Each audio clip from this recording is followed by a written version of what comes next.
Su-Miao arrives at corporate headquarters, ready to climb the professional ladder. She pauses in the hallway, sensing a strange atmosphere in her new workplace. Working late, she rubs her eyes to fight off growing exhaustion. A sudden movement catches her eye, and her focus sharpens instantly. She stares in disbelief at an impossible sight unfolding in the office. President Yi Yuch stands revealed, wreathed in a terrifying, dark aura. He glares with inhuman intensity, his secret finally exposed to a subordinate. Manhwa stammers in terror, realizing her boss is no mortal man. She retreats against the door, but the demon president blocks her path. He reaches out, seizing her firmly to prevent any escape. He demands her silence, ignoring her protest as he takes control of the situation. Leaning in close, he issues a chilling warning against betraying his secret. His expression turns predatory as he promises a dark fate if she speaks. Yi Yuchi reflects on his true identity as a powerful fallen demon. Despite his sealed powers, his ancient past remains linked to his modern form. He stares at Manhwa, baffled by his inability to read her thoughts. He narrows his eyes, determined to uncover why she is a mental void. Manhwa is haunted by visions of herself falling through a cosmic abyss. These fragments of memory begin to coalesce into a clearer, haunting picture. Their paths collide in a formal dance of destiny and supernatural intrigue. The city lights shimmer against the night sky, a playground for hidden and often dark desires. Deep within the metropolis, the nightlife hums with people chasing their own twisted aspirations. Behind every mask of glamour lies a truth that most are too blind to see. CEO Yuchi sits amidst the chaos, his piercing gaze cutting through the superficial crowd. He sips his wine with a cold detachment, unimpressed by the hollow souls surrounding him. A woman approaches with a practiced smile, hoping to catch the attention of the powerful executive. He barely acknowledges her presence, his eyes reflecting nothing but boredom. To her, he isn't a man, but a bottomless gold mine she's desperate to claim. Even as they flock to his side, he remains an untouchable island in a sea of greed. A cynical smirk plays on his lips, knowing exactly what these vultures are truly after. Nearby, a rival watches with venomous jealousy, her inner thoughts a toxic brew of resentment. Stepping out into the cool night air, Yi moves through the city like a predator among sheep. Morning light soon washes over the towering skyscrapers of the corporate district. The office buzzes with excitement as the handsome president makes his grand entrance. Employees whisper in awe, captivated by his youthful success and striking looks. Meanwhile, Su-Miao sits at her desk, her mind far away from the corporate ladder. Her colleague, Kiao Qingcheng, leans in to snap her back to reality. Kiao is more than just a coworker.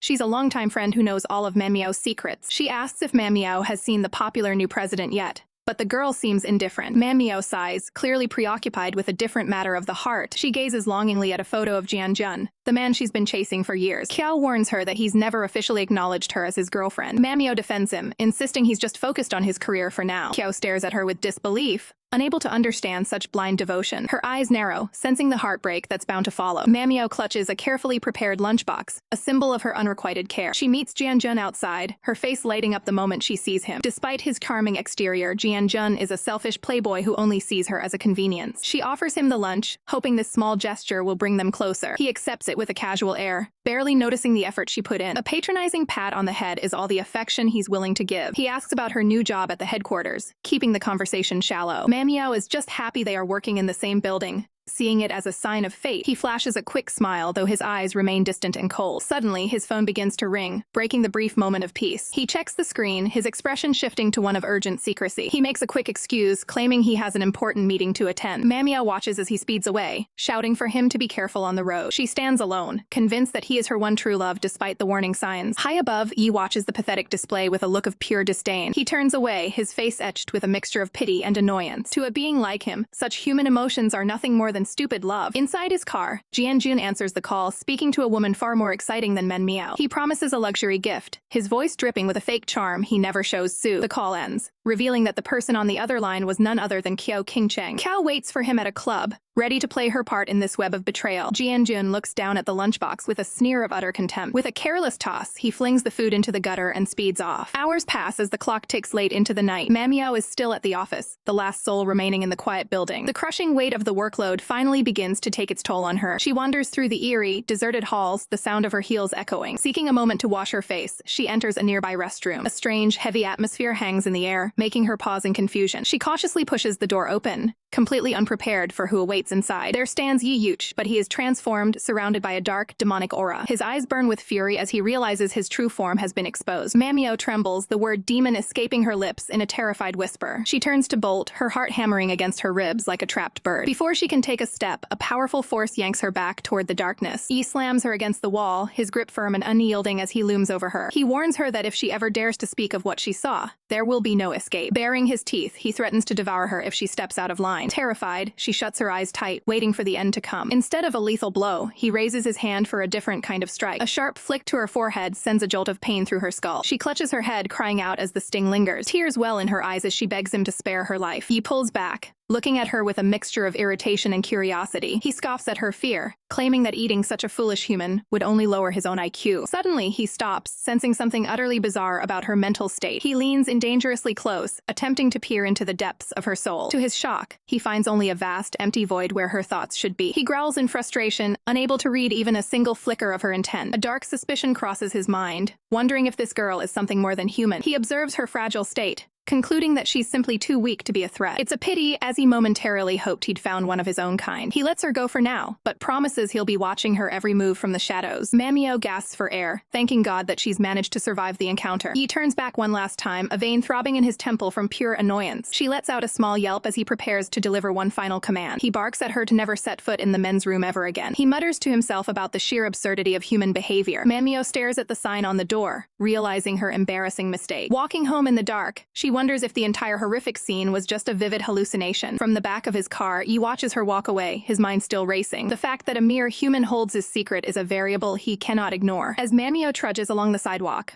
a luxury vehicle glides silently past her. Without warning, the heel of her shoe snaps with a loud, sharp crack. She collapses onto the pavement, the physical pain matching her emotional exhaustion. She hangs her head, overwhelmed by the disastrous turn her night has taken. Hearing the car stop, she looks up to see the sleek black bumper of a familiar ride. The tinted window slowly begins to descend, revealing the man who just threatened her life. Yuichi stares coldly from his car window, demanding she get inside immediately. Manhwa looks up in disbelief, stunned that the demon CEO is actually offering her a ride. He doesn't have time for games, threatening to leave her stranded if she doesn't hurry. She tries to defend herself, explaining that a twisted ankle is the only reason she's struggling to move. He steps out of the vehicle, calling her out for her obvious lack of caution. Despite his harsh tone, he takes charge and declares he's taking her straight to the hospital. His frustration boils over as he glares at the woman who continues to baffle him. He leans in with a sharp warning, reminding her that he's a literal demon, not a helpful fairy godmother. Manhwa shrinks back, noting just how terrifyingly fierce he can be when provoked. He catches her whispering and demands to know exactly what she's muttering under her breath. She quickly plays it off, claiming she didn't say anything at all to avoid further conflict. He narrows his eyes, once again frustrated that her thoughts remain a total mystery to him. Back at home, she kicks off her slippers. Desperate for a moment of peace, she collapses onto her bed, her mind drifting to Jianjun even in her state of exhaustion. Staring at the ceiling, she wonders if the man she loves is already fast asleep. Her eyelids grow heavy as she begins to slip back into the world of dreams. A brilliant light washes over her vision, signaling the start of a deep slumber. In her dream, she feels her physical form drifting through a cosmic, sparkling void. Her body feels weightless, as if she's floating through a sea of stars. A familiar fragrance fills the air while her long hair flows freely in the ethereal space. Glowing particles dance around her fingertips in this surreal, otherworldly realm. The dream reaches a crescendo as she feels herself being caught by an unseen force. A vision of a wide-eyed, innocent version of herself flashes through the darkness. The dream begins to fade, leaving only the soft silhouette of her resting face. She slowly opens her eyes, the lingering beauty of the vision still fresh in her mind. Sitting up in bed, she sighs at the realization that the recurring dream has returned once more. She clutches the sheets tightly, trying to make sense of the fragmented memories. To her, these visions feel far too vivid and surreal to be mere figments of her imagination. Her heart skips a beat when she sees the clock hitting 8. Realizing she's late for work, she sprints toward the waiting car, hoping she hasn't kept her friends waiting too long. She greets Jianjun and Qiao with a weary smile as she settles into the passenger seat. Qiao explains they've been waiting, claiming she and Jianjun were both up late working. Manhwa apologizes profusely, unaware of the deception happening right in front of her. Qiao plays the part of the caring friend, telling her she shouldn't work herself so hard. Manhwa's eyes are drawn to a luxury item, noticing her friend's brand new handbag. The designer bag sits prominently on Qiao's lap, a clear sign of recent extravagance. Qiao proudly admits she bought it to celebrate her recent professional success. Manhwa offers a genuine compliment, truly happy for her friend's apparent achievement. From the front seat, Jianjun watches the exchange with a cold, calculating gaze. The trio arrives at the office, with Qiao reminding Manhwa of their plans for later. Qiao questions why she's so intent on seeing Jianjun off at the company entrance. Manhwa admits she feels guilty for not preparing a lunch for him this morning. Their conversation is cut short when the elevator doors open to reveal President Yi. The tension in the hallway becomes palpable as as the metal doors begin to slide shut. Manhwa and Kiao offer a polite greeting to their intimidating superior. Panicking, Manhwa makes a quick excuse to avoid sharing the small space with the CEO. In her haste to escape, she accidentally slams her head right into the closing door. Kiao rushes to her side with a look of dramatic concern while Yi watches silently. Yi focuses on her, still trying to pierce the mental veil that hides her true thoughts. Kiao scolds her for being so careless, making a scene out of the minor accident. As she tries to slink away, Yi calls out to the pink-haired girl, refusing to let her go so easily. Kiao Qingcheng immediately steps forward to introduce herself,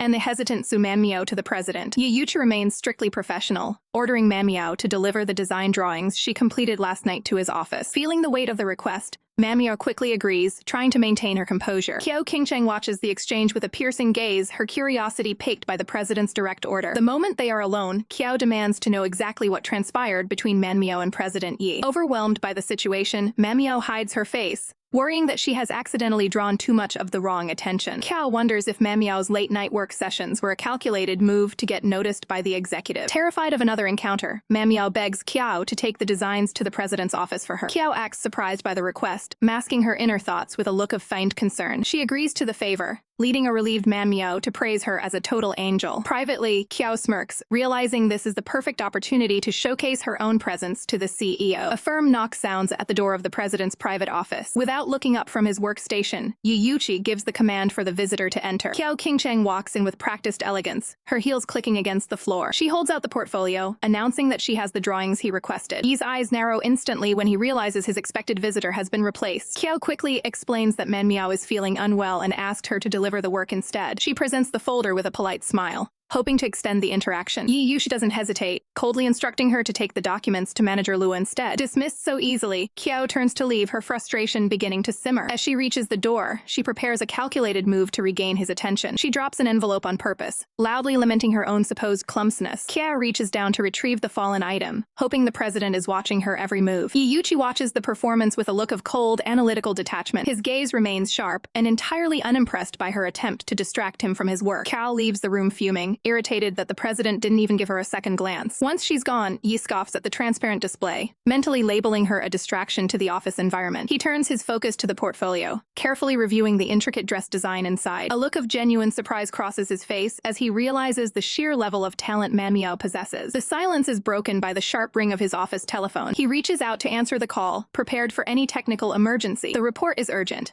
The lead designer for tonight's luxury show has been hospitalized. Yi processes the crisis, knowing the company needs a competent representative for the brand immediately. He looks back at the sketches on his screen, seeing the perfect solution to their problem. He confidently recommends Su Manmiao, noting that her designs are more than worthy of the spotlight. Closing the call, he makes a final decision to personally attend the show tonight to oversee the results. Standing as the enigmatic leader of the company, Yuchi prepares to put his most intriguing employee to the ultimate test. CEO Yuchi takes the stage, reaching out to introduce the company's newest sensation. Su Manmiao stands frozen, her eyes wide as the spotlight suddenly finds her. Yi firmly grasps her hand, pulling her into the center of the grand display. She gazes up at him, her heart racing as she tries to process the magnitude of the moment. Together, they walk the runway, presenting the bold vision of the company's autumn collection. The camera focuses on the intricate details of the high-end footwear that highlights her design. Despite the glamour, Manmiao feels a crushing weight of anxiety while standing on such a massive stage. To her shock, Yi leans in with a rare, encouraging smile that catches her off guard. She wonders if she's dreaming, seeing a gentle side to the CEO she never expected. Behind the scenes at the dressing room, the staff whispers in jealousy about the mysterious new designer. Away from the crowds, Manmiao's nerves finally boil over as she stands awkwardly near the CEO. Yi cuts through the tension, officially handing her the lead on the upcoming autumn line. Overwhelmed with gratitude, she clutches her chest and thanks him for valuing her hard work. The CEO's expression immediately turns cold as he threatens to fire her if she fails. Manmiao's hope is instantly crushed, realizing his kindness was nothing more than a facade. She quickly bows her head, pledging to fulfill the high-stakes task with everything she has. Yi stands up abruptly, warning her not to let this promotion go to her head. Confused and stung, Manmiao wonders why he's accusing her of being smug. Yi stares back in frustration, still unable to bypass her mental defenses to read her thoughts. Meanwhile, in a place she calls the demon world, Kiao Qingcheng sits in bitter isolation. She grips her wine glass with a white-knuckled intensity, obsessed with claiming the CEO. A dangerous look crosses her face as she vows to get exactly what she wants. Later that evening, Manmiao walks the lonely city streets, unaware of the danger lurking. A shadowy figure follows closely behind her,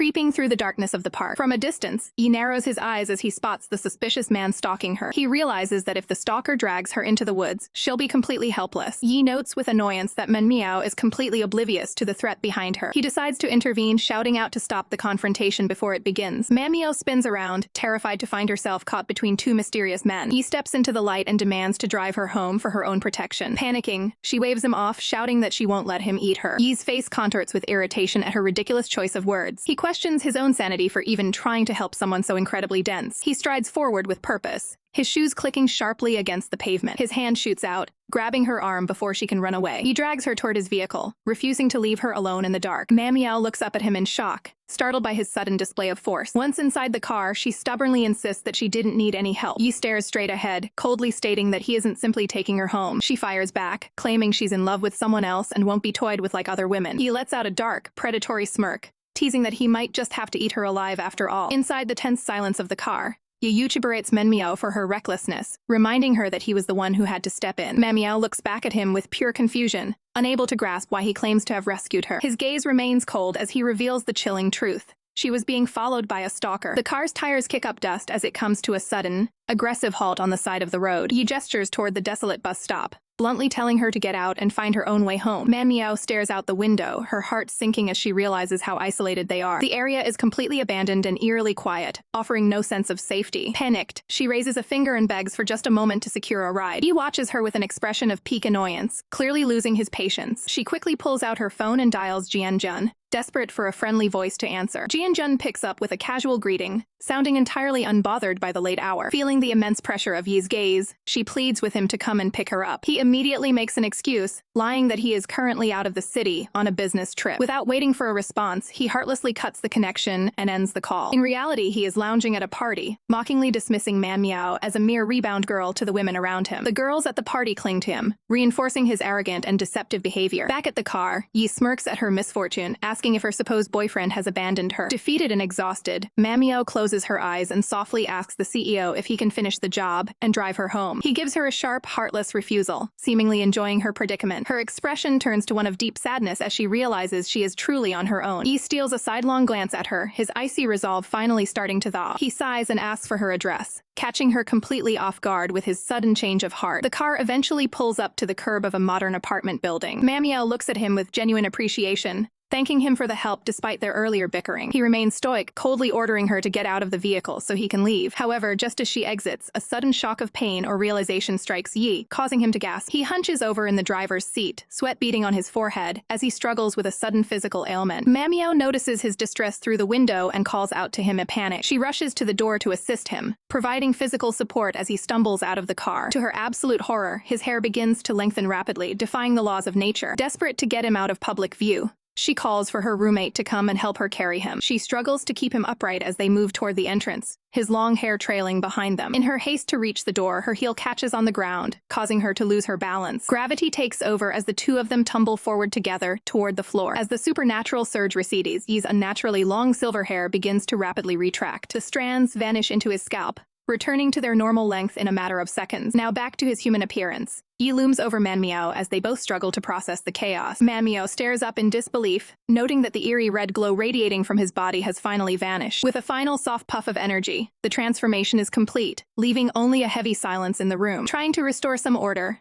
Manhwa quickly brings a glass of water to the exhausted CEO as he recovers on the sofa. However, Yi's hand is still trembling, and the glass begins to slip through his weak grip. Before she can react, the glass hits the floor and shatters into a dozen shimmering shards. In the clumsy rush to help, water splashes across Yi's pristine white shirt, leaving him soaked and shivering. The CEO's patience snaps instantly, his face twisting into a mask of pure irritation. He lashes out, demanding to know how she could be so incredibly careless after everything that just happened. Manhwa freezes, her expression shifting from concern to genuine hurt at his sudden hostility. She repeats his insult back to him, her voice trembling with rising indignation. Reaching out, she grabs his tie and pulls him close, refusing to let his arrogance go unchallenged. Driven by anger, she declares that she finally sees his true nature, that he's nothing more than a monster. She accuses him of being a predatory wolf who hides behind a professional facade only to reveal his fangs in private. Yi's blood boils at the comparison, his eyes narrowing as his pride as a demon is wounded. He fires back, asserting his status as a supreme ruler who would never lower himself to her petty accusations. Done with his attitude, Manhwa points a defiant finger toward the exit and orders him to leave her home immediately. Yi stands his ground for a moment, coldly stating that saving her from the kidnapper was clearly a mistake. The words sting and Manhwa turns away, struggling to maintain her composure under his harsh gaze. Suddenly, a duster cloth flies through the air, cutting through the tense atmosphere with a sharp whoosh. It lands squarely on Yi's head with a satisfying thud, catching the arrogant CEO completely off guard. Manhwa tells him that the shock should be enough to finally calm his temper down. Yi pulls the cloth from his face, glaring at her with a mix of fury and genuine bewilderment. Back in the solitude of his car, he questions why he continues to tangle with such a troublesome human woman. His mind drifts back to the betrayal that led him to this mortal world in the first place. He reflects on the agonizing demon force that usually surges through his veins, causing him constant torment. For years, he has found no way to ease the crushing physical pain that haunts his daily life. But as he stares into the rearview mirror, he realizes something impossible happened tonight. The moment he touched Manhwa, the internal agony that plagued him vanished entirely. He looks back at her apartment window, wondering who this woman is and what power she holds over him. Determined to solve the mystery, he vows to uncover the truth behind her identity. The next morning, the city awakens as the sun glints off the glass exterior of a high-end commercial building. Manhwa arrives at the Rainbow Cat Cafe, her expression focused as she prepares for a difficult meeting. The bell chimes as she steps inside, the elegant atmosphere doing little to ease her nerves. She finds Kyo Kingcheng and Jianjun already waiting for her, their smug smiles suggesting they have the upper hand. Kyo Kingcheng dismissively signals for service, eager to start the confrontation. A sharp-dressed waiter approaches the table, ready to take their order as the tension reaches its peak. The scene opens at a quiet cafe where Kyo Kingcheng orders a round of drinks to start the morning. Manhwa notices Kyo's exhausted appearance, pointing out that she clearly didn't make it home last night. Kyo dismissively explains she was at a party and hasn't even had the chance to change out of her alcohol-scented clothes. Sitting across from them, Jianjun remains silent as Kyo insists he needs to rest after his recent business trip. Jianjun agrees, promising to drop Kyo off at the office once they finish their coffee. Kyo lets out a frustrated sigh, complaining about the unfairness of working overtime on her scheduled day off. Jianjun shifts his focus to Manhwa, encouraging her to enjoy the drink he provided. A meticulously crafted bear lat sits on the table, serving as a bitter reminder of their past. Manhwa takes a tentative sip, her expression clouded with a mix of discomfort and lingering emotion. From across the table, Kyo's eyes sharpen as she analyzes every micro-expression on Manhwa's face. She mockingly asks how Manhwa can still be so innocent that she blushes over a simple cup of coffee. Manhwa quickly composes herself, snapping back that she is far from the little girl Kyo thinks she is. Jianjun interjects with a cold smile, stating that he actually prefers women who maintain that sense of innocence. Disgusted by the atmosphere, Kyo abruptly stands up,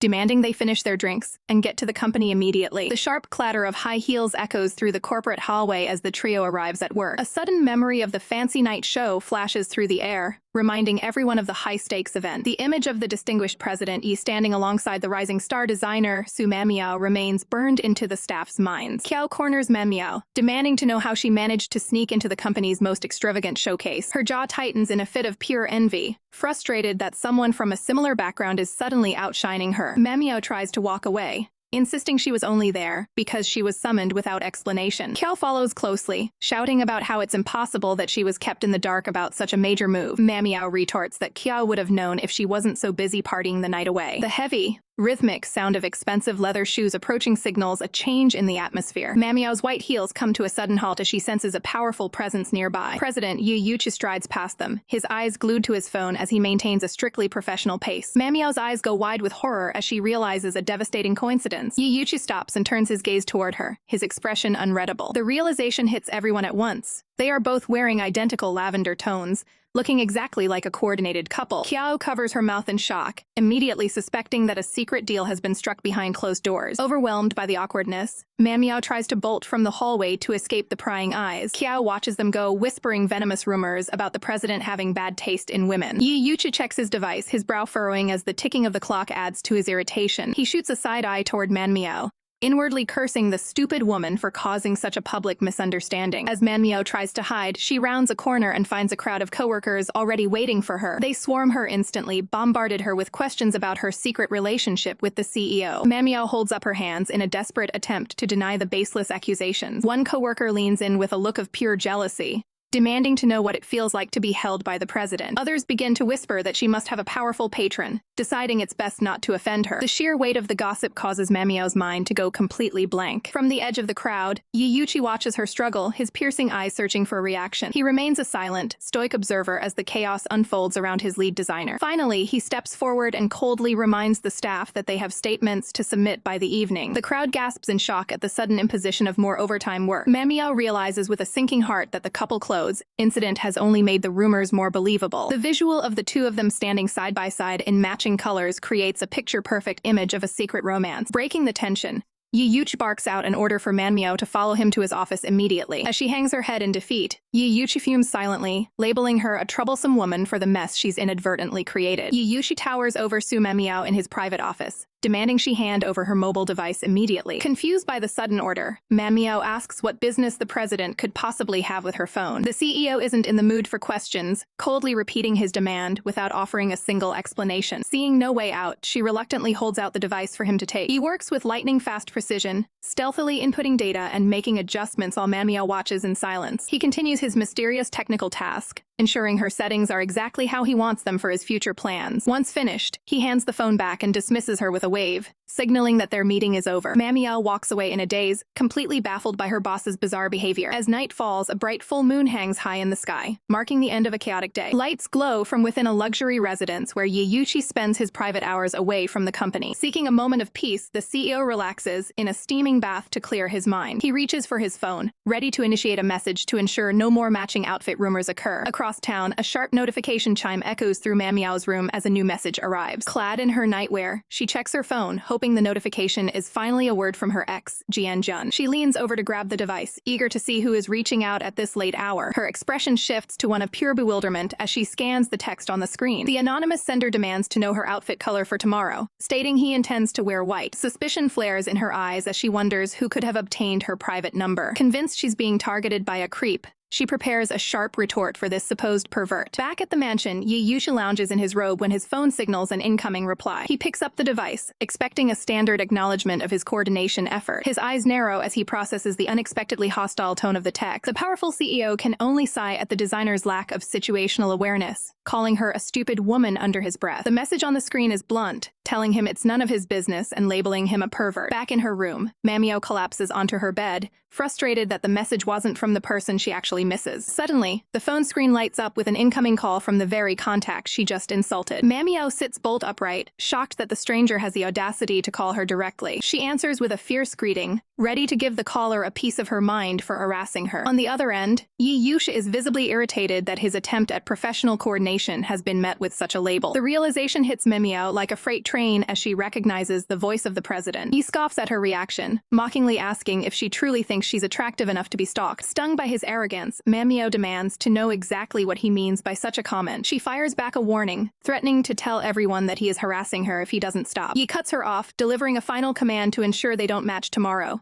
Do not wear white. Infuriated, she snaps that she has no desire to look like him anyway before the call ends. Yiyuchi stares at his phone in disbelief, never having been called such a name in his entire existence. He lies back on his sofa, questioning why a mere human woman is able to throw his thoughts into such disarray. As he gazes into the distance, the weight of his secret nature begins to press down on him. A sense of longing washes over him as he looks at the flowers, wishing for a way back to the demon world. The evening takes a turn as wine is poured into elegant glasses, signaling a calculated social move. Qiao Qingcheng enters the room with a practiced smile, offering a drink to her roommate. Manhwa looks up from her phone, surprised by this sudden display of hospitality from her rival. Behind her friendly mask, Qingcheng's eyes burn with jealousy over Manhwa's growing proximity to the president. She reflects on all the hard work she's put in to secure her own position, refusing to let anyone mess up her plans. The rival designer prepares to dig for information, determined to find a way to dismantle Manhwa's reputation. They clink their glasses together in a hollow toast to their living arrangement. Qingcheng wastes no time, pivoting the conversation toward Manhwa's long-standing and ambiguous connection with Jian-jun. Caught off guard, Manhwa takes a sip of wine while she carefully considers how much to reveal. Manhwa stands firm, explaining that she's fully committed to supporting her partner's career through this intense competition. She gazes at her drink, holding on to the promise of a successful future they envisioned together. King Cheng isn't buying the sentiment, questioning if a mere promise actually holds any real value. Dismissing the cynical talk of money, Manhwa insists that her trust is built on a foundation of honesty. King Cheng counters with a sharp warning, suggesting that only lies are easy to see through. She waves off the conversation with a cold remark about how lovebirds don't need to worry about the cost of living. Suddenly shifting gears, King Cheng probes for details on Manhwa's current status with the president. The question catches Manhwa completely off guard, leaving her visibly stunned. King Cheng leans in with a sly grin, promising to keep any secret safe from Jianjun. Maintaining a strictly professional stance, Manhwa clarifies there is absolutely nothing to hide. King Cheng pushes harder, reminding her that the entire office saw them walking hand in hand at the luxury event. Manhwa looks away, chalking the entire incident up to nothing more than a series of coincidences. Not letting it go, King Cheng asks what kind of person the president really is behind closed doors. Manhwa can only offer a blank stare, realizing she actually knows nothing about the man's personal tastes. Frustration boils over for King Cheng as she realizes her friend is remaining suspiciously tight-lipped. Manhwa pleads for understanding, insisting that she is being completely honest about her lack of information. Realizing she won't get any more dirt tonight, King Cheng gathers the glasses to head to bed. Manhwa offers a weary thanks for the wine before turning in for the night. As she leaves, King Cheng's expression darkens, convinced that Manhwa is hiding far more than she lets on. Finally alone, Manhwa closes her eyes and allows the exhaustion of the day to take over. Her consciousness fades as she slips into a deep, mysterious slumber. In her dream, shimmering light dances across a pair of elegant shoes submerged in a glowing pool. She looks on with wide-eyed wonder at the ethereal beauty surrounding her. A mystical figure rises from the water, appearing like a mermaid lost in a sea of lotus flowers. The stranger speaks in a soft tone, claiming to have arrived from the other side of existence. Manhwa stares back, captivated and confused by the presence of this dreamlike visitor. Magical petals float gently across the surface of the enchanted pond. The figure reaches out, offering a glowing purple lotus as a symbolic gift. Manhwa accepts the flower with reverence, feeling a strange connection to the mysterious woman. She murmurs a soft word for a sister in her sleep,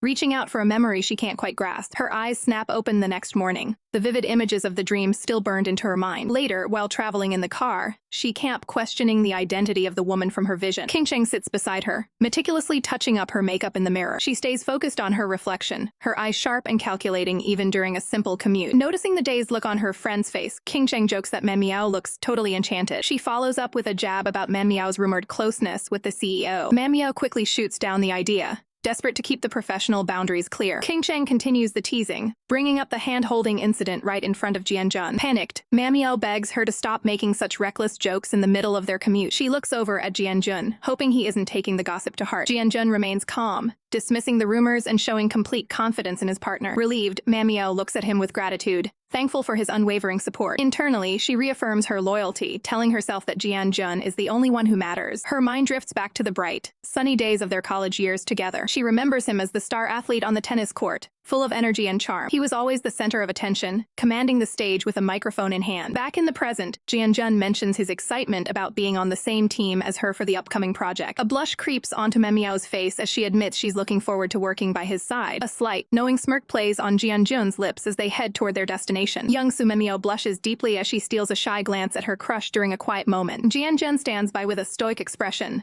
seemingly unaware of the intense feelings radiating from his companion. Manhwa finds herself completely lost in a daze of affection, her heart racing at the mere thought of being near him. A simple love letter remains hidden away, a silent symbol of her long-held devotion. The two face each other in the park, the air heavy with years of unspoken history and lingering hope. Looking up with pleading eyes, Manhwa listens intently as Jianjun asks if she plans to stay in the city after graduation. Jianjun maintains a cool, distant gaze while promising he will be wherever she chooses to go. Clutching her heart, Manhwa finally gathers the nerve to ask if they can move their relationship forward. Jianjun looks away, using his lack of professional success as a shield to avoid a real commitment. He turns back to her, insisting they wait until he has established himself before making things official. Blown away by his empty promises, Manhwa beams with joy, believing her patience is finally paying off. Jianjun pulls her into a calculated embrace, whispering that she has the potential to be a great wife. Closing her eyes, Manhwa basks in the affection, totally blind to the lack of sincerity in his touch. With a bright, hopeful smile, she promises to wait as long as necessary for him to marry her. Back in the present, Jianjun stands tall, his polished exterior hiding a much darker internal monologue. A condescending smirk crosses his face as he mocks how persistent she has been over the years. He admits to himself that her unwavering support has actually solved many of his personal problems. A memory surfaces of Manhwa working late into the night to finish his homework for him. He recalls another instance where she rushed to his side with medicine the moment he felt unwell. She even meticulously organized his study guides, highlighting every key point to ensure his success. Jian-jun views her with hidden contempt, privately labeling her as nothing more than a convenient rebound. His eyes narrow as he plots to keep her on the hook until he's done exploring other options. In the break room, King Cheng shows Manhwa a webtoon, complaining loudly about the trash male lead. The two colleagues sit together for lunch, bonding over their mutual dislike for manipulative characters. The phone screen displays the title of the dramatic story they are currently dissecting. King Cheng looks over, asking Manhwa how she would react if she encountered such a man in real life. Manhwa's expression turns cold and determined as she vows to show no mercy to such a person. She slams her hand against the table with a fierce threat, catching everyone's attention in the room. Suddenly, CEO Yi Yushi appears from behind, questioning her on whether she really has the nerve to follow through. He leans in closer, his piercing eyes challenging her bold claim with a skeptical look. Shocked and terrified, both women jump back as they realize their powerful boss heard every word. Manhwa tries to play it off with an awkward laugh, frantically waving away her previous aggressive comments. The table falls into a tense silence as the employees sit stiffly under the CEO's intimidating presence. King Cheng quickly pivots, offering the president some of the snacks sitting on the table. Manhwa watches helplessly as King Cheng takes credit for the food that she actually spent time preparing. Yi Yuchi samples the snack, surprisingly admitting that the flavor is quite impressive. Sensing an opportunity, King Cheng boldly invites the CEO to her home for a private meal. Yi Yuchi glances over at Manhwa, his expression unreadable as he considers the invitation. He eventually closes his eyes and agrees, scheduling the dinner for this coming Saturday evening. While King Cheng glows with excitement, Manhwa stands frozen in a state of pure shock. As the meal continues, the CEO remains focused on his own secret investigation into the designer. He fixes his gaze on Manhwa, determined to figure out exactly what she is hiding about her past. Manhwa sets the table with a feast she prepared, while King Cheng maintains the facade of the gracious host. Manhwa remains stoic, warning her sister to provide proper notice for future requests. A sharp ring at the door signals the arrival of their high-profile guest. King Cheng leans in with a final stern warning for Manhwa to keep their secret agreement under wraps. With a charming smile, King Cheng welcomes President Yi Yuchi into the home. He enters with professional courtesy, presenting two gifts for the sisters. Manhwa glares silently, knowing full well this isn't his first time stepping through that door. King Cheng gushes over the president's apparent thoughtfulness. She reveals a stunning crystal necklace, a piece of high-end jewelry shimmering in the light. Proudly displaying her prize, King Cheng announces her plan to store the accessory in her room. He then turns his attention to Manhwa, handing over a brightly wrapped package. Manhwa is momentarily stunned that the cold CEO actually brought something for her. He offers a rare, beaming smile as he encourages her to see what's inside. She carefully untees the ribbon, her curiosity piqued by the unexpected gesture. Her expression quickly shifts to one of utter disbelief and confusion. To her horror, the box contains a plush monkey labeled as dumb and stupid. He explains with a straight face that the toy's peculiar look reminded him of her. Manhwa's blood boils as she realizes the president just insulted her with a gag gift. In her mind, she erupts into a chaotic, vengeful laughter. She imagines a voodoo doll version of Yi Yuchi, ready for some mental payback. Her mental avatar summons a massive blade, glowing with righteous fury. She prepares a powerful strike to vent her frustrations on the imaginary target. With a look of sheer determination, she commits to the mental assault. The blade flashes through the air in a clean, decisive arc. The imaginary monkey takes the hit, looking thoroughly defeated. She envisions the toy bound and regretful for its existence. Manhwa stands tall in her daydreams, feeling a temporary sense of victory over the CEO. Snapping back to reality, she hides her irritation behind a subtle, knowing smirk. He watches her closely, intrigued by the mysterious thoughts crossing her mind. King Cheng steps in to reclaim the spotlight, addressing the president directly. She pauses, her eyes narrowing as she inspects Manhwa's odd gift. The plush toy stares back with a goofy expression that seems to mock the situation. King Cheng lets out a condescending chuckle, labeling the gift as special in a derogatory way. Moving on, she invites Yi to tour her room before they settle down for the meal. She highlights the comfort of her furniture, trying to impress him with her interior design taste. He acknowledges her comments with a polite, professional nod. However, he suddenly pivots the conversation, asking Manhwa for the location of her room instead. Manhwa is visibly startled by the president's sudden interest in her personal space. She questions his motives, unsure why he would want to investigate her living quarters. King Cheng's smile falters as she realizes she is being completely sidelined. Jealousy flares in her eyes as she wonders why Yi is so focused on her sister. Desperate to regain control, King Cheng tries to steer the group back toward the dining table. King Cheng invites Yi to a dinner she claims to have spent ages preparing just for him. Manhwa dutifully serves the rice as the president offers a polite word of thanks. Yi begins his meal, maintaining a composed and stoic demeanor at the table. King Cheng watches him intently,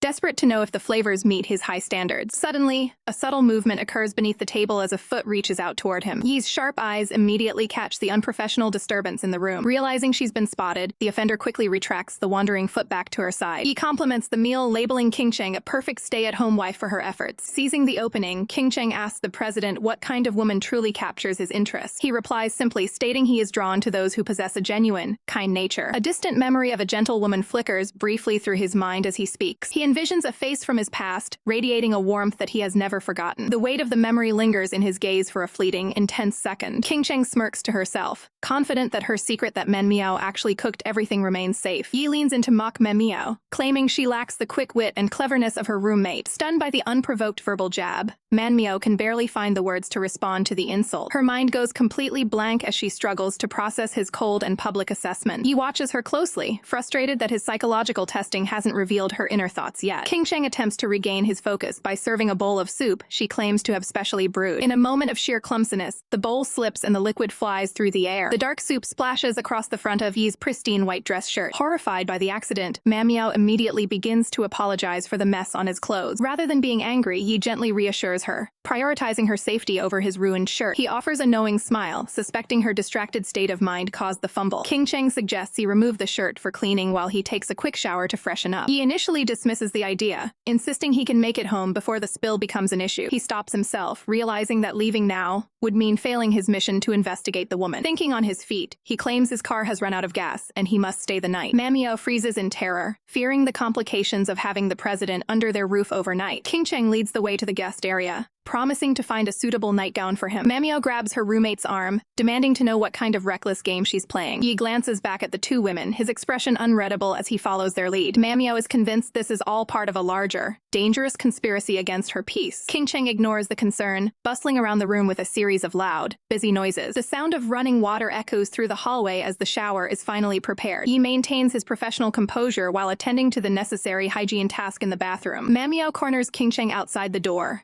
desperate for an explanation for this setup. King Cheng dismisses the interrogation with a casual wave, acting as if everything is normal. She holds up Man Miao's vibrating phone, pointing out a call that has been ringing. Man Miao takes the device, her focus momentarily pulled away by the persistent notification. A look of deep confusion washes over her face as she stares at the screen's caller ID. In a sudden betrayal, King Cheng announces she's leaving for the night and dumping the president's care on Man Miao. Left standing alone, Man Miao can't believe her roommate is actually abandoning her like this. The front door slams shut with a thunderous bang, sealing the designer's fate for the evening. She trembles at the thought of facing the intimidating demon without any backup nearby. From behind the door, Yi's commanding voice rings out, ordering Man Miao to deliver his nightgown immediately. Man Miao responds to the call, her face flushed with a mix of anxiety and exhaustion as she heads toward the bathroom. Her slippers tap rhythmically against the floor, each step bringing her closer to the man who forced his way into her home. To her absolute shock, Yi emerges wearing a fluffy pink robe, looking far less intimidating than a powerful CEO should. Man Miao can't help but stare at the ridiculous outfit, finding the sight of the cold executive in such a cute garment completely surreal. She reminds herself that, despite the silly appearance, he's the one who shamelessly insisted on staying the night. Turning the conversation toward the house, he casually asks if her roommate is expected to return anytime soon. Man Miao tenses up instantly, demanding to know what his intentions are for asking such a personal question. Before she can react, Yi's professional demeanor vanishes as he suddenly seizes her wrist and jerks her toward him. His gaze turns predatory as he declares his intent to figure out exactly what kind of species she actually is. He pins her against the wall with overwhelming force, ignoring her desperate pleas for him to let go. Looming over her, he demands to know her true identity, convinced she's hiding a dark secret. Man Miao's eyes widen in terror as she finds herself trapped under the weight of his intense interrogation. She screams back at him that she is exactly who she says she is, frustrated by his bizarre accusations. He narrows his eyes, searching her face for any sign of deception as he asks if she's lying to his face. She struggles against his grip, asserting her humanity and her name with every ounce of strength she has left. Yi remains unconvinced, certain that no ordinary person could affect him the way she does. Seizing a moment of hesitation, Man Miao manages to break free and scrambles away to the other side of the room. Heart pounding, she wonders if the man has finally lost his mind after everything that's happened tonight. Her hands tremble as they search for anything to use as a barrier between them. She grabs a large plushie as a makeshift shield, warning him to stay away as her voice shakes with fear. Yi continues his slow, methodical advance, determined to unmask the woman standing before him. Man Miao glares back at him from behind her pillow, her mind racing for a way to end this confrontation. Yi starts to say something, but his voice falters as a sudden change washes over his face. His vision begins to blur and his form flickers, as if he's losing his grip on reality itself. The CEO suddenly doubles over, coughing violently as he collapses onto the bed in a heap. Man Miao drops her guard in an instant, her fear replaced by genuine concern for his sudden medical crisis. As he lies there, his hair begins to transform, turning a shocking shade of silver right before her eyes. He gasps out that he isn't feeling well, his previous aggression replaced by a chilling vulnerability. Panicked by his deteriorating state, Manhwa tells him she's going to call for an ambulance immediately. Yi manages a grimace, knowing full well that no human doctor could ever treat the demonic nature of his ailment. With his remaining strength, he beckons her closer, his voice a strained whisper. Manhwa rushes to his side, asking what he possibly needs to recover from this sudden collapse. He reaches out a trembling hand, searching for the one thing that can stabilize his fading energy. As he pulls her into his space, he admits that there is something he needs from her right now. Yi Yucha leans his weight onto Manhwa, whispering about the incredible power of healing she seems to possess. Manhwa stares back in total confusion, unable to comprehend what he means by her having healing abilities. With his silver hair shimmering, Yi continues to study her face with an intensity that borders on desperation. He remains baffled as to why she is the only person capable of providing him with this relief. The CEO explains that her presence alone is enough to soothe the agonizing, burning pain ravaging his body. He compares the sensation to placing a cooling ice cube directly onto a searing open wound. As the supernatural crisis subsides, the two sit together in the quiet room to let the energy stabilize. Suddenly, Yi shifts the tone, dead seriously informing her that she will now serve as his personal assistant. Manhwa is blindsided by the sudden job offer, her eyes widening in sheer disbelief. He narrows his eyes, challenging her to even think about turning down such an exclusive opportunity. He begins to list the professional perks, starting with the fact that she'll accompany him to high-profile fashion shows. He promises that this role will grant her access to top-tier designers, ensuring she is no longer a nobody in the industry. Furthermore, he offers to prioritize her personal design work, giving her a massive head start over her peers. Manhwa processes the offer, weighing the massive professional gains against the strangeness of her boss. He reminds her that in such a cutthroat competitive world, these terms are a dream come true for any newcomer. A confident smirk plays on his lips as he realizes he has successfully tempted her with this career jump. He reassures her that the arrangement will stay private, requiring her only to handle simple tasks while remaining on call. Though intrigued by the technical benefits of the position, she tells him she needs time to think it over. He grants her a strict deadline, telling her she has until tomorrow morning to give him a final answer. Later, Manhwa retreats to her own space, clutching a plushie while reeling from the day's chaotic events. She grumbles to herself about how incredibly shameless the president is for making such demands. Her frustration peaks as she realizes he had the audacity to take over her bed without even being invited. Her thoughts then drift to Kyo Kingcheng, wondering where her colleague disappeared to after her strange behavior. Meanwhile, the city lights shimmer against the dark sky, setting a somber mood for the night ahead. Kyo Kingcheng walks alone through the urban landscape, her expression unreadable under the streetlights. She arrives at the entrance of a neon-lit nightclub, seeking out a meeting she clearly dreads. The steady patter of her heels on the pavement signals her arrival at the designated spot. A woman shrouded in shadow exhales a cloud of smoke, waiting impatiently for Kyo to approach. Kyo immediately demands to know why she was summoned to this location so late at night. The older woman scolds her for the lack of respect, insisting that Kyo should at least acknowledge her as her mother. Kyo maintains a cold, professional distance, refusing to let her emotions show during this tense encounter. The mother reaches out expectantly, making it clear that her primary motivation for the meeting is money. Kyo lashes out, telling her mother that if she's broke, she should finally quit her gambling habit. Looking at the meager amount provided, the mother expresses her disappointment with the small sum. She questions whether Kyo's recent promotion was supposed to yield better financial results than this. The woman goes further, suggesting that Kyo use her position at the head office to find a wealthy benefactor. Kyo snaps that her personal life and career choices are absolutely none of her mother's business. The mother scoffs, claiming that Kyo's rude attitude is an exact reflection of her father's. Kyo shuts the conversation down instantly,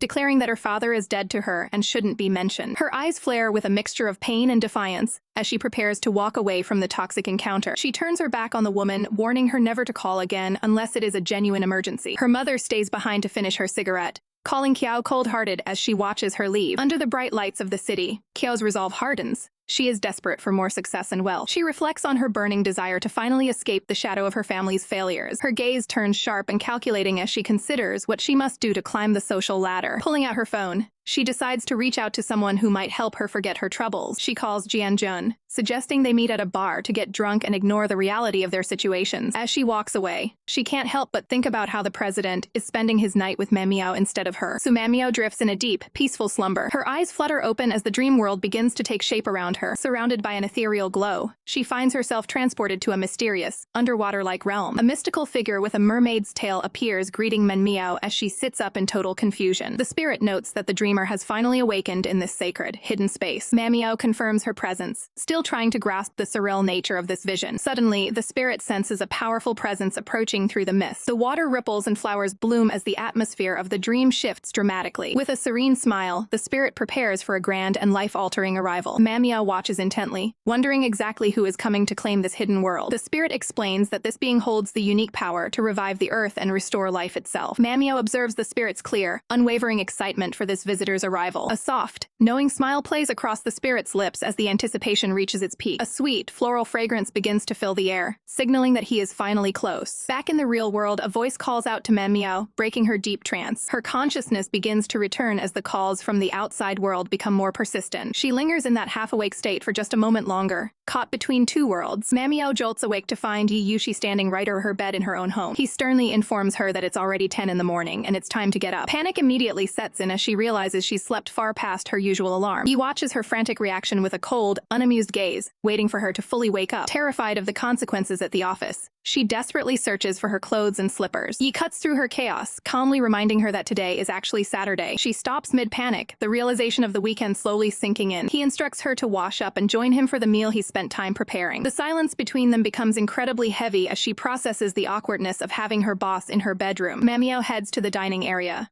amazed by the professional-looking breakfast spread waiting for her. She looks down at the perfectly cooked eggs and bacon, wondering if a demon really made it himself. She stares at him, baffled that a powerful supernatural being would possess such domestic skills. He catches her staring and asks what she's thinking while he calmly sips his water. She quickly looks away, insisting it's nothing while she starts to eat the meal. He warns her that, since this is his first time cooking for anyone, he'll be furious if she leaves a single bite. Changing the subject to business, he asks if she has reached a final decision regarding his offer. Manhwa blinks, momentarily confused about what specific choice he's referring to. Frustrated by her lapse in memory, he asks if she's going to accept the high-stakes assistant position or not. She remains silent, weighing the massive professional and personal implications of his demand. Yi takes her silence as a definitive agreement to take on the new role. A subtle, triumphant smirk forms on his face as he successfully secures her cooperation. Later at the company, a high-stakes strategy meeting is held in the main conference room. Manager Luo explains the company's prestige and its strict policy of only hiring the nation's elite talent. She announces that the upcoming prestigious training week will be personally led by the president. Manhwa's colleague expresses a desperate, vocal desire to be selected for the elite group. The colleague notices Manhwa's calm demeanor and wonders why she isn't more excited about the news. She questions if Manhwa is even confident about making the cut for such a rare professional opportunity. Manhwa quietly insists that she wants to participate just as much as anyone else in the room. Seeing an opening, the colleague begs Manhwa to use her supposed influence to recommend her. Manhwa looks away, firmly stating that she isn't close to the president at all. Manager Luo wraps up the session and dismisses the staff to return to their duties. Before Manhwa can leave, Yi Yushi appears and commands her to follow him to his private office. Manhwa follows him obediently, leaving her shocked and jealous colleague standing behind. Sensing a lie, the suspicious colleague decides to shadow them to uncover what they're really hiding. Yi Yushi asserts his authority, informing Manhwa of an urgent client meeting scheduled for 7 o'clock at the Rainbow Cafe. He maintains a strictly professional tone,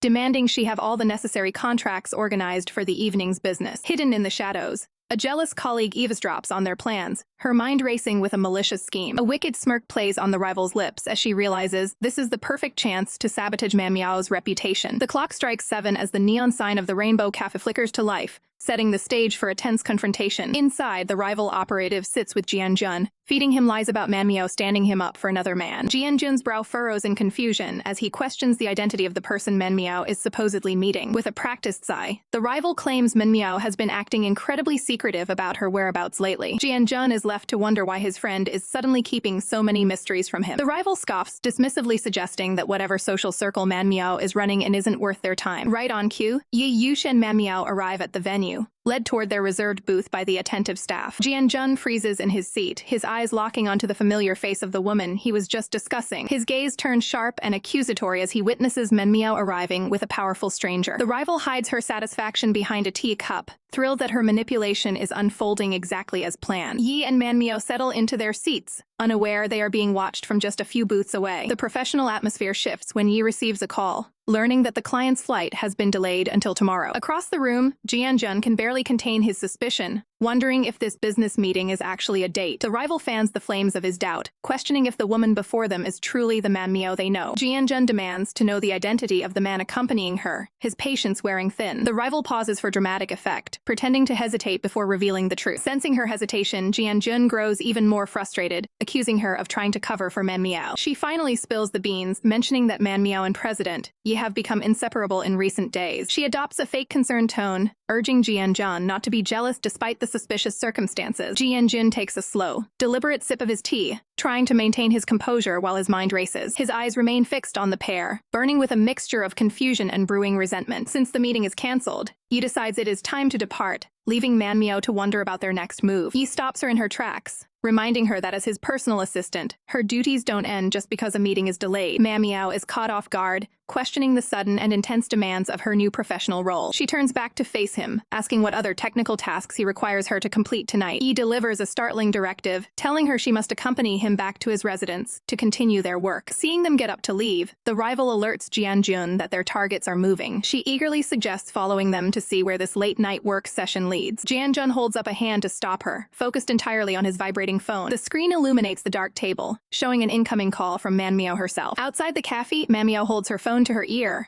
nervously waiting for Jianjun to pick up. She speaks softly into the receiver, trying to keep her voice down while Yi waits nearby. Jianjun's voice is stern as he questions why she is whispering and where exactly she is located. Internal conflict grips Manhwa as she realizes telling him she's going to the CEO's house would be misinterpreted. She decides to play it safe, claiming she is simply overwhelmed with professional obligations at the moment. Jianjun isn't buying it, demanding to know the specific nature of the work and who she is with. Manhwa stumbles over her words, her anxiety growing as she stands beside the looming figure of Yi Yush. Misinterpreting her distress for illness, Jianjun offers to come and find her immediately to provide assistance. Panic-stricken, she insists she is perfectly fine and promises to call him back once she is home. The line goes dead, leaving Jianjun staring at his phone in stunned silence. He can't believe she actually hung up on him, the rejection stinging more than he expected. The rival leans in close, prying for details about the conversation they just witnessed. Jianjun robotically explains that Manhwa claimed to be busy working before abruptly ending the call. The rival seizes the opportunity to point out how strangely Manhwa has been behaving lately. Despite his doubts, Jianjun tries to defend her character, insisting she isn't the type to deceive him. The rival puts on a facade of relief, claiming she just wants to ensure there are no misunderstandings between them. Jianjun remains skeptical,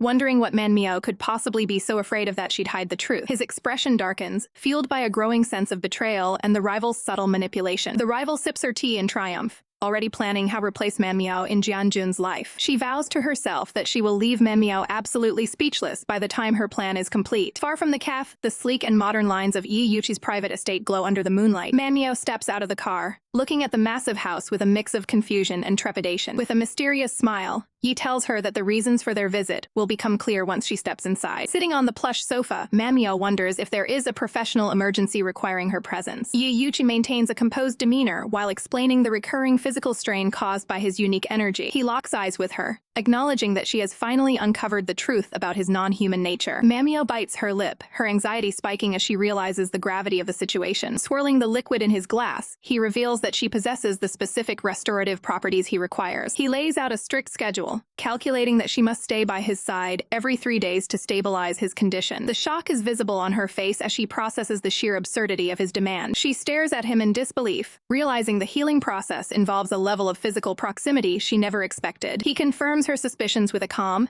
business-like nod, treating the request as a simple transaction. Without a second thought, she voices a firm refusal to participate in such a bizarre arrangement. Unfazed by her rejection, Yi Yushi asks her to name her price for the cooperation. He leans in close, offering a list of material incentives like career advancements and luxury items. She stands her ground, making it clear that no amount of professional bribery will sway her. He pauses to reconsider, certain that there must be something else she desires more than wealth. A knowing smirk plays on his lips as he suggests he can help her secure the person she loves. Manhwa freezes, her heart stopping at the realization that he has seen right through her personal feelings. His eyes flare with demonic intensity as he claims to be fully aware of her secrets. His expression sours slightly, annoyed that even with his power, her inner thoughts remain a mystery. He proposes a new deal. He will teach her how to win her lover's heart if she assists with his recovery. Her hesitation vanishes instantly as she firmly agrees to the terms of the new partnership. The sudden shift in her attitude leaves the powerful president looking completely bewildered. He studies her intently, wondering what kind of person could possibly command such devotion from her. With the agreement finalized, he professionally offers to drive her home for the night. The luxury sedan glides through the quiet city streets, heading toward her residence. Reaching her destination, she offers a polite farewell to her employer before stepping out. Her relief vanishes when she spots Jian-jun waiting in the shadows with a cold, judgmental stare. From inside the car, Yiyuchi watches the tense atmosphere unfold between the two friends. He narrows his eyes, evaluating the man who seems to be the object of Manmiao's affection. Manmiao approaches Jian-jun, her voice trembling as she asks why he's there so late. Jian-jun's expression is icy as he mocks the idea of her working so hard at this hour. He closes the distance between them,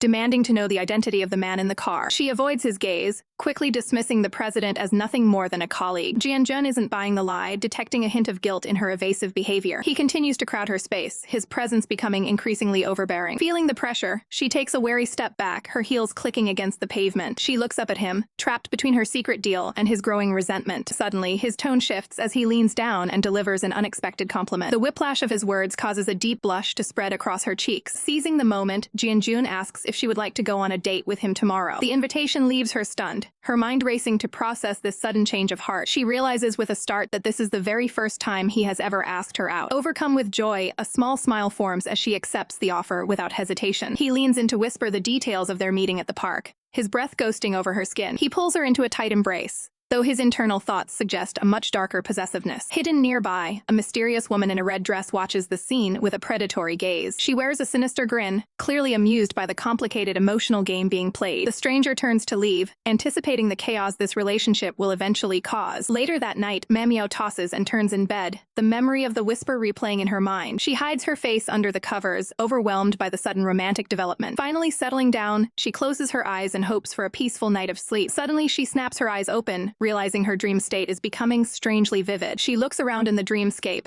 shocked that she can see the mysterious woman's features so clearly. A mermaid figure floats through a sea of flowers, signaling a shift in her subconscious reality. Manmiao decides to take control of the vision, hoping to uncover the meaning behind these images. She focuses her will, closing her eyes tight to manifest her presence in the dream. The scenery explodes into a vibrant display of traditional floral patterns. A mysterious figure clad in a flowing red robe stands at a distance, beckoning her forward. Manmiao finds herself transformed, wearing an elegant, ancient gown as she walks on solid ground. She looks down in confusion, noticing that her usual dream self's fishtail has been replaced by legs. The dark-haired woman explains her desire to see the world beyond the water's edge. Manmiao watches as the woman follows the retreating figure into the distance. The woman turns back with a haunting look, asking if Manmiao has truly forgotten the man she's searching for. In the depths of a haunting dream, a mysterious woman mocks Manmiao for forgetting someone of such high importance. Confused and lost, Manmiao can only stare back, unable to recall the memories being held over her head. The woman in red smirks with cold confidence, claiming she is the only true object of his affection. Manmiao jolts awake in her bed, the lingering chill of the dream still clinging to her. She shakes her head, certain that there isn't a single person in her life she has truly forgotten. Putting the nightmare aside, she prepares herself for the day, looking more radiant than ever. She steps out in elegant purple heels, ready to make a lasting impression on her date. Today marks her very first official date with Jian-jun,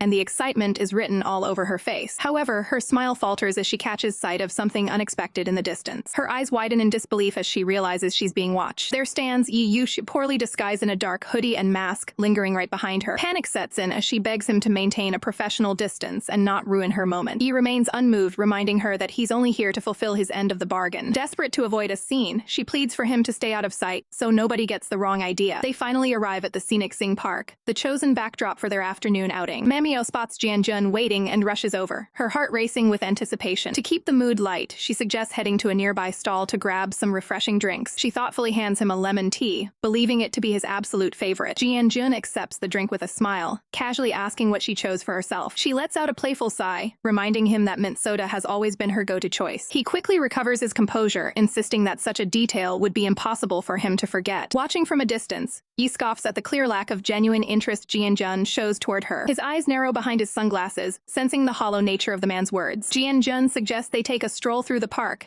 leading the way with a confident stride. He maintains a charming exterior, making sure every look he gives her seems perfect. Manmiao brings up his upcoming birthday, eager to find a gift that will truly show her appreciation. He brushes it off with a smooth line, telling her that anything she gives him will be special. Manmiao is completely won over by his apparent kindness, unaware of the thoughts hiding beneath the surface. In his mind, Jian-jun dismisses her efforts, viewing any gift she might give as nothing more than future trash. He tracks their every move, growing more frustrated by the blatant manipulation he's witnessing. Curious about his sudden change of heart, Manhwa asks why he finally decided to ask her out. He reaches out and places a hand on her head in a gesture that feels warm and personal. He claims he's simply giving her what she's always wanted because he finally found some free time. The small gesture is enough to make Manhwa's heart skip a beat. She closes her eyes, savoring the rare moment of affection from the man she admires. Jianjun adds that he even canceled his other plans, making her feel like his top priority. He watches the performance with pure disgust, seeing right through the layers of deception. They pause near a public washroom while she steps away for a moment. Left alone, Jianjun's mask slips as he complains about the inconvenience of waiting. He views the entire day as a waste of time, secretly plotting to make her pay him back for the effort. His gaze turns cold and calculating, revealing his true, selfish intentions for the end of the night. He remains in the shadows, lamenting the fact that Manhwa is wasting her devotion on such a pathetic individual. He admits his deep-seated hatred for those who manipulate and hurt others for their own gain. Unable to stay silent any longer, he decides he must intervene before things go too far. The scene shifts to the prestigious Golden Restaurant,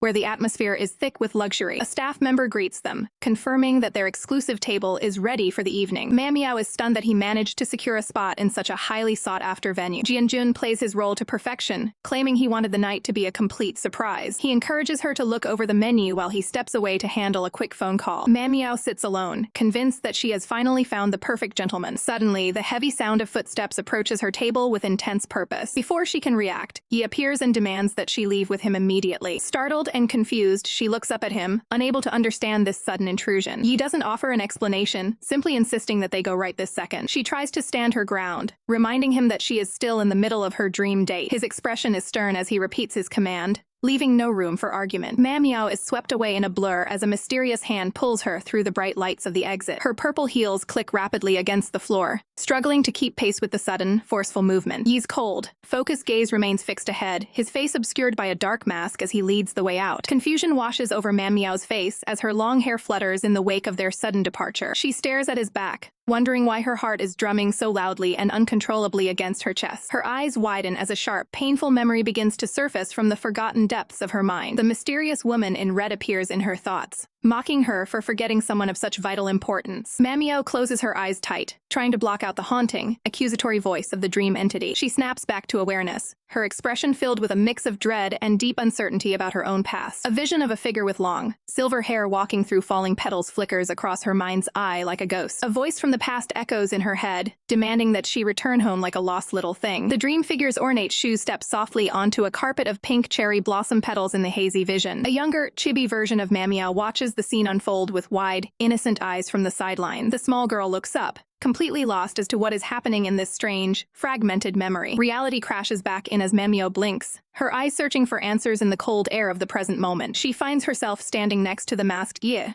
Realizing she has been dragged completely away from the restaurant, he continues to pull her along through the glowing, colorful atmosphere of the city evening. Manhwa finally attempts to pull her hand away, desperate to regain her autonomy from his iron grip. He pauses under the city lights, coldly stating that he's seen enough for one day and will be taking her home himself. She glares at him with defiance, demanding to know what that sudden, rude outburst was all about. He looms over her, asking what she could possibly be thinking by staying with a man like Jianjun. Stunned by his overwhelming intensity, Manhwa can only mutter a confused and breathless response. She questions why he would go so far as to drag her out and leave her date standing there alone. Yi's voice drops to a stern, protective whisper, warning her never to go back to that man no matter what. She snaps back, accusing him of interfering just because she has discovered too many of his private secrets. With tears of frustration in her eyes, she shouts that she has loved Jianjun for far too long to be told what to do now. Yi suddenly reaches out and grabs her wrist again, his grip firm and unyielding despite her protests. Manhwa recoils, startled by the sudden physical display of his authority and his refusal to listen. He loses his cool completely, calling her an idiot and screaming that she absolutely cannot be with Jianjun tonight. She looks away, her voice trembling as she insists she's waited too long for this specific date to let it end like this. He leans in close, explaining that his demon power is at risk of breaking out and he needs her nearby. He leaves no room for further argument, commanding her to stay at his home for the duration of the night. Manhwa freezes as her pulse begins to race once again, her face heating up with an unexplained blush. She can't understand why her heart is beating so fast in the presence of this demanding, supernatural man. 10 minutes later, the two walk side by side toward his residence in a heavy, suffocating silence. Yi looks down, mentally scolding himself for being so impulsive with a mere human whose life shouldn't matter to him. He reaches for the door handle, entering the security code to grant them entrance into his private sanctuary. Manhwa reflects on her loyalty to Jianjun, feeling a wave of guilt for holding another man's hand for the first time. Despite her internal conflict, she can't shake the shy, fluttery feeling that continues to grow deep within her. He hands her a clean robe and a fresh towel, maintaining a strictly professional and hospitable demeanor. He instructs her to tell her lover she's working late for the manager if the man happens to call her tonight. She agrees quietly, her gaze lingering on him as she takes the items and prepares for the night. He decides it's better to keep quiet about Jianjun's true nature for now to avoid exposing his own motives. The sound of splashing water fills the room as Manmyo begins her evening routine in the safety of the guest bath. She can still hear the echo of Yi's muffled voice, recalling how he insisted that she come home with him. The memory of his angry face and his desperate, shouting warning flashes vividly in her mind's eye. She looks down at the water, her eyes shimmering with unshed tears as she tries to process his intensity. Manmyo vigorously shakes her head, trying to clear the chaotic and confusing thoughts from her brain. She looks into the distance, reaffirming to herself that Jianjun is the only one she could ever truly love. She walks toward the balcony, the long pink robe trailing behind her, as she seeks some fresh air. Her slippers tap softly against the floor as she cautiously approaches the sliding glass doors. She finds Yi lounging outside on the terrace, relaxing with a glass of juice as he watches the night sky. He glances back over his shoulder, casually offering her a drink to help her relax after the ordeal. Manmyo politely declines the offer, explaining that she doesn't really drink and prefers to stay alert. Her attention is suddenly caught by something unexpected and beautiful sitting on the nearby table. She leans in closer to inspect a glowing purple flower arranged in a small, decorative pot. Manmyo's eyes widen as a flicker of recognition sparks within her. She recalls a hazy vision of a delicate, glowing flower being offered to her in a dream. The realization hits her that the flower before her is the exact same one from her memories. The petals emit a soft, otherworldly radiance against the dark night sky. Yi notices the sudden change in the plant's intensity as Manmyo approaches. He explains that this rare specimen from the demon world only shines when it detects supernatural energy. Confused, Manmyo struggles to understand what kind of energy he is referring to. Yi stares her down, accusing her of being a citizen of the demon realm who is lying about her identity. Startled by his intensity, Manmyo's foot slips on the edge of the step. She loses her balance entirely, tumbling backward into the open air. Reacting with lightning speed, Yi reaches out to prevent a dangerous fall. He catches her firmly, pulling her close to ensure her safety. Manmyo freezes, her face flushing as her pulse begins to race from the shock. Yi looks down at her, his expression softening despite his earlier accusations. The two remain locked in a tense, protective embrace on the floor. He breaks the silence, checking to see if she sustained any injuries during the slip. A rare moment of genuine concern flickers across his usually stoic features. Manmyo quickly regains her composure and stands up, trying to shake off the awkwardness. Suddenly, Yi gasps in pain, clutching his chest as a sharp pang hits him. His breath hitches, signaling that his internal demon energy is becoming unstable again. Panic sets in for Manmyo as she realizes the president is in genuine physical distress. His hand trembles violently as he struggles to maintain technical control over his power. To stabilize his fluctuating aura, he pulls her back into a tight, grounding hold. Manmyo's heart hammers against her ribs, overwhelmed by the sudden proximity. She questions if this rapid heartbeat is merely a result of the surprise. Despite the chaos, she finds a strange and comforting warmth in his presence. A distant memory of a similar figure from her past flashes through her mind. He refuses to let go until the turbulent energy within him finally settles into a calm state. The chilly night air finally gets to her, causing a sudden, involuntary sneeze. Now wrapped tightly in a thick blanket, she listens as Yi chides her for being careless with her health. He informs her that she must stay in his room due to a technical failure in the guest room's heating. Her face turns a bright shade of crimson at the unexpected sleeping arrangement. He quickly clarifies his professional boundaries, stating he will be the one moving to the guest quarters instead. Manmyo sits in silence, feeling a mix of embarrassment and lingering confusion. He observes her from across the room, sensing her silent hesitation. A small, playful smirk forms on his lips as he watches her process the situation. Hours later, the restless president finds himself unable to find sleep in the cold guest room. He decides to check on his guest, wondering if she is finally resting comfortably. He approaches the door to his own bedroom with silent, cautious steps. He enters the room quietly, trying not to disturb the absolute silence of the night. From the bedside, he watches as Manmyo sleeps soundly under the heavy covers. He leans closer to the bed, his gaze fixed on her peaceful expression. Deep in her slumber, Manmyo drifts back into a vivid and mysterious dreamscape. She sees a younger version of herself standing amidst a shower of falling petals. In her sleep, she softly whispers a question to the mysterious figure appearing in her dream. The dream figure reminds her of a significant promise they once shared long ago. The young girl in her vision reaches out to embrace the tall, silver-haired man. He speaks to her with a familiar, affectionate tone that resonates deeply in her heart. Still dreaming, she reaches out her hand and asks for a hug in the real world. He stares at her in shock, realizing that she is talking in her sleep. To his surprise, she grabs his arm and pulls him closer into her personal space. The stoic CEO is left completely stunned by her sudden, unconscious physical contact. In the dream, the mysterious man asks her for a final, important commitment. A bright smile lights up the young girl's face as she happily agrees to the request. Yi's eyes widen in absolute shock as Mamiao pulls him close in her sleep. He finds himself completely trapped in her tight, unconscious embrace. Mamiao, however, looks perfectly peaceful and satisfied in her dream world. He can only stare at her in disbelief, wondering why this feels so strangely familiar. As the sun begins to rise, the harsh light of morning finally breaks into the room. He stands by the window, his body aching from the most physically exhausting night of his life. Mamiao wakes up refreshed, innocently asking why the president looks so sleep-deprived. He shoots her a disgruntled look, his patience worn paper-thin. He remembers how she held onto him with a grip of iron all night long. 10 minutes had passed with him, unable to even wiggle free from her grasp. After 30 minutes, he was still pinned down, his energy rapidly depleting. By the 1-hour mark, his very soul seemed to be escaping his body from the sheer physical strain. 3 hours later, he was reduced to crawling across the floor in agony, clutching his sore waist. He grumbles about how calling for help would have only ruined his professional reputation. Mamiao can only blink in confusion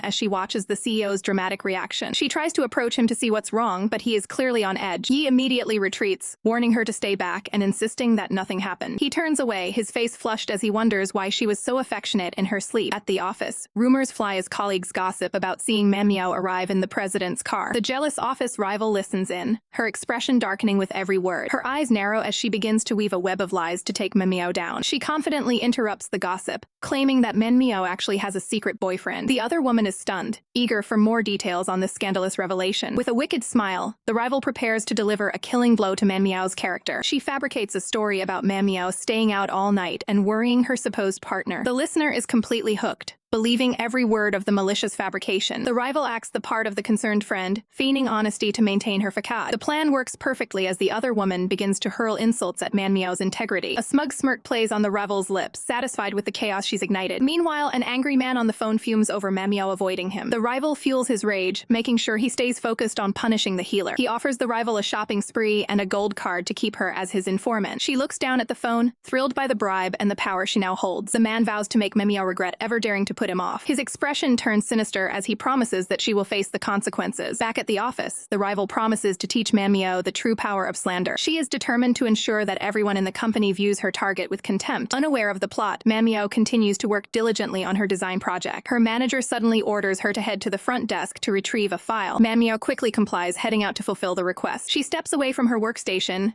leaving her important documents unguarded. In the shadows, a hand reaches out to snatch her hard-earned drawings. When Manhwa returns, she is horrified to find her desk completely empty. The rival approaches with a fake look of concern, asking what has happened. Manhwa's heart sinks as she realizes her crucial design drawings have vanished. The manager enters the meeting room, signaling the start of the high-stakes conference. She immediately calls on Manhwa to introduce the items for the current issue. Manhwa stands before the group, frozen by the realization that she has nothing to show. The manager's patience snaps, demanding to know why she is hesitating. With a trembling voice, Manhwa admits that she has lost the design drawings. The manager explodes in anger, berating her for such a careless and unprofessional mistake. Manhwa tries to explain that she only left for a moment, but the damage is done. Watching from his seat, Yi's eyes sharpen as he realizes this is a calculated act of sabotage. President Yi sits at the head of the table, his gaze sharp and unforgiving as he addresses the careless loss of the project drawings. Mu hides a smirk, thinking her plan worked perfectly after she ditched the files behind the ladies' room door. However, Yi's eyes narrow as he locks onto the true culprit with predatory precision. Without warning, he commands manager Lu to postpone the urgent meeting until the evening. Lu is visibly stunned by the CEO's sudden change in priorities. Yi stands up and coldly orders Mu to follow him into his office for a private word. The color drains from Mu's face as she realizes her sabotage might have been spotted. Meanwhile, Manhwa stands alone in the hall, clutching her head in a panic over her missing work. Suddenly,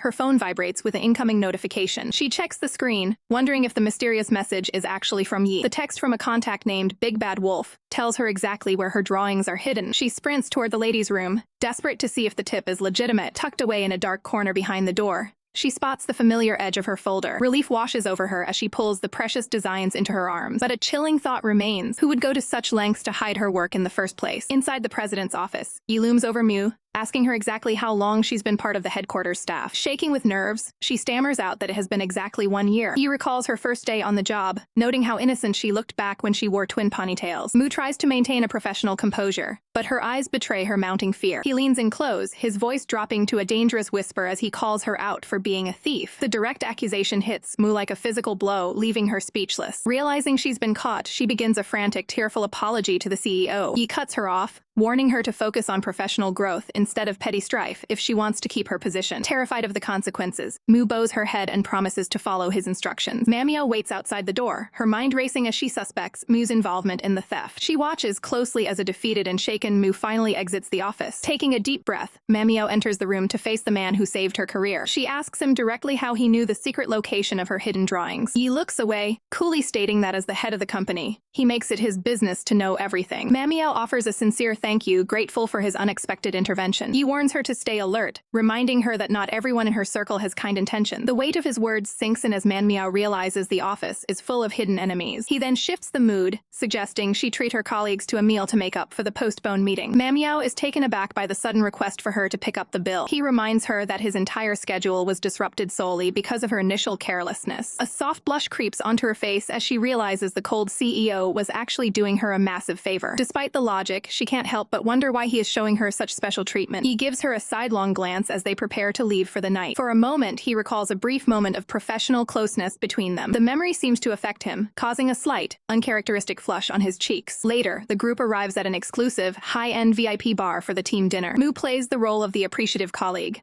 thanking Manhwa for the invitation to such a posh venue. Manhwa worries about her bank account, knowing Yi specifically chose this expensive location. The team raises their glasses in a synchronized toast, the blue lights of the bar reflecting in the crystal. Manhwa hears a rumor that the specialty wishing wine served here is actually efficacious. The legend says you must think of your favorite person and finish the drink to make the wish come true. Intrigued by the idea, Manhwa decides to participate in the magical ritual. She stands beside Yi, both of them holding the vibrant pink cocktails in the dim light. A small smile plays on her lips as she imagines her wish being granted. She closes her eyes tight, focusing all her energy on a single thought. Suddenly, a vivid memory of a past, intimate invitation flashes through her mind. She gasps and snaps her eyes open, her face turning a bright shade of crimson. He remains perfectly calm, observing her sudden outburst while taking a sip of his drink. Another memory of a warm embrace resurfaces, making her heart hammer against her ribs. She can still feel the lingering sensation of being held, making her dizzy with confusion. He catches her eye, his own face showing a hint of a blush as he watches her struggle with her thoughts. After a sip of the wishing wine, both Yi and Manhwa find themselves blushing uncontrollably as shared memories flood back. They stand in the dim light of the bar, locked in an awkward silence while holding their glasses. Realizing the intensity of the moment, they both jerk their heads away, trying to hide their embarrassment. Manhwa takes another drink, her mind racing with confusion over why she's reacting this way to him. Yi steals a glance at her, secretly admitting to himself that he's becoming far too preoccupied with his employee. She drains her glass, hoping the cold liquid will settle her racing nerves. Yi follows suit, his professional facade cracking under the weight of his hidden feelings. As the evening ends, Manhwa reaches into her bag to settle the bill for the team. She politely offers her credit card to the server to handle the expenses. Suddenly, a sleek black card enters the frame as Yi decisively steps in to cover the cost himself. Manhwa looks up in shock, surprised by the CEO's sudden and forceful intervention. He remains stoic, stating that he refuses to let his staff go broke over a simple team meal. He leans in slightly, his gaze intensifying as he emphasizes that this rule applies especially to her. From across the room, Qiao Qingcheng watches the interaction with a look of pure disdain and jealousy. Driven by malice, she begins to march toward the duo with a calculated plan to interrupt. She dramatically stumbles into Yi's side, feigning a sudden bout of dizziness to get his attention. Clinging to his arm, she weakly asks him to take her home immediately. Just then, Manhwa's phone begins to buzz with an urgent incoming message. It's a text from Jianjun, demanding that she deliver an important file to Coco Bar for Qiao. Yi looks down at the woman clinging to him, questioning if she's really as drunk as she's acting. Watching the two of them, Manhwa feels a sharp, unexpected pang of isolation. She clenches her hand, deciding to prioritize the work task over the awkward social situation. She tells Yi to stay and look after Qiao while she rushes off to handle the urgent delivery. Behind her back, Qiao's eyes sharpen with a cold, manipulative sense of triumph. A smug smirk plays on the revel's lips, satisfied that her plan to drive Manhwa away worked perfectly. Without a second look, Manhwa hurries out of the establishment into the night. He stands frozen, his brow furrowed with a deep sense of worry for her safety. Outside, the night sky opens up, sending a heavy, cold downpour onto the city streets. Manhwa finds herself stranded in the rain, looking desperately for a way to complete her mission. She clutches the precious file to her chest,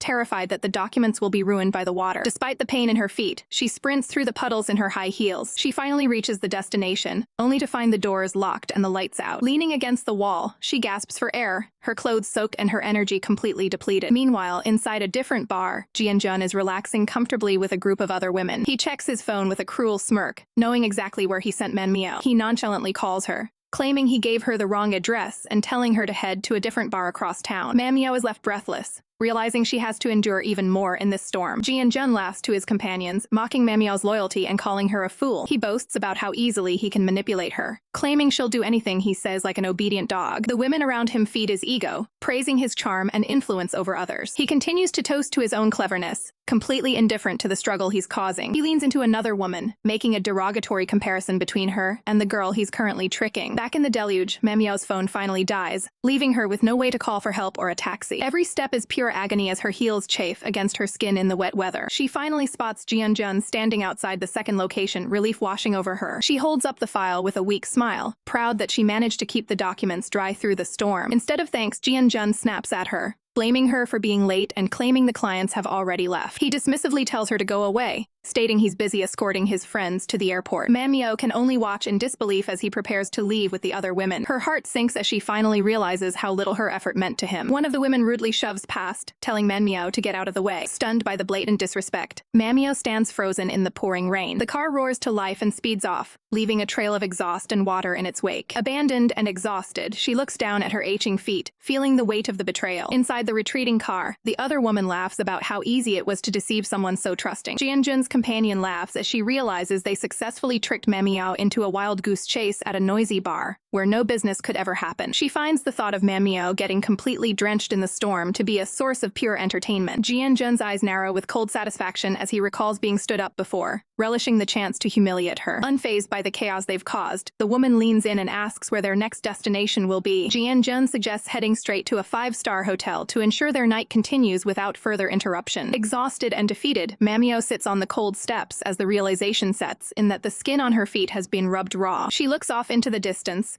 her expression clouded by an unspeakable sense of grievance. A close-up reveals the extent of her struggle, her wet shoes and blistered feet proving how hard she tried to make the meeting. She wonders how she could have been so late that the clients had already vanished into the night. The memory of Jian-jun's cruel mockery flashes through her mind, comparing her to a dog that shouldn't get in his way. Manhwa realizes with a heavy heart just how far her rival was willing to go to sabotage her. A dark shadow suddenly looms over her from behind, cutting through the gloom of the alley. A hand reaches out to get her attention, startling her out of her deep despair. She gasps in shock as she finds Yuchi sitting right beside her on the damp steps. Recognition hits her instantly, and she can hardly believe the president himself is there. Yuchi looks at her with concern, asking why she's sitting in the rain and risking her health. Manhwa notices that his expensive clothes are just as soaked as hers, indicating he's been out in the storm for a while. He leans closer, asking if she's been crying because her eyes are so red. Manhwa tries to maintain her composure, but the weight of the night is becoming too much to bear. Hot tears begin to spill over as her emotional walls finally crumble. Overwhelmed, she lunges forward and clings to him,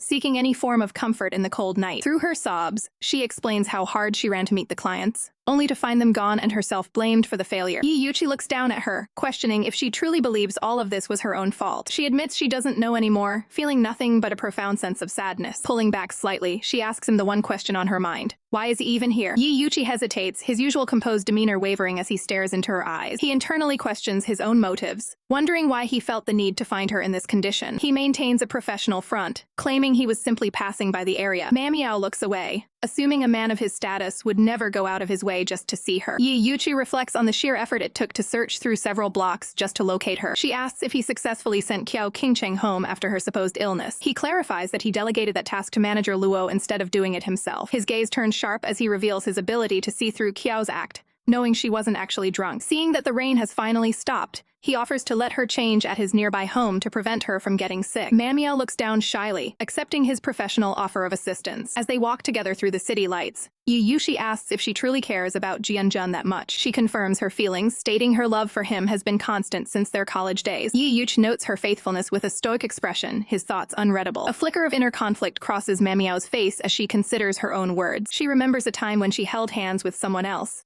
a memory that still haunts her. She realizes that her definition of being faithful changed significantly after a specific turning point in her life. Turning the focus back to him, she asks if there is anyone he has cared for all this time. Yuchi admits that there is someone, though his answer is cryptic. Manhwa feels a sudden, unexpected pang of disappointment at his admission. She wonders if this woman is a powerful figure from the same mysterious, demon world he originates from. Yuchi elaborates, describing the person more as a soulmate than a simple acquaintance. Manhwa asks the obvious question, Why doesn't he return to her if he misses her so much? He explains that his return is complicated because he was forcibly exiled into the human world. Manhwa is visibly stunned by the revelation of his forced departure from his home. Yiyuchi's eyes flash with a cold, vengeful light as he blames an arrogant woman for his current situation. A vision appears of a formidable woman with flowing gray hair and a regal presence. Her sharp, calculating eyes are shown in a close-up, revealing her intense focus. The woman's voice echoes from the past, demanding to know if Yiyuchi will finally submit and be her man. In a final memory, Yiyuchi stands in his true, powerful form, defiantly facing down the woman who sought to control him. Meet Mei Shi, a hot-tempered noble in the demon world who refuses to take no for an answer. She boasts that her father's immense power ensures a life of luxury for anyone by her side. Yiyuchi remains unmoved, coldly stating that his life is driven by love, not political status. Insulted by his lack of gratitude, Mei Shi's eyes glow with a dangerous, vengeful light. Yi's stoic silence only serves to further agitate the entitled demon princess. Her fury boils over as she vows to make him regret his icy indifference. She turns away, determined to break his aloof demeanor once and for all. Channeling her dark energy, she prepares to tear open the gateway to the sleeping abyss. Yi realizes the gravity of the situation too late as the dimensional rift begins to pull at him. He is violently cast out of his realm, doomed to wander the human world until he learns submission. Mei Shi watches with a sadistic grin as her former obsession is swallowed by the void. Back in the present, Yi reflects on just how truly vile that woman was. Instead of offering sympathy, Manhwa can't help but stifle a laugh at the absurdity of it all. She finds it hard to believe a literal demon lord was exiled just because he rejected a girl. Yi snaps at her, clearly annoyed that she views his life's tragedy as a comedy. Checking the progress of his mission, she asks if he's found a way to return home yet. He shoots back with a sarcastic remark,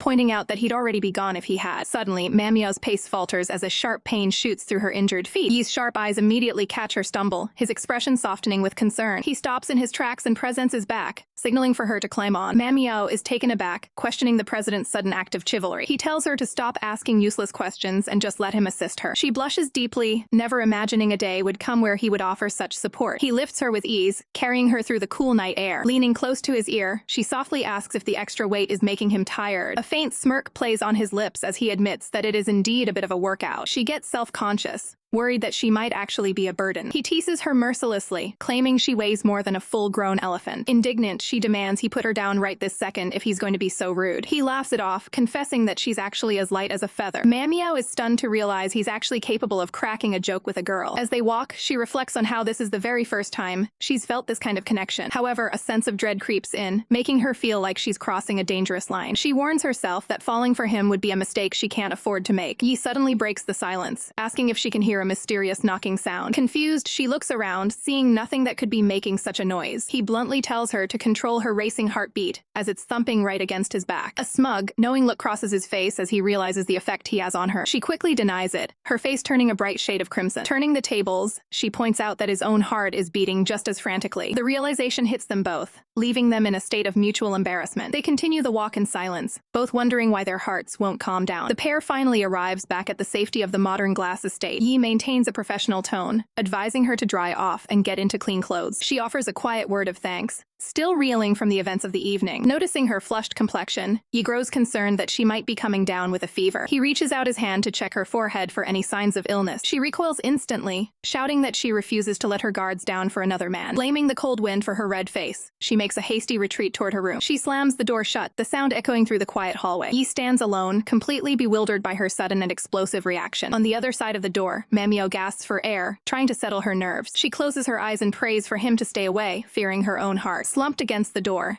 she realizes she's teetering on the edge of falling for the demon president. Yiyuchi calls out for Manhwa to stop in her tracks before she can leave. He glances down at his hand, questioning when he began to truly accept her presence in his life. A deep blush creeps across his face as he realizes he can't help but want to be near her. He tries to ground himself, reminding his racing heart that she is merely a mortal woman. Despite his logic, his pulse continues to hammer against his chest with an unstoppable rhythm. He looks away, struggling to maintain his typical icy and professional composure. He casually mentions that a bar gave him 2 tickets to an amusement park after he settled a bill. With a visible flush, he asks if she would be free to visit the park with him. Manhwa stares back at him, completely stunned by the unexpected invitation from her boss. Panic sets in for Yi as he remembers her heart supposedly belongs to another man. Internally, he's desperate for her to just agree and join him for the day. Her eyes widen in confusion as she tries to process the president's sudden warmth. He holds out the colorful tickets for the Rainbow Amusement Park, waiting for a response. Fearing rejection, he quickly covers his tracks by claiming it was just a joke, and she should take her lover instead. He turns his back on her, ready to make a swift exit from the awkward encounter. Manhwa is left standing alone, clutching the tickets and feeling a strange sense of loss. She stares at the tickets, telling herself she should be thrilled to have a potential date with Jianjun. However, a sadness washes over her as she realizes a high-profile president would never actually date an employee like her. The door begins to creak shut as she hesitates to let the moment end. She finds her voice at the last second, calling out to President Yi. He pauses mid-stride, looking back over his shoulder to see what she wants. She politely thanks him for the gift, keeping her tone strictly professional. His expression hardens into a mask of cold indifference at her formal response. He tells her he is simply keeping his promise before walking away for good. As he walks, he scolds himself for indulging in such a foolish daydream. He can't stop picturing her in the arms of the man she truly loves. The vision of her with someone else haunts him, reinforcing the distance between them. He feels utterly ridiculous for letting his emotions get the better of him. Meanwhile, the scene shifts to a room where a plot is brewing. A woman on the phone berates a subordinate for failing to hide their tracks properly. She demands that the evidence be shredded and disposed of immediately. Her accomplice listens intently, feeling the pressure of their failing scheme. The woman in white vows to take down Manhwa before she secures the president's favor. She explains that they must bait Manhwa into a mistake that will get her fired from the headquarters. Her subordinate complains about how Manhwa is playing both sides despite having a boyfriend. They hope the president will soon see through what they believe is a deceptive act. The mastermind promises a tragic end for the girl who dared to cross them. The accomplice fumes, calling Manhwa a disgrace to the entire company. She is still stinging from the public reprimand she received because of the newcomer. Safely at home, Manhwa stands in her room, lost in deep thought about her day. She brings her hand to her face, catching a lingering scent left behind by Ye. She closes her eyes, mesmerized by the fragrance of peach blossoms that surrounds her. She questions why the image of the president is constantly occupying her mind. She looks at the tickets again,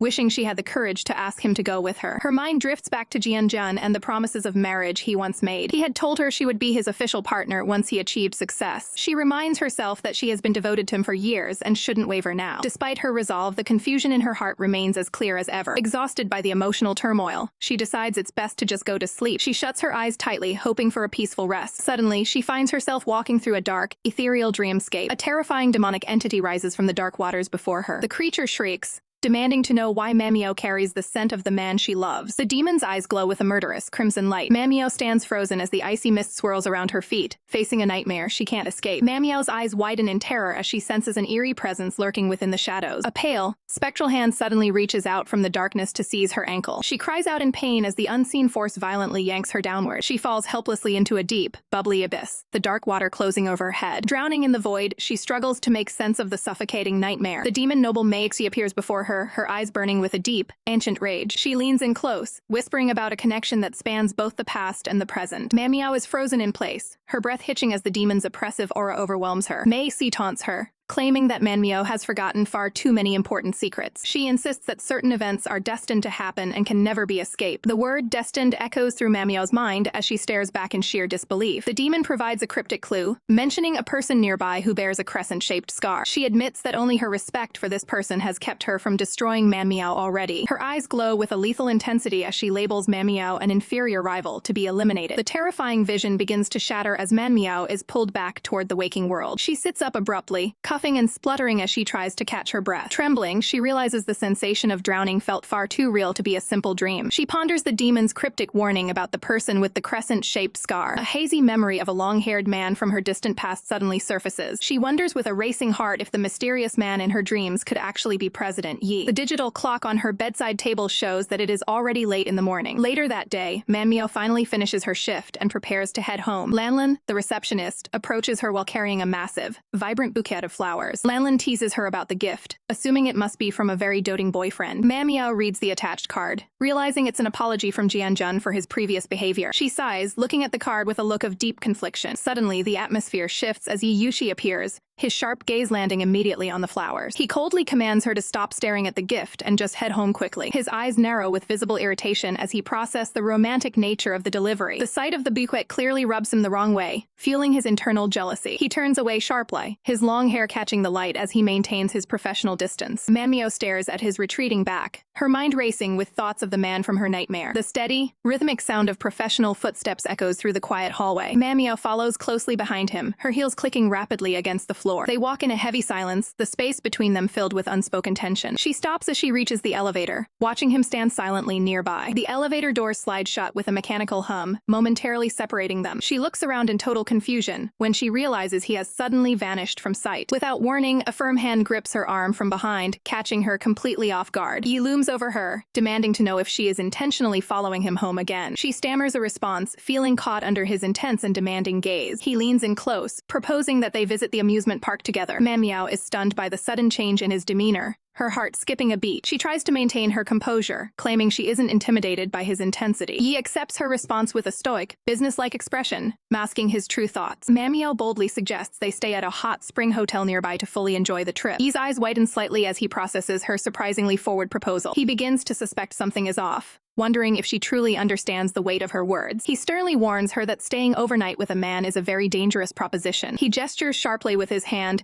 emphasizing the gravity of the situation they are discussing. Yuichi takes a proactive stance, pinning Manhwa against the wall with an intense, unwavering gaze. Manhwa watches him closely, interpreting his heavy silence as a definitive yes to her proposal. She eventually pulls away, resolved to uncover the truth about his mysterious connection to her past. Her determination flickers in her eyes as she focuses all her energy on her next move. Meanwhile, in a dark room, a malicious finger hovers over a phone screen, ready to ignite a scandal. Qiao Qingcheng seethes with jealousy while watching a recorded video of the pair's private moment. With a cold smirk, she hits send, launching the video directly to Jianjun's inbox to sow discord. Saturday finally arrives, finding the duo seated together inside the quiet cabin of Yi's sleek car. Manhwa offers a soft smile, expressing her sincere gratitude for him looking after her during their last encounter. She points out a neatly packed bag in the back containing the clothes she borrowed and professionally laundered for him. He keeps his eyes fixed on the road, announcing they are nearly at their destination and should prepare to head out. Once at the park, Yi stands tall at the counter, ordering 2 vanilla ice creams to kick off their day. A nearby vendor suggests the handsome young man buy matching headwear for his lovely girlfriend to wear. The word girlfriend hangs in the air, catching Manhwa completely off guard and making her heart race. She quickly returns to his side, handing over the treats while calling him president to maintain a professional distance. Yi ignores the formal title, gently placing a floral headband onto her hair with surprising tenderness. He reaches out to adjust the accessories, leaving her momentarily stunned by the sudden proximity. He selects a pair of wolf ears for himself, looking unexpectedly sharp in the playful theme park gear. Manhwa looks up at him, now sporting a pair of innocent sheep ears to complete the matching set. Yi smirks at her reaction, noting that the accessories were actually a complimentary gift for their visit. Noticing a massive crowd gathered ahead, Manhwa wonders what all the excitement could be about. Yi reaches down, his fingers brushing against hers as he prepares to navigate the throng of people. He pulls her close to his side, warning her to stay tight so she doesn't get lost in the sea of visitors. Manhwa's heart skips a beat as she looks at him, feeling the warmth of his protective presence. Yi remains focused on the path ahead, though a slight, uncharacteristic blush creeps onto his cheeks. A lively promoter announces that couples can win exclusive plushies by taking an intimate photo together. The prize is a pair of adorable, round stuffed animals waiting for the perfect winner. He looks at the prizes with interest, questioning if the offer is strictly reserved for romantic couples. He turns to Manhwa, asking her directly if she wants to try and win one of the cute dolls. Encouraged by the challenge and his rare playful side, she urges him to go for it. The promoter repeats the rules, explaining that they must strike a convincing pose for the camera. The idea of performing an intimate gesture leaves Manhwa blushing furiously under the sun. Yi's gaze softens as he prepares to play along with the park's festive traditions. He pulls her into a close, professional embrace, creating a picture-perfect moment for the onlookers. The photographer captures the scene instantly, clicking the shutter at the height of their shared tension. For a few long seconds, the world disappears as they hold each other in the middle of the bustling park. Manhwa leans into his chest, her eyes wide as she processes the sudden and intense closeness. The promoter finally breaks the spell, jokingly asking how much longer they plan on holding that pose. Startled by the interruption, they both quickly pull apart, their faces flushed with visible embarrassment. They are handed the matching plushies as a reward for their highly convincing performance. Yi teases her as they walk away, asking if she was nervous because she expected a kiss. Manhwa remains silent, her mind racing with complex thoughts she can't quite articulate. Yi looks away, silently remembering that they have already shared a kiss in a moment of past intensity. They move on to a colorful claw machine, determined to win even more prizes for their collection. Manhwa watches in frustration as the metal claw slips off the smooth surface of a plushie. She tries again with focused effort, but the prize remains just out of reach in the glass box. Frustrated by her lack of luck, she wonders how the machine can be so difficult to master. He watches her determined expression from the side, finding her obsession with the game quite charming. He places his hand firmly over the joystick, ready to show her how a professional handles the task. He carefully guides her movements, explaining the exact technical technique needed to secure a win. Manhwa finds herself leaning back into his hold, distracted by the unexpected comfort of his arms. She closes her eyes for a brief moment, savoring the feeling of being protected and supported. The claw finally bites down hard on a target, successfully lifting a plushie from the colorful pile. It drops the prize right into the collection chute, sparking a bright flash of victory. Before long, the chute is overflowing with dolls as Yi completely dominates the game with ease. The claw machine never stood a chance, leaving a massive pile of plushies as proof of their victory. Manhwa struggles to carry the mountain of prizes.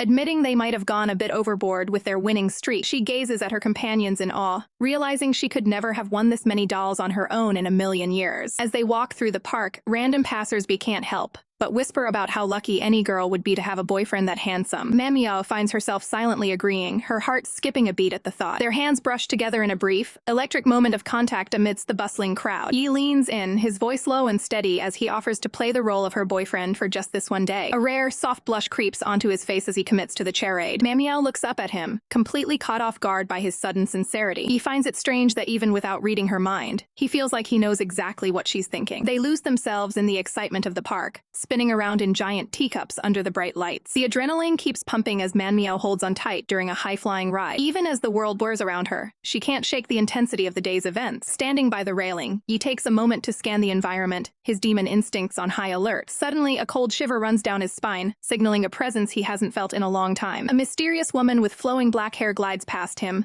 leaving a trail of spookiness in her wake. She doesn't stop, mentally promising a reunion very soon as she disappears into the crowd. With a sharp, hidden gaze, she identifies Manhwa as nothing more than an inferior rival to her plans. Leaving the park behind, they arrive at a prestigious resort and spa to wind down for the night. Inside, the lobby is draped in luxury, illuminated by a massive, golden chandelier. They approach the front desk together, ready to check into their scheduled accommodations. The receptionist hands over the key card for a high-end deluxe twin room, confirming the reservation. Manhwa freezes in shock, realizing just how expensive a room of this caliber must be. He casually takes the card, making it clear that he was the one who handled the booking details. As the doors open, Manhwa is stunned by the sheer scale of the massive, opulent suite. She questions why they need so much space for just the two of them. Yi stares her down, stating firmly that he simply doesn't want their evening to be interrupted by anyone. Manhwa tries to steady her breathing, telling herself to remain professional and stay calm despite her racing heart. Yi leans in closer, his shadow looming over her as he asks if she's actually afraid of him. She feels trapped between his gaze and the wall, her mind racing for a response. Her eyes dart away, the tension in the room becoming almost unbearable for her. Finally, she reaches out to push his hand away, insisting that she needs some space. She quickly turns her back, announcing she's gonna get changed for the hot springs before she loses her nerve. Later, she enters the steaming spa area, finding Yi already relaxing in the water. Yi looks back at her with a calm, expectant expression as she approaches the pool. Manhwa's eyes immediately begin scanning his shoulders and back, searching for the elusive crescent-shaped scar. She grows frustrated, unable to find the mark she's been looking for among the steam. She focuses her vision, determined not to miss a single detail of her investigation. Closing her eyes for a second, she tries to recall the exact shape of the protector's mark. Suddenly, a vivid memory flashes through her mind of a young girl falling through the air. In the vision, a pair of strong hands reach out just in time to catch her. A silver-haired figure holds the girl close, shielding her from the impact of the fall. The young girl cries out in pain, clutching onto her savior in the dreamlike haze. Manhwa snaps back to reality, her eyes wide with the sudden realization of a forgotten past. Manhwa's footsteps echo through the corridor as she makes her way through the resort. She pauses to catch her breath, her chest heaving from the sheer exhaustion of her frantic search. Looking down with a heavy heart, she realizes just how difficult this mission has become. Peering from behind a large decorative plant,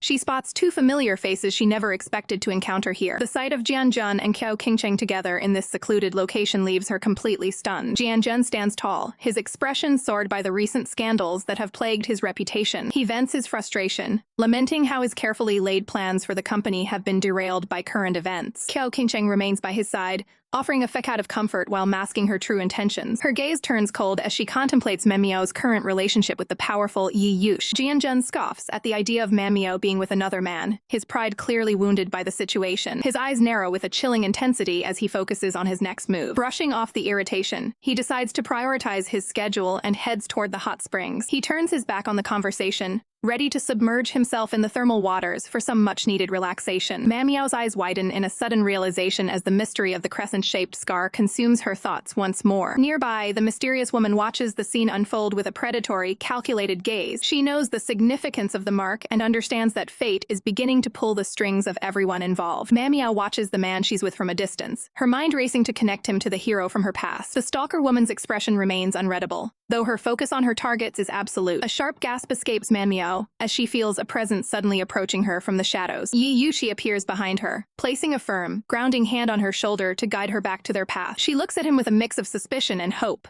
wondering if he is truly the one she's been searching for all these years. Not wanting to cause a scene in public, she leads him away from the prying eyes of her rivals. Her internal monologue reveals her desperation to find a professional way to confirm the scar's existence on his skin. Yi Yuchi notices her strange behavior, his sharp eyes scrutinizing her every move for signs of trouble. He prepares to speak, his stoic demeanor hiding the deep curiosity he feels about her sudden shift in mood. Manmiao's fingers tremble as she clutches the fabric of her robe, her nerves reaching a breaking point. His piercing red gaze locks onto hers, demanding an explanation for her erratic and secretive actions. He leans in closer, frustrated that his supernatural abilities can't seem to penetrate her racing mind today. Pulling her into a protective embrace, he asks her directly what she truly desires from their current arrangement. Manmiao leans into his chest, feeling the warmth of his presence despite the many secrets still between them. He whispers softly against her, urging her to be honest about the emotional turmoil she is clearly hiding. She remains silent for a moment, her eyes filled with an uncertainty that she cannot yet voice aloud. Her grip on his clothing tightens as she struggles with the conflicting emotions swirling inside her. Yi Yuchi demands to know if she has any intention of revealing her true self to him during this trip. She looks up at the powerful CEO, her heart pounding as she prepares for the inevitable confrontation to come. He leans in close, his gaze searching Manmiao's for any sign of her true feelings. He gently cups her face, his expression softening as he wonders why she's keeping secrets. Resting his forehead against hers, he creates a moment of intense, quiet focus. Manmiao shuts her eyes tight, struggling against the internal urge to simply give into his presence. She remains silent, her heart heavy with the weight of her hidden mission. Realizing he won't get an answer, Yi turns away, the distance between them growing. He casts a final, pained look back at her, unable to hide his growing frustration. His eyes narrow with a cold realization that she might not even understand her own heart. Standing side by side, the air is thick with the unspoken divide between the two. He eventually tells her to get some rest, settling into bed as the tension lingers. Lying in the dark, Manmiao finally works up the courage to ask if he has any scars on his body. He looks back at her with genuine confusion, wondering why she's suddenly interested in such a detail. Disappointed by his answer, she looks away, feeling more lost than ever. She stares into the void, mourning the fact that he isn't the person she's been searching for. Suddenly, the scene shifts to a mysterious figure gliding through the shimmering water of the hot springs. A woman with long, ink-black hair emerges from the depths like a specter. The moonlight reveals a distinct crescent-shaped scar on a man's back, the very mark Manmiao seeks. Manmiao gasps in her subconscious, stunned to realize the scar belongs to her ex, Jianjun. The mysterious woman steps onto the stone edge of the pool, her presence chilling the air. In the dreamscape, the woman looms over a sleeping Ye, her intentions unknown. Just as she reaches out, Manmiao's hand darts forward to stop her. Manmiao fiercely commands the intruder to stay away from him. The dark-haired woman turns, her pale face and piercing eyes fixed on the healer. She bursts into a haunting laugh, finding Manmiao's protectiveness amusing. Her eyes suddenly glow a menacing red as she notes how little Manmiao has changed. A memory flashes of a young Manmiao standing her ground with the same fiery determination. The woman stands in her traditional red robes, a figure from a past Manmiao doesn't fully recall. She leans in close, her voice a poisonous whisper against Manmiao's ear. She reminds Manmiao of the fundamental wall between humans and the demon race. A cruel smile plays on her lips as she speaks of a fate filled with eternal loneliness. She asks a chilling question, wondering if Manmiao can handle seeing Yi suffer for her sake. The woman's shadow completely engulfs Manmiao, reinforcing the weight of her words. Tears well up in Manmiao's eyes as the prophecy of 1,000 years of isolation sinks in. Her breathing hitches, the nightmare taking a physical toll on her. Back in the room, Manmiao whimpers in her sleep, caught in the grip of the vision. He watches her closely, his heart breaking as he sees the tears streaming down her face. She reaches out blindly, her voice trembling with the fear of leaving him alone. Yi's eyes widen in surprise at her sudden, desperate show of affection. He pulls her into his arms, promising to never let her disappear from his sight. Meanwhile, Qiao Qingcheng finally returns home, looking exhausted from her time away. Her companion rushes to her side, frantic with worry about her 2-day disappearance. The assistant reveals that a mysterious new tenant has been waiting to see her for hours. Qiao enters the room and finds the same dark-haired woman from the dream sitting calmly in the chair. The woman looks up with a knowing gaze, marking a reunion that has been a long time coming. The mysterious woman greets Qiao Qingcheng with a chillingly familiar long time no see. Qiao Qingcheng is taken aback, confused by the strange mention of a mermaid. The woman, now introduced as Kong Xiao, offers tea and announces that they will be roommates from now on. Qiao repeats the name Kong Xiao in a daze, as if the name itself holds a hidden meaning. Kong Xiao notices the intense stare and questions why the girl is looking at her so closely. Qiao admits that the woman looks strangely familiar, like a ghost from a distant memory. Kong Xiao hints at a shared childhood, claiming they used to play together long before their memories faded. A subtle smirk plays on the newcomer's lips as she realizes Qiao's memories haven't fully awakened yet. Qiao begins to panic, recognizing this woman as the nightmare figure who once tried to drown her in a dream. She struggles to understand why this terrifying presence is suddenly standing right in front of her. A sharp knock at the door suddenly interrupts the tense standoff between the two women. Jianjun enters the room and his presence immediately shifts the atmosphere of the apartment. He is instantly struck by Kong Xiao's beauty, warmly acknowledging the new tenant with a polite smile. Jian hands over a gift, expressing his hope that they can all get along well in the future. Kong Xiao finds the idea of receiving a gift from a human to be quite an intriguing novelty. Jian then turns his attention back to Qiao, presenting her with a dessert to help sweeten her mood. He gently reaches out, asking if she is still upset about their previous encounter. Jian leans in close to mention a dinner reservation he made at a garden restaurant for the following evening. Qiao agrees to the date, while Kong Xiao watches the interaction with a cold, calculating gaze. Kong Xiao thinks to herself that Man Miao no longer loves Jian with the same intensity she once possessed. She scoffs at the situation,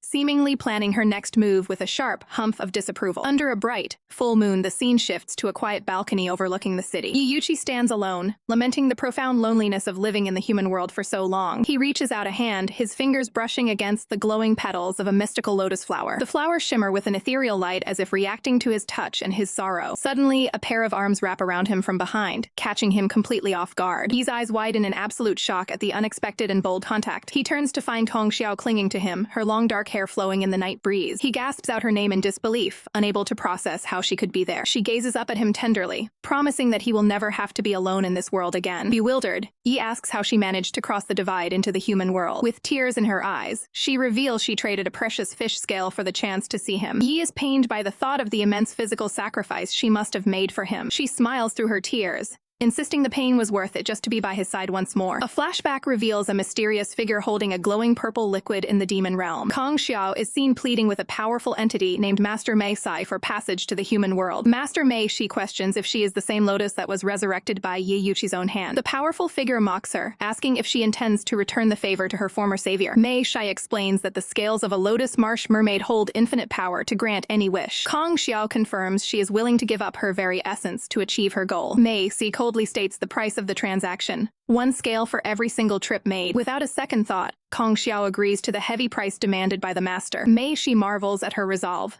noting that pulling off a scale is as agonizing as a knife wound. Kong Xiao remains steadfast, declaring she can endure any amount of pain for his sake. Back in the present, Yi is visibly moved by the depth of her devotion and sacrifice. She reminds him that without him, she would have vanished, and she owes him her entire life. She pulls him into a tight embrace, tired of being just a distant confidant from his past. Her voice drops to a soft whisper as she expresses her desire to stay by his side tonight. Yi is left speechless, his face a mask of confusion and deep internal conflict. The scene shifts back to Man Miao, who appears deeply troubled as she watches from a distance. Yi looks back at her, his expression unreadable and filled with a growing sense of dread. The tension hangs heavy in the air as their eyes meet in a moment of silent, painful realization. The evening begins at a high-end restaurant where Man Miao and Jianjun sit down for what should be a quiet dinner. Man Miao stares blankly at the menu, her mind clearly elsewhere as she struggles to focus. Jianjun notices her lack of appetite immediately, questioning why she seems so incredibly distracted. She tries to laugh it off with a dismissive wave, hoping to hide her growing unease. Despite her efforts, she can't help but look down in silence, her heart heavy with unspoken thoughts. The atmosphere shifts instantly when a waiter leads Yi Yushi and Kong Xiao to a table right in their line of sight. Man Miao freezes, her eyes widening as she witnesses the man she loves arriving with her rival. Jianjun watches her reaction like a hawk, his gaze sharpening as he realizes the depth of her lingering feelings. He smirks to himself, recognizing that the president's presence is the perfect catalyst for his next move. Man Miao hides behind her menu, desperately trying to shield herself from the painful reality unfolding nearby. Sensing her vulnerability, Jianjun decides it's time to exert his influence over his former subordinate. He tells her to snap out of it and focus on ordering their meal. Man Miao can only offer a weak, somber nod as she tries to maintain her composure. Across the room, Kong Xiao and Yi look like the quintessential power couple, radiating an aura of perfect harmony. Feeling a wave of despair, Man Miao decides that the only way to get through the night is to lose herself in drink. Jianjun leans back, calmly accepting her request, while his mind plots his next tactical advantage advantage. A cold, calculating smile touches his lips as he realizes how easily she is falling into his hands. Yi sits rigidly across from Kong Xiao, his expression one of professional detachment. He vents his frustrations about the human world, viewing everyone around him as inferior beings. He takes a sip of his drink, admitting that seeing Kong Xiao is the only thing providing him any relief. Kong Xiao's eyes narrow as she notices Yi's gaze drifting toward the pink-haired girl at the next table. Yi quickly looks away, his annoyance flaring at his own inability to ignore Manmiao. Distraught and reckless, Manmiao begins pouring herself glass after glass of wine. Yi watches her from afar, his brow furrowed as he wonders if she is truly happy with her new companion. Kong Xiao tries to poison the well, suggesting that people change and that some connections are best left in the past. Manmiao is soon completely flushed, her senses dulled by the alcohol as she leans back in her chair. Jian looks at her with utter contempt, finding a twisted sense of joy in her public display of misery. He takes a slow sip of his tea, savoring the feeling of being in total control of the situation. With a dark glint in his eye, he decides it's time to show everyone how cruel reality can be. He stands up and approaches Yi's table with a fake, boisterous greeting that cuts through the air. Yi stares back with cold, piercing eyes, completely unimpressed by the interruption. Jian boldly extends his hand, introducing himself as Manmiao's current boyfriend. Yi's expression hardens, his eyes glowing with a dangerous, supernatural intensity. He ignores the hand entirely, stating his name with a chilling authority that leaves no room for debate. Undeterred, Jian points out that Yi shouldn't be driving and offers to take everyone back together. Yi glares at him, sensing the underlying trap, but finding himself unable to refuse the challenge. Jian maintains his polite mask, though his internal thoughts are far more predatory. He leads the group out, playing the role of the helpful friend while leading them toward his car. He scoffs at Yi's perceived weakness, certain that he will make Manmiao give up on the CO tonight. The four of them pile into the vehicle, creating an incredibly cramped and hostile environment. Manmiao stares out the window with glassy eyes, the world outside becoming a blur. She slumps against the seat, her consciousness fading as the alcohol takes its full toll. Opening her eyes slightly, she is hit with a fresh wave of pain seeing Yi and Kong Xiao sharing the space behind her. He asks if she's intoxicated, while Kong Xiao makes a show of leaning comfortably against him. Manmiao watches them together in the back seat, feeling more isolated than ever before. Jian catches her reflection in the mirror,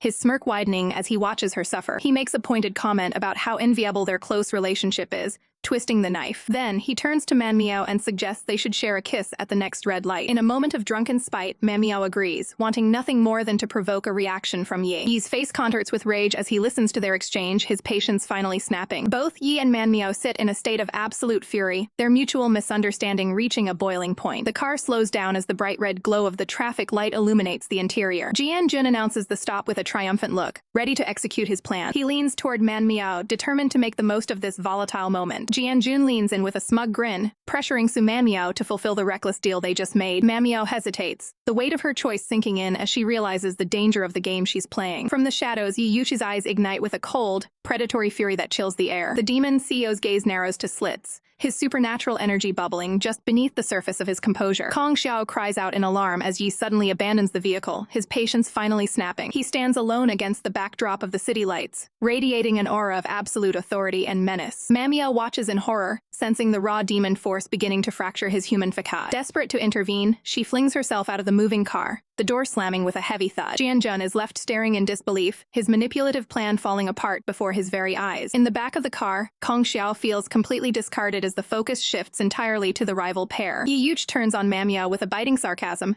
mocking her for leaving her date to follow him. Manmiao is paralyzed by his words, her heart aching as she struggles to defend her true feelings. An expression of pure annoyance flickers across Yi's face, disgusted by the constant cycle of misunderstanding. He reaches out and clamps his hand onto her arm, refusing to let her run away from this confrontation. Manmiao gazes up at him with wide, vulnerable eyes, the tension between them reaching a breaking point. She is pulled closer into his space, the sheer power of his presence making her world narrow down to just him. Her hand brushes against his sleeve, a silent, trembling response to his overwhelming intensity. He leans down, his voice dropping to a dangerous whisper as he demands to know why she didn't just walk away. Her lips tremble as she tries to find an answer, the words lost in the heat of the moment. His eyes flash with a mix of jealousy and pain, asking why she stayed silent while another woman clung to him. Manmiao finally snaps back, demanding to know why he was the one who sought out a companion first. She stares him down, accusing him of being the cold and indifferent one who started this mess. Yi erupts, his voice echoing as he declares that from this second on, He is the only one she is allowed to notice. The finality of his claim leaves Manhwa breathless, her eyes searching his for any sign of a lie. She remains silent, the air between them thick with the weight of his possessive declaration. Tears finally spill over as she looks at him, her emotional exhaustion visible in the moonlight. Yi's gaze softens slightly, the sight of her tears finally cutting through his protective wall of anger. A small, knowing smirk plays on his lips as he realizes the depth of the connection they share. He keeps his eyes locked on hers, his mind made up on how to handle her defiance. Manhwa looks back at him, her breath hitching as she waits for the inevitable conclusion to their clash. Yi remains unmoved, his cold stare challenging her to try and break away from his control. She places a hand against his suit, a final attempt to keep a boundary between them in this chaotic moment. She tells him straight that he can't have everything his way, asserting her own agency despite her fear. Yi's expression turns stone cold, his determination to bend her to his will becoming absolute. He pulls her closer, making it clear that her resistance will only lead to a strictly enforced disciplinary session. His voice is a low, chilling promise as he warns her that this lesson will continue for the rest of the night. Manhwa's eyes widen in shock at the severity of his tone, realizing she has pushed him too far. Watching from the car, Kang Xiao realizes that Yi has no intention of returning to her side tonight. Jianjun seethes in the front seat, his grip on the wheel tightening as he watches his influence slip away. Kang Xiao's eyes narrow with a dark resolve, refusing to let her goals be thwarted by a simple human. She leans forward to speak to Jianjun, suggesting they strike a deal to reclaim what they've lost. Jianjun looks at her with a sharp,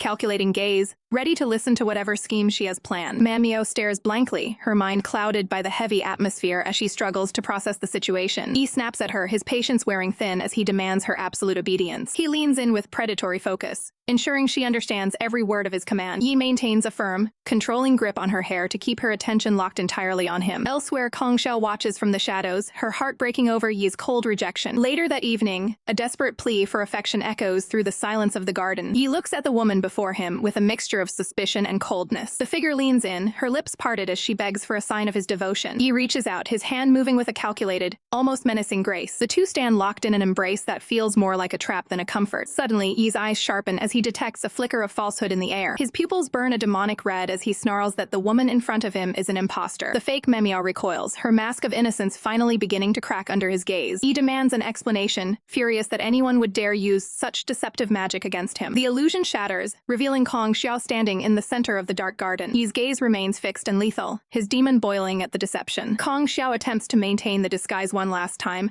willing to be a mere substitute, just to stay by his side. Yi sees right through the desperate ruse, his vision cutting through the magical fog. Kang Xiao finally drops the act, questioning if years of loyalty meant nothing to him. His answer is ice cold, clarifying that he never saw her as anything more than a passing acquaintance. Consumed by jealousy, Kang Xiao screams that no mortal could ever love him with the same intensity she does. She curses Manhwa, declaring that a mere human is unworthy of a demon's devotion. Yi tries to end the confrontation, offering to overlook her insolence if she leaves immediately. But Kang Xiao is beyond reason, blaming Manhwa for poisoning their shared history. Her eyes flash with a dangerous light as she resolves to eliminate her rival once and for all. She vanishes into the night, her mind set on a path of absolute destruction. Back at the residence, a sharp series of knocks shatters the uneasy peace of the hallway. Yi opens the door to find an unwelcome visitor standing on the threshold. Jianjun stands there with a smug grin, claiming he's come to reclaim what belongs to him. Manhwa looks up in shock, unable to believe Jian has actually tracked her down. She begins to walk toward him, ready to escape the suffocating tension of the house. Yi's expression twists into a mask of pure, unadulterated possessiveness. He lunges forward, his hand clamping down on her wrist with bruising force. He makes it clear that he will never allow her to leave with another man. Jian's face contorts into a sinister, unnatural smile that sends shivers down Manhwa's spine. He realizes the person standing before him isn't human at all. Manhwa gasps as the scene around her begins to warp and distort. He growls that this version of Jianjun is nothing more than another hollow projection. Kang Xiao's voice rings out, mocking him for failing to protect his precious mortal. He warns her to stop this madness before she crosses a line she can't come back from. She laughs, knowing that his demon powers are severely weakened in this realm. He tries to manifest his aura, but his fingers twitch uncontrollably under the immense strain. Every attempt to use his true strength sends a jolt of agonizing pain through his physical form. He groans in frustration, his body buckling under the weight of the mortal world's restrictions. Despite the torture, he refuses to back down, his eyes scanning for any way to break the spell. He grips his own arm, fighting through the spiritual backlash that threatens to tear him apart. As the illusionary mist thickens, he realizes he is running out of time to save Manhwa. Manhwa suddenly seizes the intruder's arm with surprising strength. Kang Xiao winces in pain, demanding to be released as the grip tightens. Yi watches the exchange closely, sensing a dark, ominous energy beginning to swirl around Manhwa. Miao. Kang Xiao is baffled by the sudden shift, questioning if the girl before her is even human. He confirms his suspicions, realizing that a dormant, sinister power within her is finally being awakened. With a chilling gaze, Miao asks if Kang Xiao truly intended to end her life. Her eyes flare with a terrifying crimson light, signaling the end of her patience. She reaches out with a steady, menacing hand toward her opponent. In a flash of movement, she closes the distance between them. Miao ruthlessly clamps her hand around Kang Xiao's throat, cutting off her breath. She stares down the mermaid, mockingly asking if she's actually capable of putting up a fight. Yi is paralyzed with shock, wondering what kind of overwhelming force is truly dwelling inside her body. Gasping for air, Kang Xiao desperately calls out to Yi for help. Yi commands Miao to stop, fearing she will actually kill the woman if she doesn't let go. Miao turns a cold look toward him, asking if he actually cares about the fate of this attacker. Ignoring his plea, she exerts even more force on the neck of the person she deems a lowly nuisance. Yi's own eyes glow with desperation, knowing he can't just stand by while Kang Xiao is choked to death. However, the spiritual suppression of the mortal realm hits him like a physical blow, stalling his intervention. He collapses to the ground, his body buckling under the immense pressure of his own restrained power. The agony is unbearable,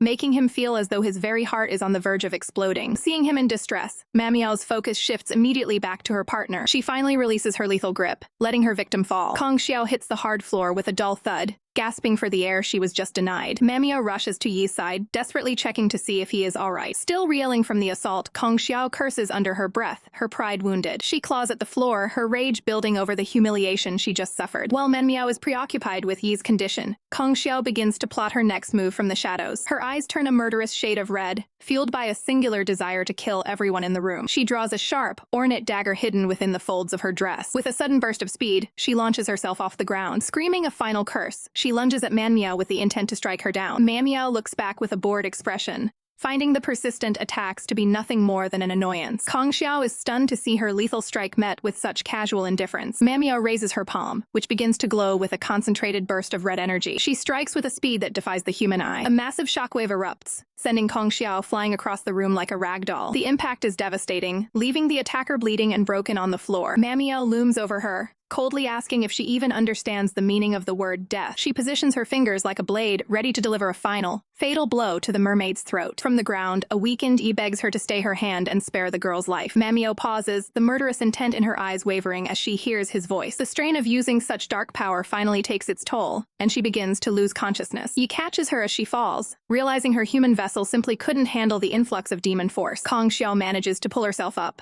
clutching her chest in pain as she stares at the pair. He gives her a stern, warning look, telling her that she has pushed her luck far too much tonight. Kang Xiao can only stare back in confusion, wondering what kind of monster is actually living inside the girl. She feels a strange sense of déjà vu, as if she has encountered that terrifying aura somewhere before. After a few moments, Miao's eyes begin to flutter as she slowly returns to her senses. She blinks, the red glow entirely gone from her gaze as her normal self returns. Looking around the room, she seems completely oblivious to the chaos that just occurred. He watches her closely, questioning if she has any memory of the power she just unleashed. Kang Xiao notes that the heavy, freezing atmosphere has vanished as if it were never there. Seeing the blood on the other woman's face, Miao innocently asks why she is bleeding. Kang Xiao wipes the blood from her lip, choosing to keep the terrifying truth to herself for now. After surviving the recent chaos, Kang Xiao reflects on the troublemakers who disrupted her peace. Her companion maintains a professional demeanor, offering to drive her back as the night grows cold. As the clock strikes midnight, the scene shifts to a surreal, moonlit atmosphere. Miao finds herself trapped in a vivid dream. Dressed in ornate traditional robes, she wanders through a misty landscape, feeling a deep, inexplicable pull towards someone she has lost. Surrounded by faceless silhouettes, she searches the vast crowd for a single familiar soul. Her heart aches with a question she can't answer.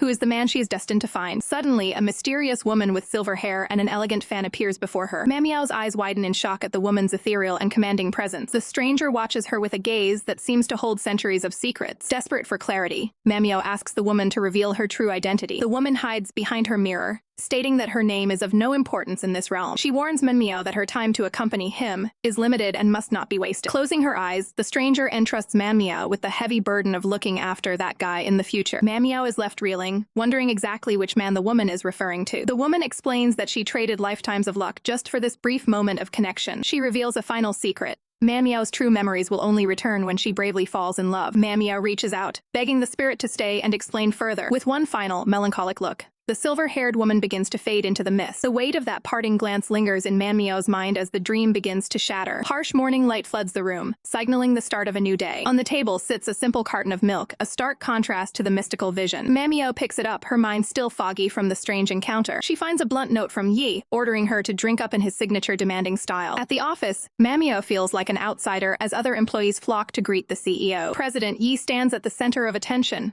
looking sharp and professional in his dark attire. Trying to stay out of sight, Manmyo hides behind a massive, brightly wrapped gift bag. She nearly jumps out of her skin when a coworker catches her clutching the mysterious package. A fellow employee takes the lead, curious to see what kind of professional attire is inside. To Manmyo's absolute horror, the bag contains a frilly, pink trim-made outfit. The coworker whispers about an exclusive midnight party, urging Manmyo to join the event. Manmyo blushes furiously, insisting that such a costume is far too revealing for her. The woman dismisses her concerns, claiming that role play is just a standard part of modern social life. She sets a firm deadline, telling Manmyo that someone important is waiting for her this Wednesday. Beneath her friendly smile, the woman secretly plots to destroy Manmyo's reputation at the gathering. Manmyo glances toward Yi, feeling the pressure of the secret she's now carrying. He catches her eye, his expression unreadable as he maintains his cold executive persona. A sudden vibration breaks the silence as Manmyo's phone lights up with a new alert. The message is from Big Bad Wolf, demandingly telling her they will leave together after work. He follows up with a bold threat, claiming he'll abduct her if she dares to refuse. Manmyo stares at the screen in disbelief, her heart racing at his assertive tone. Later that evening, the two walk through the lush company gardens under the twilight sky. Yi seems unusually relaxed, even offering a rare, subtle smile during their stroll. Confused by the route,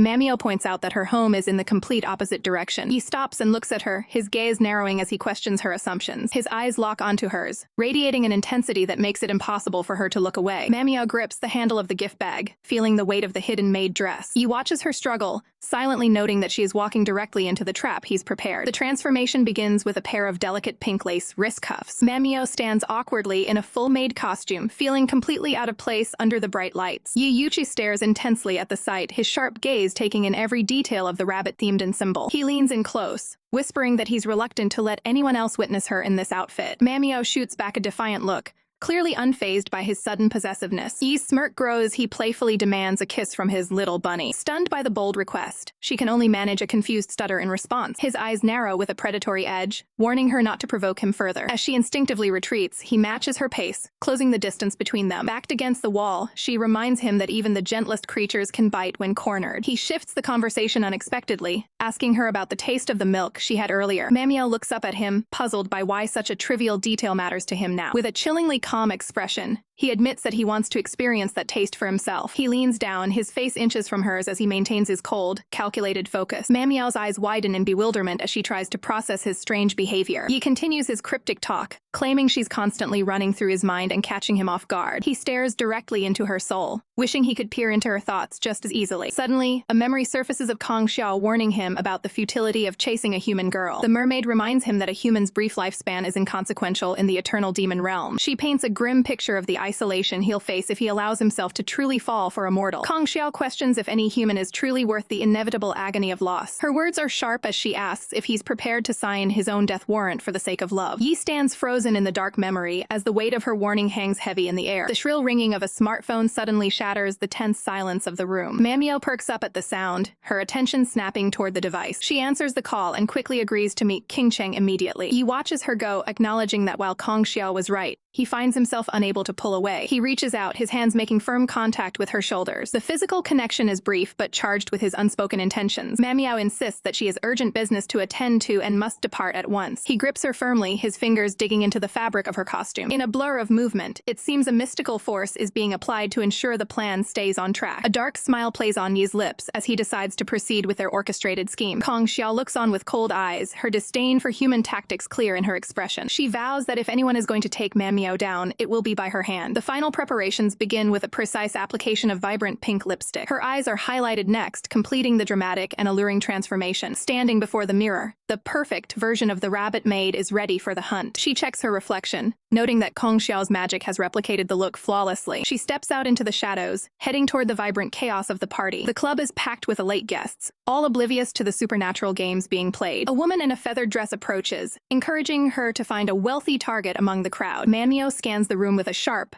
calculating gaze, unimpressed by the shallow atmosphere. The companion mentions the name Jianjun, promising a night of unforgettable entertainment. Manhwa repeats the name to herself, her suspicion clearly growing. She adjusts her frilly collar, preparing herself for the inevitable confrontation. Suddenly, a masked man in a tuxedo swoops in, greeting her with an arrogant tone. He leans in close, patronizingly asking if she'd like to be his little pet for the evening. Manhwa shuts him down instantly with a cold, flat refusal that leaves him stunned. Not used to being rejected, the man hides his annoyance behind a forced, charming smile. He suggests they share a drink, boasting about the high-end bartender he's secured for the night. With a dismissive wave, he orders a special cocktail specifically for his unwilling guest. He raises his glass high, signaling a toast that Manhwa is forced to participate in. Her patience wears thin as she glares at him, offended by his condescending attitude. Despite her reservations, she takes a cautious sip of the colorful drink. The masked man urges her to finish it, his voice dripping with hidden, malicious intent. Mid-sip, Manhwa suddenly freezes, her expression shifting into one of sudden realization. The man's smug expression falters as she demands he stop right there. Manhwa decides to change the vibe of the evening, suggesting that just drinking is far too boring for her taste. She lets out a sly smirk, proposing an unexpected game to keep things interesting. The man across from her looks on with a surprised expression,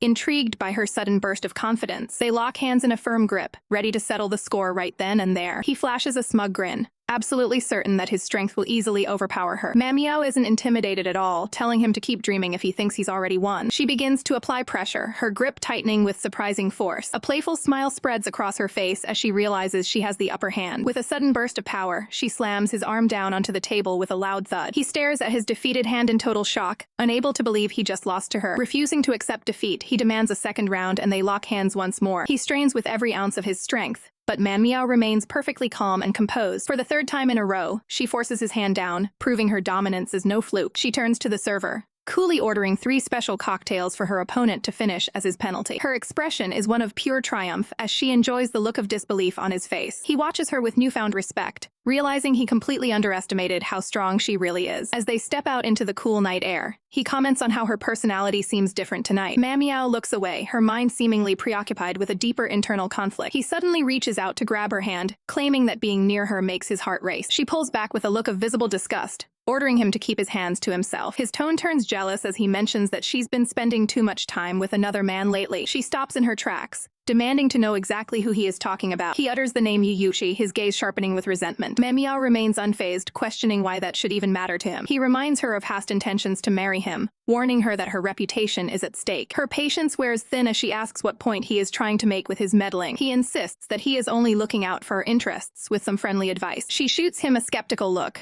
clearly not believing a single word of his supposed kindness. He finally gets to the point, suggesting that they should officially become a couple after all this time. She repeats his proposal back to him with a look of utter disbelief and mockery. He offers to be her boyfriend on the condition that she promises to stay away from Yuyushi. Manhwa can't help but laugh at his arrogance, finding the entire situation ridiculous. She asks him how lame he thinks she actually is to fall for such a demand. Standing her ground, she reminds him that they aren't in a relationship and her business is none of his concern. He looks wounded and frustrated, asking if she is really willing to give him up for Yi. She dismisses him with a wave of her hand, walking away and telling him to think whatever he wants. He stands there baffled, unable to understand what has gotten into her lately. A dark smile touches his lips as he decides that this new, untamable version of her is much more exciting. Manhwa continues her walk alone, wishing she had just delivered a physical blow to end the conversation. Suddenly, 2 thugs emerge from the shadows, blocking her path through the park. They mock her rabbit-themed outfit, suggesting that it's far too dangerous for her to be out alone at night. She points a warning finger at them, telling the 2 troublemakers to back off immediately. Before they can even react, she launches into action, striking the first attacker with professional speed. She follows up with a powerful blow to the second man, catching him completely off guard. With a technical takedown, she pins one of them to the ground, showing no mercy. She commands them to get lost before she decides to do even more damage. The thugs scramble away in fear, realizing they picked a fight with the wrong woman. The man from the club suddenly appears by her side,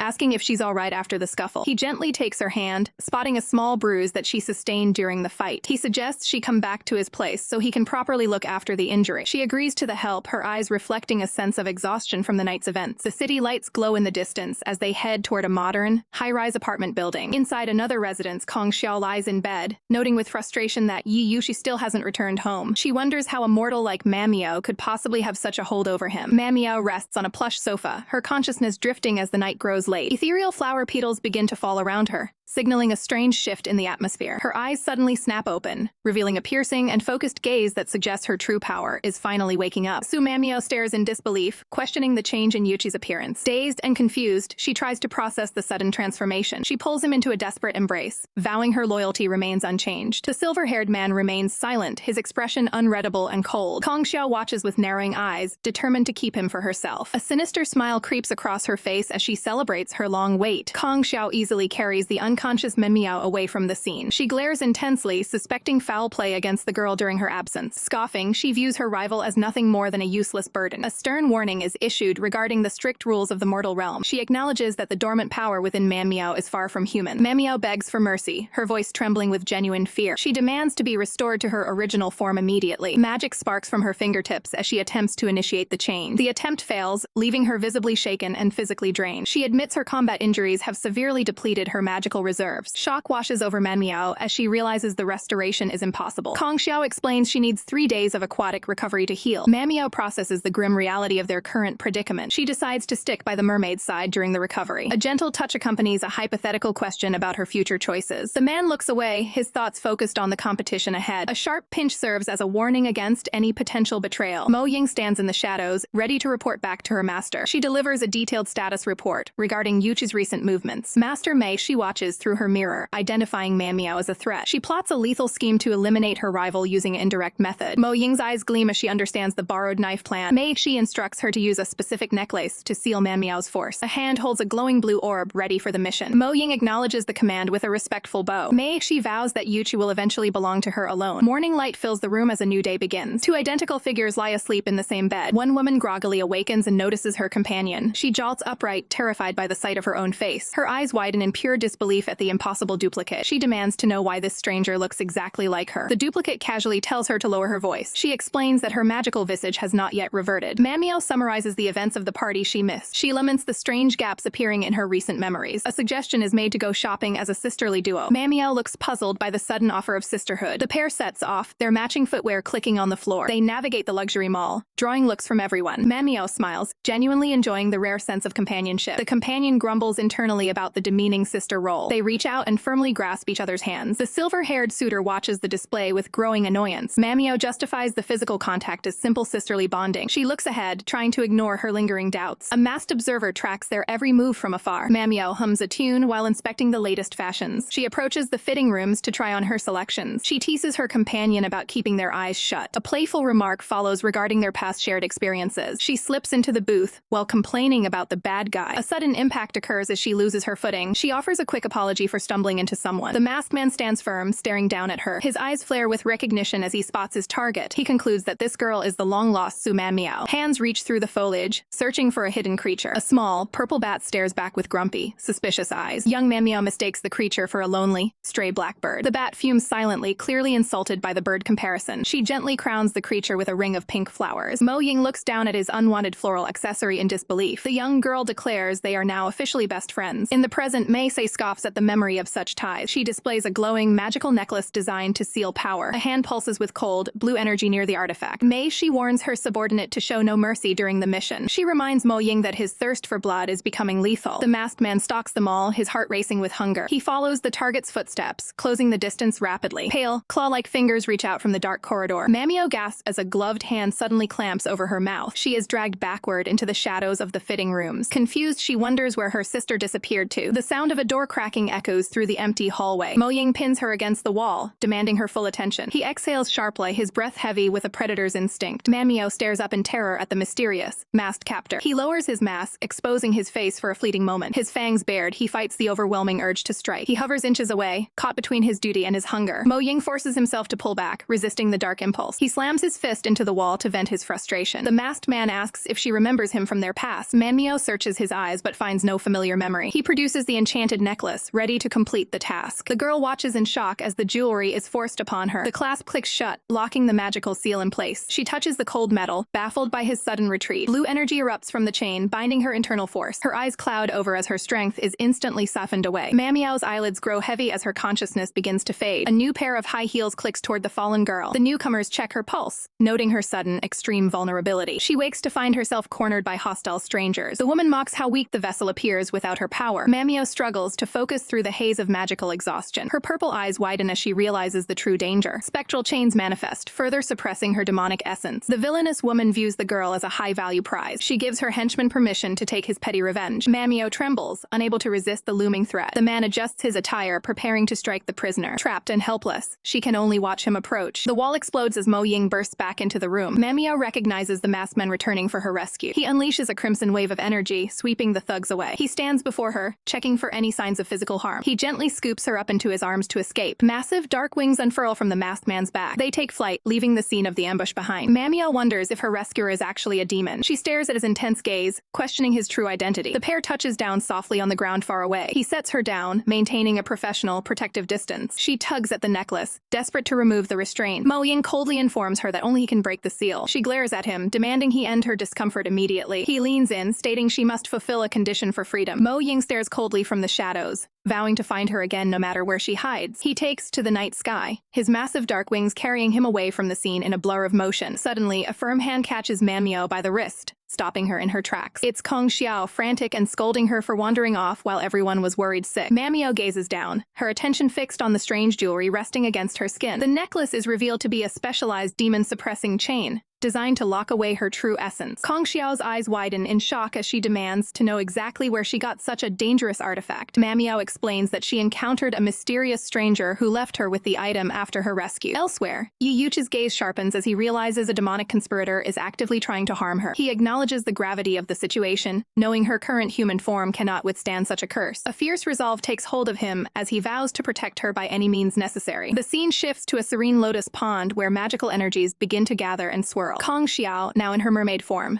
asks if he finds comfort in finally returning to his true vessel. Yi Yuchi remains focused on his objective, asking for a specific method to restore his dormant power. Kong Xiao hesitates, warning that regaining his strength might mean losing his chance to be rid of Manhwa. He dismisses the concern, stating that no one can truly rival her innate potential, even if he remains weakened. The mermaid admits that the sheer volume of power within Manhwa is far beyond her own capabilities. She notes that if Manhwa weren't limited by a human body, her strength would eclipse even Yuchi's. Yuchi ignores the comparison, insisting that Kong Xiao help him restore his power immediately. Kong Xiao proposes a strict bargain in exchange for her mystical assistance. Yuchi anticipates her demands before she can even finish her sentence. He knows the price is high. To get his power back, he must agree to leave Manhwa behind. A moment of internal conflict flashes in his eyes as he weighs the impossible choice. He realizes that without his full power, he can only watch helplessly as the suppression chain endangers her life. To ensure she survives the coming threats, he decides he is willing to sacrifice his own happiness. Kong Xiao presents a glowing scale from the Lotus Pond mermaids to seal their magical pact. She explains that once the wish is made and the agreement is kept, half of his power will return. Yuchi agrees without a second thought, his eyes burning with a desperate determination for her sake. Kong Xiao begins the ancient covenant, her form radiating a brilliant, mystical light. She issues the final, cruel warning. If he expresses love for Manhwa, he will suffer agonizing pain. Glowing petals drift through the air as the magical contract takes a physical hold on his soul. Yuchi stands at the center of a blinding aura as the restoration process begins. His silver hair lengthens instantly as he feels the surge of energy breaking through his bonds. He stands fully restored, his presence commanding and ethereal in his traditional robes. As his bare feet touch the earth, vibrant flowers instantly sprout from the dry grass. The ground blooms with life wherever his spiritual energy makes contact with the soil. He reaches out into the breeze, watching as petals swirl around his fingertips. Kong Xiao looks on in awe, noting that even her own lingering wounds have been instantly mended. She marvels at the overwhelming sensation of healing and rebirth radiating from his presence. Kong Xiao praises him as a supreme manager capable of empowering all creatures in the demon realm. She notes that even the intense pain of sacrificing her scale has completely vanished under his aura. She recalls the many high-ranking women of their world who would do anything to marry him. For her, being allowed to stay this close to him is the ultimate satisfaction. Yuchi takes a deep breath, finally savoring the return of his formidable demonic strength. However, a shadow falls over his face as he realizes he cannot share this joy with the girl he saved. He envisions Manhwa, the very reason he was forced to make this tragic trade. Suddenly, a sharp, stabbing sensation pierces through his chest like a blade. His heart feels as though it's being torn apart, the curse reacting to his lingering feelings. He laments that he may never have the chance to express his true thoughts to her again. The next morning, a hand reaches for a fresh carton of milk left on the table. A note is attached to the carton,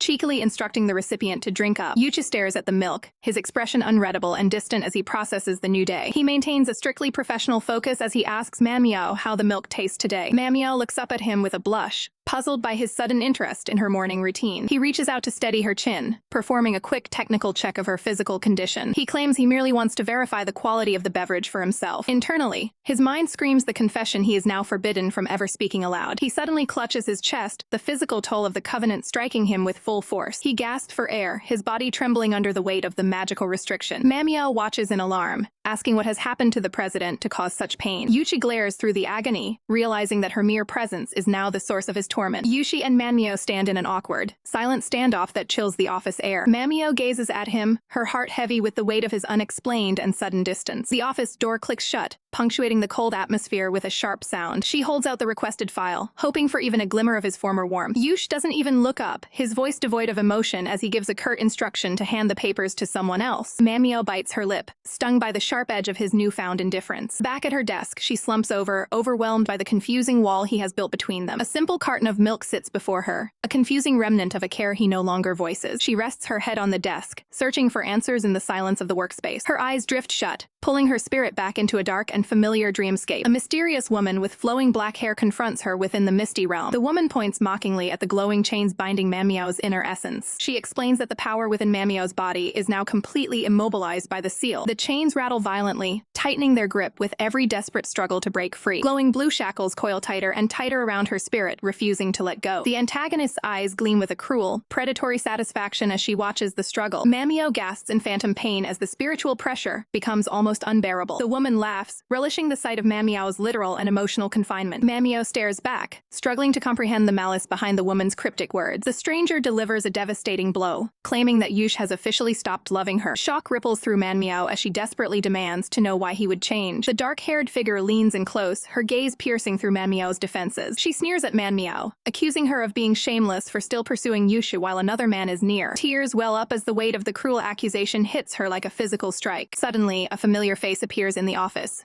urging her to wake from the nightmare. Jian-jun leans over her desk, his smile appearing kind and attentive to her needs. She blinks back the remnants of sleep, recognizing her colleague standing over her. He sets a polished lunch container down on the desk with a practiced, friendly flourish. Manhwa looks at the food, surprised by this sudden and personal gesture of care. Her eyes search her own reflection, wondering why she feels absolutely nothing in return for his kindness. Across the room, Mei-shi makes her move, confidently approaching Yuchi with a bright smile. Yush stands there, his expression a mask of stone despite her close proximity. Manhwa watches from a distance, her heart sinking at the sight of them together. Jian-jun tries to maintain her attention, but her focus is entirely fixed on the CEO. Mei-xi's smile is triumphant as she mentions a private lunch reservation she made just for him. To Manhwa's horror, Yushi agrees to the invitation, allowing Mei-shi to lead him away. The pair walks off together, leaving Manhwa feeling completely abandoned in the office. Mei-shi glances back over her shoulder, a subtle and victorious smirk playing on her lips. Manhwa is left frozen in place, the reality of her isolation finally setting in. The antagonist's voice echoes in her mind, repeating the painful claim that Yush no longer cares. Driven by a surge of desperation, Manhwa speaks up, refusing to be left behind by him. Yuchi pauses, his cold gaze landing on her with a chilling lack of any recognition. Mei-shi watches the interaction with a smug, knowing look, enjoying the awkward tension. He rejects her request instantly,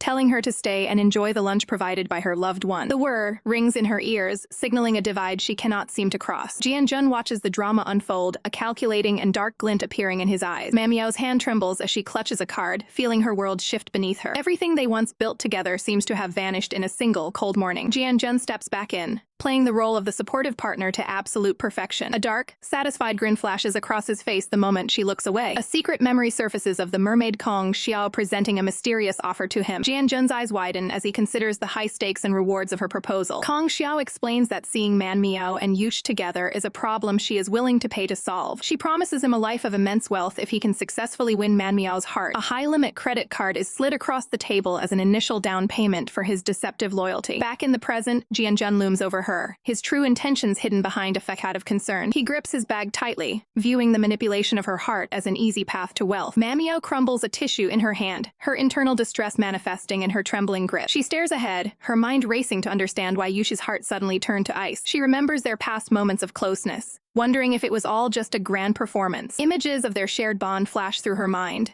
now tainted by a deep sense of doubt. She recalls the intensity of their connection, questioning if he was merely playing a part the entire time. Refusing to accept this silent abandonment, she decides she must confront him face to face to find the truth. Manhwa's heels click desperately against the pavement as she chases after the man who once meant everything. Her breath hitches, her face a mask of pure desperation as she refuses to let him walk away like this. Yuchi stands by the luxury car, his profile as cold and unyielding as a block of ice. "You wait!" She cries out, her lungs burning from the exertion of the chase. He turns with a chilling formality, reminding her that their relationship is now strictly professional. Manhwa's eyes flash with hurt as she questions why he's suddenly hiding behind his title as her boss. The silence between them stretches thin, heavy with the weight of everything left unsaid. She demands to know the truth behind his sudden, freezing indifference toward her. Yuchi's gaze remains vacant, asking if that's the only reason she bothered to follow him. Stealing her resolve, Manhwa prepares to ask the one question that could shatter her world. She finally voices the ache in her soul, asking if he ever truly cared for her at all. For a fleeting second, the demon CEO's composure cracks as the question strikes a nerve. He winces, his brow furrowing as a sharp, agonizing sensation flares within him. Internally, his heart screams a truth that his lips are forbidden from ever speaking. Panic replaces Manhwa's anger as she notices him physically trembling under the strain. She rushes forward, throwing her arms around him in a desperate attempt to offer comfort. The contact only intensifies the curse, sending a jolt of pure agony through Yuchi's system. A spectral voice echoes in his mind, warning that falling for her again will lead to his utter destruction. The spiritual pact he made begins to glow, threatening to revoke his demon force if he breaks his word. He gasps for air, the internal struggle between his love and his power reaching a breaking point. With a sudden, violent motion, he grabs her arms to force a distance between them. "Go away," he snarls, his voice laced with a pain she can't possibly understand. Manhwa stands frozen, her heart breaking as she wonders if his previous promises were all a lie. Tears well up in her eyes as she begs for a straight answer to her feelings. Yuchi forces the word out of his throat,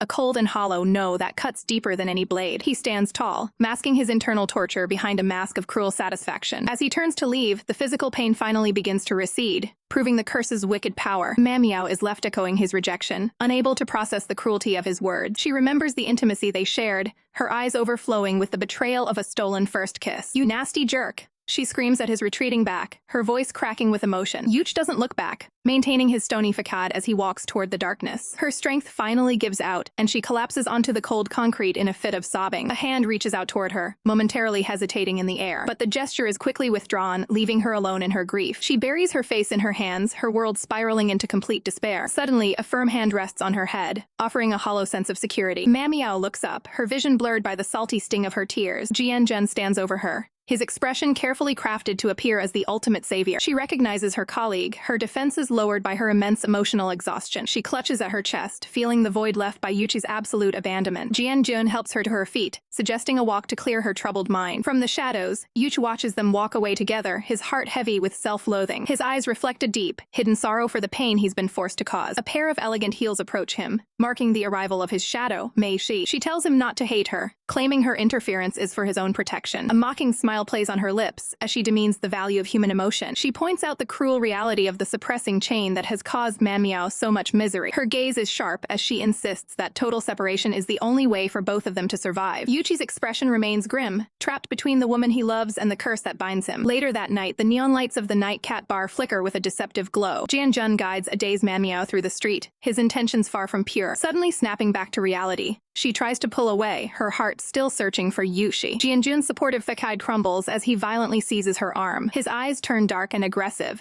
tired of her constant yearning for the man who left her. "It hurts. Let me go," she cries out, struggling against his iron grip. A mysterious hand suddenly clamps down on Jianjun's shoulder, stopping him mid-stride. Jianjun spins around, his face twisting with annoyance at the interruption. A masked figure stands in the shadows, radiating a dangerous, otherworldly aura. A single red eye glows with demonic intent, fixed directly on the mercenary. With a swift movement, the stranger puts Jianjun into a forced, magical slumber. Manhwa remains on the ground, her mind still consumed by thoughts of the man she thinks betrayed her. Mo Ying stares into the distance, his sharp eyes searching for the true source of this chaos. An ethereal figure in traditional robes appears through the mist, watching the scene unfold. An authoritative voice rings out, warning anyone against laying a finger on the vulnerable vessel. The scene shifts as feet finally touch solid land. Mo Ying stands tall, demanding to know who sent the intruder and what their intentions are for the girl. The masked man remains silent, his eyes cold and unreadable. Seeing the lack of cooperation, Mo Ying's expression hardens with annoyance. He channels his power, a brilliant surge of blue energy crackling around his hand. With a final warning, he tells the intruder not to blame him for what happens next. The intruder immediately bolts, attempting to disappear into the thicket. Mo Ying's eyes narrow as he watches the coward try to make a run for it. In an instant, Instant glowing magical vines erupt from the ground to ensnare the target. The masked man's eyes widen in shock as his escape is suddenly cut short. Desperate to break free, he tries to shatter the magical binding holding him in place. The energy vines crack under the pressure of his struggle. Mo Ying swings a powerful blade of energy, slicing through the air with a deafening swish. The force of the blow strikes a tree behind the retreating figure,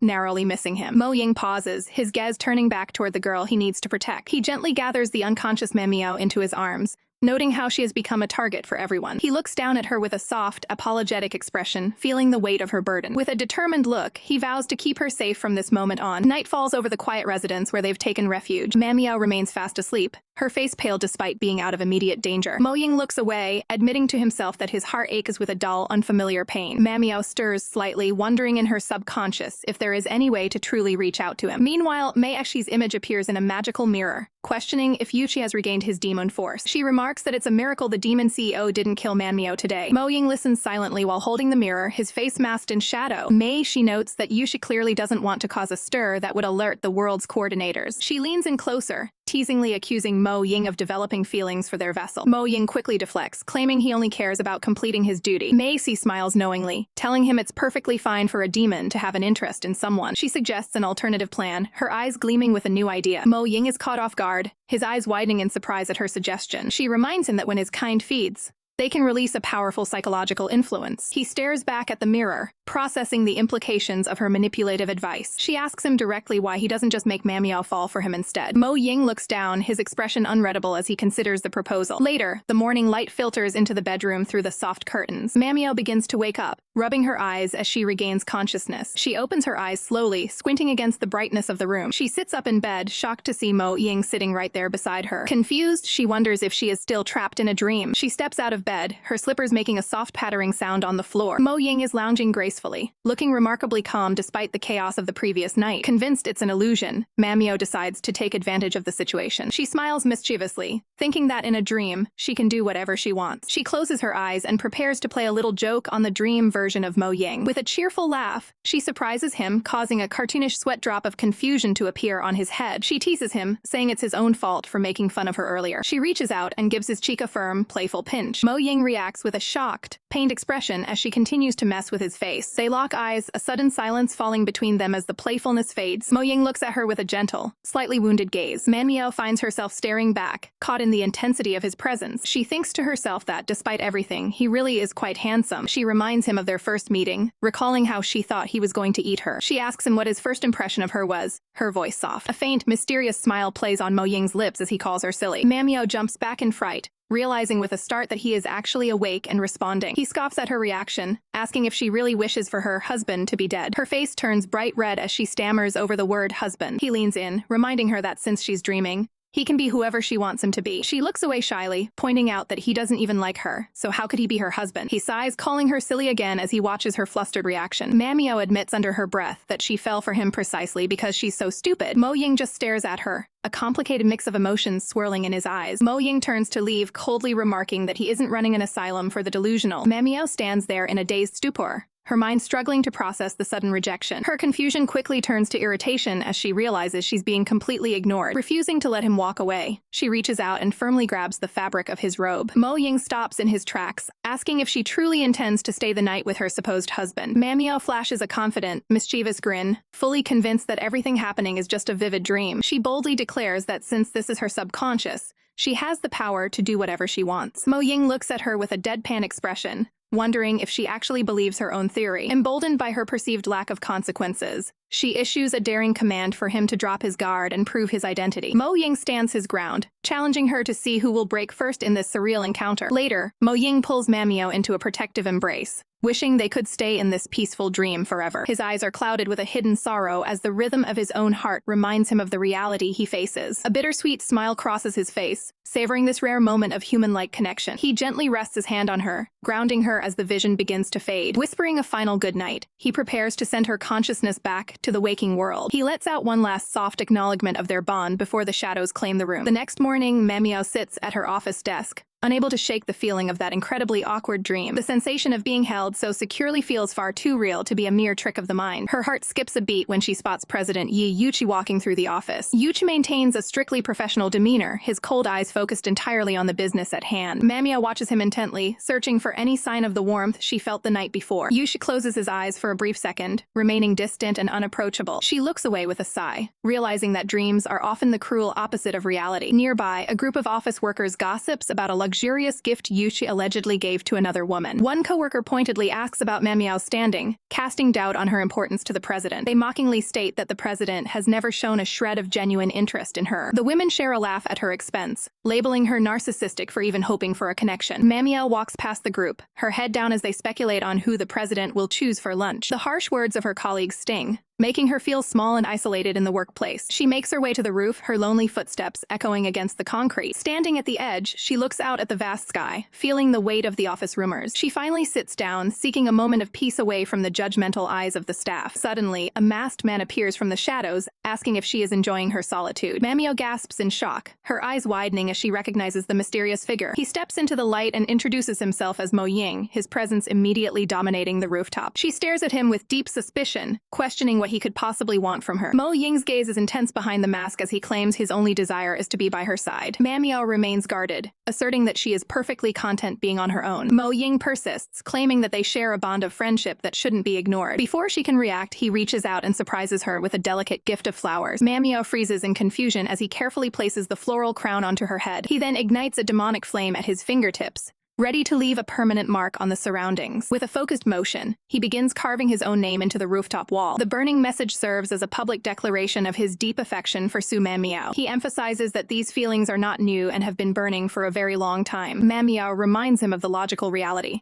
They have only actually met twice. She demands to know his true objective, refusing to be swayed by such a dramatic performance. Suddenly, cold and powerful voice cuts through the air, demanding the intruder's attention. President Yi Yuchi stands there in his suit, radiating a lethal and authoritative aura. Manhwa is stunned to see the president personally intervening in the confrontation. Yuchi stares down the masked man, his presence alone enough to shift the atmosphere of the rooftop. His eyes narrow with a chilling intensity as he prepares to deal with the interloper. He glares at the glowing confession written on the wall, his anger beginning to boil over. The president's face remains a mask of cold fury as he steps forward to assert his territory. He clenches his fist tightly, the tension in his arm signaling an imminent outburst of power. Red energy ripples across his hand as he channels his immense spiritual strength. The wall groans under the pressure, unable to withstand the president's focused rage. With a final violent crack, the stone shatters into pieces, erasing Mo Ying's message forever. Manhwa watches in horror as the tension between the two rivals reaches a dangerous breaking point. Yi Yuchi's patience has finally run dry, his voice dripping with lethal intent toward his intruder. A terrifying crimson glow ignites in the CEO's eyes, signaling his transition into a state of pure aggression. Mo Ying instantly senses the shift in the air, recognizing the lethal energy radiating from his opponent's gaze. Yuchi's hand crackles with volatile red mana, ready to unleash a devastating strike to eliminate the competition. Without a second thought, the powerful demon lunges forward, his power manifesting as a jagged blade of light. Manhwa heroically throws herself between the two men, desperate to prevent a total bloodbath on the rooftop. Mo Ying is caught completely off guard by the woman's sudden and risky act of self-sacrifice. He looks down at her with wide eyes, his usual mask of confidence slipping for just a fraction of a second. Their feet remain planted firmly on the concrete, a silent standoff occurring amidst the swirling magical chaos. Manhwa calls out to Mo Ying, her voice trembling with genuine concern for his safety. Despite her intervention, Yuchi's blade of energy slashes through the air with terrifying, unstoppable speed. The attack connects with its target, sending droplets of blood flying as Mo Ying is forcibly pushed back. The impact is severe, leaving Mo Ying collapsed on the ground while he struggles to regain his footing. Manhwa reacts in horror, her face contoured in absolute shock at the sudden and brutal violence. She turns on Yuchi, demanding an explanation for his cold and unprovoked assault on the visitor. The weight of the situation bears down on her as she tries to process Yuchi's jealous and territorial outburst. Yuchi towers over his fallen rival, issuing a final, chilling warning to stay away from his vessel. Mo Ying glares up from the floor, his eyes narrowing as he refuses to back down despite his injuries. Manhwa is incensed that Yuchi is completely dismissing her presence and her protests during the fight. She declares her hatred for him, unable to tolerate his selfish and controlling behavior any longer. Her expression hardens as she prepares to sever their professional connection and walk away for good. Yuchi demands that she return to his side immediately, attempting to re-establish his bossy authority. She shuts her eyes and firmly refuses the command, standing standing her ground against the powerful demon. Turning back to Mo Ying, she urges him to retreat before Yush decides to finish the job. With a final look of defiance, she informs President Yi that she is resigning from the company effective immediately. She makes it crystal clear that he no longer has any right to meddle in her personal life or affairs. Yuchi is visibly stunned, unable to comprehend that his vessel would actually try to quit her position. He closes his eyes and coldly rejects the notion, stating that her resignation is officially denied. Mamiao snaps back, insisting that she is leaving the premises regardless of his corporate protocols. In her frustration, she lets out a series of annoyed grunts, feeling like she is talking to a brick wall. Yuchi's hand shoots out, clamping firmly around her wrist to prevent her from walking away from him. She demands that he behave professionally, reminding him that she is no longer his subordinate. Yuchi pulls her into a tight, controlling embrace, admitting that he is indeed a bossy and imprudent man. He tightens his grip on her wrist, ensuring that she cannot escape his physical presence. A mischievous, almost dark glint appears in his eyes as he considers his next move to keep her close. Mamiao struggles against his iron hold,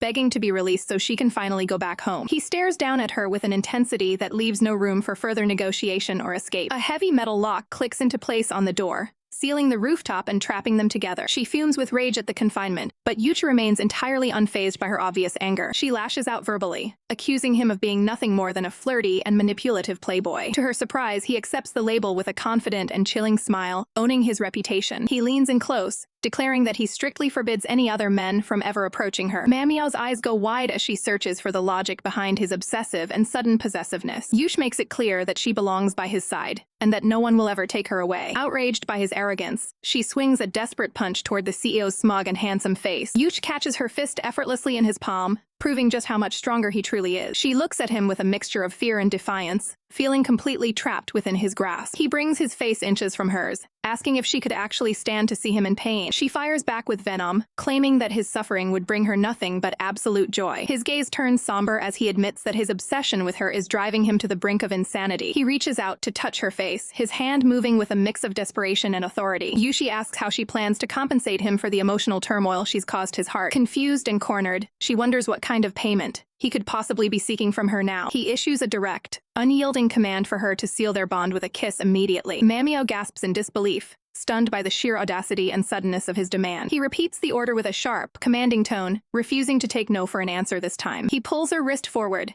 initiating a high-stakes moment of physical proximity between them. Yuchi leans in to complete the ritual, asserting his dominance over his vessel in the most direct manner possible. Her eyes remain wide open in shock, her mind racing to understand his true, hidden intentions. Finally, she closes her eyes, overwhelmed by the intensity of the CEO's suffocating and powerful presence. Yuchi towers over her, cold and demanding to know if she still intends to walk away from her post. Mamiao glares back, her face flushed with a mix of rage and disbelief at his arrogance. He offers a chilling alternative, suggesting she transition into a personal maid role at his private villa. Rejection flares in her eyes as she adamantly refuses to be relegated to his domestic servant. He suggests a secondary domestic role within his living quarters, maintaining a cold, predatory focus on her reaction. Unable to stomach his taunts any longer, she spits out an insult and storms past him toward the exit. He grants her a single day to reconsider his ultimatum before turning his back to depart. Left alone on the rooftop, Mamiao is consumed by a whirlwind of confusion and mounting frustration. The scene shifts to the cold, imposing entrance of the president's office. Inside, Yuchi stares intently at a small object held between his fingers, his mind racing. He reflects on the impulse that drove him to cross the line earlier that day. His gaze falls to her image, fixating on the mysterious necklace that seems to bind her fate. He waits for the moment the curse is finally broken so he can claim what he desires without restraint. Clenching his fist, he vows to maintain his grip on her and never allow her to escape his reach. In a mystical realm, glowing ornaments jingle amidst a web of glowing red threads. A celestial figure with ethereal blue hair watches the shifting patterns of destiny. A small, winged spirit flutters forward, frantic to share a startling discovery about the threads. The goddess remains calm, questioning the source of the tiny spirit's sudden anxiety. The spirit points toward a specific strand of fate that has begun to change its hue. The goddess finds the anomaly fascinating, watching the unusual color spread across the thread. The little sprite looks on with wide, worried eyes, sensing the gravity of the shift. As the controller of destiny, the goddess observes how every living being is tethered to these lines. She admits that even her power has limits, as individual luck can alter the path of the threads. The spirit suggests severing the corrupted thread immediately to prevent further complications. The goddess declines, explaining that the thread will naturally resolve itself through sacrifice or disconnection. Accepting the wisdom of her superior, the tiny spirit settles down to watch the unfolding drama. Back in the corporate world, Mamiao stands tentatively outside the office doors. The sound of rhythmic footsteps echoes through the hallway as someone approaches her position. position. Yuchi appears, coldly instructing her to carry out her usual duties and escort a guest away. Suddenly, a woman's hand reaches out and firmly grasps Yuchi's arm, claiming his attention. Mei-Xi smiles brightly, acting as if their meeting in the corridor was a stroke of pure luck. Mamio stands frozen, watching the two of them interact with a growing sense of betrayal. She watches them from the side, her mind clouded with questions about their relationship. Mei-Xi continues her performance,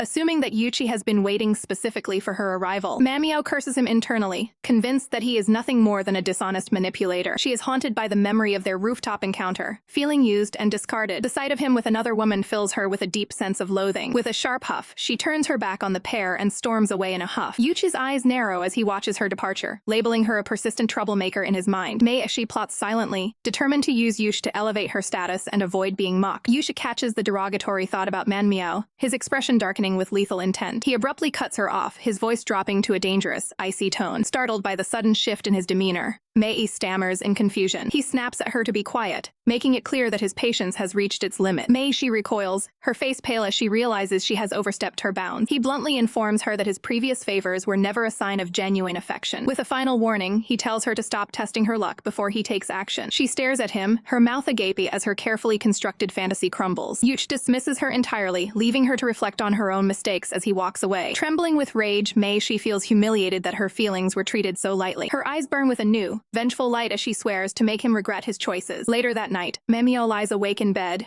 unable to shake the image of Yuchi from her mind. She laments her own perceived weakness, feeling as though he is a ghost haunting her thoughts. A flash of red movement darts across the room, catching her off guard. A strange, winged creature hovers in the shadows of her bedroom. She stares at the intruder, her eyes wide with curiosity and a hint of fear. The creature suddenly lunges forward, colliding directly with her forehead with a loud thud. Startled, she cries out and wonders what kind of strange entity has invaded her home. She reaches out and manages to snag the small, fuzzy intruder mid-air. Upon closer inspection, she realizes she is holding a tiny, grumpy-looking bat. The bat scowls at her, demanding to be released from her grip immediately. The tiny bat frantically flaps its wings, struggling to stay airborne after its recent ordeal. Mamio gently catches the creature, asking if this small animal is actually the demon Mo Ying. The bat glares back with a grumpy expression, confirming its identity with a simple yes. Resting on the sofa, Mamio realizes that the creature has been forced back into its true, weakened form. Mo Ying explains that he desperately needs rest, because the mirror used to contact his master has been shattered. The bat warns her that if he cannot find a way to replenish his energy, he may soon succumb to his extreme weakness. Mamio's face pales as she realizes the situation is much more serious than she initially thought. Despite her lingering frustration over the mysterious necklace, she admits she doesn't want him to perish. The bat stares at her in confusion, questioning why she would show him any kindness. She explains softly that she doesn't believe he is inherently a bad person. Mo Ying is visibly taken aback, his grumpy demeanor softening at her unexpected faith in him. He tries to maintain his dark reputation, claiming he is a demon meant to be feared. Mamio offers a warm smile, insisting that her belief in his character remains unshaken, seeing no other choice. The bat proposes they enter a formal contract so he can taste her blood to survive. Confused by the sudden mystical proposal, Mamio asks for clarification on what this contract involves. A brilliant light erupts between them as the magical ritual begins to take shape. From the glow, a tall human figure emerges and takes Mamio's hand with a firm, professional grip. The man looks her directly in the eyes and boldly asks her to become his bride as part of the pact. Mamio is left completely stunned by the dramatic and handsome transformation of her guest. Mo Ying stands tall, declaring that this powerful form is his actual true appearance. Still reeling from the shock, she questions why he looked like a small animal during their previous encounters. He explains that he used an illusion to blend into the human world safely while he was undercover. Mamio nods slowly, attempting to process this new reality while remaining unconvinced by his request. He leans in closer, his fangs visible as he reiterates his formal proposal for the contract. Without a moment of hesitation, Mamio gives him a flat and immediate rejection. Mo Ying's gaze narrows as he suspects her refusal is due to an attachment to another man. A flicker of inner conflict crosses Mamio's face as she considers her current situation. She quickly tries to deny that she has any special feelings for anyone else. Mo Ying suddenly moves closer, questioning the technical nature of her existing relationships in blunt terms. Mamio is flustered by the clinical and animalistic vocabulary he uses for human connections. She frantically tries to explain that humans have much more refined ways of describing their social bonds. Suddenly, she catches herself, wondering why she is even bothering to explain these concepts to him. She sighs in exasperation, trying to regain her composure and move past the awkward conversation. Mo Ying reaches out, his focus remaining entirely on the energy exchange required for his survival. He notes that her scent is hauntingly familiar, as if it hasn't changed in a very long time. The demon continues to hover near her, maintaining a strictly professional focus on the contract terms. Mamio pushes back against his proximity, telling him to stop acting so strangely. She forcefully maneuvers away to break the tension of the contract discussion. Looking down at him, she remains steadfast in her refusal to grant him her blood. Mo Ying watches her intently, suspecting her memories have been extracted by a powerful entity. Suddenly, the scene shifts into a dream where bare feet tread across a mystical, glowing surface. A woman with long silver hair appears, greeting Manmiao as if they were old acquaintances. Manmiao is drawn to the familiar face of the woman appearing in her vision. The stranger introduces herself simply as Yu, a name that carries a mysterious weight. Wearing a white veil, Manmiao feels like a different person within this ethereal dreamscape. The woman reveals her full name is Wang Wuyo, deepening the mystery of the encounter. Heavy, glowing chains appear in the vision,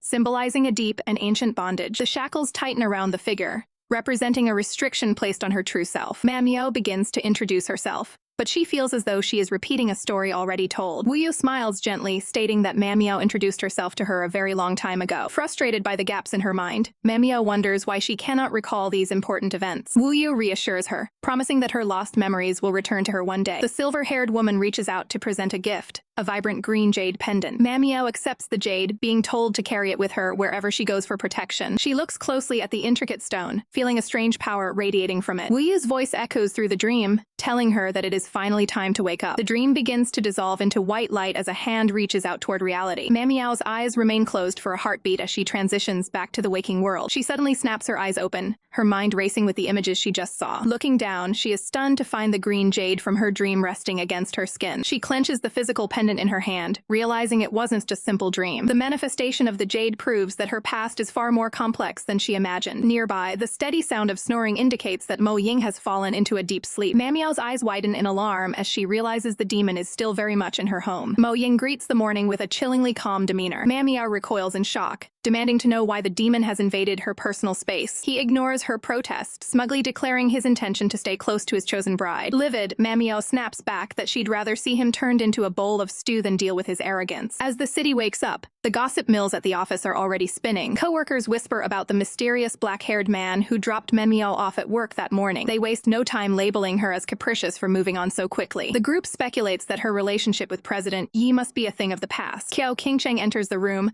her presence immediately shifting the focus of the conversation. A co-worker eagerly asks what kind of lavish gift President Yi has bestowed upon her recently. Qingcheng pauses, her expression unreadable as she prepares her response. She flashes back to a cold confrontation where Yi Yuqi shouted for her to stop. In the memory, he clarifies that a simple dinner and a gift did not imply any genuine affection. Desperate to avoid the humiliation of being rejected, Qingcheng decides to spin a web of lies. She falsely claims that the president wanted to buy her a pair of global limited edition high heels. With a fake air of superiority, she tells her colleagues that she rejected the gift because it wasn't her style. The coworkers are stunned, unable to believe anyone would turn down such a gesture from the CEO. Qingcheng plays it cool, insisting that Yi Yuch is simply too nice to her. The group continues to mock Manmiao, claiming the president never spent a dime on someone like her. Suddenly, Manmiao accidentally bumps into the group, sparking an immediate confrontation. A coworker demands Manmiao apologize to the future proprietress of the company. Manmiao refuses to be bullied, calling the woman out for her endless gossiping. The coworker retaliates with a personal insult, attacking Manmiao's private life. Stunned by the audacity, Manmiao demands an explanation for the baseless accusation. Qingcheng steps in with a fake smile, pulling her friend away to keep the peace. The two women walk away, their heels clicking sharply against the floor. Qingcheng tells Manmiao that as colleagues, they shouldn't let a man come between them. She looks back with a calculating gaze, asking if Manmiao agrees with her sentiment. To bridge the gap, Qingcheng offers a pair of tickets to an amusement park. Manmiao is hesitant, questioning the sudden invitation for them to spend time together. Qingcheng insists, urging her to take the tickets as a token of goodwill. Seeing no other choice, Manmiao reluctantly accepts the peace offering. As she turns to leave, Qingcheng's expression shifts into something much more sinister. She knows that President Yi only appears when Manmiao is the center of attention. Her eyes sharpen with resolve as she vows to carry out her hidden plan without a hitch. Later, the wind whips through Manmiao's hair as she stands alone outdoors. She looks out over the horizon, her mind heavy with the weight of recent events. Softly, she calls out for Mo Ying, searching for the demon's presence. She closes her eyes and calls his name again, but a different voice answers. Yi Yuqi stands behind her, demanding to know why she is calling for someone else. Manmiao is startled, her heart racing as she asks why he is suddenly there. He maintains a cool exterior, claiming he was simply out enjoying the breeze. Manmiao tries to brush past him,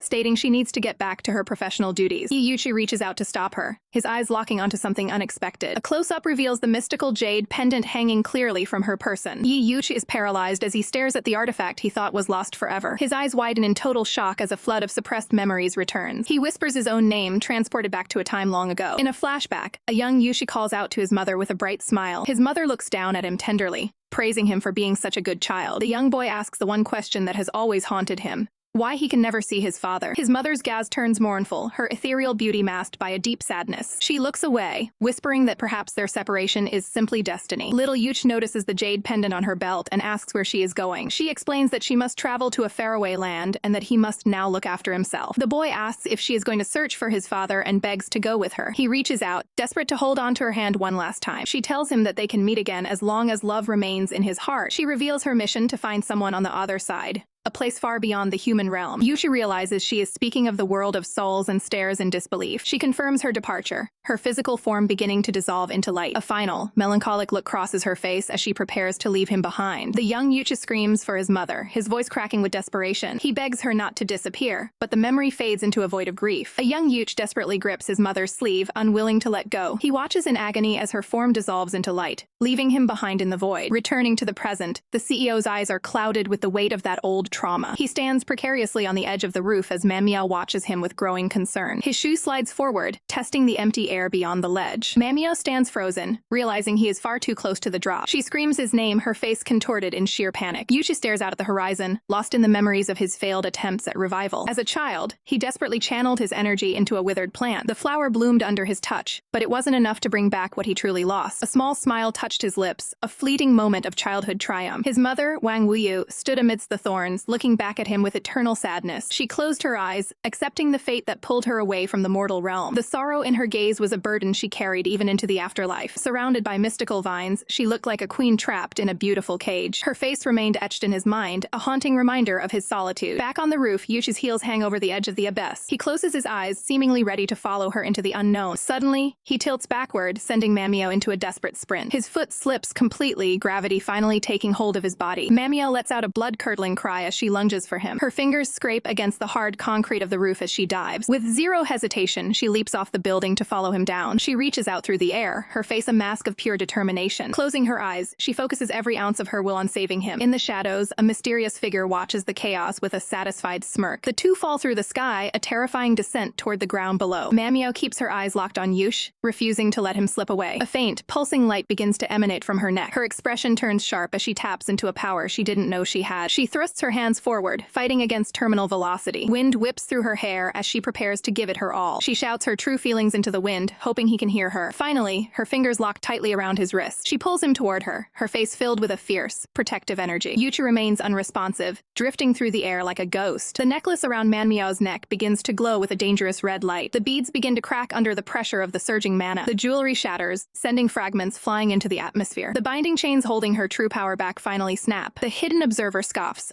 pleased that the seal has finally been broken. Manhwa clenches her eyes shut as the transformation takes hold. She snaps her eyes open, now burning with an otherworldly red fire. A massive burst of red energy erupts, slowing their fall to a crawl. She cradles the CEO in her arms, her aura dominating the sky. Manhwa touches down on the pavement with perfect grace. The remaining beads of her broken seal clatter softly on the ground. She stands firm, supporting Yuchi's weight as the energy dissipates. The last of the magical constraints crumble away into nothingness. Yuchi looks up, his mind completely blank from the shock. Manhwa looks down at him, her heart still racing from the near-death experience. She scolds him for being so reckless, her voice trembling with emotion. Yuchi reaches out, his hand trembling as he processes her presence. He pulls her into a tight embrace, refusing to let go of his savior. Manhwa's eyes go wide, completely caught off guard by his sudden warmth. She slowly leans into him, letting the tension of the fall wash away. They stand together in the quiet after the storm, bonded by the crisis. Yuchi's gaze is intense, his eyes searching hers for answers. The skin where the seal once rested is now clear and unburdened. He holds her close, the distance between them finally vanishing. Nearby, a spectral presence keeps her eyes closed in peaceful meditation. Wang Wuyu appears as a shimmering spirit, watching over them from the veil. She looks at her son with a mixture of love and deep-seated worry. She reaches out an ethereal hand, unable to touch the world she still protects. Deep within a lush thicket, the leaves rustle with an eerie, rhythmic sound. A woman with flowing silver hair and ethereal robes emerges from the shadows,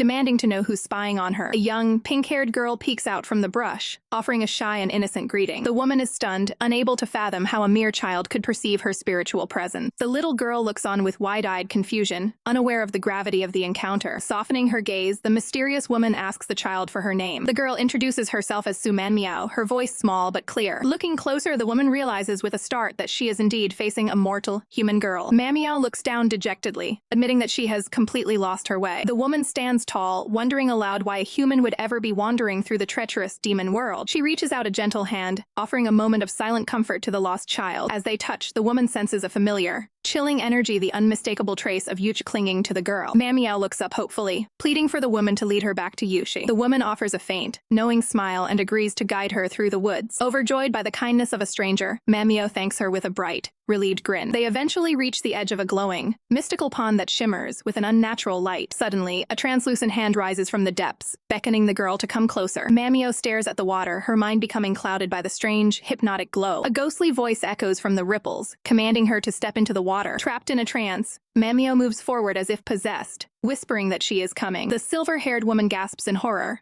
recognizing the creature as a predatory mind flayer. She screams a desperate warning, telling the girl to stay away from the water's edge. But it's too late. Manmiao's spirit begins to pass through a shimmering, dangerous barrier. The woman reaches out in a panic, frustrated that her lack of a physical form prevents her from intervening. From the darkness below, a monstrous claw clamps firmly onto the girl's ankle. With a violent tug, the girl is dragged down into the abyss, her cries for help echoing in the void. Manmiao jolts awake in a cold sweat, her heart hammering against her ribs as she screams for release. She slumped back, realizing it was just another recurring and terrifying nightmare haunting her sleep. Above her, a small, bat-like creature named Ming hovers, checking to see if she's recovered from the shock. She looks at her companion with weary eyes, finding comfort in his familiar presence. Mo Ying notes with concern that these strange visions seem to be happening with increasing frequency. A sudden thought strikes her, and she asks Mo Ying if they have actually met somewhere in her forgotten past. The creature shifts uncomfortably, his glowing eyes darting away as if hiding a secret. Sensing his hesitation, Manmiao seizes him, demanding that he finally tell her the truth. Mo Ying's face turns bright red, claiming he's too shy to speak while being held so closely. She refuses to let go, her gaze intense as she searches for the answers locked in her memory. She waits in silence, her focused eyes tracking his every move. Mo Ying tries to deflect the tension with a joke,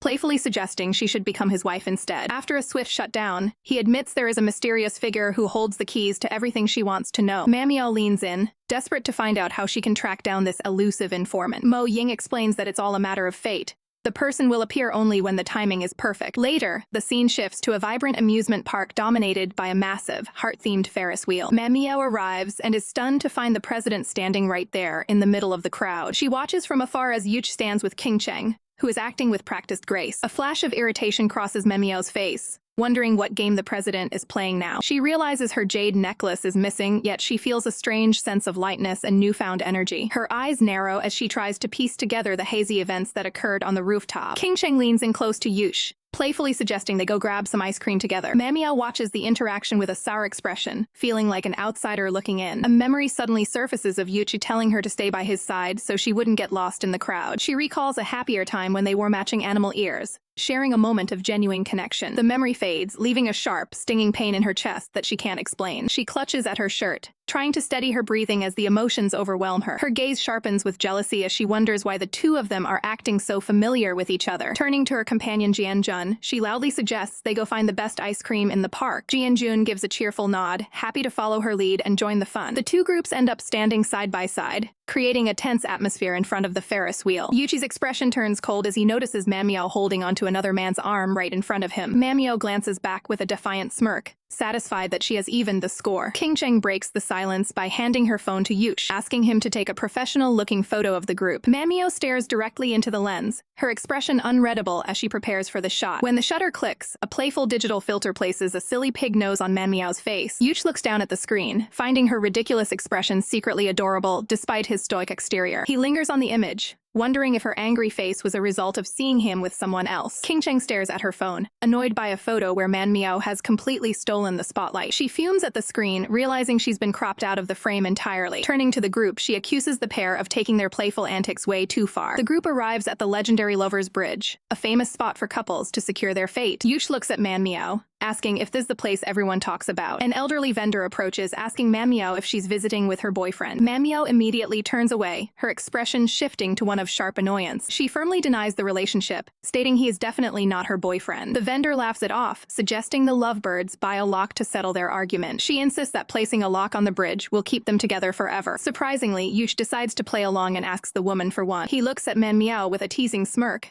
asking whose name he should actually write down. He rattles off a few generic names just to get a rise out of her. Manhwa snaps back, calling him a total playboy for his tasteless joke. He ignores the jab and focuses intently on the task at hand. He reveals a heart-shaped lock with both their names inscribed on the front. Manhwa is momentarily stunned, her mouth hanging open at the gesture. He secures the lock onto the bridge's fence among thousands of others. Despite being clearly affected, Manhwa accuses him of trying to fool her with cheap tricks. Watching from a distance, King Cheng decides she's seen enough and enlists Jianjun's help. She hides her true intentions behind a mask of cold calculation. Later that night, the scene shifts to a high-rise luxury bar. A row of colorful cocktails is lined up, ready for a high-stakes drinking game. Manhwa laments her losing streak as King Cheng encourages her to keep drinking. Jianjun observes the table, surprised by how much Manhwa can actually handle. Eventually, the alcohol takes its toll, and Manhwa collapses onto the table. As King Cheng reaches for the glass, a firm hand suddenly stops her. Yuch steps in, declaring that he will finish the drink on Manhwa's behalf. He downs the entire glass in one go, unaware of the trap being laid. King Cheng watches with a predatory gaze, waiting for the effects to take hold. She maintains a focused, icy stare as her plan enters its final phase. She feigns concern, telling the president to slow down as they leave the bar. Yuchi's vision begins to blur as he realizes he's fallen for a drugged drink. He struggles to keep his eyes open, cursing his own lack of caution. Meanwhile, Jianjun leads a dazed Manhwa down the long hotel corridor. King Cheng guides Yuch toward room 2709, ready to secure her victory. She pushes the door open, her intentions strictly focused on her personal agenda for the night. She looks back with a smug expression, confident that she has finally won. Her hand reaches for the door, preparing to lock them inside together. Suddenly, Yuch turns on her, his gaze cold and sharp despite his condition. He grabs the handle and slams the door shut, locking her out in the hallway. King Cheng bangs on the door in a rage, demanding he open up immediately. Yuch ignores her, focused only on finding Manhwa before it's too late. In another room, Manhwa lies unconscious on a bed, completely unaware of her surroundings. Jianjun prepares himself, stepping into the shower to freshen up. He smiles to himself, believing that Manhwa is finally his. He emerges from the bathroom, ready to claim his prize. His eyes widen in shock as he stares at the now empty bed. He panics, shouting out into the empty room in total disbelief. Yuch has already managed to find Manhwa, supporting her as they move to safety. His legs feel incredibly heavy as the drug continues to circulate through his system. He gently lays her down on a bed in a secure room. He collapses beside her, his body temperature reaching a dangerous peak. He gasps for air, wondering what kind of potent substance they used on him. Manhwa's eyes slowly flutter open, her vision beginning to clear. She looks around the room, confused about how she got there. She notices Yuchi's distressed state and asks if he's doing okay. She sits up, her face filled with genuine concern for his well-being. Yuchi gives a weak smile, noting that she still seems to care about him after all. Manhwa blushes, calling him narcissistic even in his weakened state. Yuchi's condition worsens, his face flushed with a high, unnatural fever. He begins to unbutton his shirt, desperate to cool his body down. Manhwa watches him, asking if the cooling measure is helping at all. He looks at her with a pained expression, fearing the drug won't wear off easily. Panicked and desperate to help, she asks what she can possibly do to make him feel better. Manhwa's eyes widen in disbelief as she processes the weight of Yuchi's shocking words. Yuchi remains composed, assuring her that everything should be fine despite the circumstances. He admits that the demon-suppressing chain has finally shattered,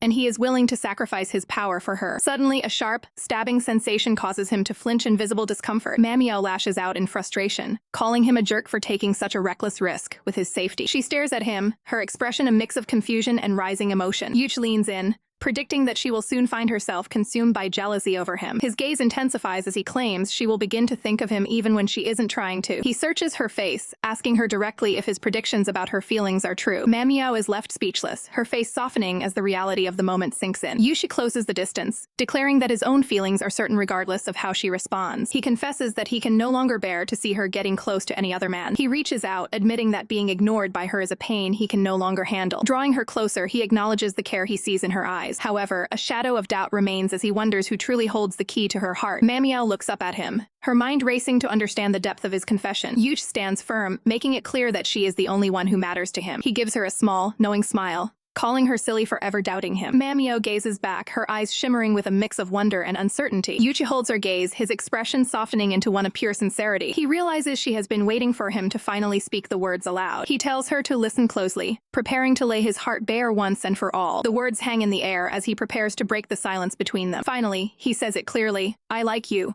leaving the world around them to fade away. Manmiao's face flushes a deep red, completely overwhelmed by his honest declaration. Deep within, a glowing, crystalline seal begins to fracture under the weight of the broken promise. The shards of the supernatural binding scatter, signaling a dangerous shift in his physical condition. The fragments fly apart violently as the internal protection completely vanishes. A surge of intense, magical pressure strikes directly at his heart. Yuchi's eyes snap open as a wave of agonizing pain washes over him. He collapses forward, letting out a cry of pure torment as the backlash takes hold. He clutches his chest, gasping for air as the internal pain becomes unbearable. Manmio screams his name, her voice filled with panic as she watches him suffer. A mysterious woman appears, demanding to know why he would dare to break their sacred promise. She looks on with cold eyes, mocking his decision to endure such pain just to confess his feelings. Manmio demands an explanation, desperate to understand what is happening to him. The newcomer glares back, questioning how Manmio could be so ignorant of the sacrifice Yuch made. She seethes with resentment, accusing Manmio of being unworthy of such profound devotion. Hovering over the fallen CEO, she expresses her disappointment that he chose another woman over her. Manmio ignores the insults,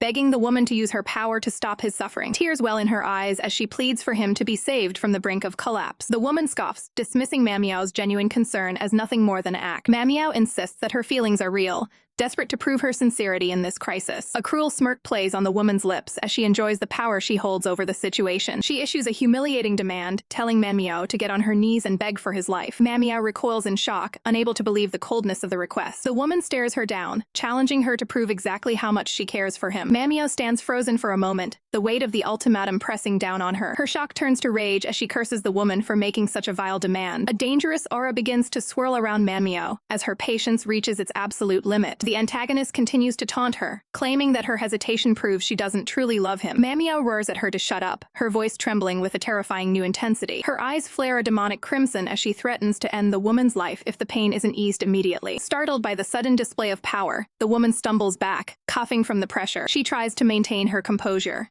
insisting that this agony is the price he must pay for his betrayal. A subtle shift in her expression reveals she might have planned for this outcome all along. She reveals a glowing orb, explaining that she has already prepared an antidote for the pain. Manmio demands she hand it over instantly to save Yush from further harm. The woman narrows her eyes, stating that the cure comes with a very specific condition. Manmio stares back with a fierce, determined gaze, ready to hear whatever price she must pay. The price for salvation is steep, as the mysterious woman demands the one thing Manmio holds most dear: every single memory of the man she loves. Manmio's demonic gaze flares with defiance, questioning the consequences of refusing such a cruel bargain. The woman remains cold, explaining that for the elixir to work, it must be surrendered by the contract maker of their own free will. She holds the glowing orb aloft, warning that without a voluntary sacrifice, the cure is nothing but a useless trinket. Torn between her heart and his life, Manmio averts her eyes, the weight of the decision crushing her spirit. She looks back at Yuch, seeing him broken and fading on the floor before her. The CEO is in visible agony, his face pale and drenched in a cold sweat as his life force ebbs away. The antagonist leans in with a twisted smirk, describing the horrific sensation of scales piercing through his very heart. She whispers a final taunt, reminding Manmio that he is suffering and only she has the power to rescue him. Manmio's resolve finally shatters, her gaze dropping as she accepts the inevitable. Tears well up in her eyes, shimmering with the pain of a final goodbye she isn't ready to say. She slowly lets her eyelids fall, steeling herself for the darkness that is about to consume her past. With a trembling voice, she begs the woman to take over and ensure he is cared for in her absence. The dark-haired woman offers a chillingly calm okay, sealing the tragic fate of the two lovers. Manmio's eyes burn a final, brilliant red, etched with the sorrow of her lost future. In an instant, the demonic crimson fades away, replaced by a dull, hollow blue as her history is rewritten. The world fractures into a million shards, each one a precious moment, with Yuchi being torn from her mind as she falls into an abyss of forgetting. She drifts in a void of nothingness, her eyes shut tight against the vanishing remnants of her true self. When she finally opens her eyes, the warmth of her gaze is gone, replaced by a confused and vacant stare. She finds herself in a quiet room, staring at a framed photograph of a man who feels like a complete stranger. Stretching her arms out, she goes through the motions of a mundane life, identifying herself as a simple company clerk named Su Manmio. She convinces herself that her heart belongs to her superior, Jianjun, a man she believes she has loved for years. Her fingers trace the glass of the photo, recalling a fabricated memory of a romantic candlelight dinner they recently shared. A faint blush creeps onto her cheeks as she tells herself she is the luckiest woman in the world. She holds up a delicate blue stone necklace, believing it to be a cherished token of their shared affection. In her mind's eye, she sees Jianjun's smiling face, a false anchor in her manufactured reality. She closes her eyes and smiles dreamily, fully immersed in the lie that she is living her best life. A soft, contented smile plays on her lips, masking the void where her real memories used to live. Later, while navigating a bustling shopping center, she distractedly wonders what she should prepare for dinner after work. Suddenly, her intuition spikes as she senses a dark and creepy presence trailing her every move. Panic begins to set in, and she quickens her pace, her heels clicking rapidly against the floor. Behind her, the heavy thud of black boots accelerates, matching her frantic rhythm step for step. She glances over her shoulder in a cold sweat, terrified to see the mysterious figure closing the gap. In her rush to escape, she collides head-on with someone and lets out a sharp gasp of shock. She looks up to find Mo Ying standing there, dressed in a sharp suit, but looking just as intense as ever. He stares at her with wide eyes, asking if she truly doesn't remember who he is. Manhwa searches his face, but finds absolutely nothing, her expression blank and full of genuine confusion. Mo Ying is visibly shaken, insisting that they have a deep history that she couldn't possibly have forgotten. He looks wounded by her indifference, accusing her of casting him aside as if their bond meant nothing. Flustered and embarrassed by the stranger's claims,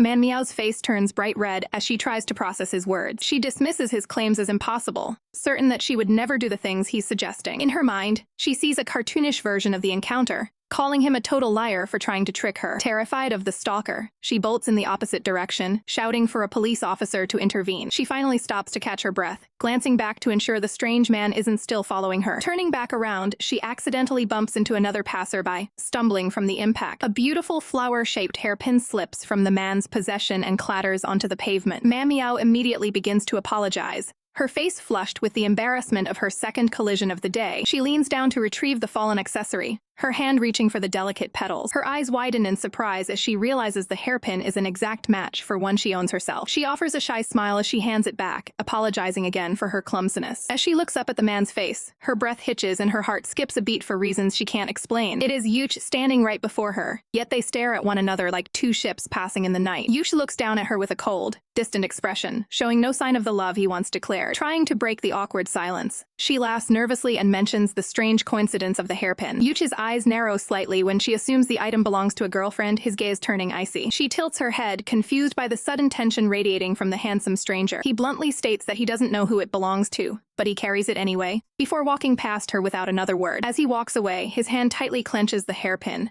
his knuckles turning white from the hidden strain. Manhwa watches him depart, thinking to herself that it's a shame such a good-looking man's so troubled. They continue on their separate paths, two souls who once shared everything now reduced to total strangers. From the shadows, Mo Ying watches the tragic exchange, his brow furrowed in deep suspicion. He can't understand why they're acting like they've never met, sensing that something is fundamentally wrong. A shimmering magical vision reveals the truth. The two are trapped in separate spheres of reality, divided by a wall of lost memories. A tiny, winged guardian fumes with anger, cursing the bad mermaid for sealing away their hearts. The small creature looks on with tearful eyes, desperate to find a way to break the curse and bring them back together. Pink boots tap rhythmically as a mysterious girl moves through the mall. She carries a panda backpack, hiding her true identity while on a secret mission. Peeking from under a barriered hat, she scans the area with a mischievous glint. A smirk plays on her lips as she enjoys her unauthorized outing. She boasts about her cleverness in sneaking away from her divine duties to find fruit. From her hiding spot, she focuses intently on Manhwa's every move. A hand suddenly grips her backpack strap, halting her progress. Startled, she spins around to confront the intruder. Mo Ying looms over her, demanding to know why she's stalking his target. She indignantly introduces herself as the personal assistant to the Lord of Gods. Mo Ying stares back with total skepticism at her grandiose claims. He mocks her by asking if she's the goddess of destiny who weaves threads of marriage. She proudly confirms his guess with a confident smile. Mo Ying challenges her to use those threads to fix his own complicated destiny. She refuses, stating that forcing destiny by power is strictly forbidden. He questions why a divine being would even bother visiting the human world. She claims her mission is to provide aid for the sake of justice. Mo Ying remains unimpressed and asks for actual name. She gives a thumbs up, insisting he simply call her Fairy. Mo Ying scoffs at the ridiculous title while covering a laugh. He officially introduces himself to the strange girl. She quickly identifies him as a demon based on his dark aura. Mo Ying calmly acknowledges his supernatural nature. Seeing an opportunity, she asks for his technical assistance with a task. He narrows his eyes, curious about what she has in mind. She wants him to help reunite the amnesiac couple and restore their memories. He flatly refuses, viewing Yushi as a direct rival for Manhwa's affection. Offended by his selfishness, she tells him to mind his own business. She decides to take matters into her own hands with a secret trick. Mo Ying transforms into a bat and hitches a ride on her hat to watch. They track Manmyo from a distance, waiting for the perfect moment. Fairy begins weaving glowing red threads between her fingers. The magical threads intertwine as she prepares a binding spell. She commands the threads to fly toward her target. The red energy streaks through the air with incredible speed. The threads swirl around the unsuspecting Manmyo. The magic binds tightly around her ankles, seizing control of her movement. Her hands are captured by the invisible force of the destiny threads. Manmyo freezes in shock as her body stops responding to her will. She struggles against the magical restraints, confused by the sudden paralysis. Panic sets in as she realizes she has lost all physical autonomy. Fairy giggles, enjoying the success of her puppet mastery. She directs Manmyo to move toward a specific target. Manmyo is forced into a stiff, unnatural run through the mall. Her feet move rapidly, propelled by the fairy's magic. She tries to call for help, but her voice is completely silenced. Yuchi walks ahead, unaware that a collision is imminent. Manmyo hurtles toward him at high speed against her will. Fairy waits for the perfect second to stop the momentum. Manmyo's heels screech to a halt right behind him. She stops inches away from Yuchi, catching her breath. Fairy manipulates the threads to guide Manmyo's hand forward. The hand reaches out, making sudden, clumsy contact with Yuchi. The impact is loud and creates an incredibly awkward physical situation. Yuchi stops in his tracks and slowly turns around with a cold gaze. Mo Ying watches the disaster unfold from the hat with total disbelief. He questions if this humiliating outcome was actually her best plan. Manmyo stands frozen, horrified by her own involuntary actions. Yuchi glares at her, demanding an explanation for the unprovoked contact. She stammers, trying to explain that she lost control of her body. He dismisses her excuse, finding the situation entirely unprofessional. Manmyo's eyes well up with tears of pure embarrassment. Yuchi coldly labels her a deviant based on the inappropriate interaction. She stands shamed as he departs, left to deal with the heavy misunderstanding. Manmyo stands her ground, desperately trying to convince Yuchi that she isn't the deviant he thinks she is. Yuchi leans in with a cold smirk, challenging her to prove her innocence through a direct encounter. Unseen by either of them,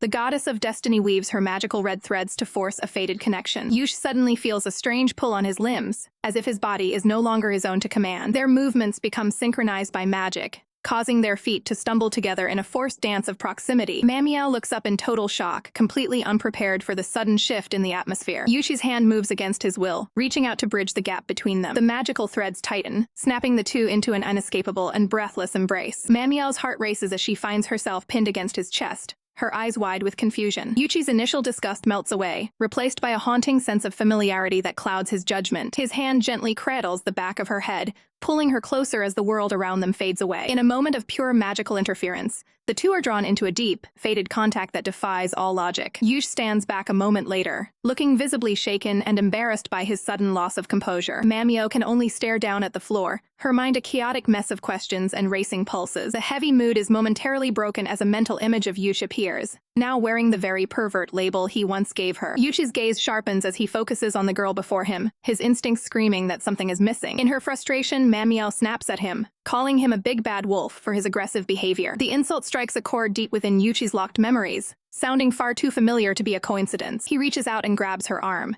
his voice low and urgent as he demands to know her name. Manmyo hesitates, her breath hitching at the intensity of his stare. Yuchi repeats her name to himself, the syllables feeling like a key turning in a long-forgotten lock. He searches his subconscious, certain that he has heard that name whispered in his dreams before. Manmyo finds her voice and asks for his name in return, desperate to know who this man really is. He introduces himself as Yi Yuchi, his eyes searching hers for even the slightest spark of recognition. Manmyo is left reeling, the name echoing in her mind like a distant, beautiful melody she can't quite place. Above them, the fairy performs her final strike, weaving the red threads into a complex web of destiny. The glowing magic envelops the pair, binding their fates together with an ethereal light. Under the overwhelming influence of the spell, they lean in for a kiss that feels both new and ancient. Manmyo's eyes begin to flutter shut, her resistance crumbling under the weight of the magical bond. Yuchi closes his eyes as well, surrendering to the strange sweetness of a moment he doesn't fully understand. From the shadows, the fairy giggles with delight, watching her handiwork finally take hold. She smiles confidently, knowing it's only a matter of time before their true memories resurface. Elsewhere, a mysterious woman in black sits in a dim lounge, congratulating her team on a job well done. She boasts about how easily they've reset the lives of the two lovers,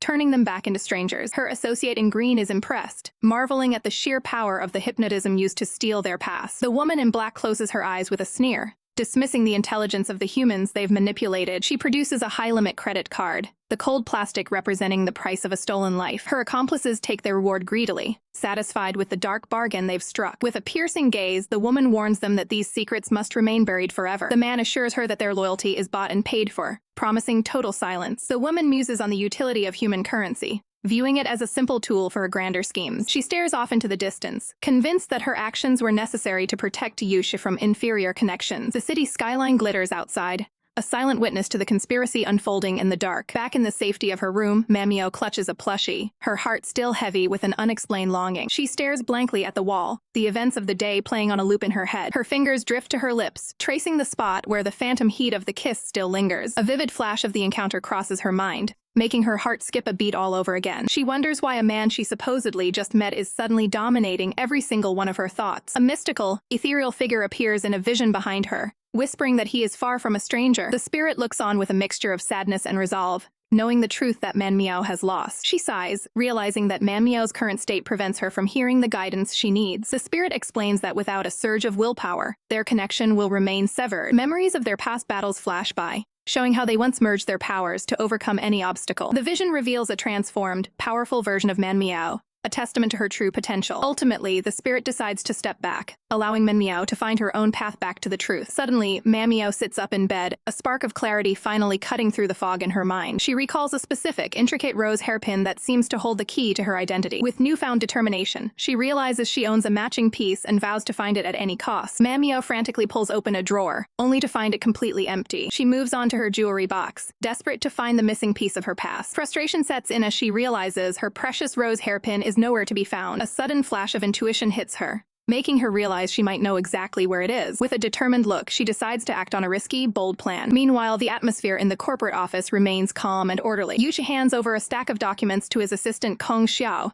explaining he has urgent business elsewhere. Kong Xiao accepts the task with a polite smile, ever the professional. Yuxi offers a brief word of thanks to his reliable assistant before turning to leave. Kong Xiao watches him go, her expression softening into something more personal. Deep down, she cherishes the feeling of being indispensable to the man she admires. She closes her eyes, savoring the moment of being needed by him. Yuxi checks the time, knowing he needs to hurry if he wants to catch his mysterious connection. At the same time, Manhwa arrives at the fashion boutique, her heart racing with anticipation. Yuxi focuses on the exact spot where they crossed paths just a day ago. The two collide with a sudden thud, nearly knocking each other over in the rush. Manhwa looks up in shock, recognizing the face of the man she was hoping to find. Yuchi is equally stunned to see the girl from his hazy memories standing right in front of him. He quickly regains his composure and asks if she's hurt from the impact. She stammers out a response, her face flushing a deep shade of pink. Internally, she wonders why her heart is pounding so violently just from looking at him. Yuchi stands before her, looking every bit the composed CEO despite the accidental clash. Manhwa tries to ask about her lost hairpin, explaining how much it meant to her. Yuchi suddenly reaches out, surprising her with a gentle movement towards her hair. She gasps as he carefully pins a beautiful blue floral accessory into place. The two stand in silence for a moment, the air thick with unspoken familiarity. He tells her she can keep it, noting that it actually suits her perfectly. Manhwa can't help but smile, her eyes sparkling with gratitude for the kind gesture. Yushi asks if she happens to work in the local area. Manhwa points toward a nearby office building, indicating her workplace. Yuchi realizes they are practically neighbors in the professional world. She touches the new hairpin, marveling at the strange coincidence of their meeting. Watching from the shadows, the pink-haired fairy observes the couple with a curious gaze. A hand reaches out, offering a refreshing drink to the watchful goddess. She turns to see Mo Ying, the dark spirit, standing right behind her. He explains that it's a human vanilla drink, perfect for the hot afternoon. She accepts the cup, her fingers brushing against his as she takes it. They both peer around the corner, keeping a close eye on the unfolding romance. Mo Ying makes a snide comment about the fairy's interference in human affairs. The fairy scoffs, maintaining her proud and confident demeanor. She declares herself to be a brave and resourceful goddess of fate. Mo Ying looks on with a dark intensity, clearly not fond of seeing his bride near anyone else. The fairy simply ignores his brooding and takes a sip of her drink. He asks her if the vanilla milk tea is to her liking. She admits that it's actually quite delicious, praising his surprisingly good taste. A wicked smirk crosses his face as he asks if she's afraid he's drugged her. He leans in, reminding her that he is, after all, an evil demon. The fairy's eyes widen in pure terror as she imagines the worst possible poisons. She begins to choke and cough, her imagination running wild with the drug's effects. She points an accusing finger at him,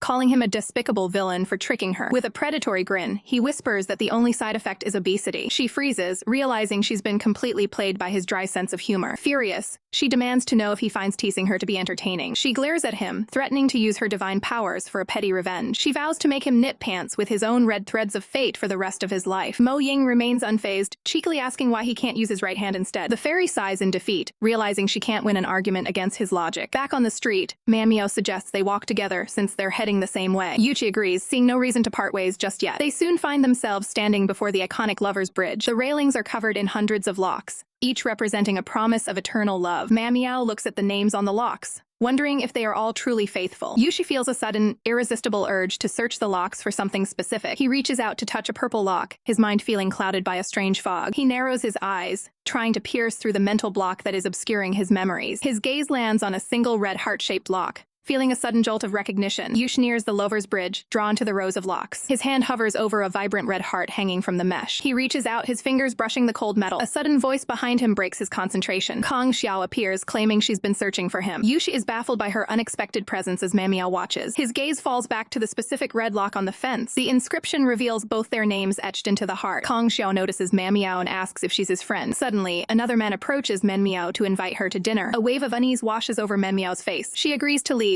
much to the surprise of the others. Yuch watches her walk away, feeling a strange void. Without a word, he suddenly sprints toward her. He reaches out and firmly catches her by the hand. He pleads with her not to leave with the stranger. Manhwa stares at him, stunned by his sudden outburst. Yush decides they are leaving together right now. Kong Xiao stands frozen as she watches them depart. Tears well up as she struggles to process the rejection. The two disappear into the garden, leaving the past behind. Jian stands alone, frustrated by the sudden turn of events. From the shadows, the woman in black observes the scene. Her eyes glow with a menacing red light as she snaps. She unleashes a burst of dark energy toward the man. He collapses instantly, coughing from the invisible blow. She fades back into the darkness, her hair flowing. She remains hidden, her presence felt but unseen. She mocks the inherent weakness of the human heart. Fear creeps in as she realizes they might remember each other. A dark, hooded figure emerges with a chilling laugh. He claims to savor the taste of the hatred she feels. Startled, she demands to know who is hiding in the dark. The stranger offers his assistance for her personal gain. She questions if he belongs to the demon race. She notes that his aura is far more sinister than hers. He identifies himself as a true devil from another realm. She is shocked to find a devil in the mortal world. He explains he was drawn here by a specific scent. He is hunting for a legendary container of power. The woman in black listens, completely caught off guard. He seeks an immortal vessel to house his strength. She asks who could possibly possess such an aura. He claims the girl's internal power is truly terrifying. She admits she's never seen such energy even among demons. He mentions the legendary spirit of the Demon King. She recoils in shock at the mention of the king. The weight of the revelation makes her breath hitch. She realizes the Demon King's spirit resides within Manhwa. He clarifies his status as a high-ranking demon. He reveals a rotting hand, showing his desperate need for a host. He plans to seize the immortal container before his body fails. He smiles, calling this meeting an arrangement of fate. She listens as he shares his dark ambitions. He licks his lips, fixated on claiming the girl. Elsewhere, Manhwa wonders why she's with this stranger. She questions why she abandoned her date for him. They stop to catch their breath after the frantic escape. They both awkwardly question each other's relationship status. Yushi immediately denies that Kong Xiao is his girlfriend. Manhwa quickly clarifies that Jian is not her boyfriend. The woman in black decides to report these dangerous targets. Yuchi senses a disturbance in the balance of the worlds. He worries about a devil lurking somewhere nearby. He stares into the trees, sensing a dark shadow watching. Manhwa gasps as footsteps approach, her panic rising as a potential threat nears their location. Her hand trembles in the air, her eyes wide with the realization that they might be spotted at any moment. Yuch moves in close, his voice a low whisper as he asks her for a critical favor to ensure their safety. Stunned by his sudden proximity, Manhwa can barely find the words to ask what he needs her to do. Yuchi's gaze is unwavering as he tells her they need to put on a convincing act to stay hidden from the searchers. She repeats the word back to him, her face flushing as the reality of the situation sinks in. A bright beam of light suddenly cuts through the darkness as a guard demands to know who is hiding in the shadows. To avoid being identified, the two pull each other close, maintaining a strictly professional distance. While shielding their faces from the light, the investigator peers through her glasses, seemingly convinced that they are just an innocent pair of civilians enjoying the evening. Satisfied that there is nothing suspicious, the woman turns her back and heads in the opposite direction. Yush keeps a sharp eye on her departure, ensuring the coast is truly clear before they attempt to move. The sheer intensity of the narrow escape leaves Manhwa feeling completely overwhelmed and lightheaded. Yuch remains perfectly composed, his sharp features showing no signs of the stress from their close call. He calmly offers to escort her back, taking full charge of their safe return to the group. Manhwa gives a soft nod of agreement, her blush still visible after the high-stakes encounter. They walk side by side, their footsteps synchronized as they leave the dangerous area behind them. Elsewhere, the pink-haired girl confronts her companion, frustrated that their current progress isn't enough to satisfy her goals. Her eyes sparkle with a new determination as she decides it is officially time to initiate Plan B. Her partner looks down, his expression skeptical about the potential success of this new strategy. She lays out the mission, ordering him to infiltrate the mermaid's lair and reclaim their lost memories by force. Suddenly, a small bat familiar appears, wearing a headband that marks him as a peerless thief. The little bat is absolutely floored, realizing that he is the one expected to pull off this dangerous heist. He protests loudly, demanding to know why he was chosen for such a risky and difficult task. The girl simply smiles, explaining that his dark nature makes him the perfect candidate for a stealth mission. The bat grumbles in defeat, unable to find a logical argument against her blunt reasoning. They peer through the window together, Spotting the two glowing artifacts they need to retrieve, inside the bottles, the captured memories swirl like stardust, waiting to be liberated from their glass prison. The girl confirms that these vessels contain the specific memories she has been tracking for the past 2 days. Despite the clear goal, the bat familiar still feels a heavy sense of hesitation about entering the room. She urges him to move quickly, noting that their target is currently vulnerable and fast asleep. The bat flies stealthily into the chamber, his heart racing as he hovers over the sleeping woman. The woman in black remains perfectly still, her eyes closed in a deep, undisturbed slumber. The bat's nerves are on edge, knowing that a single mistake could lead to a catastrophic confrontation. He reaches the shelf and looks at the glowing bottles, relieved to have made it this far without waking her. With a tiny hand, he carefully secures the first bottle of memories against his chest. Disaster strikes as he reaches for the second, accidentally bumping the glass with the edge of his wing. The bottle slides off the shelf, tumbling toward the floor in terrifying slow motion. The bat's eyes bulge in pure terror as he watches the entire mission fall apart in an instant. The glass is inches away from shattering,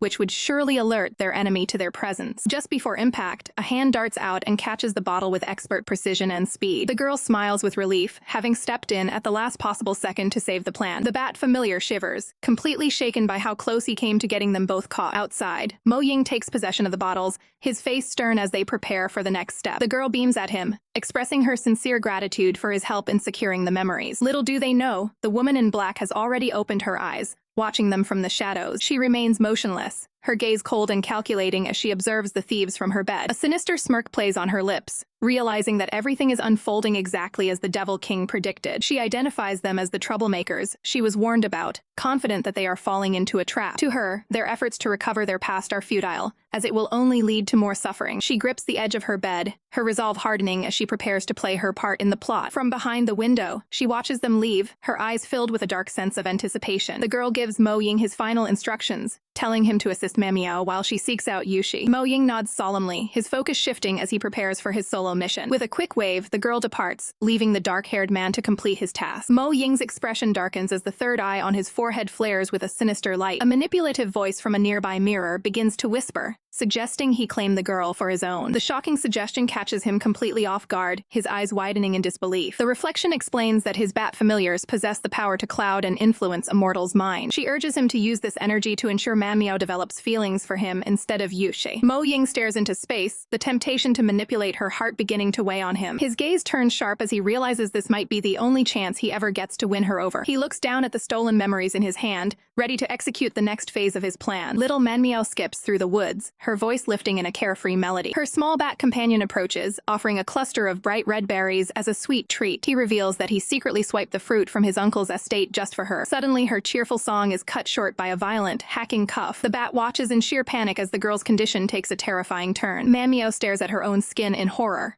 realizing her very existence is starting to fade away. Her friend's eyes go wide as he realizes her hands have become almost entirely transparent. Her strength fails her, and she collapses into the thick brush of the forest floor. She continues to wheeze, her small body trembling as the transparency spreads. Looking up with tear-filled eyes, she whispers that she feels her life force draining away. The bat can only watch helplessly as his friend grows weaker by the second. Darkness begins to cloud his vision as he struggles to comprehend the tragedy unfolding before him. He desperately searches for a way to save her, his heart racing with anxiety. A sudden rustle in the leaves signals the arrival of an overwhelming demonic presence. The small creature ducks behind the foliage, terrified of the powerful entity approaching. A pale hand parts the bushes, belonging to a figure of immense authority. A tall, silver-haired man appears, looking down at the fading girl with concern. Manhwa looks up at him with a glimmer of recognition, weakly calling out to her uncle. He gently lifts her into his arms, explaining that her mortal body cannot survive in the demon realm for long. Determination hardens his features as he vows to keep her safe and well. He leans in close, deciding to pass his own demon essence into her to anchor her existence. A surge of pure energy begins to flow from him into her fragile body. Glowing light envelops Manhwa as the transfer of power takes hold. The uncle watches closely, noting with relief that she is finally starting to recover. Her eyes flutter closed as the internal damage is repaired by the demonic energy. Finally, she opens her eyes again, her gaze clear and full of life once more. She sits up in his arms, feeling the immediate effects of his drastic intervention. He looks at her with a soft, protective smile, asking if she feels any better. Overjoyed, she throws her arms around him, exclaiming that she feels completely revitalized. He holds her tight, ready to lead her back home now that the crisis has passed. As they walk away together, the small bat can only wave a silent, lonely goodbye. He hangs his head in shame, cursing his own weakness and inability to help the person he cares for. His eyes burn with resolve, haunted by the fact that he was too powerless to protect her. He remembers that Manhwa was the very first friend he ever made in this world. Back in the present,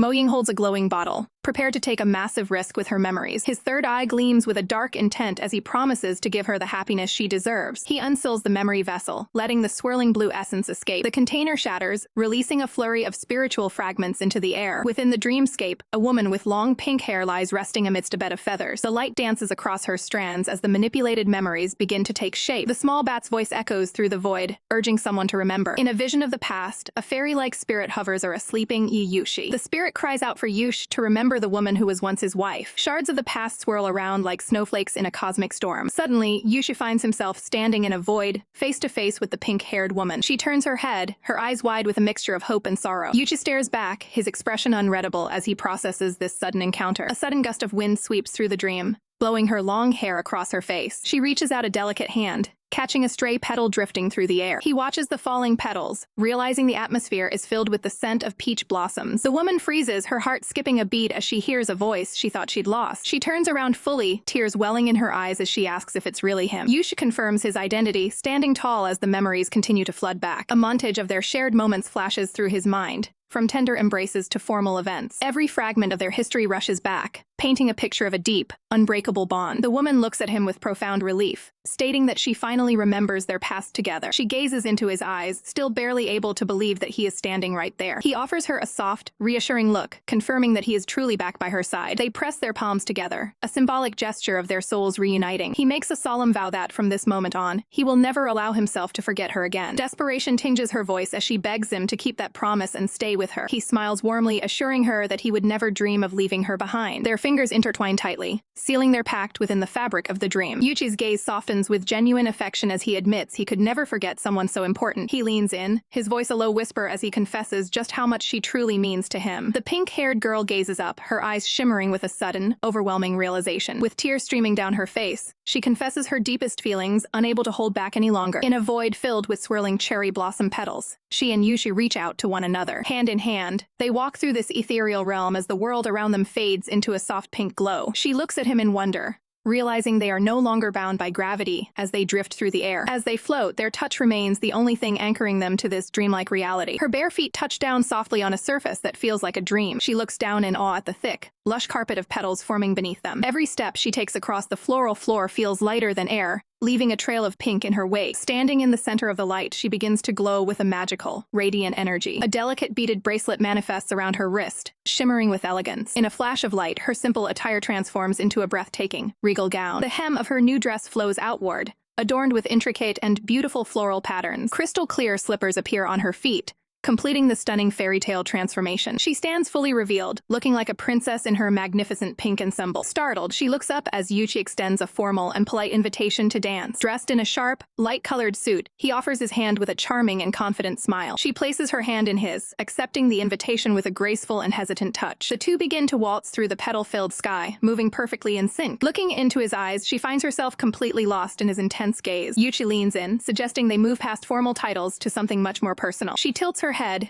curious about what name he could possibly have in mind for her to use. He whispers a series of titles, teasing her with options like Master or My Lord. Flustered by the sudden closeness, she stammers, unable to choose just one. He offers a playful grin, promising to help her find the perfect label for their bond. The atmosphere between them grows thick with an unspoken, professional bond as they stand close together. Finally, he suggests the title husband, sealing their connection within the dream. Yuchi's face remains calm and steady even as the dreamscape begins to tremble. Slowly, the edges of his vision begin to darken, signaling the inevitable end of the vision. Suddenly, the bat-like Mo Ying appears in the real world, shouting to break the deep trance. Manhwa snaps awake in her bed, her heart racing from the vivid and confusing memory. Mo Ying grumbles about her being a heavy sleeper despite the many alarms he set off. She stares into the distance with a look of disappointment, realizing the romantic encounter was nothing but a dream. Still, she can't help but wonder why the usually cold Yuch was so uncharacteristically gentle in her mind. She quickly slips into her professional high heels, preparing for a long day of work at the office. Worry sets in as she realizes she's late, fearing the president's inevitable and harsh lecture. Her eyes widen in shock as she catches sight of a familiar figure waiting right outside her room. There stands Yuchi, leaning against the railing with a stoic and expectant expression. She immediately begins to apologize for her tardiness, dreading the consequences of her mistake. Confused and annoyed, she wonders why the busy CEO would personally come to her door to stop her. Instead of a lecture, Yushi calmly grants her the entire day off, calling her an idiot for worrying. Manhwa is left completely speechless,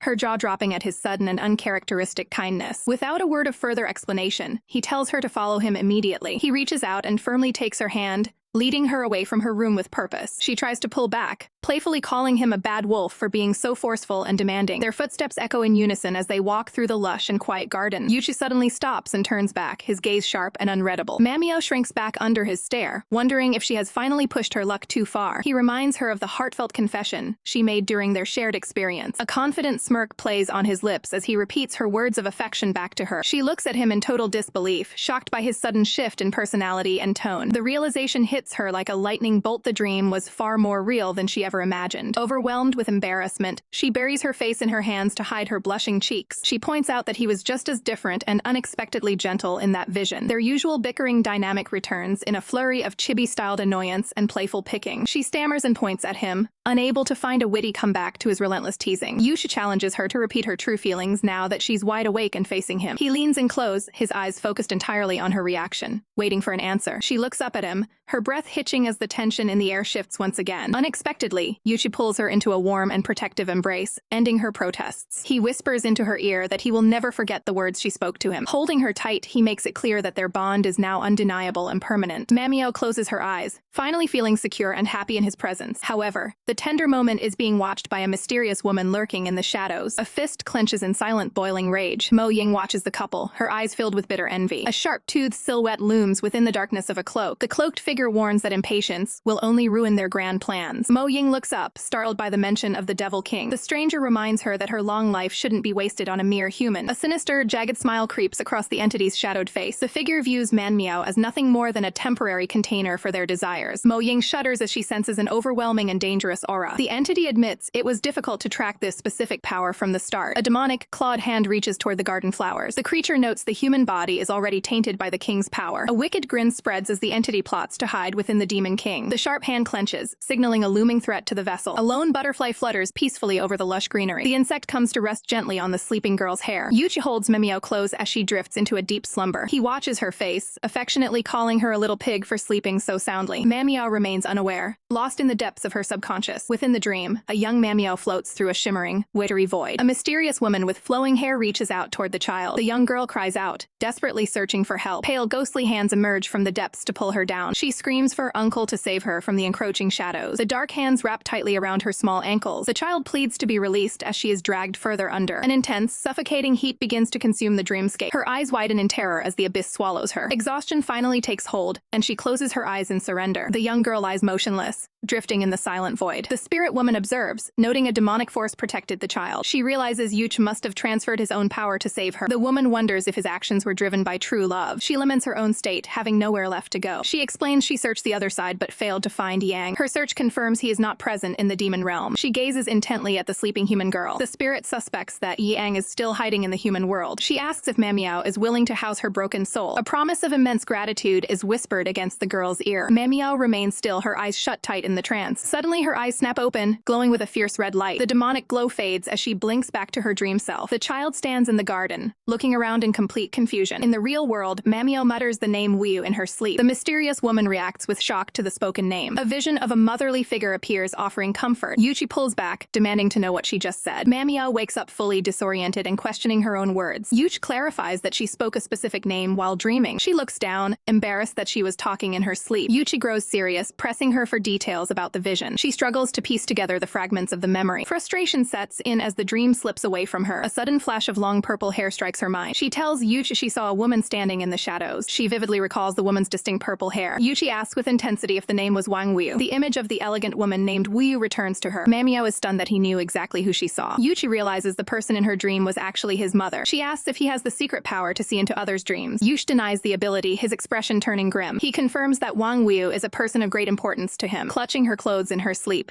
Mamiao cries out for her mother to stay by her side. Yuchi stands before her bed, his expression unreadable as he processes the weight of her vision. He looks down, his eyes filled with a grief too heavy for words to describe. Yuchi quickly masks his pain, dismissing the situation as if it were nothing of importance. He leans in, his gaze sharp as he asks for the specific details of what she saw in her dream. Manhwa turns her head away, admitting that the memory of the encounter is already starting to fade. Yushi stands alone in thought, connecting the dots between her dreams and his mother's lingering spirit. His suspicion deepens as he realizes there must be a grave reason for his mother to be awakening now. He remains silent and focused, determined to uncover the truth behind these supernatural visitations. Meanwhile, Mo Ying, in his small creature form, peeks through a window with a serious look in his eyes. He carries a small yellow hat, looking back at the room with a sense of duty. Mo Ying floats through the air, clutching the hat as he moves toward the garden. A hand gently brushes against the foliage as a girl moves cautiously through the trees. She reaches out towards a bright light filtering through the dense leaves of the forest. A pink-haired girl in a school outfit stands in the clearing, confused by the sudden glow. She closes her eyes, feeling a sense of relief that her secret task is finally over. A voice suddenly calls out to her,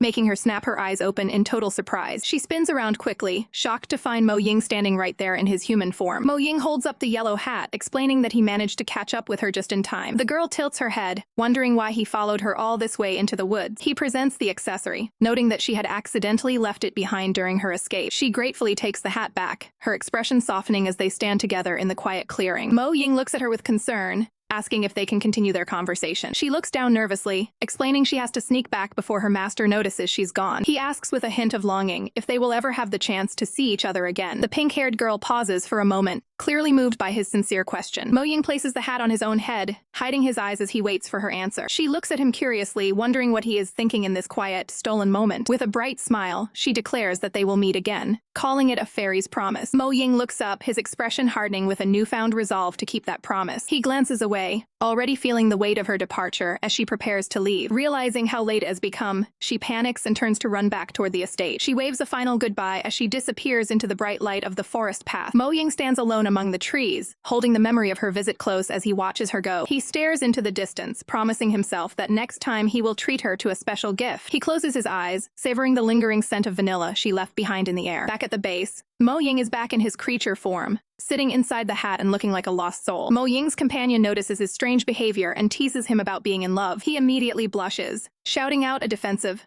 "What?" in response to the playful accusation. She continues to tease him, claiming she can smell the sour scent of love in the air. He hides his face in the brim of the hat, stubbornly denying everything with a loud "No." Mo Ying insists that the girl is just a new friend and nothing more than that. The woman leans in closer, questioning if she is truly just a friend or someone special. He closes his eyes tight, frustrated that his private feelings are being scrutinized. She laughs softly, suggesting that this girl is definitely a girlfriend-to-be in the making. Mo Ying's face turns beet red as he repeats the phrase in total shock. She calls him a playbat who falls for anyone he meets on his travels. Mo Ying looks down at the hat, genuinely wondering if this strange feeling really is love. He looks up and asks her if his feelings are like the ones she has for Yi Yushi. The question catches her completely off guard, sending a visible blush across her face. Mo Ying asks if she would go as far as to jump off a roof for his sake. A flashback shows her falling through the air, illustrating the risks she's taken for her mission. She looks down with a soft, blushing smile, remembering the intensity of those moments. Mo Ying asks if she would even be willing to forget her own past for the sake of her beloved. She looks up with a determined gaze, telling him to remember to help take care of Yushi. She reflects on how love might just be the willingness to sacrifice everything without hesitation. She remembers a moment of shock, a flash of red and yellow during a past encounter. Another memory surfaces of her standing with Yushi, their professional bond evident in their posture. She closes her eyes, finding peace in the idea of doing more for the person she cares about. Outside, a dark, cloaked figure watches from the shadows of the forest. The entity grins maliciously, hiding its true, dark intentions behind a heavy hood. Elsewhere, Wang Wuyu stands in a long purple gown, her back turned to the viewer. She closes her eyes, her face filled with a serene yet longing expression. Her eyes drift open, filled with the sadness of a search that never seems to end. She stands tall, a spectral figure searching for a presence she can feel but cannot see. She looks toward a dark shadow, sensing the presence of the one she is destined to find. Manhwa reaches out toward the fading vision. She asks the silhouette if it is really Yang. The dark figure stands motionless before her. She touches him, confessing how much she misses his presence. Suddenly, the shadow's face begins to crack. Vibrant eyes pierce through the dark shell. She gasps as his features finally become clear. Manhwa calls out to him as the darkness recedes. She recognizes this specific version of him from her memories. It is the first time his image has been this sharp in her dream. She finds comfort leaning against the manifestation. Tearfully, she resolves to find him in reality. A cloaked watcher observes her from the foliage. The observer scoffs with visible disdain. Demonic red eyes glare with intense malice. In a flashback, flashback, a woman asks Yuchi if he blames her for her actions. She reminds him of everything she sacrificed for his sake. She voices her jealousy over his obsession with a human. The woman insists the human acted on her own will. Yuchi acknowledges her past efforts, but remains cold. He sternly warns her to stop interfering in his personal affairs. Panicked, she asks if he is abandoning her for a mortal. He clarifies that they have never been more than friends. She desperately argues that her feelings run much deeper. Yuchi ends the conversation, stating it is time to leave. He walks away without a second glance. He pauses briefly, sensing an underlying tension. She begs him one last time to leave the girl. She claims separation is the only beneficial path for everyone. Yuchi declares he would rather face solitude than lose the human. He steps past her, ignoring her pleas. She tries to grab his sleeve but fails to catch him. The heavy door slams shut, cutting off the encounter. She is left alone in the dark lotus pond. She stubbornly repeats that the two must be separated. Her expression turns cold and calculating. She wonders if she must take drastic measures. Her eyes glow red with dangerous intent. A single lotus drifts over the dark, still water. Manhwa wakes with a start, deeply unsettled. She admits her fear of entering the nearby haunted house. Her companions find her boring and decide to enter without her. She is told to wait outside by herself. Manhwa wanders away, her heels clicking on the floor. She wonders what Yushi is doing at this very moment. She discovers a curtained doorway with a welcome sign. She is confused by the house's sudden appearance. She tentatively steps through the yellow curtains. The room inside is decorated with strange geometric patterns. She realizes she has entered a house of mirrors. Her reflection stares back from every angle. A mysterious hooded figure appears within one of the mirrors. The entity welcomes her to a place called Time Luo. A white boot steps through the glass as if it were water. Manhwa watches in shock as the figure emerges into the room. The figure explains that only special individuals may enter. She wonders what makes her so special to this place. The entity explains it is for those seeking the truth of the past. A small red creature pops up to join the conversation. It notes that the mysterious host appears only when fate dictates. Manhwa questions if this being is who she was meant to find. She follows the hooded figure up a set of stairs. The host asks why she desires to remember her history. She explains that strange dreams have haunted her since childhood. She admits she can never remember any of the details. Manhwa realizes that every person she encounters lately seems to be a piece of her fractured past. She steels her resolve, determined not to let a single clue about her history slip through her fingers. Her eyes narrow with focus as she prepares to dive deeper into the mysteries surrounding her. The hooded host speaks cryptically, comparing the intoxicating nature of love to a dream one can easily get lost in. Swinging two golden pocket watches, the host explains that a dazzling light will soon transport her to a different realm. The rhythmic ticking of the watches serves as a hypnotic catalyst for the transition. Manhwa feels the weight of the spell, her consciousness beginning to drift under the host's influence. Her gaze turns vacant as the room around her starts to blur into a haze. With a sudden shock to her system, the mental barrier snaps, and she succumbs to the trance. The host bids her a chilling farewell, wishing her a good dream from which she may never wake. A sinister shadow looms over her, labeling her as nothing more than a precious premium container for their plans. A sharp heel clicks against the floor as a new player enters the scene. The jealous woman steps forward, mocking how easily a mere mortal like Manhwa fell for the hypnotic trap. The host reveals that Manhwa is now trapped in the void between her first and second dreams. The hooded figure explains that if she loses her way in this mental labyrinth, she will be gone forever. Their ultimate goal is to seize her physical form once her internal willpower has been completely eroded. As Manhwa rests in a deep slumber, the host prepares to overwrite her consciousness entirely. The jealous woman watches with cold satisfaction, knowing that her rival is about to be erased from existence. The host promises that once the vessel is empty, the woman can finally be reunited with her lover. A dark silhouette looms, confirming that their treacherous deal is nearing its completion. The antagonist relishes the moment, eager to see this annoying bug meet her end. A cruel smile spreads across her face as she anticipates her final victory. Deep within her own mind, Manhwa finds herself standing in a pitch-black void. She looks around in confusion, noticing that the darkness stretches endlessly in every direction. From the shadows, the sound of soft sobbing reaches her ears. She approaches a small, silver-haired girl and asks what has caused her such distress. The child looks up with tear-filled eyes, pleading for help to find her missing mother. Manhwa tries to gather information, asking where the child last saw her mother. The little girl explains through her tears that her mother simply vanished into thin air. Heartbroken for the child, Manhwa feels an instinctive need to protect this lost soul. She reaches out and gently takes the girl's hand, offering a comforting presence. Deciding they cannot stay in the dark, she suggests they move forward together. Manhwa makes a solemn promise to help the girl reunite with her family. The child stares up at her new guardian, her sadness slowly being replaced by hope. With a small, innocent smile, the girl agrees to follow her lead. As they walk, the child curiously asks about the nature of this strange, empty world. Manhwa admits that she is just as lost, having no idea where they truly are. Suddenly, a brilliant flash of light erupts in the distance, cutting through the gloom. Manhwa points toward the glow, sensing that it might be their way out. They discover a withered,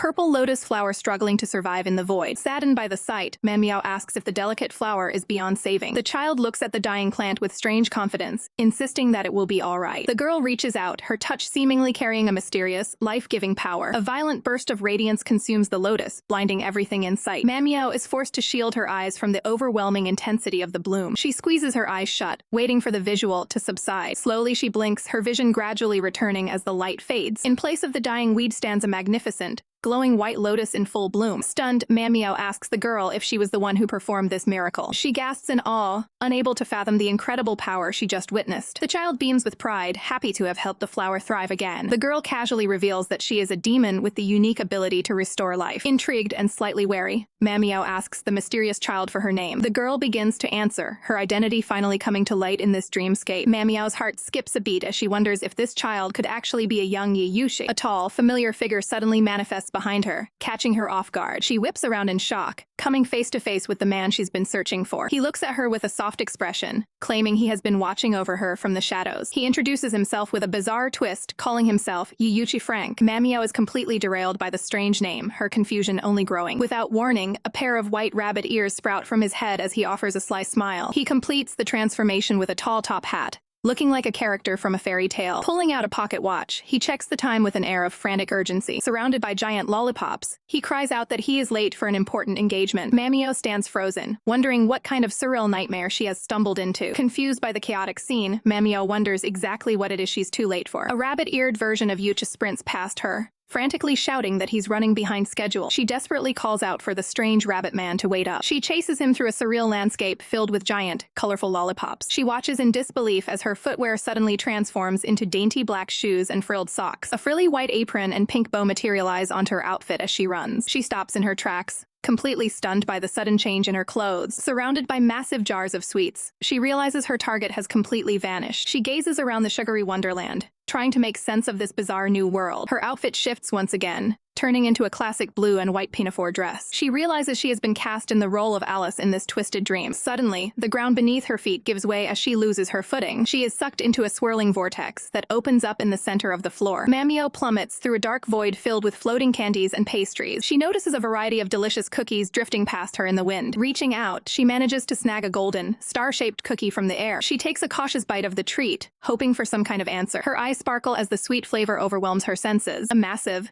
glowing cookie appears behind her as she continues to float through the darkness. She panics as she feels her body rapidly shrinking down to a miniature size. She lands with a soft thud on a giant, cushioned surface. She sighs in relief, glad that her long fall didn't end in disaster. Peering over the edge of her landing spot, she sees a massive table below. She looks around the giant room, desperate to find a way to return to normal. She wonders if consuming something else in this world will fix her height. Standing on the edge of the tabletop, she spots a giant bowl of liquid nearby. A small label on a nearby bottle instructs her to drink if she wants to grow bigger. She approaches the towering bottle, her tiny shoes clicking against the surface. She reaches out to touch the glowing blue liquid spilling onto the table. The strange sensation of the fluid causes her to jump back in surprise. Her feet slip on the wet surface, sending her sliding toward the edge. She screams as she tumbles off the giant table and into the air. She shuts her eyes tight, certain that the impact with the ground will be fatal. She is confused when the expected pain never comes, feeling something plush instead. She realizes she has landed safely on the furry back of a giant bat. She looks up in shock to see that her rescuer is none other than Mo Ying. She leans against the demon's soft fur, expressing her deep gratitude for the save. Mo Ying's purple eye narrows as he bluntly tells her it's time to get down. As she steps onto the floor, her feet transform back into her original red heels. She checks her reflection, relieved to see that she has regained her true form. She turns back to thank the bat one last time for his timely intervention. Her eyes widen as she notices the colorful wonderland beginning to dissolve. The candy world disappears, leaving her standing in a cold, empty void. She looks around nervously as the entire world is swallowed by pitch-black darkness. Suddenly, a pale, slender hand reaches out and grips her wrist with iron strength. Terrified, she gasps and demands to know who has grabbed her. The jealous woman emerges from the shadows,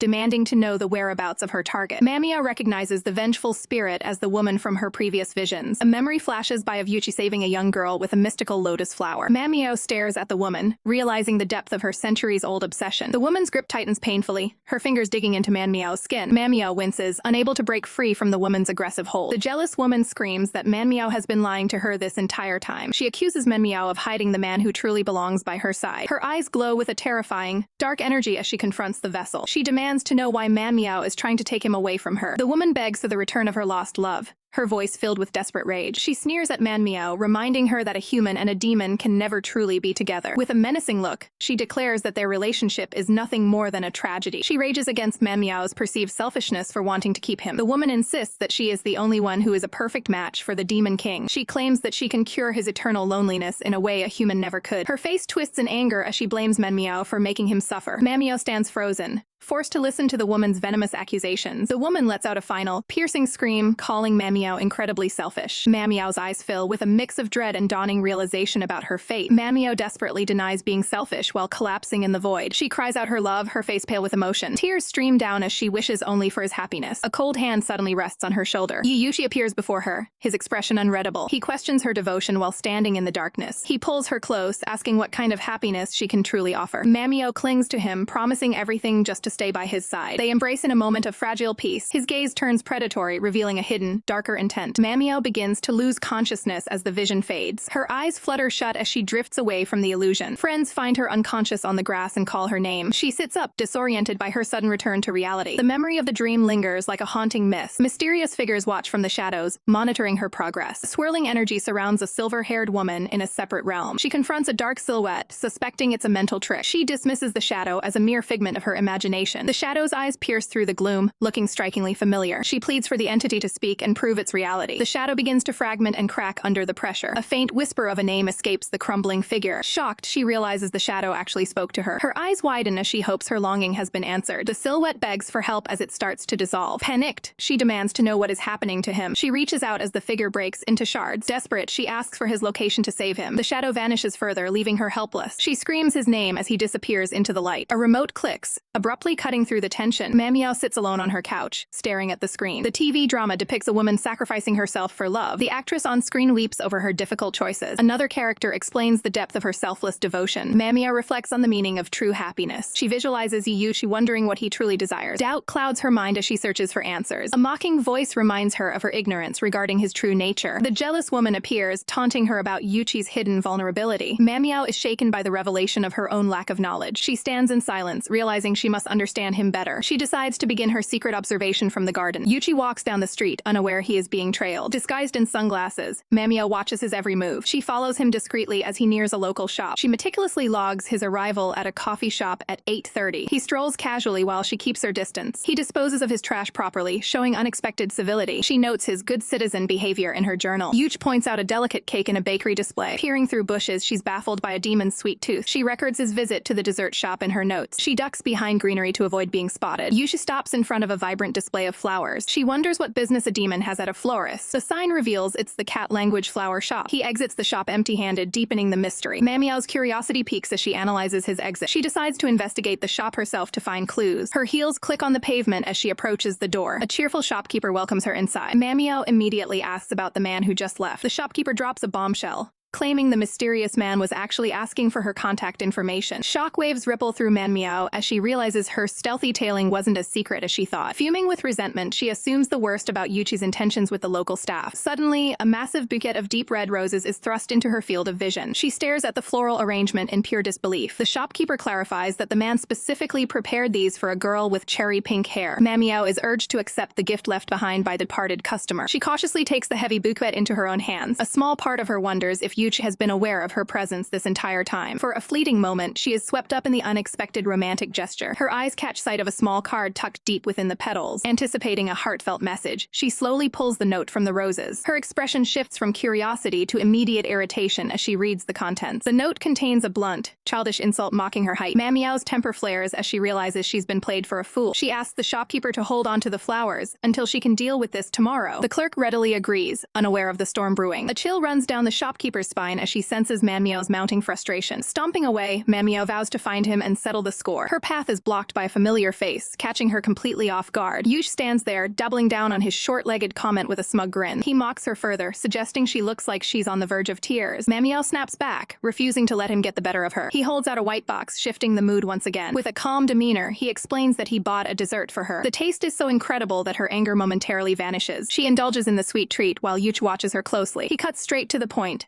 asking why she chose to follow him today. Manhwa struggles to find a logical explanation for her stalking. The two sit down to talk, the atmosphere growing tense and professional. Yushi asks a pointed question about whether her concern stems from a lack of trust. She immediately shuts down the suggestion, her face flushed with embarrassment. She clarifies that their professional boundaries mean she shouldn't care what he does. Yush jokes that since she accepted the food, she's now committed to a closer association. Manhwa questions the logic of his gifts, trying to understand his strategy. She looks him in the eye, asking if this is his way of showing professional interest. A smug smirk crosses her face as she thinks she's finally turned the tables on him. Yuchi is visibly stunned, his face turning a bright shade of red. Manhwa finds his lack of social experience in this area quite amusing. She feels triumphant, believing she has finally seen through his mysterious exterior. Yuchi remains speechless, his usual composure completely shattered. The jealous woman's voice echoes in her mind, warning her not to underestimate him. Manhwa ignores the mental warning, focusing on the man in front of her. Suddenly, Yuchi reaches out and firmly takes hold of her wrist. His expression turns serious as he asks her what she really wants. Manhwa admits that she is determined to understand his true nature. She makes it clear that she won't stop until she knows exactly who he is. The intensity between them creates a spark that neither can ignore. She leans back, ready to face whatever truth he is hiding. Yuchi warns her that once she starts this journey, there is no turning back. Manhwa remains defiant, insisting she has no intention of retreating. She points a finger at him, demanding he take her seriously. Feeling overwhelmed, she tries to end the conversation then and there. Her thoughts drift toward another mystery, wondering if he knows the truth. Yushi's eyes narrow as he picks up her internal conflict. He asks a chilling question, wondering if she is referring to the elusive Kong Xiao. Manhwa looks at Yuchi with a soft, contemplative expression as she processes the weight of his words. She openly admits that her rival truly understands the man standing before her better than she does. Hearing his blunt assessment causes a sharp pang of sadness to wash over her heart. Her gaze drops, overwhelmed by a sudden and heavy feeling of melancholy. In her heart, she feels a desperate, rising urge to connect with him on a much deeper level. She touches her lips, determined to surpass anyone else's understanding of his mysterious nature. A mysterious mark glows brightly on her forehead as she focuses all her energy on uncovering his true self. Her eyes reflect a singular, intense focus on finding the path to his ultimate happiness. Moving instinctively, she reaches out and pulls him into a sudden, tight embrace. Yush is caught completely off guard by her sudden and uncharacteristic display of affection. They lock eyes in a moment of heavy, silent tension that seems to stretch for an eternity. He wonders aloud why she has suddenly become so serious and intense in this moment. A slight smirk plays on his lips as he remarks on her surprising and sudden boldness. She looks up at him with wide, shimmering eyes full of an unbreakable resolve. Breaking the remaining distance, she leans in to initiate a moment of profound emotional closeness. Yuchi's eyes widen in genuine shock as she takes the lead in their silent interaction. They both close their eyes, lost in the overwhelming intensity of their shared proximity. Suddenly, a dark, hooded figure emerges in a vision, personifying the terrifying essence of a devil. The shadow whispers that it represents everything a human soul secretly craves and envies. It thrives on the primal fear and the darkness hidden within the depths of the human heart. Sharp claws reach out from the void, feeding on a cocktail of sorrow, timidity, and guilt. A sinister grin reveals the hateful nature of the entity dwelling within the swirling shadows. It declares that all these negative human emotions are merely food for its insatiable hunger. Manhwa stands before the towering darkness, looking small yet remaining incredibly resolute. The shadow explains that their bond is forged through these deep, primal emotional connections. Dark energy swirls around them as the entity warns that once she starts to believe, it will start to devour. Snapping back to reality, Manhwa gazes at Yush, expressing her sincere desire to know the real him. Yuchi questions if she is truly prepared for the crushing weight of that forbidden knowledge. Her hand gently brushes against his clothing, a silent signal of her unwavering sincerity. She clarifies that she wants to know more than just his outward physical appearance. Her finger traces his jawline as she seeks to uncover the secrets buried in his hidden depths. She wants to see every facet of his soul, whether it is filled with fleeting joy or deep-seated pain. Her expression is soft and inviting, offering him a safe space to finally be vulnerable. Yuchi reaches up to touch her face, his cold gaze softening for the very first time. He looks down, the internal walls he built around his heart finally beginning to crumble. He mentions his mother, a subject that clearly carries an immense and painful emotional weight. Manhwa listens intently, surprised by this sudden and rare opening of his heart. He admits there are things buried deep within him that he simply cannot speak of easily. A vision of a young girl reaching out to a woman in elegant traditional robes appears. The child looks distressed, clinging to the woman as if she were her only anchor in the world. He reveals the name of his mother, Wang Wuyu, breaking a long-held and heavy silence. The woman from the vision is shown with long, flowing purple hair and a hauntingly gentle smile. He confirms that this is the woman who has been haunting his dreams for years. Manhwa is baffled, asking why his mother would be appearing in her own dreams as well. Yush closes his eyes, admitting that the reason for this mystery eludes even him. He explains that since she vanished in a burst of feathers, he has tried every way to bring her back. Manhwa is perplexed, wondering why his mother chose such such a strange and sudden way to leave him. Another memory shows the young child crying bitterly in the final embrace of the elegant woman. He recalls the absolute cruelty of her leaving him while smiling through her own tears. He begins to explain the hierarchy of the demon world and the 4 legendary demon kings. These beings are feared across the realms for their overwhelming power and mysterious identities. He reveals the shocking truth that his mother was actually one of these 4 elusive demon kings. Manhwa is stunned, asking again why such a powerful being would ever choose to disappear. Yuchi explains that she opted to die with an unbent will, choosing the path of self-destruction. His eyes reflect the cold, hard reality of the trauma he was forced to witness as a child. He notes with a heavy heart that she ended her life right in front of his very eyes. He looks down at the floor, the shadow of that past event still weighing heavily on his shoulders. Manhwa looks at him with deep, sincere empathy, finally seeing the hidden pain he carries. He leans into her for support, wondering how his mother could bear leaving him as a defenseless child. Seeing Yuchi's hidden agony, Manhwa pulls him into a desperate embrace to share the burden of his past. She grips his jacket tightly, feeling the tremors of a man who has carried a world of trauma alone. Yuchi laments his inability to save his mother, his voice cracking as the light of Manhwa's spirit tries to soothe his soul. Manhwa looks up, her heart breaking as she witnesses the raw misery etched into the eyes of a demon king. A fierce determination ignites within her as she vows to find the closure he so desperately needs. Her forehead mark pulses with a divine glow, fueling her resolve to track down the truth behind Wang Wuyu. Deep within the shadows, a sinister entity watches, its mouth twisting into a mocking grin. The dark figure observes that it is exactly this kind of intense obsession that leads to ultimate ruin. Manhwa remains oblivious to the looming threat, her focus entirely consumed by the man in front of her. The entity whispers that the obsession of love is the most dangerous trap of all. In a daze, Manhwa reaches out toward the creeping darkness that threatens to swallow her whole. A sharp, skeletal hand extends from the void, ready to snatch away her lingering hope. A haunting vision of a horned woman draped in red appears behind a veil of shadows. The shadow entity declares that someone far more powerful will eventually replace Manhwa's place in this world. It sneers with a terrifying hunger, eager to see the mortal world fall into chaos. Shaking off the vision, Manhwa looks into Yuchi's eyes and asks the impossible for him to stay by her side. Yuchi freezes, his eyes wide with shock at the sudden, bold request from a mere human. He regains his composure, softly telling her that he should have been the one brave enough to say those words. Manhwa leans in, her expression softening as she offers him the comfort he has lacked for centuries. She closes her eyes, wishing for a world where their different natures didn't keep them apart. Suddenly, a cold presence manifests as a high-ranking manager of the demon world appears to shatter the moment. The intruder mocks the idea of a demon king abandoning his realm for a fleeting human life. She stares down at them with cold indifference, certain that their bond is nothing more than a temporary distraction. Manhwa's eyes snap open as the weight of the demon world's politics crashes down on her. Despite the pressure, she doubles down on her plea, begging Yuchi to choose her over his dark throne. Yuchi remains motionless, torn between his duty to his kind and the woman who holds his heart. The spectral antagonist smirks, relishing the silence that signals Yuchi's internal struggle. Manhwa searches his face for an answer, fearing that his silence means he's already chosen the demon world. She acknowledges the grim reality that, eventually, he must return to fulfill his destiny. She realizes that the responsibilities of a demon king are far too heavy for any man to simply walk away from. Yuchi stands like a statue, the moonlight catching the silver of his hair as he weighs his next move. Manhwa fights back tears, telling him that she only wants him to find the happiness he deserves. Yuchi's gaze finally hardens, his eyes locking onto hers with a sudden, fierce intensity. Startled by the sudden shift in his aura, Manhwa can only stare back in confusion. In a voice like thunder, Yuchi declares that she is the only thing in both worlds that he truly desires. Manhwa is left breathless as the Demon King admits he would risk everything just to stay with her. Elsewhere, Mo-Ying gazes into a magic mirror, watching the couple's bond grow stronger despite her schemes. Her master, a powerful demoness, turns to her with a face full of unbridled rage. She points out that instead of driving them apart, Mo-Ying's failures have only made their hearts grow fonder. Mo-Ying bows her head in shame, unable to defend her inability to break their connection. The elder demoness snarls, her patience completely exhausted by the subordinate's incompetence. She calms her fury, realizing that subtle manipulation will no longer be enough to stop Yuchi. With a wicked glint in her eye, she announces that she has summoned a special guest to handle the situation. A sharp taloned hand reaches from the darkness, dragging a new threat into the light. Mo-Ying recoils in pure terror as she realizes exactly who has been brought to the hall. A mysterious young girl appears within the surface of an enchanted mirror,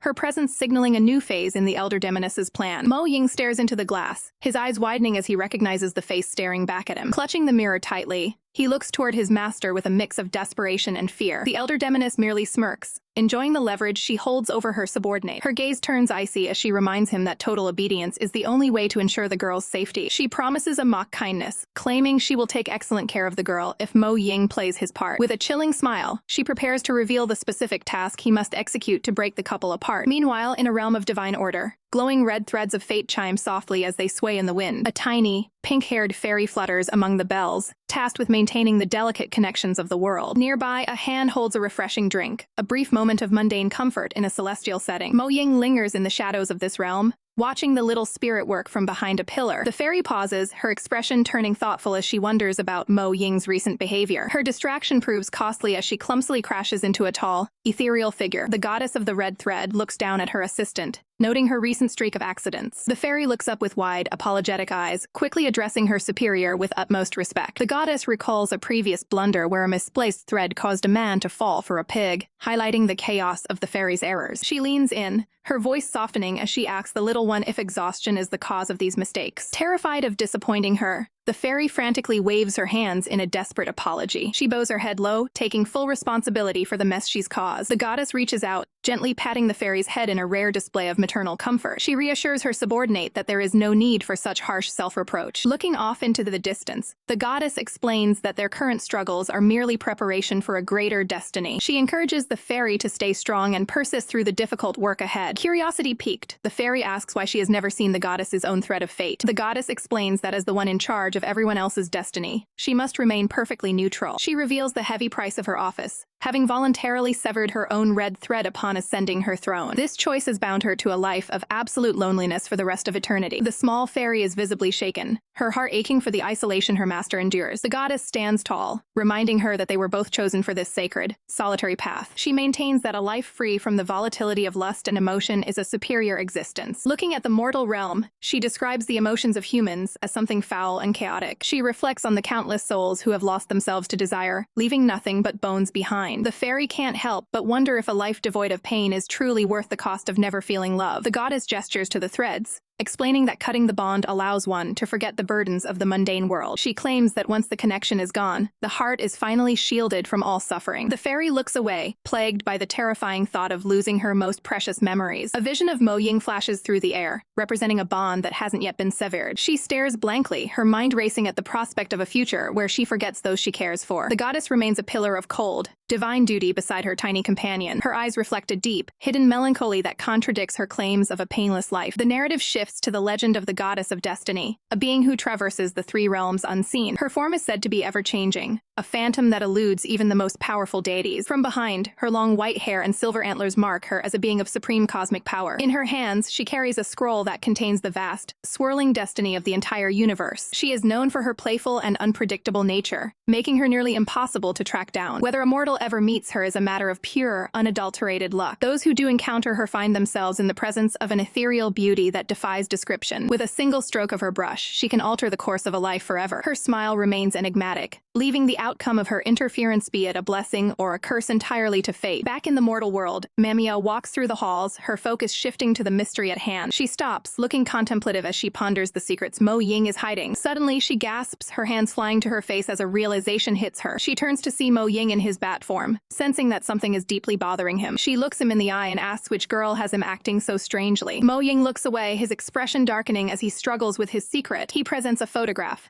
revealing the young girl Manhwa saw earlier in the mirror. Manhwa takes the photo, examining the child's face with a look of genuine concern. Mo Ying quietly confesses that the girl in the picture is his sister, Qiaoling. Softening her tone, Manhwa comments on how adorable the little girl looks. She asks Mo Ying if he misses her, sensing the deep bond they once shared. His eyes fill with sadness as he reveals that his sister was taken by a terrible plague. Manhwa is left stunned, the weight of his tragic past finally coming to light. Mo Ying reveals the grim reality that a highly contagious plague is currently ravaging the mortal world. He looks away solemnly, noting that countless demons have already been infected and are facing certain death. Su Manhwa is struck with horror, unable to comprehend how such a devastating catastrophe could appear so suddenly. Mo Ying explains that the tragedy is worsened because the only administrator of the demon world capable of healing others is currently away. A look of dawning realization crosses Manhwa's face as she begins to connect the dots. Mo Ying confirms her worst fears with a heavy, silent nod. She gasps out Yi Yuchi's name, realizing the impossible choice now facing the man she loves. Manhwa stares into the distance, haunted by the fact that his absence from the demon world is costing lives. She envisions the suffering of the innocent, her mind flashing to the faces of those in peril. The weight of the situation crushes her as she realizes Mo Ying's own sister is among those trapped in this nightmare. Manhwa stands paralyzed by the sudden arrival of a day she never wanted to face. She knows with absolute certainty that once Yi Yuchi learns the truth,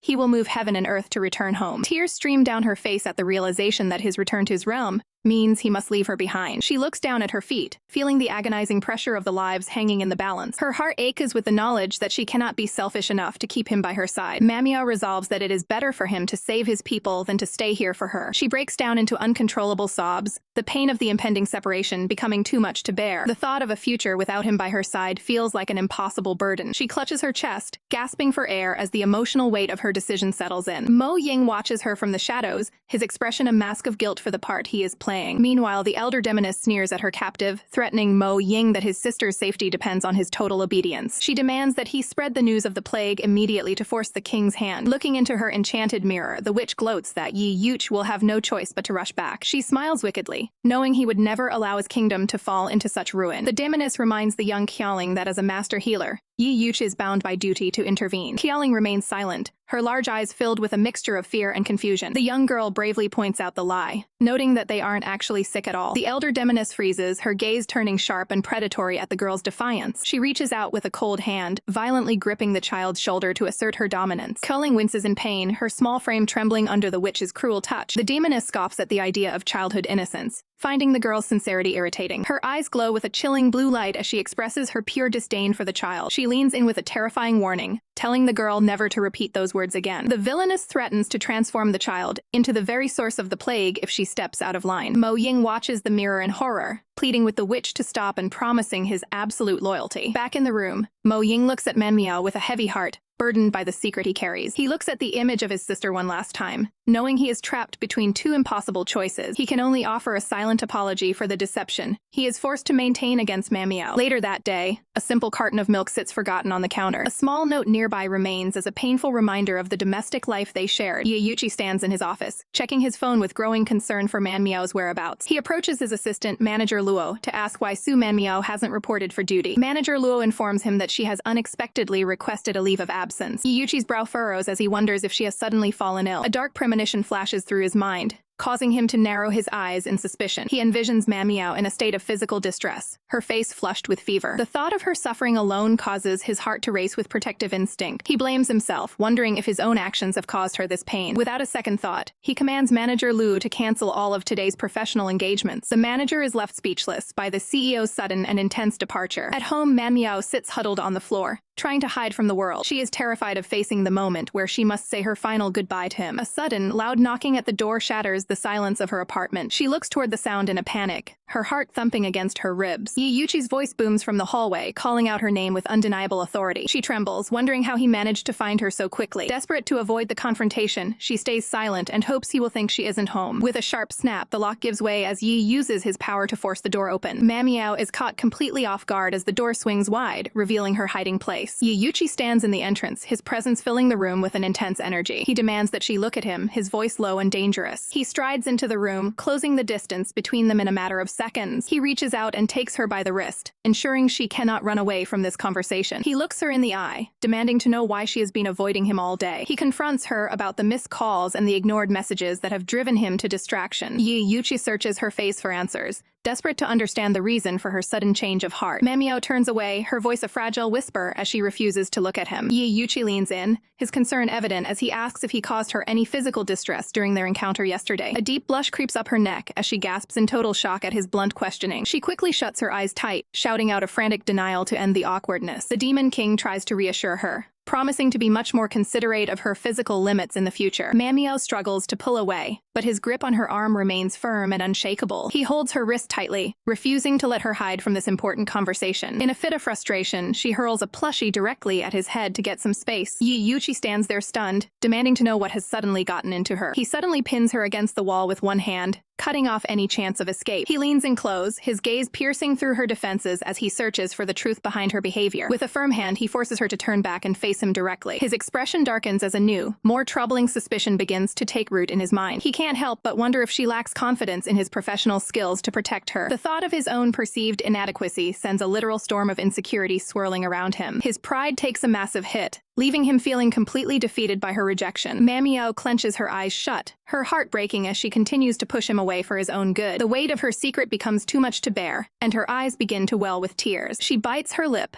desperate to stop herself from breaking down right in front of him. The dam finally breaks, and she sobs into her hands while he watches, paralyzed with worry. Yuichi's voice softens with genuine concern as he asks if she is simply afraid of the challenges ahead. He awkwardly tries to comfort her, gently patting her head as she continues to wail. Her tears flow like rivers, making it impossible for her to speak or explain herself. The powerful Demon King is left completely at a loss, unsure how to handle her sudden emotional outburst. He watches her with a look of pure pained empathy, hating that he can't ease her distress. Manhwa reaches out and bunches the fabric of his shirt in her trembling hands, seeking stability. She begs him to never leave her side, her resolve to push him away crumbling instantly. Yuichi looks down at her, his eyes filled with an intense and protective devotion. He lets out a long, weary sigh, closing his eyes as the tension between them finally breaks. He places a gentle, reassuring hand on her head to calm her racing heart. Pulling her into his chest, he holds her in a warm embrace, promising to keep her safe. He carefully sweeps her off her feet, carrying her with effortless grace toward the bed. The door to the bedroom clicks shut as he prepares to let her rest and recover. He lays her down gently upon the soft pillows, treating her with the utmost care. He vows to remain by her side, regardless of whatever she decides to do next. He leans down, his face full of sincerity as he reaffirms his loyalty to her. Manhwa stares up at him from the bed, her heart fluttering at his kind words. Suddenly, a strange and unexpected movement under the bedsheets catches both of their eyes. They both recoil in shock as the covers begin to bulge and shift erratically. A tiny, tearful bat version of Mo Ying pops his head out from his secret hiding spot. Manhwa's eyes go wide with disbelief as she demands to know why he was lurking in her bed. Yuichi's face twists into a mask of pure, unadulterated fury at the intrusion. He roars a threat, ready to eliminate the spy for ruining their private moment. A chaotic chase begins as he pursues the flying bat with a massive kitchen tool. Mo Ying dodges frantically through the air, while Manhwa watches the ridiculous scene unfold. She finally shouts for them both to stop before they destroy the entire room. She tries to explain that the little bat's presence is entirely innocent and devoid of any ill intent. Yuichi remains stubborn and unconvinced, glaring at the spot where the intruder was hiding. He possessively declares that he is the only one permitted to be in her personal space. Manhwa is left completely stunned by his sudden and intense display of jealousy. He stares daggers at the bat, suggesting he should turn the spy into a hot stew. She pleads with him to show mercy, explaining that she only views Mo Ying as a brother. Mo Ying realizes that he has overstayed his welcome and needs to make a quick exit for his own safety. He recalls the warning that Yuichi possesses the terrifying power to see through anyone's mind. If he stays a second longer, his true mission regarding the fake plague will be exposed. The bat takes to the air, deciding that a strategic retreat is his only option to stay alive. He bids them a hasty farewell, telling them to take their time as he flies out. The door slams shut with a heavy bang as he makes his escape into the hallway. Yuichi huffs in annoyance, warning her to never let that creature near her bed again. Manhwa reflects on how wonderful it feels to be protected so fiercely by him. However, a wave of sadness hits her as she realizes this feeling of safety won't last forever. She pivots the conversation, asking if he has finally found a way to return to his own world. The sudden change in topic catches Yuichi completely off guard. She presses further, mentioning she needs to find the right timing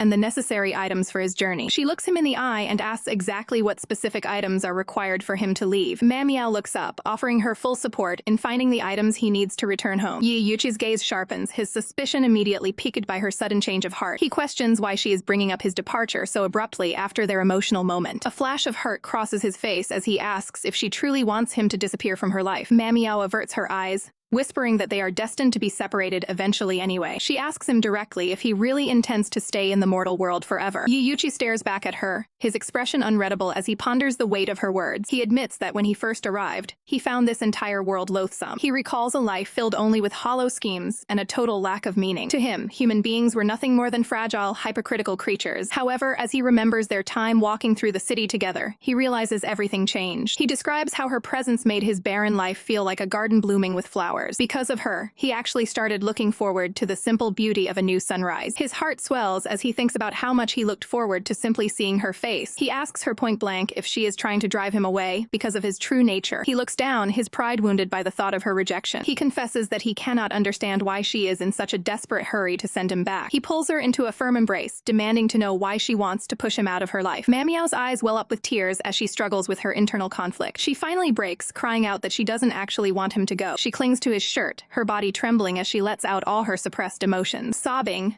she tells him she wants to experience every normal milestone a couple should have. Yuichi listens intently as she lists all the simple dates and trips she dreamed they would take. She reaches out to touch his chest, begging him not to leave her alone just yet. She asks him for permission to be selfish, just so she can keep him by her side a little longer. Manhwa promises to help him find his way home eventually, but pleads for more time together now. Meanwhile, a sinister silhouette watches their intimate moment through a glowing screen. The figure takes a slow sip from a glass, noting that love only serves to make people more selfish. A dark chuckle echoes as the observer remarks on the sacrifices love will inevitably demand. Long, sharp fingernails click together in anticipation of a coming tragedy. A wicked grin spreads across the hidden face, severing the drama unfolding. The figure mocks Manhwa, predicting the day she will voluntarily offer up her physical form. The scene shifts to a bright amusement park where a giant Ferris wheel towers over the trees. Manhwa pulls Yuchi close, excited to capture a memory of their day out. She flashes a peace sign and a bright smile as the camera lens focuses on them. After the flash, she looks at the result, suggesting they use the photo as a couple's wallpaper. The phone screen displays the two of them looking like a perfectly happy pair. Yuchi stands by patiently adjusting his tie while watching her enjoy the moment. Manhwa twirls in her elegant white dress as pink petals drift through the air around them. They share a quiet walk through the park, momentarily forgetting the chaos of their lives. In a series of close-ups, they exchange warm, genuine smiles that radiate pure happiness. Their hands move closer together, reaching out to bridge the small gap between them. Manhwa leans in for a tender hug, resting her head against him in total trust. Suddenly, Yuchi's eyes widen as a strange, ghostly vision flashes before him. A young girl from his past appears in his mind, calling out for a hug with a joyful expression. His gaze turns sharp and haunted as the memory takes hold of his senses. He remembers a time long ago when he held that same little girl in his arms. Back in the present, he continues to hold Manhwa, but his mind is miles away. He stares into the distance, wondering about the identity of the child he just saw. A dark realization hits him as he questions the fate of that forgotten soul. The image of the little girl lingers, her expression now sad and lonely within the demon realm. Yuchi's brow furrows as he tries to understand why these memories are surfacing now. Manhwa pulls back slightly, noticing his sudden lapse into a silent daze. He blinks, looking startled as he returns to the reality of the sunny park. He quickly brushes it off and offers to carry her if she's feeling exhausted from walking. Manhwa playfully declines, worried that he'll just tease her about her weight. He smirks, jokingly referring to her as a little pig who needs to eat more. She fires back with a grin, asking him what that makes him if she's a pig. Laughing, she dubs him Mr. Pig, as they continue their lighthearted banter. Later that night, a sweet good-night message from him pops up on her phone screen. Manhwa blushes deeply, her heart fluttering as she reads his affectionate words. She pulls up the photo from the Ferris wheel, gazing at it with a look of pure adoration. Suddenly, a loud crack echoes through the room as the phone screen shatters under her thumb. Manhwa looks up in absolute shock, the sudden destruction of the image chilling her to the bone. Manhwa's eyes snap open as she finds herself drifting in a hazy, ethereal realm. She blinks, trying to make sense of the strange, glowing environment surrounding her. Standing before her is a figure with long, shimmering purple hair that seems to flow like water. The sight of the woman's striking features catches Manhwa completely off guard. She immediately recognizes the woman as Wang Wuyu, the mother Yuchi once spoke of. Wuyu notes that her son has already shared her identity with his new companion. Confused, Manhwa asks why such a powerful woman would ever claim to be broken. Wuyu's expression softens as she recalls the moment her world fell apart. She explains that her very soul shattered when she lost the one person who anchored her. Manhwa listens intently, her heart aching for the woman's profound loss. Wuyu reveals that her life lost all meaning without the man she loved. Manhwa realizes the man Wuyu is referring to is none other than Yuchi's father, Yang. Wuyu's eyes fill with a haunting nostalgia as she speaks his name. She recounts how he vanished without a trace, leading her on a desperate, endless search. That obsession turned her into a wandering spirit, unable to find peace in any realm. Her gaze turns warm as she acknowledges Manhwa as the woman her son now loves. Manhwa is stunned by the realization that she is speaking to a soul bound by fate. Wuyu believes that destiny is playing a cruel trick by revealing Yang is in the mortal world. The memory of him continues to linger in her heart, driving her every action. She claims he is calling out to her, pleading for a rescue she doesn't yet know how to provide. Manhwa questions how she could have left Yuchi behind while he was still so young. She reminds the mother that her son has spent his entire life thinking of her. A sad smile touches Wuyu's lips, acknowledging the pain she caused. She asks if Yuchi's thoughts of her are fueled by nothing but hatred. Manhwa vehemently denies this, insisting that he loves her and wants her by his side. Wuyu admits she abandoned him to pursue her own selfish version of happiness. She looks down, confessing that she knows she failed as a mother. Her eyes glint with a dark determination to find her lost love, no matter the cost. Manhwa asks if Wuyu will finally return to her son once her mission is complete. The spirit hesitates, unsure if her son will ever truly accept her back. Manhwa promises her that his heart is open and he will welcome her with open arms. Suddenly, she begins to cough as a strange, dark vapor begins to fill the air. Her vision blurs as the thick smoke threatens to swallow the entire dreamscape. As she fades away, she tells Wuyu that her return will finally make their family whole. Wuyu watches the girl disappear, left alone in the swirling darkness. She realizes that Yuchi has chosen a partner with a truly pure and kind heart. With a final, whispered breath, she offers her gratitude to the girl who gave her hope. Manhwa's eyes squeeze shut as the dream world finally collapses. She bolts upright in bed, her heart racing as she returns to reality. She sits up,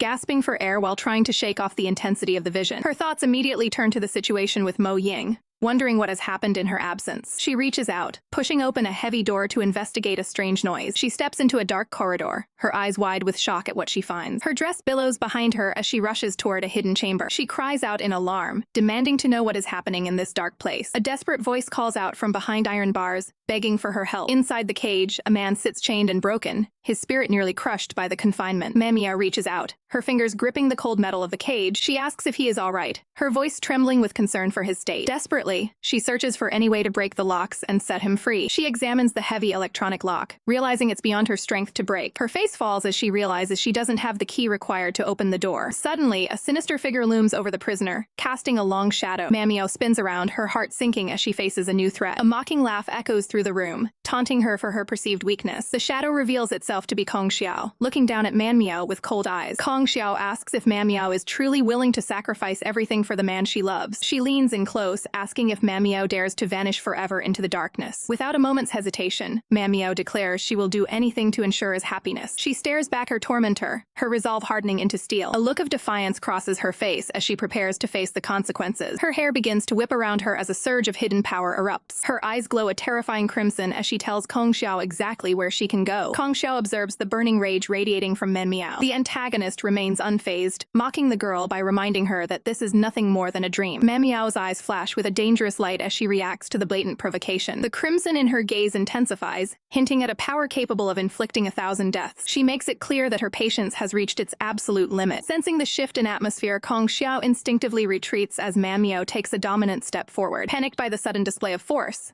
the woman demands to know Manhwa's true intentions. Manhwa scoffs, labeling her opponent a mere paper tiger who is easily dealt with. Her eyes burn with a lethal intensity that promises immediate consequences. Kong Xiao lets out a chilling laugh, daring the girl to follow through with her threats. She taunts Manhwa to end everything right then and there. Exasperated, Manhwa questions why the woman continues to push her buttons. She wonders if this is a calculated attempt to drive her into a state of monstrous madness. Her focus remains razor-sharp as she analyzes the true motive behind the psychological game. Kong Xiao explains that the energy within Manhwa is a terrifying force that demands submission from all demons. She claims that by fully embracing this power, Manhwa would become the undisputed lord of the realm. Dismissing the grand claims, Manhwa finds the entire proposition ridiculous. She turns her attention back to the mystery at hand, asking about the identity of the caged prisoner. Kong Xiao offers a cryptic reply, suggesting the man is a soul in desperate need of her help. Manhwa closes her eyes as the surreal landscape begins to dissolve around her. She slowly regains consciousness, struggling to separate the dream from reality. Suddenly, a small, familiar spirit chirps a warning that she is running dangerously late. Manhwa bolts upright in bed, her mind racing as she realizes the time. She frantically grabs her belongings, her heart pounding with the stress of the morning. She rushes out the door in a blur, desperate to make it to her destination. The sharp beep of a horn cuts through the air as a sleek blue car pulls up. Inside sits President Yi,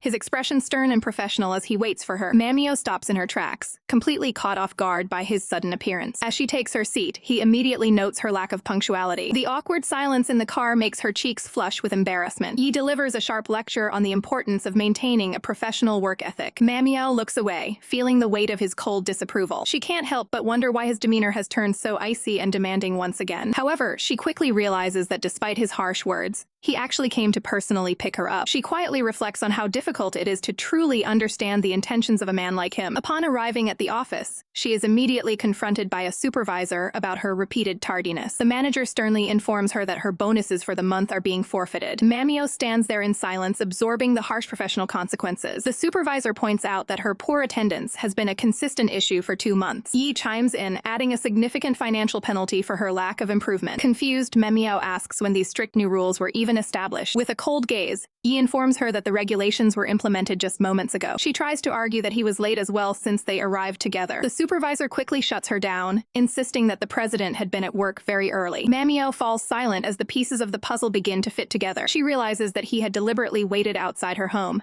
just to ensure she got to work. A small smile plays on her lips as she finds the secret gesture surprisingly thoughtful. The supervisor snaps her back to reality, ordering her to stop daydreaming and start her tasks. He watches her leave with a subtle, playful smirk on his face. Later, a small carton of orange-flavored milk appears on her desk as a refreshment. Manhwa picks up the drink, noticing the thoughtful choice of flavor. She realizes that the flavor changes every day, showing a surprising level of care. Her mood lifts instantly, making her forget all about the docked wages. A colleague leans over, curious about what has Manhwa Manhwa looking so distracted. Manhwa offers a bright, cheerful response as she focuses on her work. The colleague mentions that Jianjun has requested her presence at a prestigious restaurant tonight. Manhwa is stunned by the unexpected invitation from such a high-profile figure. She blinks in surprise, trying to process the sudden social opportunity. The friend reminds her that this was an invitation she had been hoping for a long time. Manhwa keeps her thoughts private, knowing her professional relationship with the president is still a secret. She is handed a reservation card for the exclusive garden restaurant. The colleague emphasizes just how difficult it was to secure a table at such a location. Manhwa stares at the card, realizing the importance of the upcoming meeting. She ponders whether she should accept the invitation or maintain her professional distance. Unbeknownst to her,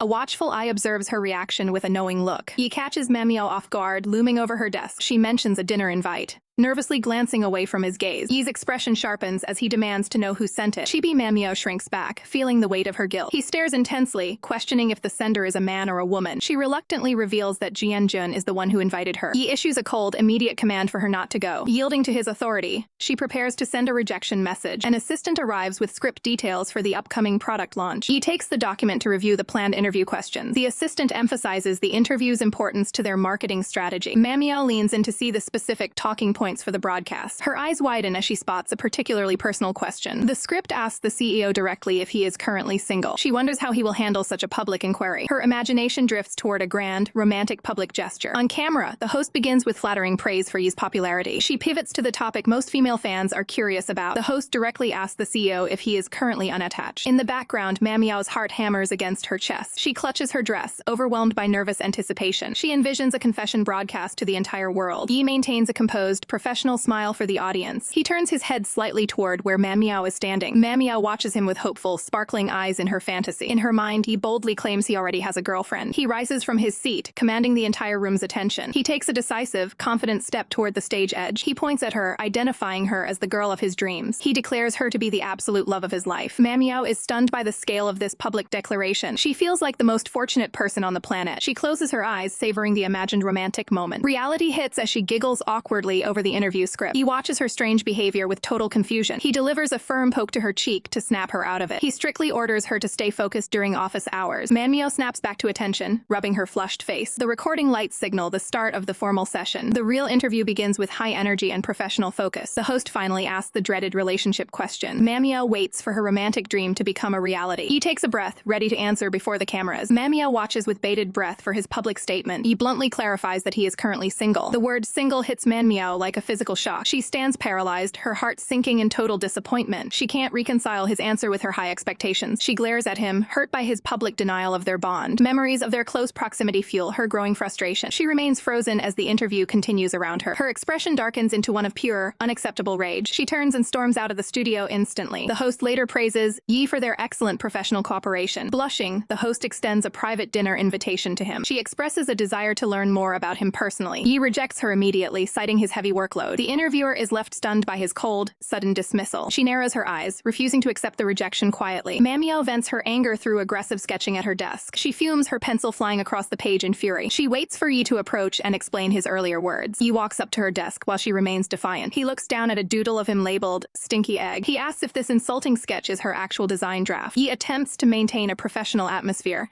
reminding Manhwa that the design drawings are due shortly. Manhwa snaps back with icy formality, addressing him only as President Yi. She squeezes her eyes shut, trying to contain the explosive frustration bubbling within her. She finally breaks her silence, demanding to know why he publicly claimed to be a single man. Her voice trembles as she references the night they spent together, feeling utterly betrayed. Yi remains stoic, coldly instructing her to maintain a professional demeanor while at the office. He insists that their private matters have no place in the corporate environment. Horrified, she asks if he is simply ashamed to let the world know they are connected. She begins to realize that he may never intend to take any real responsibility for her. A wave of clarity hits her as she realizes she doesn't know the man standing before her at all. A small, arrogant smirk plays across Yi's lips, further fueling her anger. Internally, he finds her fiery outburst charming, convinced she is merely acting out of a fear of being left behind. He raises a hand to hide his amusement, struggling to keep his professional mask from slipping. In a bold act of defiance, Manhwa pulls out her phone and agrees to a dinner date with Jianjun right in front of him. Yi's composure cracks as he questions how she could possibly seek out another man's company so recklessly. With a sharp huff, Manhwa turns her back on him and begins to storm out. Before she can leave, Yi's hand shoots out, firmly gripping her wrist to stop her progress. She immediately recoils, shouting for him to keep his hands to himself. She reminds him that the office is empty and his current behavior toward a female employee is highly inappropriate. She cruelly throws his own words back at him, emphasizing that he is, after all, a single man. Yi tries to bridge the gap, insisting there is a logical explanation for his public statement. Manhwa has heard enough and refuses to be placated by his corporate doublespeak. Yi's temper flares as he demands that she cancel her plans for the evening immediately. She asserts her independence, stating that her private dinner is none of the president's business. Seeing the look in her eyes, Yi realizes that this time, her anger is genuine and deep-seated. He grows somber, contemplating the grim reality that he may eventually have to depart from this mortal world. He watches her closely, knowing she must become stronger if she is to survive without his protection. A heavy sense of dread settles over him at the thought of their inevitable parting. His gaze remains fixed on her, filled with a quiet, protective worry for her future. The scene shifts to a high-end restaurant where candles flicker on a meticulously set table. Manhwa sits across from Jianjun, surrounded by the city's glittering skyline. Jianjun leans in, offering a warm compliment on her stunning appearance. Despite the praise, Manhwa stares blankly at the table, her mind miles away. Jianjun quickly notices her lack of focus and questions her distant behavior. She takes out her frustration on her meal, aggressively stabbing a tomato with her fork. Under her breath, she curses Yi Yush, labeling him a total cheater. Her imagination runs wild as she visualizes a tiny version of her boss suffering for his lies. Jianjun attempts to lighten the mood by sliding a small gift toward her. He reveals a beautiful, limited edition flower hairpin nestled inside the gift box. He explains the effort he went through to acquire it, hoping to see a smile on her face. Manhwa slowly reaches out to pick up the thoughtful token of his appreciation. Suddenly, the familiar figure of Yi Yush looms behind them, critiquing the gift's quality. He dismisses the accessory as mere junk, insulting her by saying it's only fit for a pet. Manhwa gasps in disbelief, wondering how he managed to track them down. Jianjun maintains a tense politeness, acknowledging the president's unexpected arrival. A surge of jealousy washes over Manhwa as she wonders why he isn't busy with his adoring fans. Yi remains unfazed, claiming he was simply attending a separate event at the same venue. Refusing to play his games, Manhwa stands up and prepares to leave the restaurant. She closes her eyes and urges Jianjun to escort her out immediately. The two of them turn their backs on the CEO, walking toward the exit. Yi's voice rings out across the room, commanding them to stop in their tracks. For a brief moment, Manhwa hopes he is about to show some shred of genuine emotion. She turns back with a look of anticipation, waiting for him to say something meaningful. Instead, he holds out the gift box, coldly reminding her that she forgot her hairpin. The realization that he is prioritizing a trinket over their relationship leaves her stunned. She snatches the box from his hand and offers a biting, sarcastic thanks. Without another word, she follows Jianjun out of the building. He watches her silhouette disappear, his eyes reflecting the weight of his hidden burdens. He knows she must learn to identify who is truly looking out for her interests. To him, love isn't just about indulgence. It's about preparing someone for the harshness of the world. He stands alone against the night sky, accepting the cold reality that lies ahead. The rhythmic clicking of Manhwa's heels echoes through the hallway as she departs. Jianjun places a steadying hand on her shoulder, sensing the turmoil beneath her surface. He finally asks the question that has been lingering all night.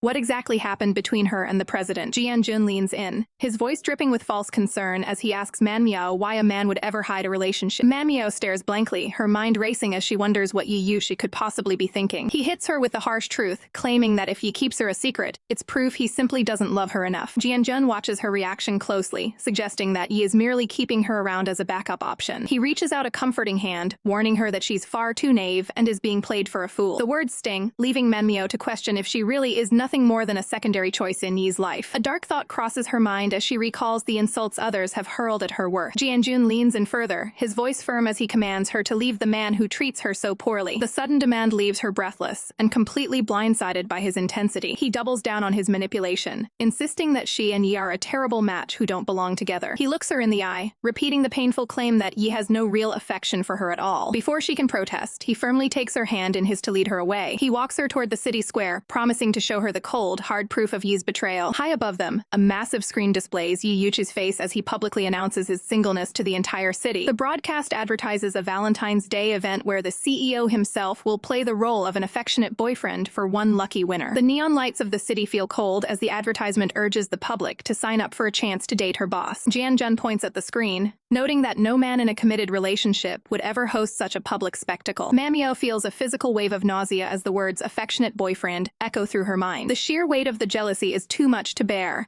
leaving her feeling completely defeated and sickened. Jian-jun tells her to snap out of it, reminding her that Yi clearly doesn't care about her feelings. He gently picks up the floral hair accessory that had fallen during their walk. Manhwa looks up in surprise as he approaches her with a soft expression. He carefully places the pin back in her hair, telling her that it truly suits her beauty. He shifts the mood, asking if she remembers the day she was injured back in their college PE class. She nods softly, the memory of that day beginning to resurface in her mind. In a flashback, she sees the scrape on her leg from when she took a tumble on the grass. She recalls sitting there in her school uniform, wincing from the pain of the fall. Then, a supportive hand had reached out, offering her the help she desperately needed. She remembers looking up through her tears at the person standing over her. It was Jian-jun, who had kindly offered to help her get to the infirmary. She had thanked him, feeling a spark of genuine gratitude for his unexpected kindness. He looks back at her in the memory, his expression gentle and caring. He tells her now that she looked incredibly lovely when she smiled at him back then. The flashback continues to a classroom, where a small gift of chocolate sits on a desk. A young Jian-jun wonders who could have left the sweet treat for him to find. From across the room, Manhwa watches him, hiding her face behind a book to conceal her blush. He turns around, trying to find the secret admirer who left the gift. She stays quiet, her heart racing as she pretends to be focused on her studies. Returning to the present, Jian-jun sighs, admitting that he misses those pure, old days very much. Manhwa looks down, agreeing that everything back then felt much simpler and nicer. She can't help but wish she had shared such beautiful, untainted memories with Yi Yush instead. She reflects on how much she used to long for Jian-jun's attention,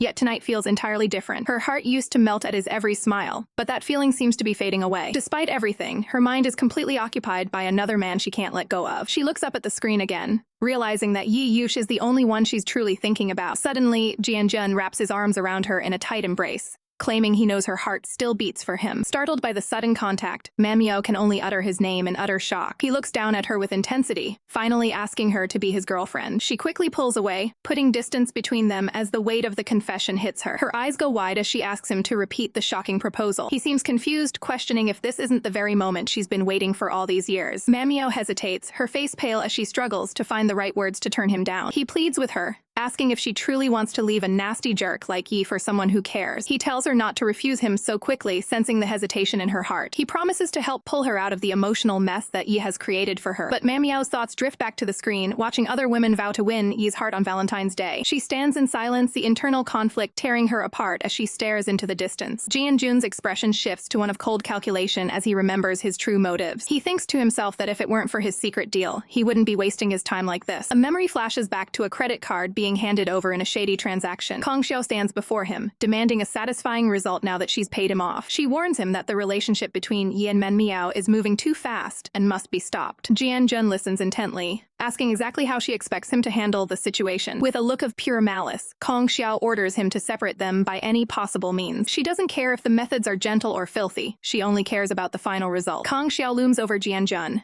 threatening to strip him of everything if he fails her. Jian-jun offers a chillingly calm smile, promising to handle the task with ease. Though he questions Kang Xiao's wealth and identity, a cold shiver runs down his spine at the thought of her power. Later that evening, Jian-jun maintains his facade by offering Manhwa a professional ride home. The morning sun blazes through the city skyline, signaling the start of a chaotic new day. Manhwa arrives at her workstation only to find a mysterious gift waiting for her. She spots a carton of milk and a decorative chocolate bear left on her desk. Her heart sinks as she recalls Jian-jun's unexpected confession from the night before. Determined to be honest, she realizes she must make her rejection absolutely clear to him. She begins tapping away at her phone to send a professional clarification message. Suddenly, a familiar, cold voice cuts through the air, demanding to know who she is texting. Manhwa jumps in her seat, startled by Yi Yush appearing behind her like a silent phantom. Yi Yush's eyes narrow with intense scrutiny as he looks down at her. He reaches down and picks up the chocolate bear with a look of pure disdain. Manhwa frantically tries to snatch the gift back before he can see the details. He ignores her and reads the attached note, which is signed with love from Jun. Fury erupts within the CEO, his temper flaring as he clutches the chocolate bear. Manhwa shrinks back, feeling an overwhelming sense of guilt despite doing nothing wrong. She looks away, wondering why she feels so cornered by his suffocating presence. Yi Yush scoffs, accusing her of seeking out another man the second he turned his back. She desperately tries to quiet him, terrified that their coworkers are watching the scene unfold. Without a word, he seizes her wrist and forces her to follow him out of the main office. He drags her toward the secluded lumber room to settle the matter in private. Pushing her inside, he demands an explanation for what he perceives as a betrayal. Manhwa stands her ground, arguing that having admirers is perfectly normal. She sharply reminds him that interfering in an employee's private affairs is completely unreasonable. Yi Yuchi's expression turns dangerous as he asks if she is intentionally provoking him. He leans in close, asserting his dominance and reminding her of their exclusive bond. Manhwa counters with ice in her eyes, bringing up his public claim of being single. He tries to dismiss the broadcast as a calculated corporate strategy for the company's image. She looks at him with pure scorn, refusing to be swayed by his excuses. Fed up with his manipulation, she declares that his fast talking won't fool her anymore. Her breath hitches as Yuchi suddenly moves to physically end the argument. Deciding that words are useless, he hoists her over his shoulder like a sack of flour. Manhwa struggles against his grip, shouting for him to put her down immediately. Yuchi calmly instructs his manager to postpone all meetings while he handles this personal business. He peels out of the parking lot, his car tearing down the road at high speed. Trapped in the passenger's seat, Manhwa demands to know where he is taking her. He gives her a cold, mocking look, joking that they are headed to a pig slaughterhouse. She bristles at the insult, indignantly stating that she is not a pig. The car pulls up in front of the flashy Juicy Peach theme hotel. Yuchi watches her reaction, asking if this location meets her standards. Shocked by the choice of venue, she looks at him with pure confusion and disbelief. Sensing her immediate disapproval, he offers a smug, knowing smile. He hits the accelerator and the car swooshes away from the building. They arrive at their next stop, the more traditional Rui Hotel. Manhwa remains unimpressed, finding the location utterly boring for their discussion. Yuchi chuckles at her attitude, labeling her a picky little piggy. As they drive further, something outside the window catches her eye. She spots Jianjun walking down the street with a mysterious woman at his side. Manhwa gasps his name, stunned to see him in such a different setting. Yuchi mocks her, asking if that is her supposed dream lover she's staring at. She squints at the woman with him, feeling a strange sense of familiarity. A flashback reveals the woman is the same one who met with Jianjun previously. Manhwa's mind races as she wonders why the two of them are together. Yi asks if it's really that strange to see people of a similar nature together. He notes that birds of a feather always tend to flock together in the end. Manhwa tries to defend him, insisting that Jianjun doesn't seem like a playboy. Yuchi looks at her with a mix of pity and frustration at her naivety. He asks if she truly believes her own words, and she stubbornly confirms she does. He grips the steering wheel, stating that impressions don't matter as much as facts. He explains that humans are naturally gifted at masking their true intentions. Manhwa falls silent, her confusion growing as she looks out the window. Yuchi resolves to finally show her the truth and prove who her master really is. Yi leads the way through the heavy wooden doors of his private residence. Manhwa is dragged inside, demanding to know why she's been brought to his home so suddenly. Without warning, a frilly maid's headband is placed firmly atop her head. The transformation continues as she is fitted into a delicate blue apron. Handed a pair of spatulas, Manhwa stands in the kitchen, completely bewildered by her new role. He leans back, coldly demanding that she prepare a meal for him because he's hungry. His gaze intensifies as he leans in close, testing her resolve with a sharp look. He issues a dark warning that if she doesn't cook, he might just fry her into a pork steak instead. Manhwa glares back, frustrated by his relentless and bizarre demands. Rich red wine flows into a glass, setting a much more sophisticated tone for the evening. Seated at an elegant outdoor table, he asks what she desires for the upcoming Valentine's Day. Manhwa hesitates, her mind racing with thoughts she isn't quite ready to share. Secretly, she wishes only for his undivided attention and for him to stay by her side. She hides her face, scolding herself for becoming so emotionally dependent on him. She quickly dismisses the thought, claiming that she doesn't need anything at all. He explains that the company's massive fashion show will keep him far too busy for any romance that day. Determined to stay professional, Manhwa vows to focus solely on her duties as his employee. The tension breaks momentarily as a piece of perfectly cooked steak is lifted on a fork. He boastfully reminds her that his popularity in the demon world is unmatched by anyone. He taunts her, suggesting that the sheer number of his admirers would make her explode with envy. Manhwa stares at him, stunned by his overwhelming ego and arrogance. The vibration of a new message cuts through the silence of their dinner. It's a text from Jianjun, checking in to see if she enjoyed the nostalgic chocolate he sent. Yi's expression darkens instantly at the mention of her past connection with another man. His internal fury manifests as he figuratively sees in a pot of pure jealousy. Manhwa can't help but stifle a giggle at his transparently bitter reaction. She points out the obvious, teasing him for being the one truly bothered by the situation. With a playful wave, she tells him that his irritation is his own problem to deal with. Yi's demeanor shifts as he leans in, his voice dropping to a much more serious tone. He asks a pointed question. Is he allowed to be jealous if he actually has a place in her heart? Manhwa is left speechless, struggling to process the sudden weight of his words. He leaves her with a cryptic promise that everything will soon become clear to her. The day of the grand Valentine's show finally arrives, decorated with a sea of roses. Backstage, Manhwa clutches a garment, her nerves reaching a breaking point. She worries that Yi is currently distracted,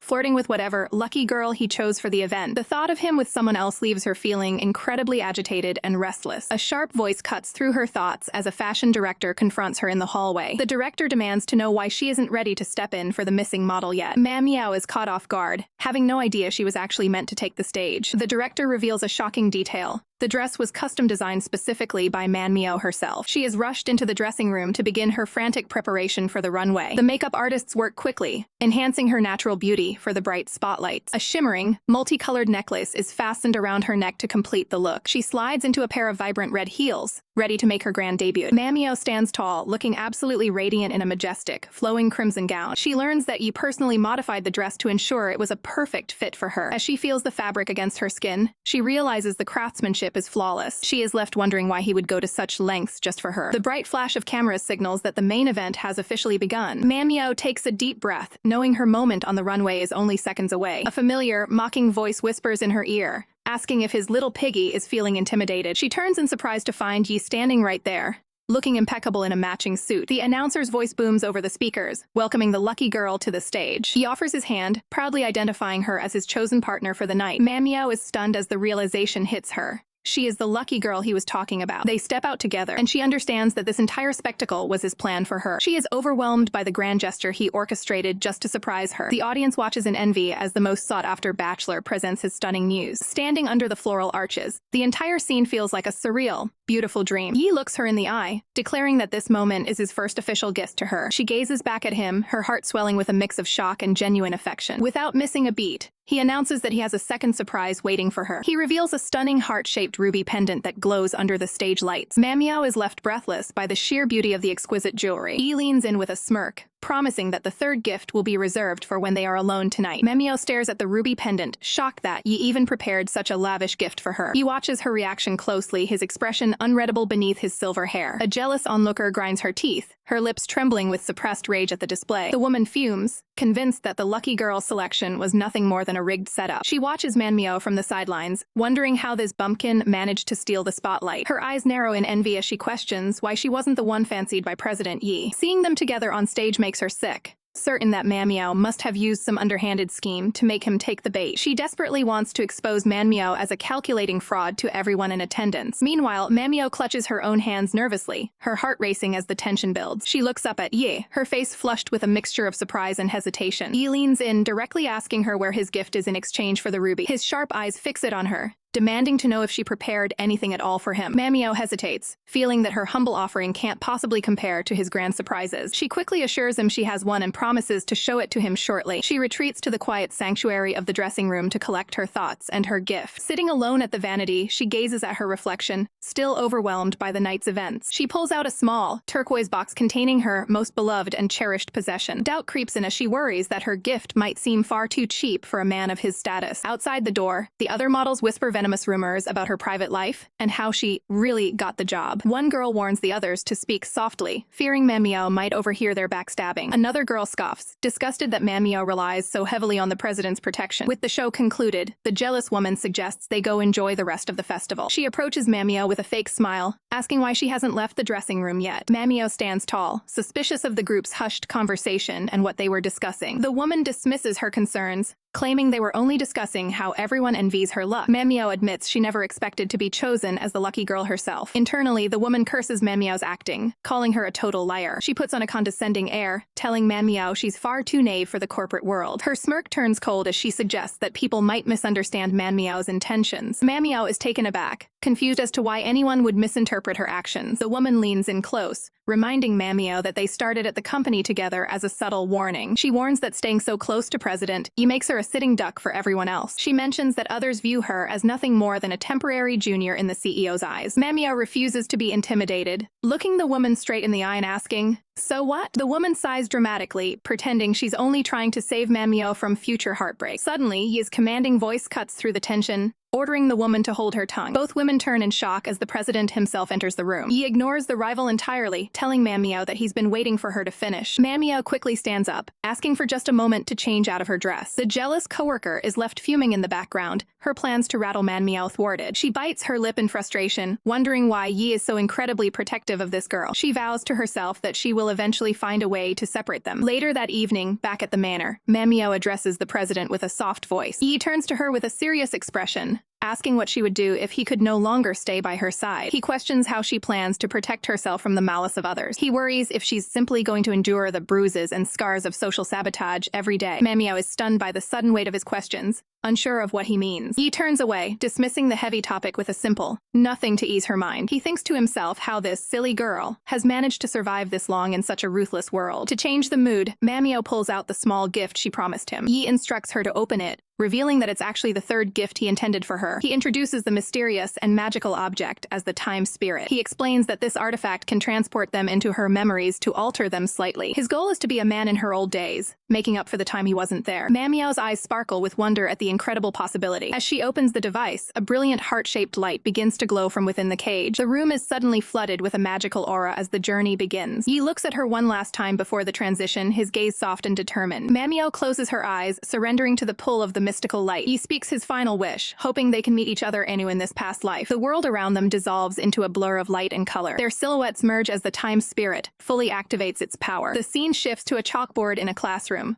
listing the names of students on duty. Manhwa finds herself slumped over a desk, fast asleep in a school uniform. A voice suddenly rouses her from her slumber, telling her to wake up. Manhwa slowly blinks, waking up to the familiar hum of a classroom she hasn't seen in years. Her friend's voice cuts through the confusion, urging her to hurry and watch her crush play basketball. The name Jianjun sparks a flicker of recognition in her mind. She quickly gathers her things and bolts for the door, determined to find him. In her rush, she accidentally collides with a solid chest, gasping in shock. Her folder slips from her hands and hits the floor with a loud thud. A pale hand reaches down to retrieve the scattered papers from the tile. She looks up to find a handsome, silver-haired student asking if she's hurt. Flustered, Manhwa immediately begins to apologize for her clumsiness. Looking into his eyes, she realizes this is a face she never encountered in her original past. She accepts her folder back, offering a soft word of thanks. He offers a polite smile, claiming the assistance was his pleasure. Outside on the court, a basketball swishes perfectly through the net. Jianjun celebrates his score, beaming with athletic confidence. He spots Manhwa watching and jogs over to greet her. She manages a shy smile, asking if his game is finally over. Her attention is suddenly pulled away as she catches sight of the mysterious silver-haired student nearby. She recognizes him instantly as the helpful stranger from the hallway. Jianjun notices her distraction and asks what she's thinking about. Shaking off the thought, she says there's just one thing she wants to ask. She gathers her courage and invites Jianjun to grab lunch with her. He maintains a friendly expression as she waits for his answer. However, he politely declines, stating he has other matters to attend to. Manhwa watches him leave, her heart sinking with the weight of rejection. She retreats to a quiet spot on the grass to sit and brood alone. Suddenly, a vibrant box of macarons is held out toward her. Surprised by the sudden gesture, she looks up to see the silver-haired boy again. She notes how delicious and colorful the treats look in the light. Curious, she asks if he was the one who prepared them. He gives a simple, confident nod in confirmation. Though the flavor is incredible, she wonders why a stranger would be so kind. He leans in slightly, admitting he didn't like seeing her sitting all by herself. She realizes she still doesn't know who her mysterious benefactor is. He introduces himself clearly. His name is Ye Yushi. Mid-bite, she tries to introduce herself in return. He cuts her off with a smirk, revealing he already knows exactly who she is. He says her name, Manhwa, with a tone of deep familiarity. Startled, she asks how he could possibly know her name. He points a finger toward the label on the folder he picked up earlier. The two share a light-hearted laugh as the mystery is finally solved. His smile is warm and genuine as they continue to talk. He suddenly predicts rain and suggests they walk home together after school. Manhwa blushes as he moves closer, feeling the intensity of his gaze. She asks which class he belongs to, trying to place him in the school. He gives a cryptic answer, saying he's located just 2 doors down from her room. She mentally counts the doors, her expression turning to one of pure shock. Her eyes go wide as she realizes that location corresponds to the faculty office. She gasps, asking if he's actually a new member of the teaching staff. He chuckles at her reaction, teasingly suggesting it might be 3 doors instead. Relief washes over her as she realizes he was just playing with her. She tells him he's being totally ridiculous for scaring her like that. He looks at her with a soft expression, calling her lovely. He walks away, reminding her of their deal to meet up after school. Manhwa watches him go, softly agreeing to the plan. The loud ringing of the school bell signals the end of the final period.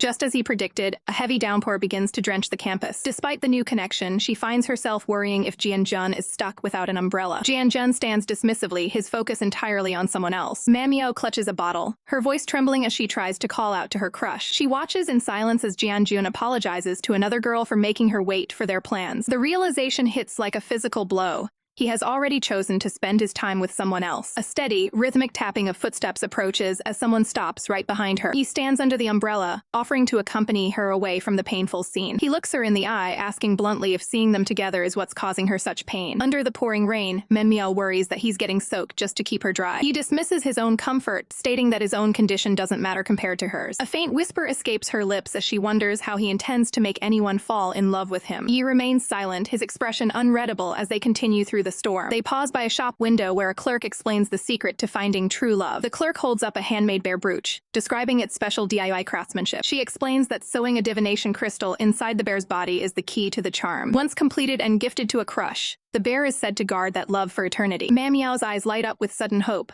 captivated by the idea of such a romantic gesture. He watches her closely, noting the renewed spark of determination in her gaze. She bids the clerk farewell, her mind already racing with new plans for her own brooch. He leans in, asking for her address so he can ensure she makes it home safely. She hesitates, explaining that she's staying with a classmate and can manage the walk alone. He refuses to take no for an answer, his tone firm and protective as he insists on escorting her. Reluctantly, she agrees to let him walk her the rest of the way. Later that night, the Ovi bear sits on her desk, waiting for her careful touch. Manhwa meticulously works on the craft, her focus entirely on the delicate sewing. She pushes through the fatigue, desperate to complete the gift before the big day arrives. From the shadows of his own thoughts, Yi finds her dedication and presence truly lovely. She pauses for a moment, her thoughts drifting back to the mysterious student who helped her. His name, Yi Yuchi, lingers in her mind as she prepares for the challenges of tomorrow. Panic sets in the next morning as Manhwa realizes she's running dangerously behind schedule. She nearly crashes into Yi, who is already waiting for her outside her building. He notes with a smirk that being late seems to be becoming a habit for her since her school days. Exhausted from her late-night crafting, she can barely find the energy to offer an excuse. Yi reaches out and hands her a warm, fresh pastry to help her start the day. She accepts the breakfast gratefully, the warmth of the bread seeping into her cold hands. He watches her eat, his eyes softening as he observes her tired state. He deduces that she must have stayed up all night working on her secret project. She looks at him in shock, wondering how he could possibly know about her private efforts. He gestures to the small injuries on her fingers, telling her she should stop hurting herself for a gift. She shakes her head, insisting that the item must be ready in time for Valentine's Day. Yi's voice drops as he asks if her feelings for the other boy are really that deep. She stares at him, the question hitting a nerve she wasn't prepared to handle. He immediately regrets the inquiry, looking away as a heavy silence fills the air. Trying to shift the focus, she asks if there is a girl he has his eye on. Yi doesn't hesitate, confirming that there is indeed someone special in his life. Manhwa laughs it off, teasing that the girl would probably be upset by his bluntness. A small smile plays on his lips as he remarks that she's actually quite lovely when she's angry. She takes a bite of her food, convinced that his heart belongs to someone else entirely. When lunch hour arrives, she gathers her courage to approach Jianjun once more. She extends a carefully prepared lunchbox, hoping this gesture will finally be accepted. Jianjun looks down at the offering, his expression remaining cold and uninterested. His eyes suddenly sharpen as he spots a familiar figure approaching in the distance. Xiaoran walks into view, immediately capturing Jianjun's full attention. Without a second thought, he brushes past Manhwa to greet the newcomer with a smile. The sound of his footsteps walking away echoes through the hallway, leaving Manhwa behind. He stops in front of Xiaoran, his demeanor shifting instantly to one of genuine warmth. He ignores the lunchbox entirely, asking Sharon to share a meal he prepared just for her. Manhwa spots Jianjun in the hallway. Jianjun unexpectedly hands back the pink lunchbox. Manhwa stares at the returned gift in shock. Yi watches the exchange from a distance. Manhwa remains frozen, clutching her rejected efforts. Yi suddenly calls out to grab attention. He walks straight toward a surprised Xiaoran. Yi boldly invites Xiaoran to have lunch. Manhwa's heart sinks as she hears the invitation. She tries to join in, asking for a moment. Yi shuts her down with a cold refusal. Manhwa's eyes fill with hurt at the rejection. Yi leads Xiaoran away without a second glance. Manhwa grips the lunchbox tighter as they leave. Xiaoran notices the lunchbox Manhwa is holding. She wonders how the lunchbox returned to Manhwa. The distance between the two girls grows wider. Manhwa clicks her tongue in visible frustration. Xiaoran questions Yi about the girl left behind. Yi dismisses the query with total indifference. Xiaoran asks if he even knows Manhwa. Yi bluntly denies any personal connection. Xiaoran wonders why he chose her for lunch. Yi begins to explain his true motivations. His gaze turns sharp and calculating. Xiaoran waits breathlessly for his response. Yi utters Manhwa's name under his breath. Jianjun arrives, sensing tension in the air. He confronts Yi with a stern expression. Xiaoran quickly tries to defuse the situation. Jianjun remains skeptical of the coincidence. He worries if his lunchbox scheme was discovered. He demands to know who this new guy is. Suspicion grows that Yi is Manhwa's boyfriend. To break the tension, they all walk together. Manhwa turns away, fed up with the drama. After school, Yi works on cleaning the room. Manhwa walks in to find him still there. She is stunned to see him working alone. Yi admits he was waiting just for her. Manhwa explains she has classroom duty today. He reaches for the cleaning supplies nearby. He insists on helping her finish the task. Manhwa thanks him with a soft smile. They begin working side by side in silence. A sharp cry echoes through the quiet hall. Both of them look toward the sudden noise. They find Xiaoran collapsed on the floor. Manhwa rushes over to check on her. Xiaoran claims she has badly sprained her ankle. Manhwa offers to escort her for medical help. He watches the interaction with a cold eye. His expression remains unreadable and distant. Xiaoran insists the pain is too much to walk. Manhwa asks Yi to carry Xiaoran instead. Yi is annoyed that Manhwa is being selfless. He only envisions himself carrying Manhwa. His dream is to protect only one person. Xiaoran notices his hesitation and feels insulted. She realizes Yi has no intention of helping. Yi tells Manhwa to handle the situation herself. He refuses to show any warmth to Xiaoran. Xiaoran. The group eventually arrives at the infirmary door. Manhwa hurries inside to summon the school doctor. Manhwa looks down in a daze, reeling from the realization that she is being completely ignored. Yi maintains a cold, professional distance, his expression unreadable and distant as he looks away. Desperate for clarity, she asks him directly if she did anything wrong to deserve this sudden treatment. Her eyes reflect her inner turmoil, wondering why he has become so indifferent to her presence. Yi scoffs at her concern, telling her that she doesn't need to play these manipulative tricks on him. Manhwa is taken completely aback, her confusion mounting at his sudden and harsh hostility. He stares her down with a piercing gaze, insisting that she knows exactly what she's trying to pull. She pleads her innocence, claiming she truly doesn't understand the accusations he's throwing at her. As he turns his back to leave, she reaches out and begs him not to walk away like this. Suddenly, Xiaoran cries out in pain, leaning against Yi's arm for support as she winces. Manhwa tries to be helpful, reassuring her that the doctor will arrive in just a moment. Before she can move, Yi's hand firmly grips Manhwa's wrist, stopping her in her tracks. He looks at Xiaoran with zero empathy, stating coldly that they don't actually need a doctor. Xiaoran is stunned by his lack of concern, her eyes wide with disbelief at his icy tone. He ignores the tension, simply commanding Manhwa to follow him out of the room immediately. Xiaoran tries to protest, asking what will happen to her if they just leave her there. Yi's eyes narrow with an intimidating sharpness as he says she is perfectly capable of taking care of herself. Xiaoran demands to know why he is being so distant and heartless toward her after her injury. Yi turns his attention back to Manhwa, calling her his silly girl for being so incredibly naive. A dark smirk crosses his face as he mocks how easily she was fooled by Xiaoran's dramatic act. When Manhwa asks for a real explanation, he simply dismisses her by saying it's for various reasons. The sound of rhythmic footsteps echoes through the hall as someone approaches the infirmary. A student enters the room,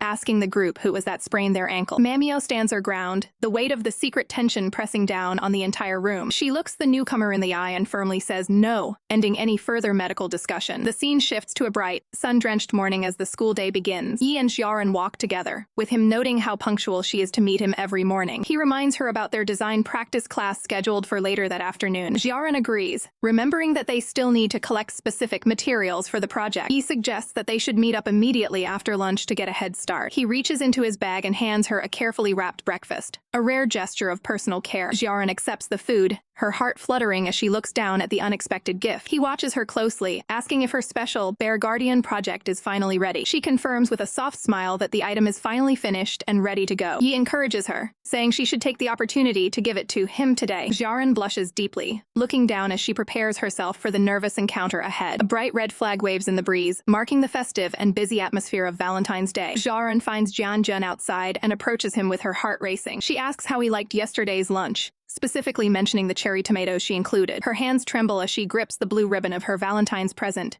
waiting for his reaction. Jianjun smiles politely, thanking her and claiming the food tasted nice, though his eyes are distant. Xiaoran stays quiet, her eyes searching his face for a genuine connection that isn't there. She manages a small, pained smile, hiding her growing suspicion behind a polite facade. She closes her eyes for a moment, silently wishing him a happy Valentine's Day. As he walks away without a second thought, the crushing weight of betrayal begins to set in. Tears well up in her eyes as she asks herself why he would lie and cheat her like this. She realizes the devastating truth. There were no cherry tomatoes in the lunch she had poured her heart into. The realization that he gave her meal to someone else leaves her feeling completely shattered. She covers her face with her hand, unable to hold back the sobbing as her heart breaks in public. Her fingers tighten around the gift that now feels like a heavy, mocking burden. Later that afternoon, Xiaoran walks through the school, her spirit crushed by the morning's events. She finds Yi but is stopped in her tracks when she sees the group gathered together. Manhwa stands there with a subtle, confident look, appearing completely unfazed. Xiaoran's heart sinks as she sees Manhwa and Yi standing side by side. She is horrified to notice that Manhwa is wearing the exact same pink hairpins as her. Manhwa greets her with a calm expression, noting how long they've been waiting for her. Xiaoran looks back at her rival,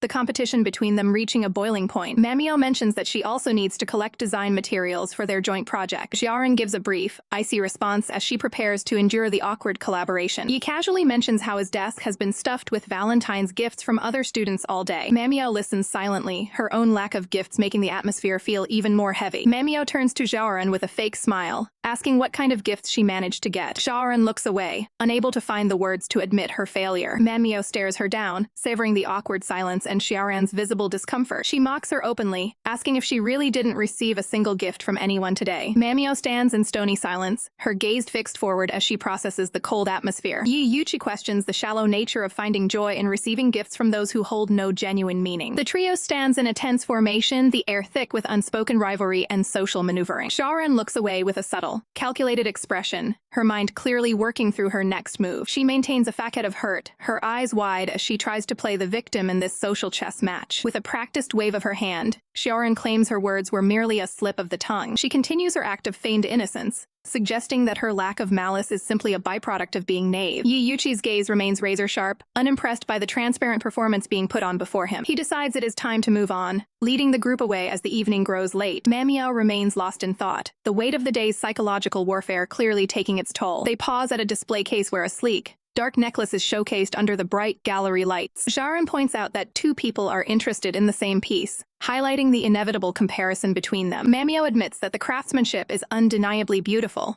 despite the surrounding tension. Xiaoran leans in with a sharp observation, noting that the same accessory can look vastly different depending on the wearer. She stares ahead with a cold, focused intensity, making sure her competitive point is heard. Manhwa can feel the waves of hostility radiating off her rival, wondering why the air is always so poisoned. Xiaoran reaches up to adjust her hair, her fingers brushing against the pink ribbon in a delicate, rehearsed gesture. She turns to Manhwa, gesturing toward the jewelry with a forced air of polite conversation. Yi Yuchi stands back, observing the technical details of the display while the two women clash. Xiaoran offers a small, knowing smirk, confident in her ability to dominate the social space. Finally reaching her breaking point, Manhwa demands that the charade comes to an end. Xiaoran feigns total shock, blinking as if she has no idea why the tone has suddenly shifted. Manhwa stands her ground, her voice rising as she refuses to tolerate any more of the psychological games. She vents her frustration, sick of being cheated and cornered by those she should have been able to trust. Without another word, Manhwa turns on her heel and storms out of the room, leaving the tension behind. Yi Yuchi approaches the remaining girl, his expression unreadable as he asks for an explanation of the scene. Xiaoran continues her performance, shaking her head and claiming total ignorance regarding Manhwa's sudden outburst. She looks up with watery eyes, desperately trying to maintain the image of the confused bystander. Yi Yuchi stares down at her, his skepticism visible in the cold set of his features. Xiaoran insists on her innocence, doubling down on the claim that she has no idea what went wrong. Internally, Yi Yuchi dismisses the entire display as nothing more than a series of superficial tricks and poor acting. Sensing his disapproval, Xiaoran questions if his harsh words were directed at her. He confronts her directly, noting that she seems to take a particular joy in playing the role of the fool. She is left speechless as he turns away, his patience for her schemes completely exhausted. His footsteps echo on the floor as he quickly moves to track down the woman who just fled. Yi Yuchi looks around the empty corridor, his concern growing as he realizes Manhwa has disappeared. A flash of realization crosses his face as he narrows his eyes, focusing on where she might have gone. He finds Manhwa slumped against a tree in the dark park, her spirit finally broken by the day's events. He looks down at her with a technical focus, asking why she is allowing herself to be so visibly affected. She hides her face in her knees, stubbornly denying that she is shedding any tears. He questions if she is truly letting a few choice words from a rival ruin her composure. Manhwa looks up, her eyes red and puffy from the emotional toll of the betrayal. He explains that crying is an inefficient response to being hurt, standing tall as she looks on in despair. She reflects on how she was cheated, the bitterness of the lie feeling like a physical weight. Yi Yuchi reaches out with a handkerchief, a simple gesture to help her regain her professional composure. Manhwa's anger flares up again as she lashes out, declaring that all men are inherently dishonest. Her frustration boils over into a full-scale emotional release, her tears flowing freely now. She begins to swing her arms in a frantic, uncoordinated display of hurt and betrayal. Yi Yuchi reaches out and firmly grasps her wrists to stabilize her and prevent any further distress. He looks her directly in the eye, calmly stating that not all men fit the negative stereotype she is projecting. A slight, confident smirk plays on his lips as he asserts that he, at least, is an exception to her rule. Manhwa stares at him in stunned silence, her eyes wide as she processes his bold claim. He maintains a firm hold on her hands, ensuring she remains focused on the interaction at hand. The two stand in a close, technical proximity,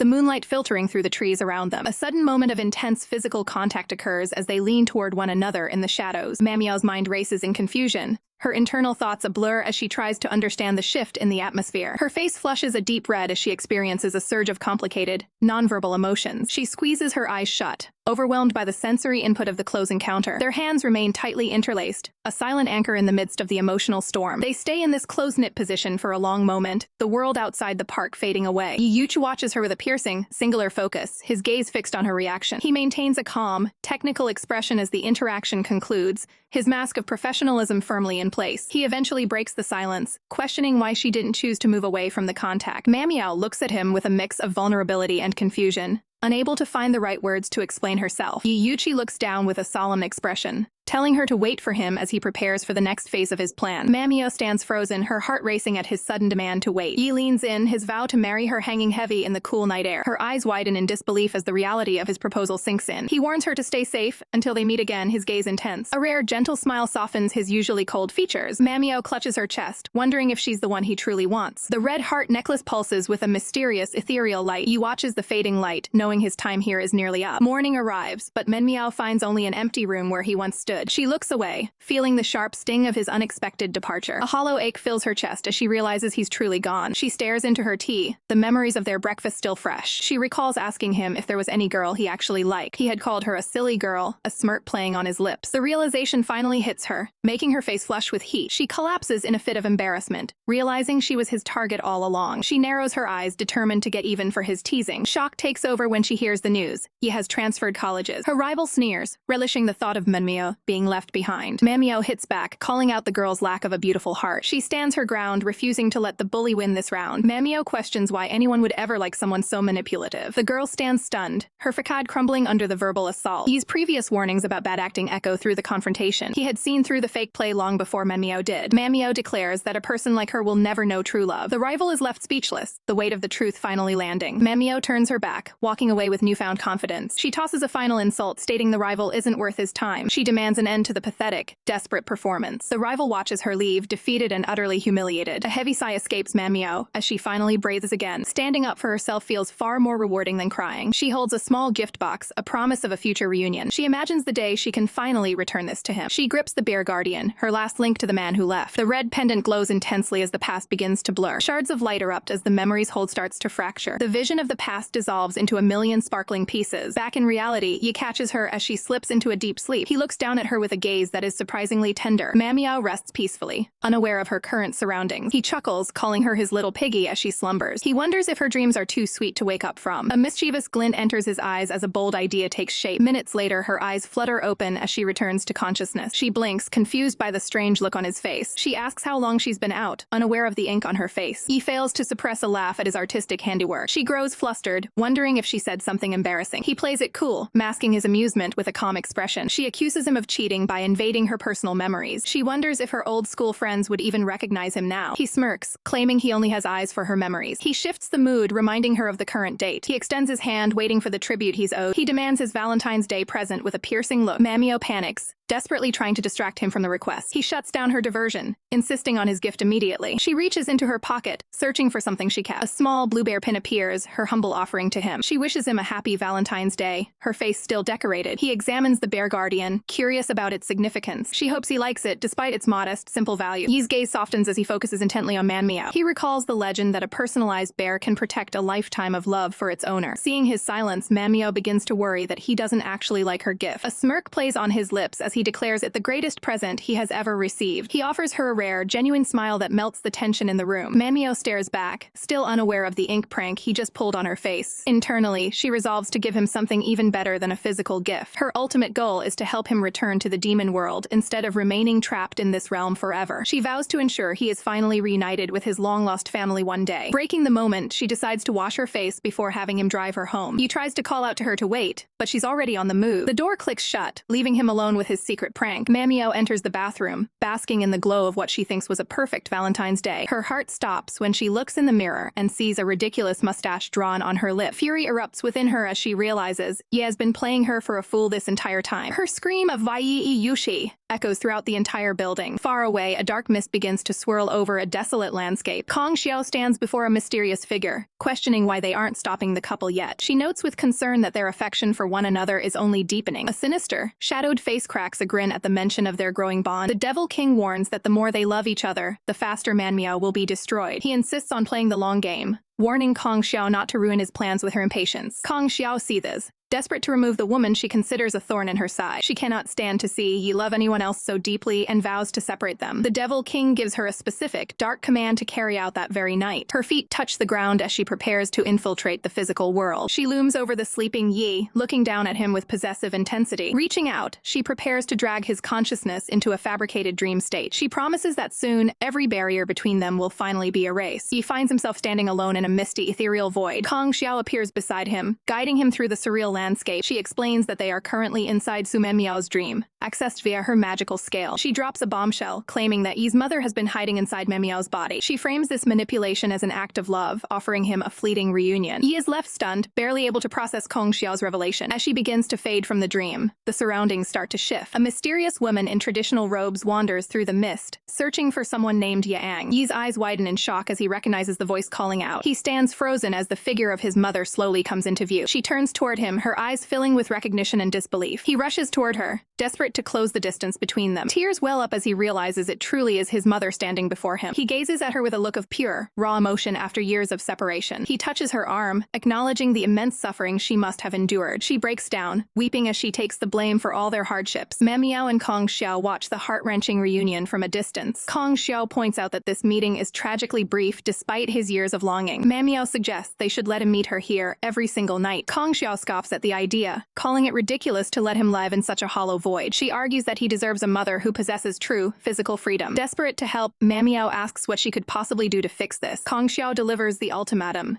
She must give up her body and sleep for eternity. The horrific price leaves Manhwa completely speechless and horrified. Kong Xiao then asks if she remembers the mysterious man bound in chains. She reveals that the man is Yang, the one the demon world has been searching for. Manhwa reels from the shock of learning that the prisoner is actually Yi's father. Kong Xiao explains that he lost his soul after surrendering his body to a devil. Realizing the gravity of the situation, Manhwa asks how she can possibly save him. A terrifying, shadowy grin appears as the Devil King listens in on their conversation. Manhwa finally understands that she is the key to the entire ritual. Kong Xiao mocks her intelligence, pleased that she finally caught on to the plan. She explains that if Manhwa sacrifices her body to the Devil King, Yang will finally be set free. This sacrifice is presented as the only way for the family to ever be truly reunited. Kong Xiao leans in, pressuring Manhwa to give her nod of agreement right now. Manhwa is left trembling, wondering why she is the one who has to pay such a heavy price. Kong Xiao preys on Su Miao's devotion, questioning if she is truly prepared to sacrifice her very existence for Yi Yuqi's happiness. Trembling with uncertainty, Manhwa asks what will become of her consciousness once her physical vessel is occupied by another. Kong Xiao coldly explains that the Devil King will slowly consume her mind until nothing remains. She paints a grim picture of Manhwa falling into a frozen,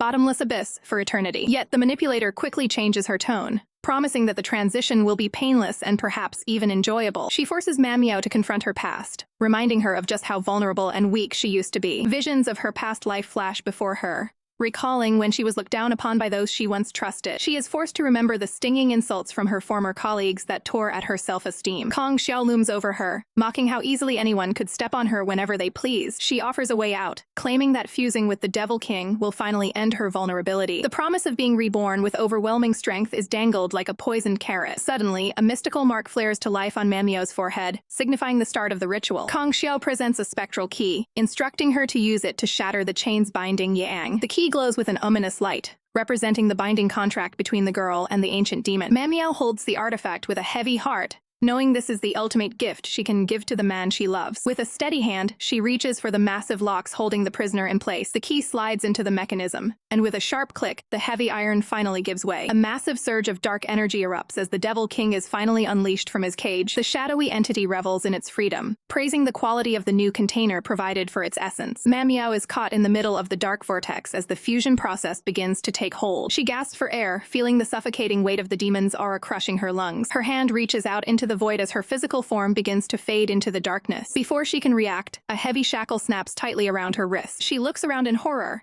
realizing she is now the one bound by the endless chains of the abyss. The dark, cloaked figure of the Devil King slowly approaches his new prize. He towers over her, intrigued by the purity of the soul he is about to inhabit. Manhwa feels a strange sensation wash over her as their essences begin to intertwine. The king decides that erasing her existence immediately would be a waste of such a unique spirit. Struggling to maintain her composure, Manhwa demands to know if she is indeed facing the Lord of Demons. A wicked, toothy grin spreads across the entity's face as he confirms his dark identity. He mocks her selflessness, Though he admits her willingness to sacrifice for love is almost touching, the demon speaks of his own eternal loneliness within the boundless reaches of the dark. He finds her aura intoxicatingly different from any he has encountered in eons. In a chilling proposal, he offers for them to coexist, suggesting she'd even rule by his side as a queen of shadows. He paints a vision of them dominating the world together by devouring the lusts of humanity. Manhwa rejects his dark ambitions, stating she has no desire for power or conquest. Her only wish is to ensure that Yi Yush can finally find the happiness he deserves. The Devil King scoffs at her devotion, finding such a pure love to be utterly laughable. Manhwa stands her ground, reminding him that since the contract is signed, she expects him to honor his word. The shadowy figure reassures her that he has every intention of keeping his end of the bargain. He lets out a low, satisfied hum as he prepares to settle into his new home. Manhwa is left standing in the darkness, wondering if a life of eternal shadows is all that remains for her. She takes a moment to think of Yi, her heart still belonging to him despite her fate. Stealing her resolve, she whispers to herself that she will never regret the choice she made. Meanwhile, in the dreamscape,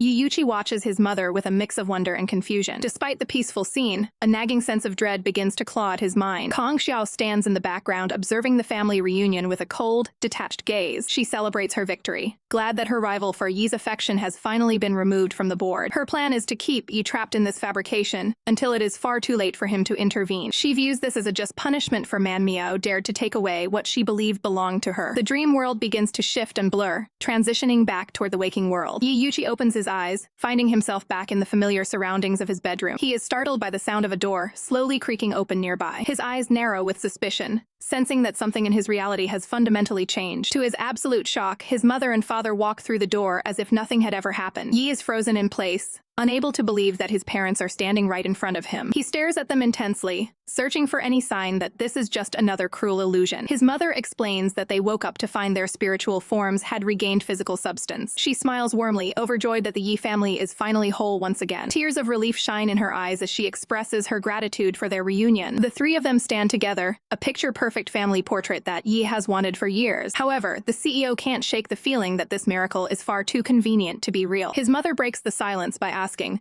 when she can finally meet the girlfriend he's been hiding. His father adds that he is incredibly proud of the man Yi has become, especially for finding love with a human. Yi looks at his father, his voice trembling as he asks the one question that has haunted him. What actually happened all those years ago? Yang recounts the tragedy of how he first met Yi Yuchi's mother within the depths of the demon realm. He explains that his original plan was to settle his affairs in the human world before joining her eternally. However, the moment he stepped back through the portal, he was ruthlessly intercepted and silenced. He describes the chilling sensation of waking up in a void of total darkness where no one ever answered his screams. Back in the present, Yi Yuchi is overwhelmed by a sudden sense of dread and realizes he needs to check on his girl immediately. He stares at his phone in disbelief as the automated message coldly informs him that the subscriber is busy. His eyes narrow with growing suspicion as the silence on the other end feels like a warning. Meanwhile, Manhwa's phone buzzes incessantly in her palm, completely ignored by the entity now controlling her body. The Devil King, wearing Manhwa's face, offers a faint, cold smile at the incoming notification. Looking out at the world through its new vessel, the king notes how interesting Yi's devotion is, yet claims Manhwa as its own property. The entity decides to let Manhwa's soul coexist, just to witness how fragile and foolish human love truly is. Determined to find the truth, Yi Yuchi storms toward the exit of the room. He reaches out and firmly grips the door handle, ready to hunt for answers. As the door swings open, his expression remains hard and dangerously focused. His sharp eyes scan the area, immediately sensing an unwelcome presence nearby. Standing on the balcony, Kong Xiao greets him, catching him completely off guard. She immediately questions where he's heading in such a desperate rush. He doesn't waste words, demanding to know exactly why she has shown up at this moment. Kong Xiao smirks, noting that he managed to evade her earlier while pursuing his own path. Her gaze turns icy as she suggests that his current course of action might be unnecessary. Yi realizes with a jolt of anger that she likely used the meeting with his mother as a pawn in her grander scheme. She retorts that she has already provided him with the ideal happiness he always wanted. She puts on a performance of grief, claiming his accusations are breaking her heart. Yi closes the distance, demanding to know exactly what she did to Manhwa. Kong Xiao insists that Manhwa made this choice herself to escape her own pathetic weakness. She leans in, explaining that the girl was tired of being bullied and sought power at any cost. Yi brushes past her, ordering her to stay out of his way as he continues his search. Kong Xiao calls after him, asking if he could ever truly love the monster Manhwa has become. She pleads with him, claiming her own love for him has never wavered through all the chaos. Clutching her chest, she begs him to finally see the depth of her devotion. He doesn't even look back, declaring that his love for Manhwa is eternal, regardless of her form. His eyes burn with a fierce resolve to stay true to her until his dying breath. Kang Xiao's face falls into a shadow of resentment as she realizes she is losing him. She watches his retreating figure, her desperation turning into something much darker. Trembling with rage, she can barely contain her frustration at his total rejection. She whispers that she truly believed he would return to her side once Manhwa was out of the picture. Realizing her manipulation has failed, she decides that her previous efforts simply weren't enough. A sinister glint appears in her eyes as she wonders if he'll still be so loyal when Manhwa inevitably betrays him. Her lips curl into a predatory smile as she plots her next move. Suddenly, a voice interrupts her thoughts, asking her to wait for a moment. Kang Xiao turns around, startled to see a mysterious figure approaching her on the balcony. Deep within the abyss, the real Manhwa's parched lips move as she weakly begs for a drop of water. The Devil King's silhouette looms over her, mockingly praising her human willpower. Manhwa is shown bound in heavy chains, her spirit flickering in the oppressive darkness. The king's mouth twists into a cruel grin, admitting that her suffering provides him with immense pleasure. He explains that as a devil, he thrives on the negative energy radiated by his prey. He commands her to beg for mercy if she wants the torture to end for even a second. Manhwa's fingers strain against her restraints, trying to find any way to escape. She accidentally knocks into a small object, which clatters loudly against the cold floor. She lunges forward as far as the chains will allow, desperate for any relief from the thirst. The effort causes her to cry out in physical and spiritual agony. The Devil King leans in, his smile widening as he demands she beg him again. He holds a glass of clear water just out of her reach, using it as a cruel incentive for her submission. Manhwa's legs shake uncontrollably from the sheer exhaustion of the ordeal. Despite her broken state, she looks up with fiery defiance and swears she will never beg him. The king stands tall over his prisoner, actually impressed by her stubborn spirit. He laughs, finding the most joy in watching a prey struggle when there is no hope left. His eyes glow with excitement at the prospect of breaking her spirit completely. Manhwa recoils in disgust, calling him a sicko and warning him not to touch her. Her hand reaches out toward his face, driven by a sudden, desperate impulse. The Devil King remains still as she moves closer to his hidden features. He asks with a mocking tone if she really has the courage to unmask him. Manhwa pulls back the hood, her eyes widening in absolute shock at the face beneath. He tilts his head, asking if he looks too terrifying for her to handle. Manhwa can only stare in stunned silence, unable to process the identity of her tormentor. Manhwa bluntly declares her complete lack of interest in the hidden face of her captor. The Devil King's expression tightens, his patience clearly wearing thin at her defiance. Manhwa doubles down,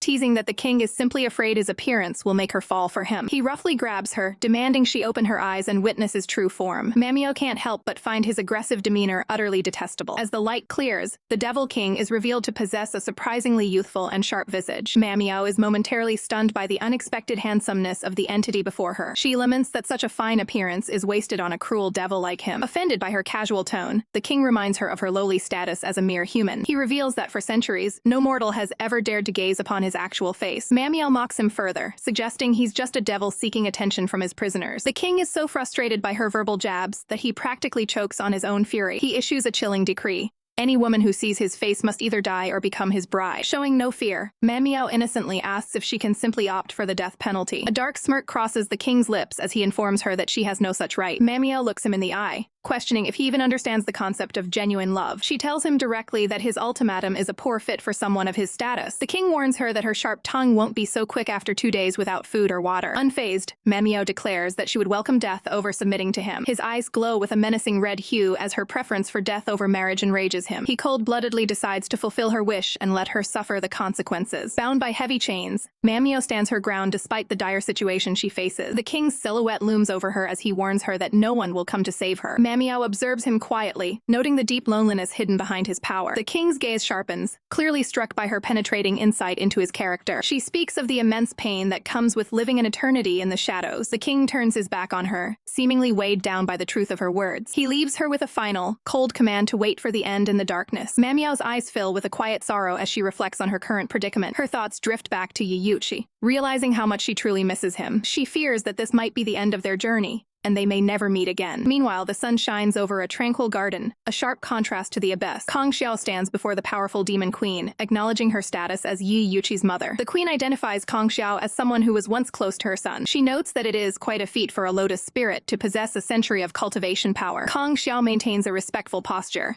claiming she is nothing compared to the queen. The queen gets straight to the point, asking why Kong Xiao caused such a massive disturbance. Kong Xiao plays the victim, claiming her actions were driven solely by her devotion to Yuch. She asks what kind of punishment the queen has in mind for her interference. Kong Xiao accepts her fate, stating she has no intention of running away from the consequences. The queen questions if Kong Xiao really thinks she would stoop to bullying a weaker woman. Kong Xiao admits she ruined her son's chance at love and deserves whatever comes her way. The queen observes that Kong Xiao seems very aware of the gravity of her mistakes. She notes that Kong Xiao clearly isn't planning to give up on her son so easily. Seeing an opportunity, Kong Xiao proposes a high-stakes wager to the queen. Intrigued by the woman's boldness, the queen asks exactly what she wants to bet on. Kong Xiao explains the bet will be on Manhwa's loyalty and who Yuchu will ultimately choose. The queen demands to know what the specific stakes of this gamble will be. Kong Xiao boldly requests that if she wins, she must be allowed to marry Yush. The queen narrows her eyes, asking what the cost will be if Kong Xiao loses. Kong Xiao vows to place her very life and future at the queen's complete disposal. The queen agrees to the terms, sealing a deal that could change everyone's fate. The scene shifts back to the modern world, inside a sleek apartment. Yi Yuchi enters the room, calling out for Manhwa with a look of concern. He quickly realizes that the apartment is empty, and she is nowhere to be found. Suddenly, a strange fluttering sound emanates from the corner of the room. Yuchi's eyes sharpen as he zeroes in on the source of the noise. He reaches down and lifts a tiny, round purple bat by its ears. He questions the fried bat about why it is trying to be so inconspicuous. The bat grumpily explains that it is merely trying to take refuge from a certain someone. Yush is skeptical, wondering why a demon would need to hide in his home. The bat recalls the events of the previous night with a look of pure dread. A memory flashes by of a mysterious woman's elegant presence. Mo Ying appears behind the bat, her presence looming over the small creature. Overwhelmed by the intensity of the situation, the bat suffers a comical and sudden shock. Manhwa asks the bat if she looks beautiful in her stunning new attire. The bat demon is completely overwhelmed, its face turning bright red as it stares in awe. A strange vision of a green fairy appears,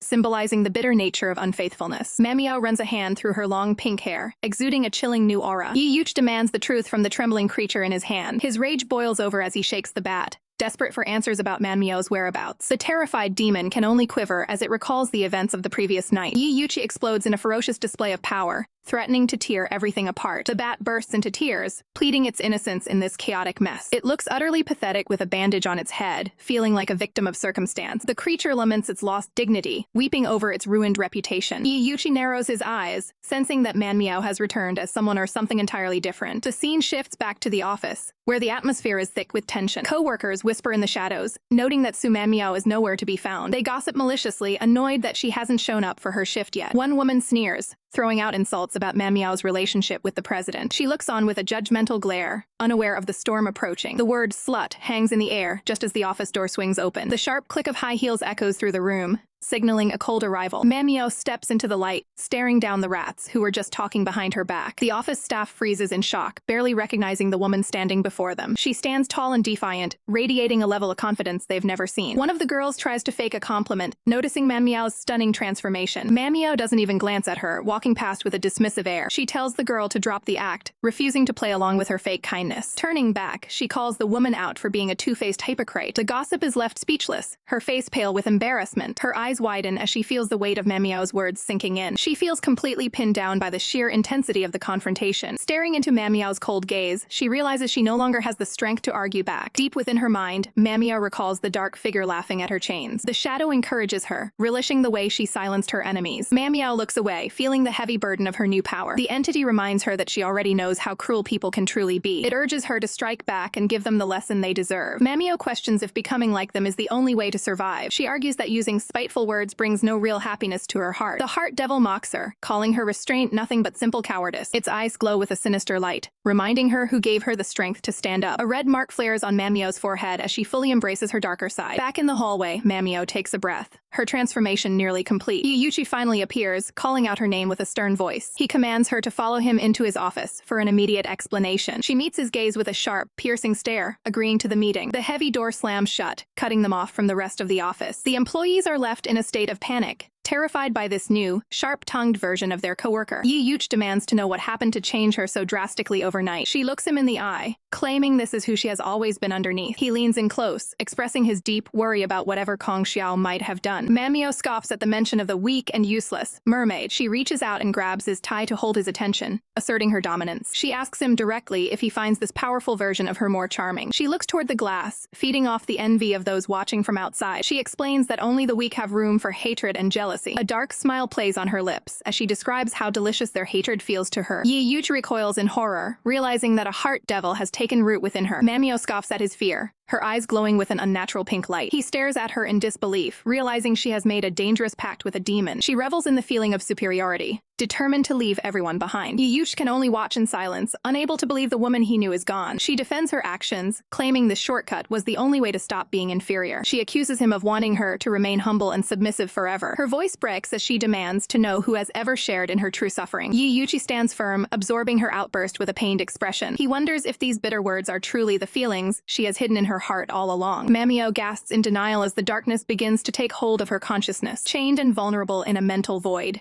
she pleads with the shadowy figure, claiming she only ever wanted happiness. The dark entity sneers at her desperation, telling her that her struggles are entirely in vain. Even through the pain, Manhwa refuses to let the cruelty of her life break her remaining spirit. She stares down the abyss, determined not to lose the purity she has fought so hard to keep. Though she's been mistreated by everyone, her only desire now is to finally live for herself. She vows that the wrongdoings of others will never force her to abandon her inner kindness. The figure laughs at her resolve, comparing her to a helpless deer trapped in a state of despair. He finds her unyielding hope to be nothing more than a ridiculous, fading fantasy. He demands she recognize the brutal law of the jungle that now governs her existence. His glowing red eyes pierce through her, warning that any further struggle is useless. He promises to watch her slowly betray her pure self as the corruption takes root. A cruel smile forms on his lips as he predicts her inevitable fall into the dark abyss. He looms over her, finding a twisted sense of enjoyment in her futile resistance. Manhwa looks up in horror, wondering if this monster truly takes pleasure in her suffering. He roughly pinches her chin, demanding that she open her mouth to receive his gift. He forces her to drink from a glass, maintaining a cold and dominant grip on her. Manhwa coughs violently as the liquid is forced down her throat against her will. She is left confused, wondering why he would bother providing her with sustenance if he wanted her dead. He snaps at her to stop asking questions and simply obey his commands without hesitation. Internally, he is shocked to find he doesn't want his prey to die so quickly. Nearby, vibrant lotus flowers bloom in a mystical, shimmering pond far from the conflict. A mysterious woman observes the scene, fascinated by the Devil King's choice to coexist with a human. She notes that Manhwa is actively absorbing the dark properties of the entity into her soul. The observer contemplates the rarity of two powerful souls inhabiting a single physical body. She realizes the Devil King has taken a peculiar fancy to this resilient human girl. With a mischievous intent, she decides to give their fusion a little push to see what happens. Back in the present, the rhythmic clicking of high heels echoes through the luxury lounge. A man's dress shoes follow closely behind, matching her confident pace. Manhwa comes to a sudden halt, her back turned to her persistent pursuer. She turns with a mocking smile, greeting President Yi in the middle of the crowded bar. Her eyes flash with a dangerous light as she asks if he truly wants to go home with her tonight. Yi Yuchi stares at her, desperate to know if he's speaking to the devil or the woman he once knew. She explains that she is now a fusion of her old self and the Devil King's overwhelming aura. She reaches out to stroke his chest, mockingly asking if he's fallen for her new configuration. Her gaze is sharp and taunting, relishing the control she now holds over his emotions. Yi Yuchi ignores the taunts, only concerned with how he can possibly save her from herself. Manhwa scoffs at the idea of salvation, preferring the power she currently possesses over her old life. She tells him to stow his kindness away, claiming he just fears her being stronger than him. She dismisses him as being just as selfish as everyone else she has ever encountered. A row of vibrant pink cocktails sits ready on the bar counter, glowing under the neon lights. Manhwa walks toward the bar, her long hair flowing behind her like a silken pink cape. She takes a long, slow sip of her drink, ignoring the world and the man she left behind. A man approaches from the shadows, finding her familiar figure striking in the dim light. He greets her casually, unaware of the dark transformation she has undergone. Manhwa looks at him over the rim of her glass, instantly recognizing him from her past. She rolls her eyes at what she considers a boring and entirely predictable pickup line. The man is stunned as he realizes he is indeed standing before the new Manhwa. He recalls rumors of her change, but seeing her presence in person is a total shock. Manhwa sighs at the arrival of yet another troublesome acquaintance from her former life. He admits that he never expected such a bold and dark style to suit her so perfectly. He looks her up and down, clearly impressed by her provocative and powerful new appearance. Internally, he marks her as his intended prey for the remainder of the night's festivities. He claims that after years of knowing her, she has finally become his cup of tea. She reacts with cold amusement, questioning the sincerity of his sudden newfound interest. She notes with disdain that men are nothing more than shallow, visual animals. She challenges him to identify which type of animal is actually the best at survival. He is momentarily caught off guard by her strange and philosophical line of questioning. She provides the answer herself, stating that the best animals excel at the art of disguise. She explains how predators pretend to be friendly just to get close to their unsuspecting prey. She gestures with her glass, illustrating the deceptive nature of the people in his social circle. She warns that beneath a superficial innocence lies a truly poisonous and calculating heart. Her eyes narrow as she calls him out by name, comparing him to those very predators. He tries to maintain his composure, feigning total ignorance of her sharp accusations. Manhwa closes her eyes in total boredom, refusing to give the man in front of her even a second of her time. The predator watches her with a calculating gaze, clearly plotting his next move to ensnare her. He wears a smug grin, convinced that even a rose with thorns is worth the effort to pluck. Seeking to impress her with his wealth, he loudly orders the waiter to bring the most expensive wine in the house. He briefly shuts his eyes, arrogantly dismissing her transformation and labeling her a fool. Leaning in close, he attempts to charm her by claiming he's nothing like the love rat,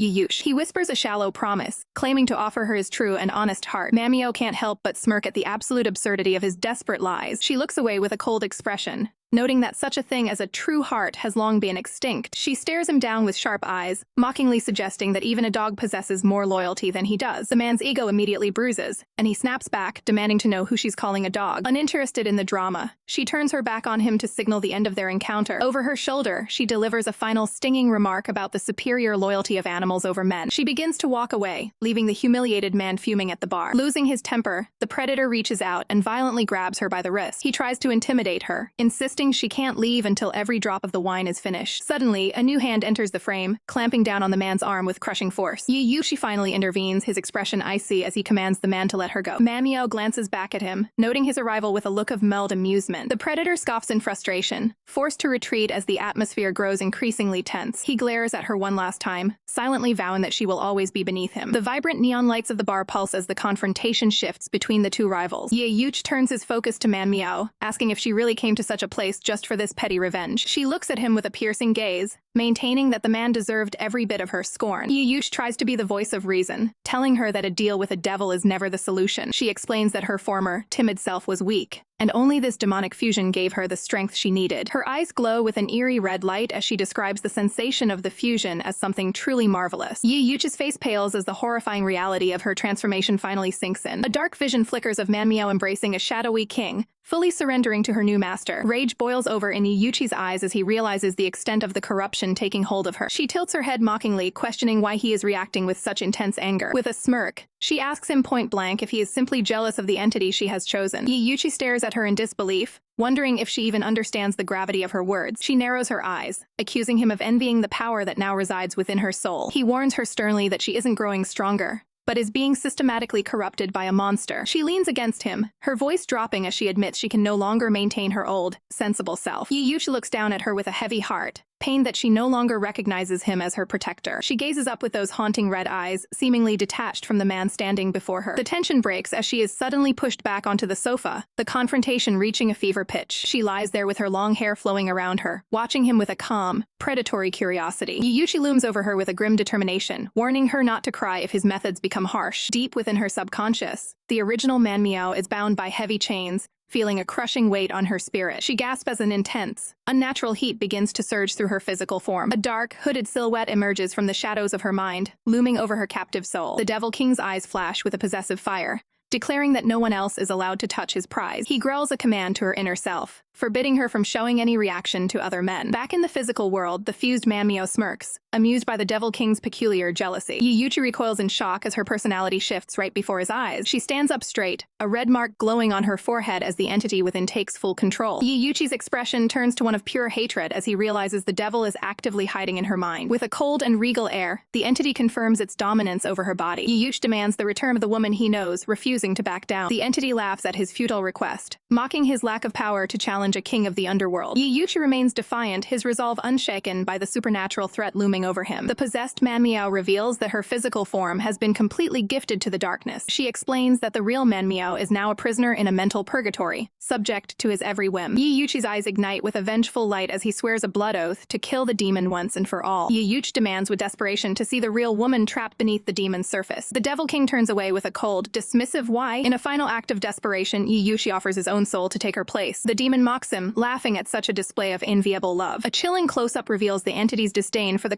concept of mutual sacrifice. Yi Yuch demands to know the price for her freedom. The Devil King makes it clear that letting her go is out of the question. The entity vows to keep her in a cycle of eternal pain and torment. Yi Yuchi snaps, warning the demon never to dare harm her. He challenges the demon to stop being a coward and settle this fairly. He bets everything on this final confrontation to prove who is the better choice. The demon pauses, a haunting smirk playing on the host's lips. Suddenly, a vision of a woman in white standing at the edge of a precipice flashes through his mind. She calls out to a hidden figure, accusing them of being afraid to love. She demands honesty, urging the observer to face their true heart. With a final step, she plunges toward the abyss below. She declares that if they won't act, her love was a tragic mistake. A sorrowful farewell escapes her lips as she vanishes into the darkness. A desperate hand reaches out to catch the falling shadow, but it's too late. A red-eyed figure watches the tragedy unfold with an intense gaze. The figure screams "Coward!" into the empty void. He roars that they are hiding from the truth of their own heart. Standing on the cliffside, he demands they admit their love once and for all. Back in the present, the Devil King finally accepts the challenge. The entity finds the prospect of this game genuinely interesting. The scene shifts to the mysterious parallel universe store. A strange shopkeeper welcomes Yi Yuch to her hidden boutique of magical items. She instantly recognizes him as a returning customer. She inquires if the time spirits he previously purchased worked as intended. She offers a special discount if he decides to join her membership club. Yi Yuch cuts to the chase, asking for an item to create a parallel field. She presents a collection of colorful artifacts designed for that exact purpose. Curiously, she asks what drives him to buy such dangerous tools. He stoically explains he is fighting to save a woman's life. The shopkeeper is impressed, calling him a truly romantic and manly individual. She hands him a mysterious pill of miracle as a bonus gift. She bids him farewell, hoping for a positive review of her wares. Yi Yuch turns his back on the shop, focused entirely on the battle ahead. He repeats his resolve to make the demon vanish forever. He vows to bring Manhwa back from the clutches of the entity. He examines the gift, wondering what secrets the miracle pill holds. The Devil King prepares for the game, eager for a new form of entertainment. The entity plans to shatter their foolish love within the parallel field. Yi Yuch meets the demon's gaze with unwavering determination. A swirling portal of energy ignites between the two rivals. He explains the field's temporary nature, lasting only 3 days. With a final promise, he prepares to rescue his beloved. The Devil King steps into the light, determined to prove they aren't a coward. A woman dressed in yellow awakens in a field of vibrant green. She blinks against the bright light, her memory a total blur. Manhwa stands up, completely bewildered by her new surroundings. She wonders if she has finally arrived in paradise after her long ordeal. Butterflies dance around her as she takes in the beautiful scenery. The peaceful atmosphere is a stark contrast to the darkness she once knew. Suddenly, a dark shadow streaks across the sky toward her. A small creature impacts her with a sudden, soft splash. She looks down in confusion, wondering why bats are falling from the sky. To her shock, she recognizes the familiar face of Mo Ying. The little bat explains that he stumbled into this field by total accident. Manhwa realizes with a start that she hasn't actually died yet. She pushes the clingy bat away as it tries to get closer. Her eyes widen as she notices something even more unexpected nearby. Manhwa is suddenly jolted back as a mysterious force erupts right in front of her. Rubbing her head in confusion, she finds a tiny, winged spirit hovering before her eyes. The little creature clears her throat with an air of self-importance, preparing to explain her presence. She reveals that she descended to the mortal world simply to observe the lives of humans. With a sheepish look, the spirit admits she stumbled into this parallel field entirely by accident. Manhwa tilts her head, innocently asking if this newcomer is Mo Ying's girlfriend. The suggestion leaves the spirit stunned, while Mo Ying's face turns a bright shade of crimson. Both spirits immediately shout their denial, shocked by the sudden romantic implication. The awkward tension is broken by Manhwa's soft, light-hearted laughter. Suddenly, an aggressive shout echoes from the thick brush nearby, shattering the peaceful moment. Manhwa's heart skips a beat as she recognizes the unmistakable voice of Yuch. Hidden away, the Devil King wears a cruel smirk, relishing the chaos he's about to unleash. Yuch stumbles back, clutching his chest in agony as he faces his tormentor. The demon's eyes glow with a predatory red light, fixed intensely on his prey. Yuchi's gaze narrows, his face pale as he struggles to maintain his composure. Without warning, he is slammed against a tree, the impact jarring his entire frame. Sinister black ribbons of energy lash out, binding him tightly to the trunk. The Devil King, still wearing Manhwa's face, mocks him for thinking he could ever compete. A brutal strike across the face leaves Yuchi gasping in sharp, sudden pain. Dark crimson begins to trail down his cheek, marking the severity of the demon's assault. The demon sneers at his perceived weakness, calling him a completely useless opponent. With a chilling glare, the entity grants him a single minute to run before the hunt turns lethal. From the safety of the foliage, Manhwa watches in horror as she sees Yuch bleeding. Overwhelmed by instinct to protect him, she resolves to rush to his side immediately. Mo Ying desperately tries to restrain her, fearing she'll walk straight into a trap. The Devil King looms over the trapped Yuch, beginning a slow, taunting countdown. Amidst the struggle, a small, ornate box falls to the grass, spilling its contents. Yuch focuses all his willpower on the fallen item, knowing it's his only chance. His trembling fingers reach out, desperate to secure the glowing miracle pill. He finally clenches the artifact in his fist, feeling the dormant power within it. A strange, ethereal glow begins to radiate from his body as the medicine takes effect. He grinds his teeth as a violent surge of energy threatens to tear him apart from the inside. A guttural scream erupts from his lungs while the transformative power peaks. The Devil King watches with arrogant amusement, certain that betrayal is inevitable. A confident, sharp smile replaces Yuchi's pain as he looks up with renewed strength. The demon is caught off guard as Yuchi stands tall, his appearance completely altered. Shock ripples across the Devil King's face as the tides of the battle suddenly turn. Manhwa sprints across the clearing, her feet barely touching the grass in her haste. She throws her arms wide, shielding the transformed Yuchi from any further harm. Yuchi gazes down at her with a look of profound relief and longing. Enraged by the interference, the demon demands that her slave return to her side at once. A clawed hand lunges forward, aiming to snatch Manhwa away by force. Manhwa recoils in fear as the aggressive energy grazes her, forcing her to duck away. Yuchi's expression darkens with protective fury as he witnesses the demon's assault. He instantly pulls Manhwa into a firm embrace, shielding her body with his own. Manhwa's eyes fill with worry as she notices the fresh wounds on his face. He ignores his own injuries, his focus entirely on ensuring her safety. He brushes a hand through his new, silver tresses, adapting to the overwhelming power. With a calm, steady voice, he assures her that she has nothing more to fear. The two share a silent, intense look that defies the chaos surrounding them. The Devil King seethes with rage, accusing him of using underhanded tricks. Yush counters that he is simply holding the demon to the fair play they promised. The demon scoffs, insisting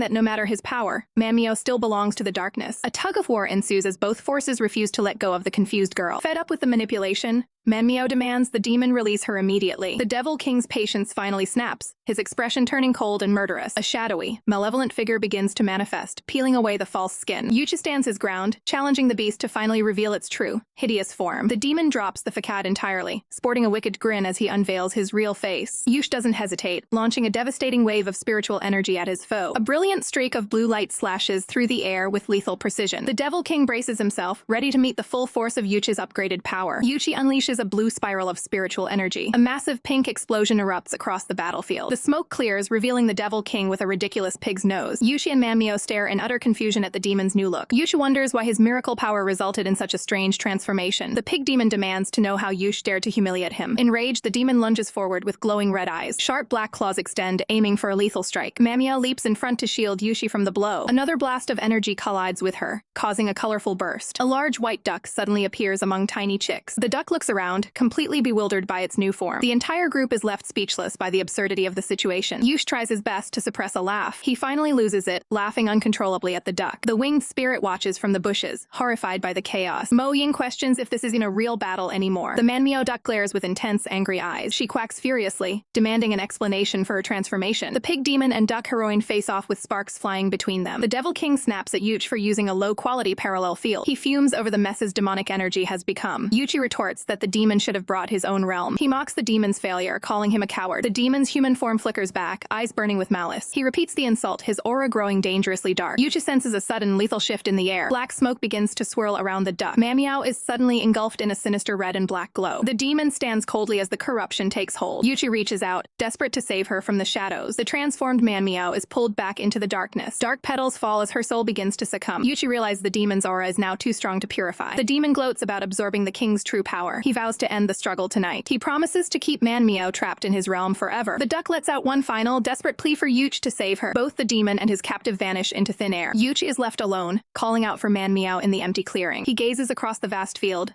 unsure of where to search. The winged spirit decides it is finally time to intervene. Yuchi turns to see the spirit and Mo Ying approaching. He recognizes the bat and the tiny celestial assistant. The winged spirit introduces herself, ready to assist him. Yuchi asks if she is the one who helped Manhwa previously. She confirms their past support for the girl. Yuchi offers a sincere nod of thanks. He then notices the bat trembling nearby. Mo Ying is paralyzed with fear after witnessing the demon's power. Yuchi focuses back on finding the Devil King's location. The spirit prepares to use her tracking abilities. Elsewhere, Manhwa is bound and gagged in a dark chamber. She surveys her grim surroundings with wide eyes. A row of red candles flickers ominously in the dark. Her legs are secured, preventing any escape. The ceremonial candles illuminate the cold room. A red veil is draped over her as part of a ritual trap. Shadows pool at her feet like a dark tide. The demon appears, intent on ruining her bond with Yuchi. He looms over his prisoner, casting a long shadow. He mocks her, claiming Yuchi has abandoned her. He insists that her savior has fled in terror. Manhwa remains silent and helpless under the red veil. The demon relishes her fear, promising eternal torment. He smiles wickedly, declaring the start of their private session. The Devil King finally unveils his prize, declaring that by the end of the night, she will belong to him completely. Looking defeated, the captive woman keeps her eyes tightly shut, refusing to acknowledge her captor. Enraged by her defiance, the Devil King snaps, demanding to know why she has closed her eyes once again. A cold smirk plays on his lips as he mocks her attempts at resistance, calling them utterly ridiculous. He leans in with an absolute command, ordering her to kiss him right then and there. Suddenly, the woman's eyes snap open with a fierce, unexpected intensity that catches him off guard. She lunges forward, seizing the Devil King by his collar and demanding to know how he dares lay a hand on her girl. Stunned by the sudden shift in power, the Devil King can only stare back in utter confusion. Deep within her gaze, strange purple sigils swirl, revealing that a powerful magic is at play. The realization hits him like a physical blow as he gasps out that this person is not Su Manmiao. The imposter mocks his failure, pointing out that he doesn't even deserve her if he can't recognize her aura. Frustrated and outplayed, the Devil King curses under his breath, wondering exactly when the switch occurred. A satisfied hum escapes the woman as she enjoys the chaos she has caused in the ritual chamber. Elsewhere, the tiny winged spirit proudly identifies herself as a matchmaking fairy to her companions. She reveals a mystical red thread tied around her ankle,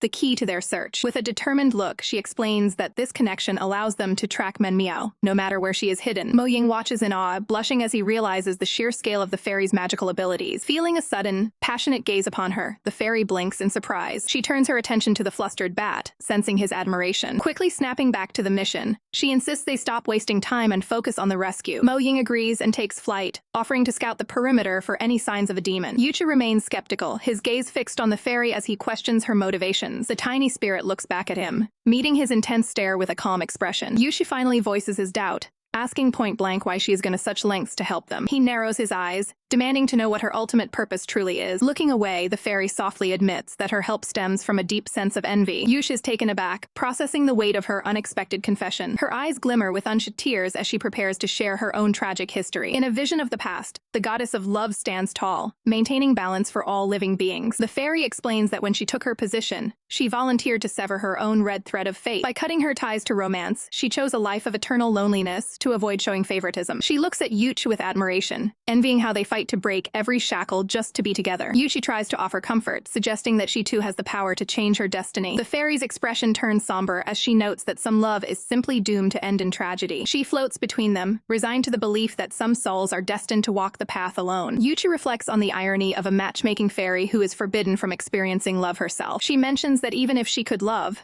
the cost would be forgetting everything, just as he once did. Despite her own pain, she vows to do her absolute best to protect the bond between Yuchi and Manmiao. Yuchi looks at the little fairy with a newfound respect for her sacrifice. Trying to lighten the mood, she reminds him that she's a goddess candidate with a very bright future ahead. A slight, determined smile touches Yuchi's face as they prepare for the battle ahead. Back in the chamber, the imposter stands her ground against the dark entity. She declares that their love was hard-won, and she will never permit him to take her beloved away. The Devil King sneers at her resolve, mockingly asking if she actually sees herself as a hero. He dismisses her threats, confident that it will be effortless to bring her back under his control. The woman ignores his taunts, shouting for the little fairy to finally tie him up. A blur of magical energy streaks across the room with lethal speed. Glowing red threads suddenly lash out, coiling tightly around the Devil King's clawed hand. He recoils in shock, finding his movements completely restricted by the enchanted bindings. The winged spirit demands he cancel the contract immediately or face an eternity of isolation. The Devil King scoffs at her ultimatum, unimpressed by the fairy's bold words. He lets out a chilling command,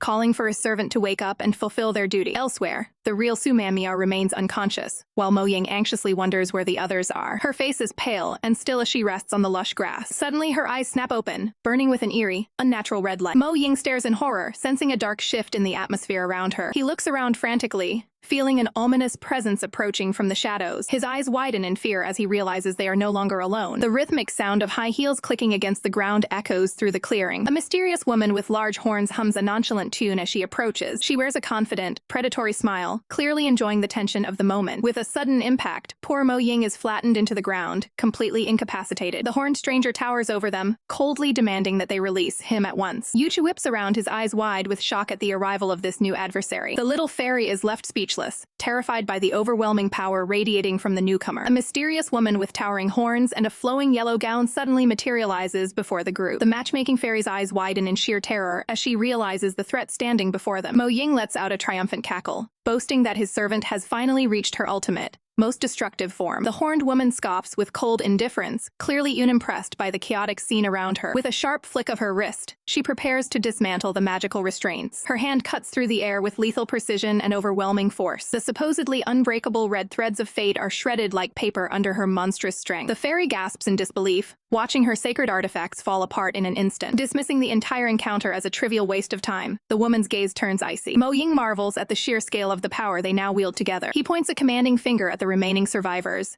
ordering his servant to eliminate them. A sadistic grin spreads across Mo Ying's face as he anticipates the coming slaughter. Ready to execute the command, the horned woman prepares to unleash her full might. A crimson glow emanates from her palm, signaling the activation of a devastating technique. Panic sets in for the tiny fairy as she realizes there is nowhere left to hide. The ground shakes violently as the first shockwave of the attack erupts. In a sudden turn of events, the horned woman's power turns on her own allies, striking Mo Ying directly. Mo Ying's expression shifts from triumph to absolute shock as the backfire hits him. A thin trail of blood escapes his lips, showing the severity of the internal damage. The fairy rushes to his side, screaming his name in a desperate attempt to help. She looks down at the blood on his clothes, her small frame trembling with fear. Mo Ying struggles to stand, warning the others that his servant has completely lost her mind. The horned woman looks down at the fallen bat with nothing but pure contempt. She raises her arms, channeling a massive vortex of dark energy that threatens to consume everything. Yi Yuchi watches the escalating catastrophe, his mind racing to find a solution. Mo Ying's eyes glow with a panicked red light as he realizes he no longer has any control. He reels back, overwhelmed by the sheer pressure of the woman's unbridled aura. With a demonic roar, the woman demands the absolute destruction of everyone in her sight. The force of the blast sends Yi Yuchi reeling, forcing him to brace against the impact. He shouts a desperate plea for someone to intervene before the entire area is leveled. Mo Ying can only watch in horror, confirming that the servant has transcended his authority. The very floor beneath her feet begins to splinter and crack under the weight of her presence. Deep fissures race across the ground, signaling the imminent collapse of the structure. She mocks their feeble attempts to restrain her, calling them nothing more than weaklings. A chilling laugh escapes her as she revels in the chaos she's creating. Yi Yuchi calls out to Su Miao, hoping a familiar voice can break through the possession. The woman snaps her head toward him, enraged that a mere mortal would dare speak her name. The reality of the parallel field begins to shatter like a broken mirror. The fairy warns that the entire dimension is collapsing and will crush them all if they don't move. Shards of the artificial world rain down, turning the environment into a deadly obstacle course. A massive piece of debris hurtles toward Mo Ying, threatening to end him right there. He braces for the end, his eyes wide as the glass-like shards close in. He shuts his eyes tight, fully expecting the fatal blow to land. Opening his eyes again, he's stunned to find himself completely unharmed amidst the wreckage. A mysterious figure with flowing dark hair has stepped in to shield him from the falling debris. Mo Ying stares up in disbelief at the person who just saved his life. He reaches out, his hand trembling as he touches the fabric of her sleeve. He questions how she could possibly be here after her supposed demise at the cliff. The woman remains focused on the battle, stating that the explanation will have to wait. She urges him to stay alert as the world continues to fall apart around them. More fragments of the dimension shatter and fall, creating a cacophony of breaking glass. The horned woman stands at the center of the storm, her power reaching its peak. Yi Yuchi narrows his eyes, focusing all his energy on the rampaging entity. He lunges forward, his boots skidding across the fracturing ground. He moves to intercept the horned woman, catching her before she can launch another attack. He maintains a firm grip to stabilize her energy, despite the intense pressure she's emitting. Infuriated by the contact, the woman demands he release his hold on her noble form immediately. Yi Yuchi ignores her protests, staying focused on the technical requirements of the suppression. He stares directly into her eyes, determined to see this stabilization process through to the end. He initiates a close-range energy transfer to neutralize the dark aura infecting her. His gaze turns stern as he commands the malevolent spirit within her to be purified. A sudden explosion of pink energy petals erupts,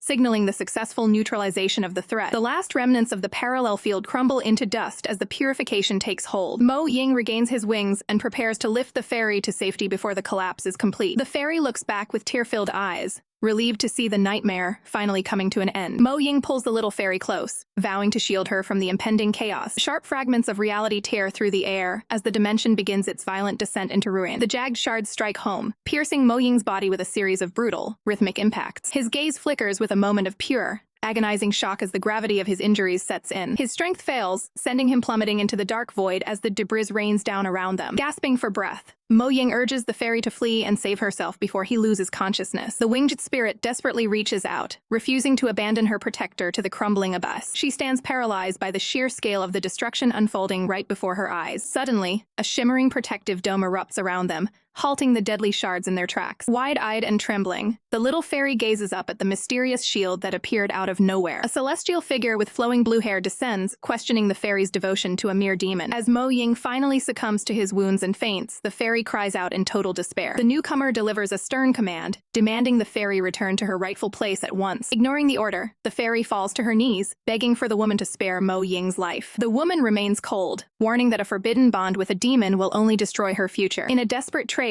the fairy promises to never see him again if his life is saved. The celestial woman stares into the distance, weighing the heavy cost of the girl's sacrifice. With tears streaming down her face, the fairy offers one final, heart-wrenching plea for help. Sensing the depth of the girl's resolve, the woman acknowledges the weight of the situation. Far from the battlefield, a woman with hair like cherry blossoms stands amidst a flurry of falling petals. She tilts her head back, momentarily lost in the pleasant serenity of the floating blossoms. Her mind flashes back to a sun-drenched garden where a young child laughs with pure joy. The little girl marvels at a delicate butterfly that has landed softly on her finger. Watching from the shadows of her own mind, the woman wonders who this mysterious child could be. A sudden wave of realization hits her as she recognizes the girl's features as her own. She grows frustrated, wondering why her own childhood memories feel like a distant, unreachable dream. The truth becomes clear. An invisible seal has been placed on her past, locking her true self away. Within the vision, a slender hand reaches out to grasp the child, pulling her away from her play. The little girl's eyes widen in surprise as she is suddenly intercepted by an unknown presence. A figure with long, silver hair lifts the girl high, enveloping her in a protective embrace. The silver-haired stranger gazes down with a somber expression, confirming that the girl is now safe. Feeling the warmth of the embrace, the young girl beams with a bright, innocent smile. But the moment of peace is short-lived as the figure informs her that her time here has ended. The child's smile vanishes, replaced by a desperate cry to stay by their side forever. The older version of the woman watches the heartbreak, her expression clouded with an ancient sorrow. The silver-haired figure delivers the final, crushing truth. She simply does not belong in this world. Young Su Menmyo clings tightly to her mysterious protector as they prepare to part. The silver-haired man gently promises they will reunite in the future. Wide-eyed and hopeful, the young girl asks if he truly means it. He confirms their destiny will intertwine once she has grown up. He wonders aloud if she will be able to recognize him when that day comes. With absolute certainty, she vows never to forget his face. They solidify their sacred bond with a solemn pinky swear. The adult Su Menmyo watches the memory of her younger self from a distance. She questions if this vivid recollection is merely a passing dream. Suddenly, a firm hand grips her shoulder, pulling her back to reality. She spins around in a panic, desperate to see who has approached her. The silver-haired figure stands before her, looking exactly as he did in her past. She gazes at him in total disbelief, stunned by his sudden appearance. He repeats the haunting question from her memory about recognizing him. He declares that they will never be forced apart again. Su Menmyo stares at him, her mind racing to process his return. He addresses her with a soft, familiar nickname to calm her spirit. He pulls her into a protective embrace, apologizing for her past hardships. She leans into his chest, finding a sense of peace she hasn't felt in years. She whispers her devotion, willing to face any trial for his sake. He urges her remain pure and avoid falling into darkness. His voice resonates with urgency, pleading for her to return to consciousness. She looks up as the spiritual landscape begins to shift and blur. Swirling petals surround her as a refreshing energy fills the air. He expresses deep regret for not being able to shield her from every pain. She stands steady amidst the gale of falling blossoms. He admits to harboring self-hatred for his perceived failures in protecting her. She realizes he is channeling a powerful purification technique to heal her soul. They remain locked in a gaze as the restorative light envelops them both. He makes a final vow to guard her safety from this moment on. He confesses the depth of his long-held affection for her. She feels her strength returning as the immense power stabilizes her body. She admits she once feared her path would always be a lonely one. Now she feels invincible as long as he remains by her side. She clutches her heart, feeling a surge of renewed hope. No matter how dire the situation, he always arrives to rescue her. They share a quiet moment of profound connection within the light. He offers a faint, knowing smile as their bond is reaffirmed. She lowers her head, overwhelmed by the intensity of the experience. The vision fades as he continues to call her back to the waking world. Mo Ying notes with relief that her demonic horns have finally disappeared. Su Menmyo frantically touches her head, confirming she has returned to normal. Su touches her head, realizing her demonic horns have completely vanished. She breaks into tears, venting about the sadist's terrible treatment. Mo Ying stands by while she continues her emotional release. The little fairy appears, asking for a final favor before leaving. A bright moon glows in the dark sky, signaling a new night. Su stands on the balcony, dressed in a stunning formal gown. Mo Ying approaches, surprised by the formal energy of the night. She greets him with a smile, looking refreshed and radiant. Mo Ying is dazed, completely captivated by her elegant appearance. He questions why she arranged such a formal formal setting. Sue realizes he missed their earlier talk because he fainted. She claims she just wants to celebrate their successful escape. A maid serves a gourmet meal at their private table. Mo Ying feels nervous under the pressure of this formal atmosphere. Yi Yuqi's influence appears as flowers are added to the scene. Mo Ying finds the shift in mood strange but focuses on Sue. Sue thanks him sincerely for saving her from her previous fate. She shifts the focus, asking him about his healing wounds. He dismisses the concern, assuring her that he is healing well. A sudden memory of the fairy's words crosses Sue's mind. She recalls the fairy's vow to give up all future affection. The fairy, her memories, would soon be wiped away. Her final wish was to experience one last human meal. Sue looks down, saddened by the thought of unblessed love. Yi Yuqi encourages her to stay positive and move forward. Mo Ying presents a small gift he brought for her. He holds out a tiny, silver-wrapped box for her to take. He reflects on how strange and intense Yi Yuqi can be. 10 minutes earlier, Yi Yuqi had summoned him quite rudely. The silver-haired man handed over the gift with great urgency. Mo Ying was initially confused by the sudden, forceful gesture. Yi Yuqi snapped at him to stop asking questions immediately. The battley stood stunned by the man's aggressive behavior. Yi Yuqi threatened to tear him apart if he spoke further. Mo Ying noted the man's fierce nature before leaving. Soft music begins to play, filling the night with melody. Mo Ying extends his hand, formally asking for a dance. They begin to dance gracefully under the moonlit sky. He feels as if they are the only two people left. Sue wishes that this peaceful moment could stop time. Their hands clasp tightly as they move in perfect sync. Mo Ying vows to protect her and their bond forever. Sue leans into the moment, cherishing their new closeness. A blue-haired woman watches the pair from a distance. She observes their connection with a mysterious, watchful gaze. The mysterious celestial observer watches from the shadows, her gaze fixed on the couple as she contemplates their uncertain future. She sighs with a touch of melancholy, pitying those who have so much potential, but cannot find the time for a true romance. Looking away, she laments that for the little fairy, fate is often a cruel and ruthless master. Back at the manor, Sue and Mo Ying stand together in a moment of quiet reflection after their narrow escape. Sue looks down pensively, expressing her deep desire to find a way to help those who aided them in their time of need. She feels a heavy responsibility to return the favor, just as their allies did for them during the crisis. Mo Ying listens with a stoic expression, his sharp eyes never leaving her face as she speaks her heart. He acknowledges her feelings, believing they will eventually find a solution,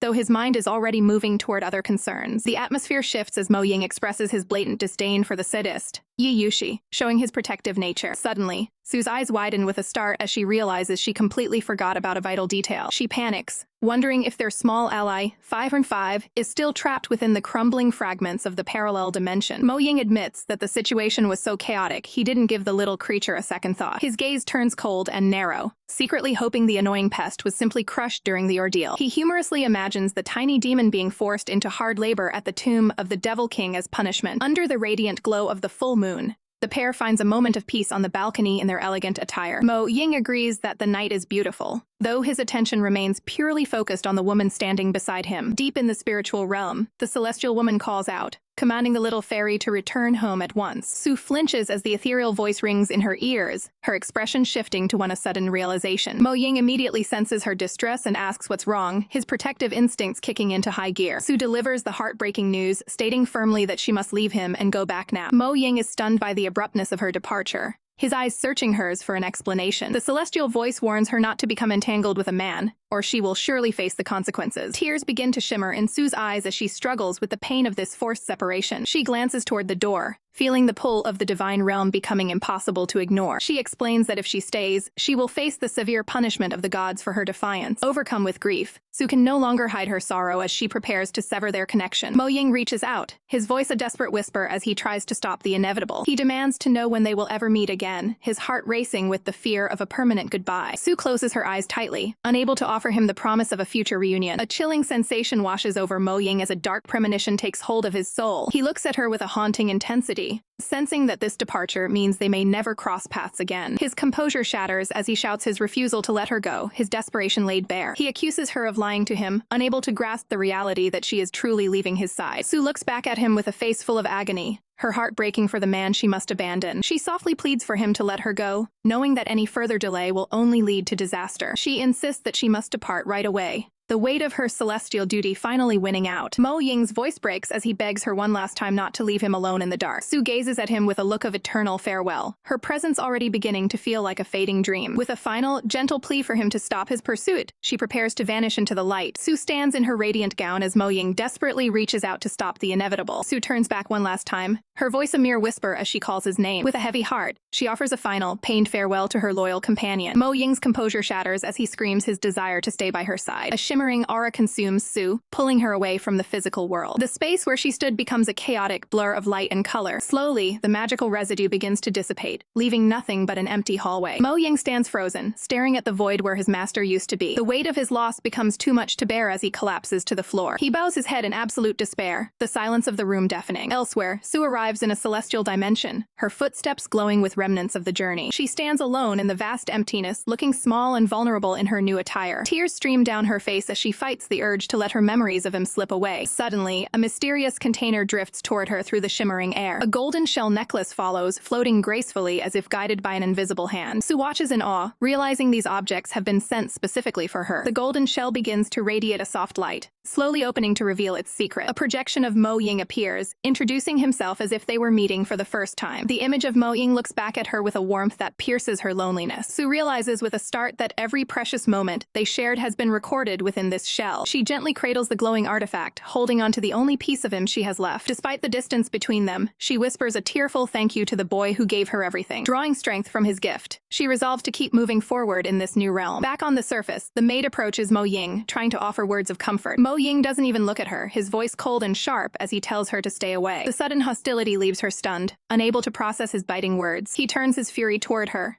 demanding to know why she kept the truth hidden from him. His voice trembles with the realization that Su has left their world forever. The maid stands her ground, insisting that Su's departure was beyond anyone's control. Mo Ying's eyes burn with a fierce intensity, refusing to accept her excuses. He lashes out, accusing her of being a hypocrite who failed the person who helped her most. She tries to explain Su's divine duty, but the words fall on deaf ears. Mo Ying brands her a cheater, claiming she only cares about her own convenience. He shouts one final insult, his heart overflowing with bitterness and grief. The maid watches him, deeply troubled by the darkness that has taken hold of him. With a final declaration of hate, Mo Ying turns his back on his former allies. He breaks into a sprint, desperate to escape the scene of his heartbreak. Massive bat wings burst from his back as he takes to the sky in a fit of rage. His companions can only watch as he disappears into the distance, lost to his own sorrow. Mo Ying eventually lands in a secluded area, his wings folding tightly against his back. He wanders aimlessly through the shadows, a shell of the person he once was. Pulling out a handheld mirror, he gazes into it and calls out for the master he can no longer reach. The villainess peers into an ornate hand mirror,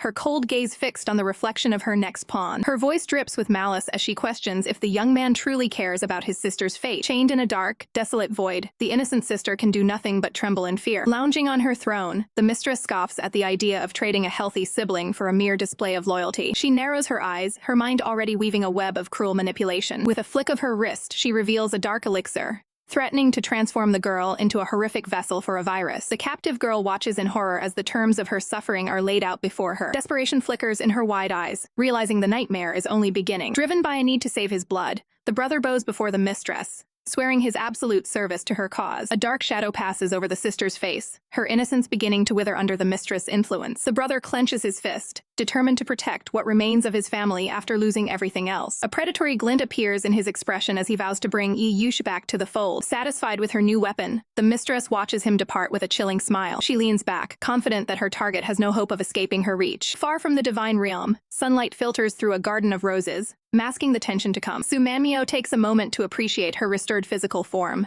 though a sense of unease lingers in her mind. Nearby, her colleagues whisper in the shadows, suspicious of her sudden and drastic change in style. Su catches the tail end of their gossip, her brow furrowing as she senses their hidden agendas. On her desk, a luxury designer handbag and a mysterious jewelry box sit like glittering traps. She picks up the jewelry, questioning why such expensive gifts would suddenly appear. A coworker in a striking red dress approaches with a forced, sugary sweetness. She claims the designer bag was a gift from a friend, trying to lower Su's guard with fox generosity. Su looks at her skeptically, wondering what could possibly prompt such an overture. An internal alarm bells ring as she stares back, sensing a hidden motive behind the smile. Another colleague joins the fray, complimenting a bracelet that Su hasn't even agreed to keep yet. Su remains silent, her sharp instincts telling her that this sudden friendship is purely transactional. The coworker leans in with a deceptive softness, asking if they can finally consider themselves allies. The trap is finally sprung as she whispers a request for Sue to steal a confidential tip-off letter from the manager. Sue's gaze sharpens as she realizes the depth of their petty corporate sabotage. Now dressed in a sleek black gown, she walks away while the coworkers mock her behind her back. Suddenly, Sue's eyes flash a dangerous crimson, signaling that her true power is surfacing. The coworker remains oblivious, smugly believing she has successfully manipulated the situation to her advantage. A cold, confident smirk plays on Sue's lips as she prepares to turn the tables. Standing tall and radiant, she resolves to show these friends exactly who they are dealing with. Her red eyes glow with an intensity that promises a swift and calculated retaliation. The coworker clutches the stolen document, already dreaming of the promotion her treachery will buy. She looks down at the letter with greedy eyes, unaware that her downfall is standing right behind her. With a sudden click, Sue captures the entire incriminating scene on her phone. The coworker spins around in a panic, her face turning pale as she finds Sue looming over her. Sue looks down at her with pure disdain,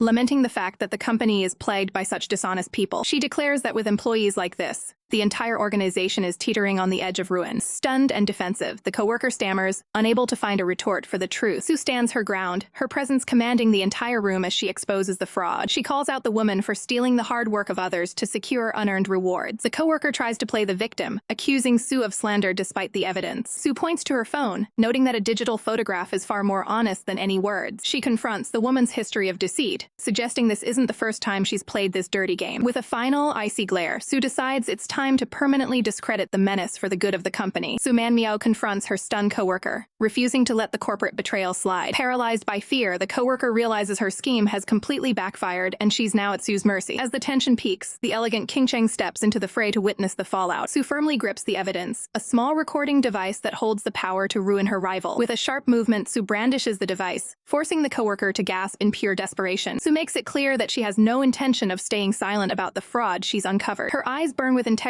as she rejects the idea of being bribed into complicity. The coworker can only stare in disbelief, her words failing her as her leverage evaporates. Internally, the rival sees with a toxic rage, feeling humiliated by someone she once looked down upon. She storms away with a bitter threat, swearing to drag Sue's name through the mud in front of the public. A final, condescending scoff escapes her as she attempts to reclaim some shred of her wounded pride. King Cheng immediately moves in, draping an arm over Sue's shoulder in a display of fake sisterhood. Sue remains guarded, looking at the woman with a healthy dose of skepticism. King Cheng flashes a manipulative smile, trying to brush off the tension by claiming they've always been close friends. She acts as though her previous actions were merely a misunderstood gesture of generosity. Watching her closely, Sue wonders if the mysterious sadist has already sunk his claws into King Cheng as well. King Cheng studies Sue's face, unnerved by the feeling that the woman before her is finally reclaiming her old, dominant self. A mental image flashes of Sue's past persona, dark, powerful figure that contrasts sharply with her current appearance. King Cheng notes that everything from Sue's aura to her choice of dress has shifted into something far more formidable. She reaches for her designer handbag, her fingers lingering on the expensive leather. Turning back to Sue, she offers the accessory, testing to see if this new style suits her refined tastes. Sue blinks in confusion,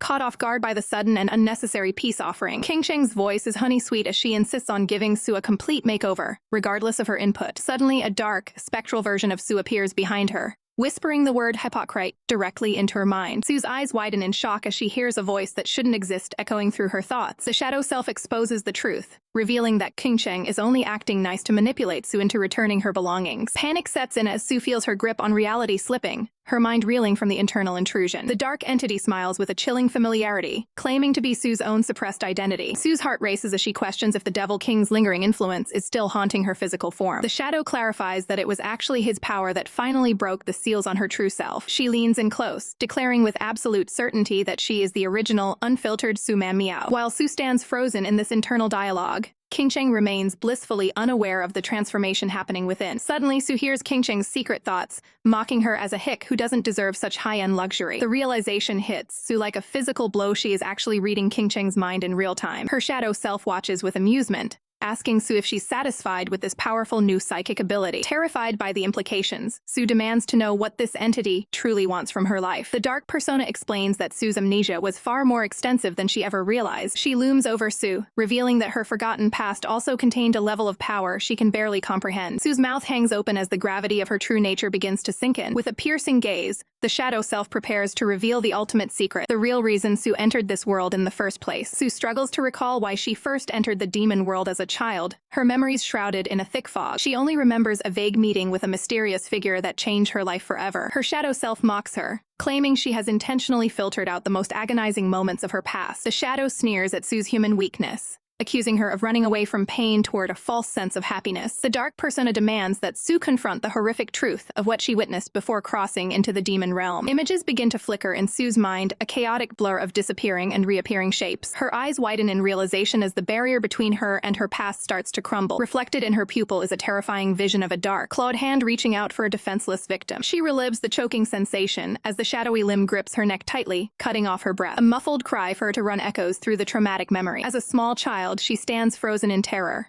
watching a monstrous entity loom over her mother. The demon's blood-stained maw opens wide, relishing the thought of consuming human prey. Young Sue's eyes are filled with pure, unadulterated horror at the sight of the monster. In the present, Sue's eyes are fixed in a haunting stare as the trauma resurfaces with full force. She gasps for air, leaning against the wall as she finally breaks free from the mental vision. Shaking uncontrollably, she tries to reconcile the fact that she was once hunted by a demon. The realization of what truly happened in her lost memories leaves her completely shell-shocked. She stares into the distance, questioning the darker implications of her forgotten childhood. Suddenly, a hand reaches out and touches her shoulder, shattering her train of thought. Sue recoils in a panic, crying out as if she's still facing the monster from her nightmare. Manager Lua stands there baffled, asking why Sue is reacting with such extreme shock. Sue quickly tries to compose herself, identifying her manager while her heart still races. Manager Lua remains focused on business, explaining that a massive order for evening dresses has just arrived. She hands over a detailed document, instructing Sue to handle the procurement of decorative gems without any errors. Sue accepts the task, relieved to have a professional distraction from her internal turmoil. Nearby, a rival watches the exchange with a cold, calculating gaze, unimpressed by Sue's efforts. The woman lets out a dismissive scoff, clearly harboring hidden contempt for Sue. Sue dives into the work, meticulously scanning the inventory for high-quality rubies and crystals. She stays focused on her monitor, ensuring every detail of the procurement list is accurate. With a final click, she completes the order and breathes a small sigh of relief. After a long day of juggling corporate duties and psychic awakenings, it's finally time for her to head home. She walks through her apartment, her slippers tapping softly against the floor as she looks for comfort. Exhausted, she prepares to unwind, looking forward to some much-needed rest. Her peace is suddenly interrupted by the faint sound of dripping water coming from the bathroom. Her heart skips a beat as she spots the unmistakable silhouette of a man through the frosted glass. Panic sets in as she wonders how an intruder could have possibly gotten inside her home. Before she can react, a firm hand reaches out from the shadows and clamps over her mouth. Sue is caught completely off guard,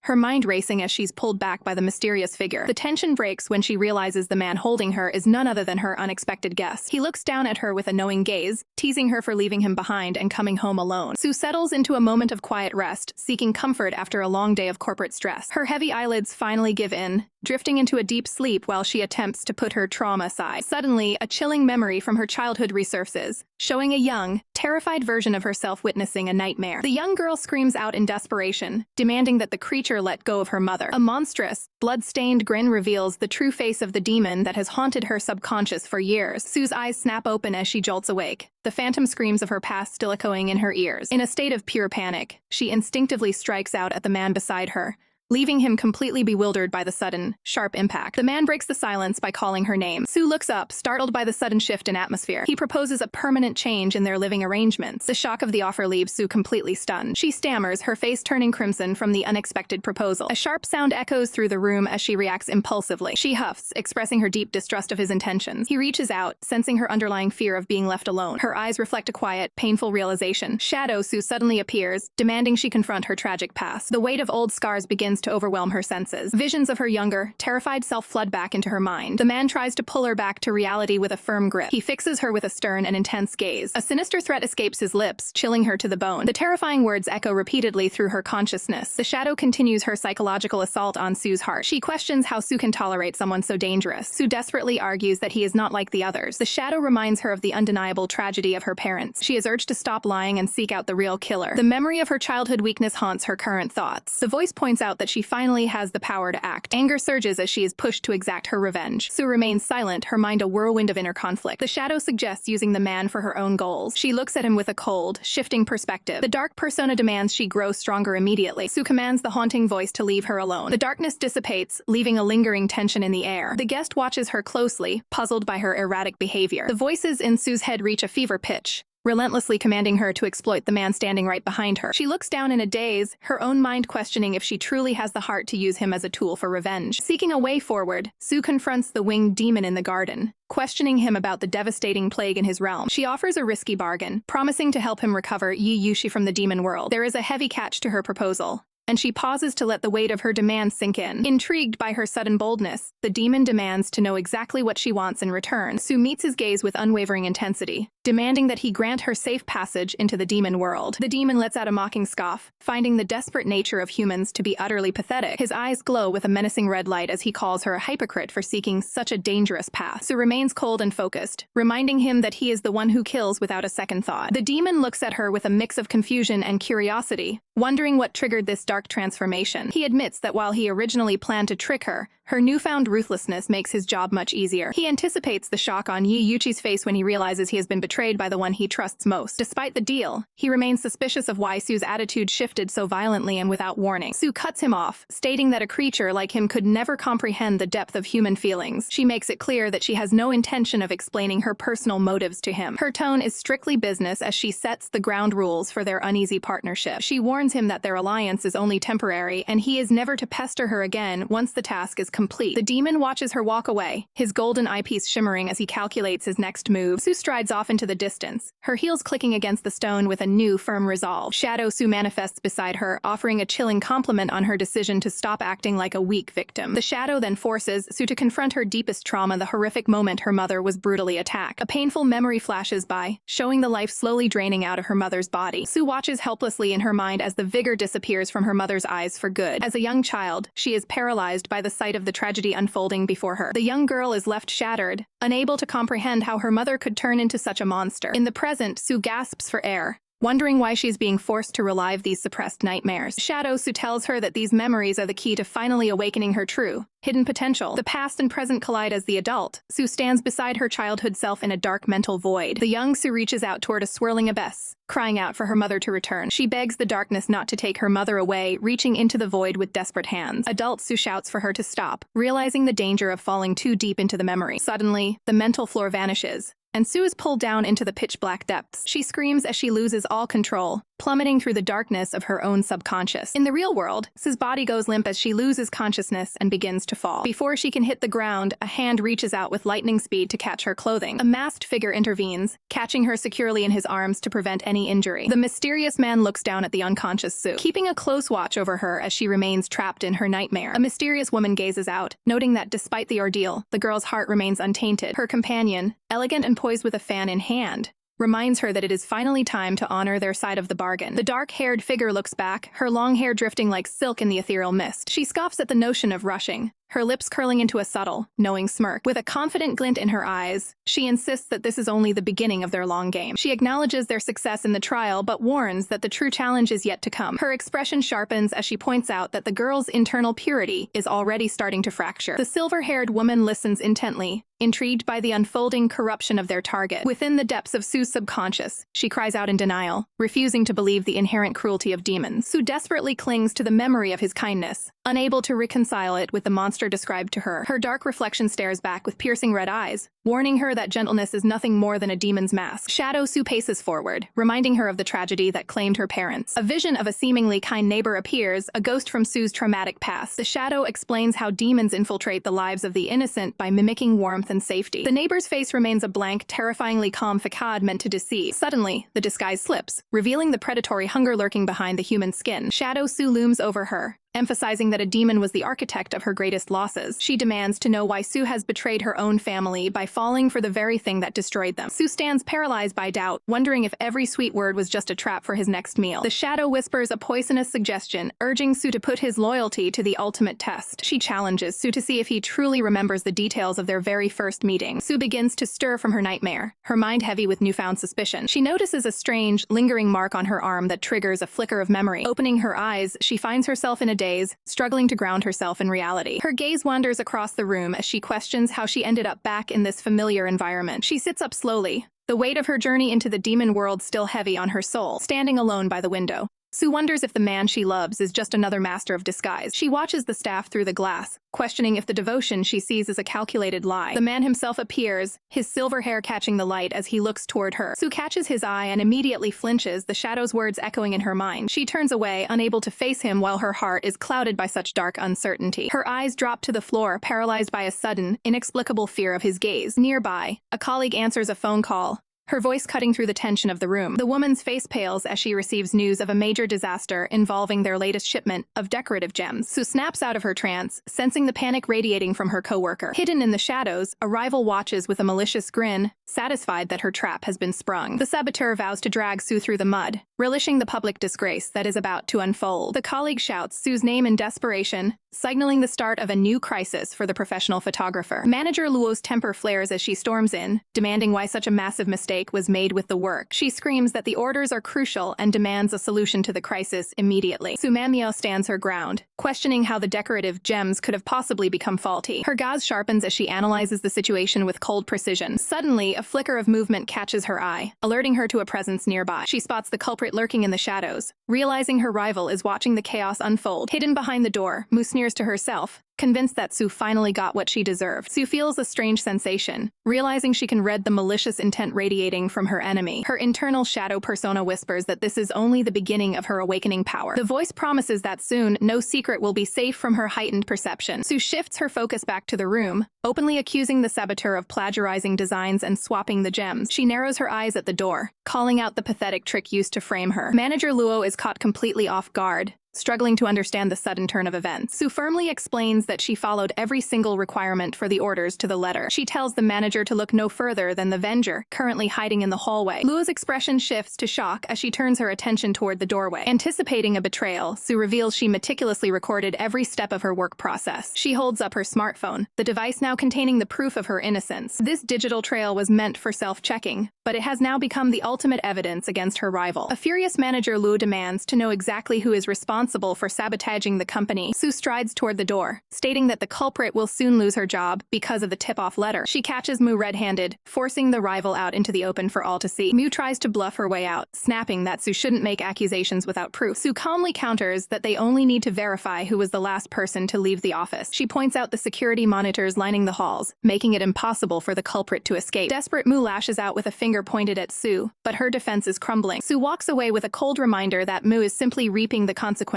of her own actions. The rival can only watch in stunned silence as her plan falls apart completely. Sue tells her to stop the useless struggle, because the truth is finally out. Mu's face drains of color as the weight of her failure sinks in. She realizes with horror that Sue has seen through every layer of her deception. Yi Yuchi arrives on the scene, observing the aftermath with his usual calm demeanor. Later that night, a brilliant canopy of stars stretches across the quiet sky. Sue and Yi find a moment of peace, sitting together in the cool night air to discuss the day's events. Yi informs her that Mu has been forced to compensate the clients and issue a formal apology. Sue sighs, noting that the entire situation has become a total disgrace for the fallen rival. Yi coldly remarks that the company has no room for dishonest individuals who lack team spirit. He confirms that once the logistics are settled, the saboteur will be permanently fired. He looks at Sue with genuine gratitude, thanking her for protecting the company's reputation. Sue looks back at him, her expression softening under the starlight. She offers a small, professional smile, noting that it was truly her pleasure to help. Breaking the silence, Yi leans in slightly and admits there is one more thing he's curious about. Sue looks at Yi with a sharp gaze, demanding to know how a demon like him possesses such specific human knowledge. Yi maintains his composure, acknowledging her question about his expertise in running a complex business. A faint, knowing smile plays on his lips as he asks if she finds his success so unusual. Sue casts her eyes downward, finding it hard to believe a demon could master the intricate laws of human survival so effortlessly. He steps closer, his expression turning serious as he asks if she's finally ready to hear the truth. Sue's eyes widen in anticipation, caught off guard by the sudden weight of his offer. He closes his eyes for a moment, admitting that building a business empire in such a short time is impossible for a typical demon. Standing tall against the starlit sky, Yi reveals that he possesses a unique power that sets him apart from his kind. Sue gasps, her breath hitching as she wonders what kind of supernatural advantage he's been hiding this entire time. With a piercing look, he finally confesses his secret, He has the ability to read human minds. Su is struck by the revelation, realizing his gift is identical to her own and questioning if it's mere coincidence. She probes further, asking if this mental insight was a natural-born gift similar to his healing abilities. Yi gazes into the distance, explaining that this specific power only manifested after he arrived in the mortal world. Suddenly, Shadow Su manifests with a snarl, accusing Yi of being a thief who stole that power from her. Su recoils in shock, overwhelmed by the Shadow's sudden and aggressive outburst. Trying to stay focused, Su asks Yi if he remembers anyone or anything significant from the moment he arrived. Yi remains silent, his face a mask of deep contemplation as he searches through his memories. He eventually looks down, delivering a cold and definitive no to her inquiry. Su is visibly shaken, her heart sinking at his total lack of recollection regarding their past. A wave of hurt washes over her as she realizes he has completely forgotten the promise he once made to her. She stares intently into his eyes, frustrated by her sudden inability to see through his mental barriers. Su finally asks the burning question. Did he read her mind during their very first encounter? He clarifies that despite his power, for some strange reason, he is completely unable to see what's inside her head. Su looks away, noting that while she is a mystery to him, he had no trouble exposing Mu's treacherous thoughts. He explains his cold logic, stating he would have tolerated Mu's flaws for her value if she hadn't crossed the line into sabotage. Shadow Su scoffs with disdain, claiming that a mere thief could never hope to read the mind of a true master. Su focuses on the Shadow's lingering words, deeply disturbed by the recurring accusation of theft. With a surge of willpower, Su commands the dark manifestation to disappear and leave her in peace. She stands alone in the night, realizing that the web of secrets surrounding them is far more tangled than she thought. Determining her next move, she vows to do whatever it takes to uncover the full story. Su takes a deep breath and decides to be transparent, telling Yi that she has been hiding something critical from him. Yi turns back to her, his brow furrowed with concern as he asks what she needs to disclose. A dark vision of a spectral figure flickers in her mind, representing the grave danger looming over them. With desperation in her voice, she pleads with Yi to return to the demon world immediately. She reveals the terrifying truth. A devastating plague is currently ravaging his homeland. Yi stands frozen, the shock of the news radiating through his entire body. His expression hardens as he demands to know why she waited so long to share such a critical warning. Su Manmiao breaks down, her face buried in her hands as she realizes she can't bear the thought of saying goodbye. However, her dark inner persona, Shadow Su, scoffs at this display of weakness, reminding her that Yi is just another demon like the one who took her parents. Shadow Su twists the knife further, pointing out that Yi has completely forgotten the sacred promise he once made to her. She mocks Manmiao's naive belief that a creature like him could ever truly be her soulmate. Heavy tears begin to fall, splashing onto Manmiao's dress as her emotional resolve completely crumbles. Standing before her, Yi Yuchi remains silent, witnessing the raw pain radiating from the woman he's grown to care for. He looks at her with a mix of confusion and mounting guilt, unsure of how to bridge the gap between them. A wave of regret washes over him as he realizes that his cold demeanor is the direct cause of her tears. Reaching out instinctively, he firmly grasps her arm to keep her from pulling away. Without another word, he pulls Manmiao into a tight, protective embrace under the starlit sky. He whispers a soft apology, admitting that he shouldn't have been so harsh during their confrontation. Manmiao clings to his chest, her eyes welling up once more as she finds comfort in his arms. He holds her close, gently telling her to stop crying as he takes the weight of her sorrow onto himself. Internally, Manmiao is a storm of conflicting emotions, torn between her growing love for him and the deep-seated hatred she's supposed to feel. Despite the pain of the past, the thought of actually parting ways with him feels like an unbearable burden. Mustering her strength, she finally tells him he needs to leave immediately for his own sake. She explains that the demon world is on the brink of collapse, and without his return, the plague will consume everything. Her voice trembles as she asks him the one question she fears the answer to. When will they ever see each other again? He looks away, cursing his own helplessness as his duty to his realm forces him to abandon the woman he loves. Meanwhile, in the shadows, a mysterious sorceress commends her subordinate, Mo Ying, for a job well done. She reveals a shimmering golden key, the tool needed to manipulate the barriers between worlds. Standing tall, she commands the ancient door to the demon world to obey her will. With a chilling smirk, she utters the command for the portal to open. She mocks Yi Yuchi's perceived strength, confident that he is nothing more than a puppet in her grand design. Her eyes glint with malice as she vows to break his pride and force him into total submission. Suddenly, a blinding rift of light tears through the air between Su and Ye, signaling the opening of the passage. Yi shields his eyes, stunned by the sudden appearance of the interdimensional gateway. He stares at the swirling vortex, realizing his time in the human world has officially run out. Before he can react, Manmiao places her hands on his chest and prepares to give him the final push he needs. With a final, tearful apology, she shoves him toward the light, sacrificing her happiness for the safety of his kingdom. Yi is pulled violently into the light hole, his body beginning to fade as the portal claims him. He reaches out one last time, calling her name as he is swallowed by the blinding white void. Manhwa collapses, sobbing into her hands as she deals with the crushing weight of her decision. She watches the space where he stood, her heart breaking as he vanishes from her life entirely. Somewhere nearby, a dark figure lands silently on the grass, having watched the entire ordeal unfold. Manhwa turns to meet Mo Ying, acknowledging that he played a crucial role in saving her sister. Her gaze hardens as she reminds the demon that it's now time for him to fulfill his end of their bargain. Mo Ying looks at her with disbelief, unable to fathom why a human would risk her life to enter the perilous demon world. He hands her a satchel containing the secret weapons she demanded for her dangerous mission. Manhwa takes the bag, instructing him to return the following night to escort her across the border. The demon gives a sharp nod, confirming that he will follow her orders. They stand together in the quiet night, two unlikely allies bound by a shared purpose. By the next evening, Manhwa is fully prepared, her mind set on seeking revenge against those who ruined her life. She vows to uncover the truth hidden within the demon realm, no matter the cost to her soul. Reaching into her bag, she pulls out a mysterious item, ready to face whatever horrors await her on the other side. Shadow Su's voice echoes with a chilling resolve, declaring that the moment she's waited for has finally arrived. To blend in, Sumemio adopts a tactical disguise, her head now adorned with delicate rabbit ears to mask her human origin. Mo Ying issues a stern warning, reminding her that in the treacherous demon world, she will be regarded as nothing more than easy prey. He explains the dire stakes of this infiltration. Even if she survives the initial arrival, her physical form will slowly wither away until she disappears entirely. The specialized protection he granted her is only a temporary shield, capable of helping her for a limited time. Ignoring the risks, Su takes a decisive leap into the glowing portal as Mo Ying watches her departure with concern. She plummets through a chaotic dimensional rift filled with swirling blue energy. The magical currents whip around her robes, finalizing her transformation during the high-speed descent. A blinding flash of white light signals her successful transition between the two realms. Her feet finally touch down on the soft, glowing floor of the demon world. Standing tall, Su reveals her full attire of flowing pink robe that perfectly completes her rabbit demon persona. She examines her new features in a nearby reflection, realizing she has successfully taken the shape of a rabbit demon. Mo Ying, appearing in his small bat form, notes that the disguise looks even more natural than he had anticipated. He takes a quick sniff, confirming that her human scent is perfectly masked from the senses of ordinary demons. Su gazes out at the alien landscape, her mind focused on the difficult task of locating where Yi Yushi resides. Suddenly, Mo Ying's tone shifts to an urgent whisper,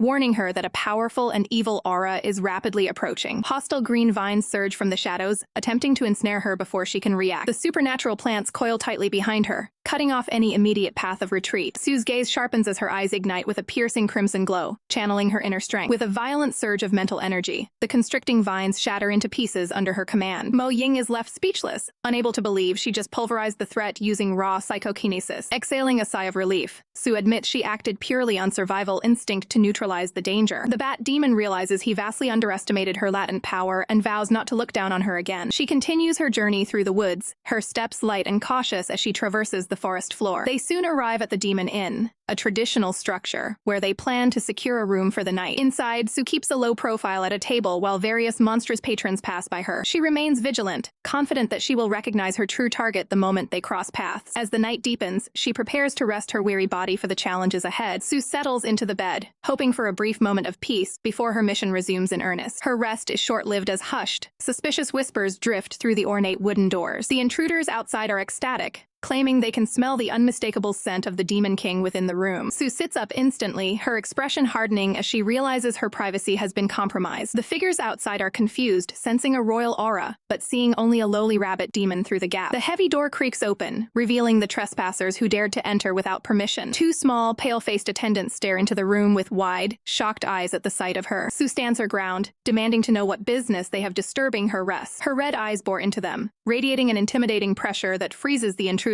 in place. A sudden, comical explosion of smoke fills the room as the attendants lose their magical composure. When the mist clears, two small green frogs are left cowering on the floor, begging for mercy. Su blinks in genuine confusion, staring down at the pathetic creatures that were just posturing outside. The lead frog trembles violently, pathetically confirming their true identity to the intimidating rabbit. Seeing their terrified expressions, Su struggles to maintain her serious facade and hold back her laughter. She decides to play along with the intimidation, teasingly mentioning that frog hot pot is a seasonal delicacy she enjoys. The sheer terror of the threat is too much for the little demons, causing them to faint on the spot. Su looks on with a smirk, noting that these spies clearly value their lives far more than their mission. Sue stands tall, offering the defeated spies a rare chance at redemption. Desperate to survive, the lead frog pledges absolute loyalty to her. She demands they serve as her personal subordinates from now on. The pair instantly revives, honored to serve anyone linked to the Demon King. Sue points to the smaller one, dubbing him Little Croak. The second spy receives his new name, Big Croak. She reminds them that following her is a stroke of incredible luck. Exhausted by the journey, she orders them out so she can rest. The frogs salute their new master before making a quick exit. Mo Ying can't help but chuckle at the bizarre recruitment. He admits his surprise at her gaining followers so quickly in this realm. Sue questions if the demon world's ruthless reputation is exaggerated. Mo Ying watches her closely, noting a shift in her presence. She shuts the doors, ending her first day in the demon territory. Sunlight eventually filters through the thick canopy of the demon forest. Sue remains fast asleep, undisturbed by the morning light. Her eyes snap open as she senses activity nearby. The frogs arrive early with a fresh breakfast tray. She sits up abruptly, startled by their morning enthusiasm. The herbal jelly proves to be surprisingly delicious. Satisfied, she pats her stomach after finishing the meal. A curious frog asks about her connection to the Demon King. Sue bluffs, claiming she is the king's sole disciple. The frog is awestruck, believing she is the chosen successor. Sue realizes she might have taken the lie too far. She breaks into a cold sweat as the pressure mounts. Gripping her robes, she worries about maintaining this dangerous facade. The frogs stare at her with literal stars in their eyes. She decides she must perform a feat to keep them fooled. She stands and commands their full attention for a demonstration. Sue holds up a simple tea leaf as her prop. She begins a fake, elaborate chant to sell the illusion. A burst of spiritual energy flares around her body. She declares she has infused the leaf with deadly poison. She offers the lethal snack to the terrified minions. The two frogs frantically try to push each other forward. Sue scoffs at their cowardice with a cold smirk. To their horror, she tosses the leaf into her own mouth. The frogs panic, certain their master is about to perish. She remains unaffected, convincing them of her supreme immunity. She dismisses them again, planning to venture out later. Sue sighs, relieved at how gullible the demon spies are. She gazes out the window at the dark, sprawling landscape. Silently, she thanks Yuch for the status his name provides. Yet, she remains troubled by the mystery of his true motives. A young girl looks up, sensing a deep melancholy in the air. Yuch stares into his tea, his mind far away from the present. He reveals he is searching for someone irreplaceable. The weight of his longing shows in his distant, somber expression. The girl wonders how someone so powerful could ever lose anyone. He gently pats her head, promising she will understand when she is older. She beams, thanking Yuch for saving her life. He brushes off the gratitude with a humble, quiet response. As he walks away, he promises to visit again someday. Petals drift by as his long hair flutters in the breeze. A stylish shoe steps forward as someone calls out his name. A hand reaches out,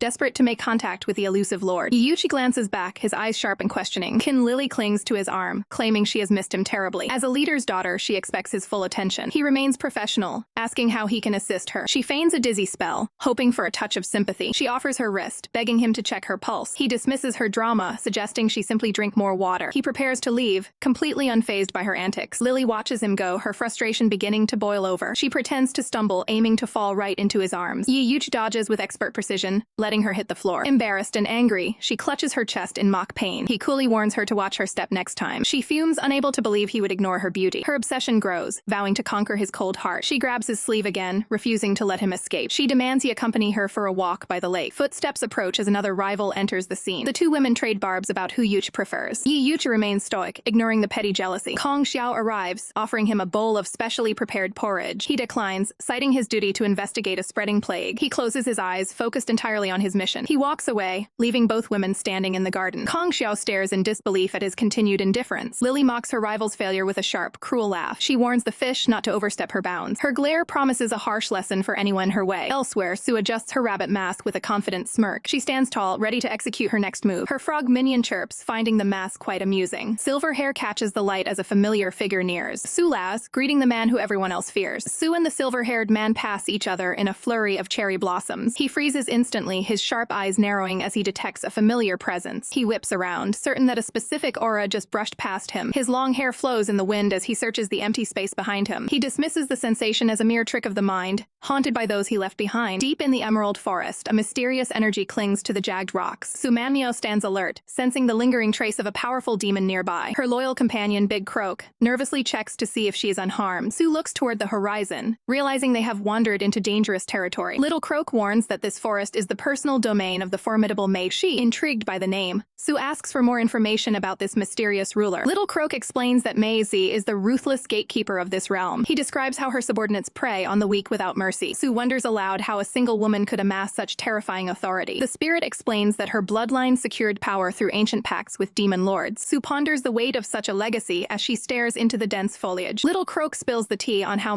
she once attempted to entrap Yuch himself. The mention of Yuchi's name sends a jolt of shock through Sue's system. system. She learns that Mei Shi was ultimately rejected, leaving her bitter and vengeful. Suddenly, a masked warrior in black confronts them with a deadly threat. Su stands her ground, refusing to be intimidated by the stranger's aggressive posture. The masked woman shouts a sharp exclamation, sensing something off about Su's presence. She notes Su's unique aura, realizing this rabbit demon is far from ordinary. Trying to avoid a scene, Su offers a polite apology for their intrusion. Her small green companion clings to her collar, trembling as the tension rises. The stranger reaches out, firmly gripping Su's shoulder to prevent her from leaving. Su casts a cold glance back at the hand currently restraining her. The warrior admits she has never encountered a rabbit demon with such presence before. Su's voice drops to a low, warning tone as she demands the stranger let go. The woman finds Su's defiance amusing, mocking her spirited resistance. She offers Su a place as her subordinate, promising protection in exchange for her service. Su's eyes flare with a dangerous red light as her patience finally evaporates. A sudden burst of spiritual energy sends the masked warrior stumbling backward. Blood begins to seep through the stranger's glove, the skin seared by Su's power. The warrior gasps in agony, clutching her mangled hand in disbelief. She stares at her injury, horrified that a mere rabbit demon could inflict such a wound. Furious and humiliated, she summons her elite guards to surround the area. She orders her men to track down and identify the mysterious woman at any cost. Back in safety, Big Croak cheers wildly for Su's incredible display of strength. Su remains composed, knowing that drawing this much attention is a double-edged sword. She realizes that their path forward has just become significantly more dangerous. Little Croak nods solemnly, acknowledging the gravity of their new situation. In the bustling city, a servant offers a refreshing cup of tea to a passerby. Su moves through the crowd, her rabbit mask still concealing her identity from prying eyes. She accidentally collides with a stern noblewoman,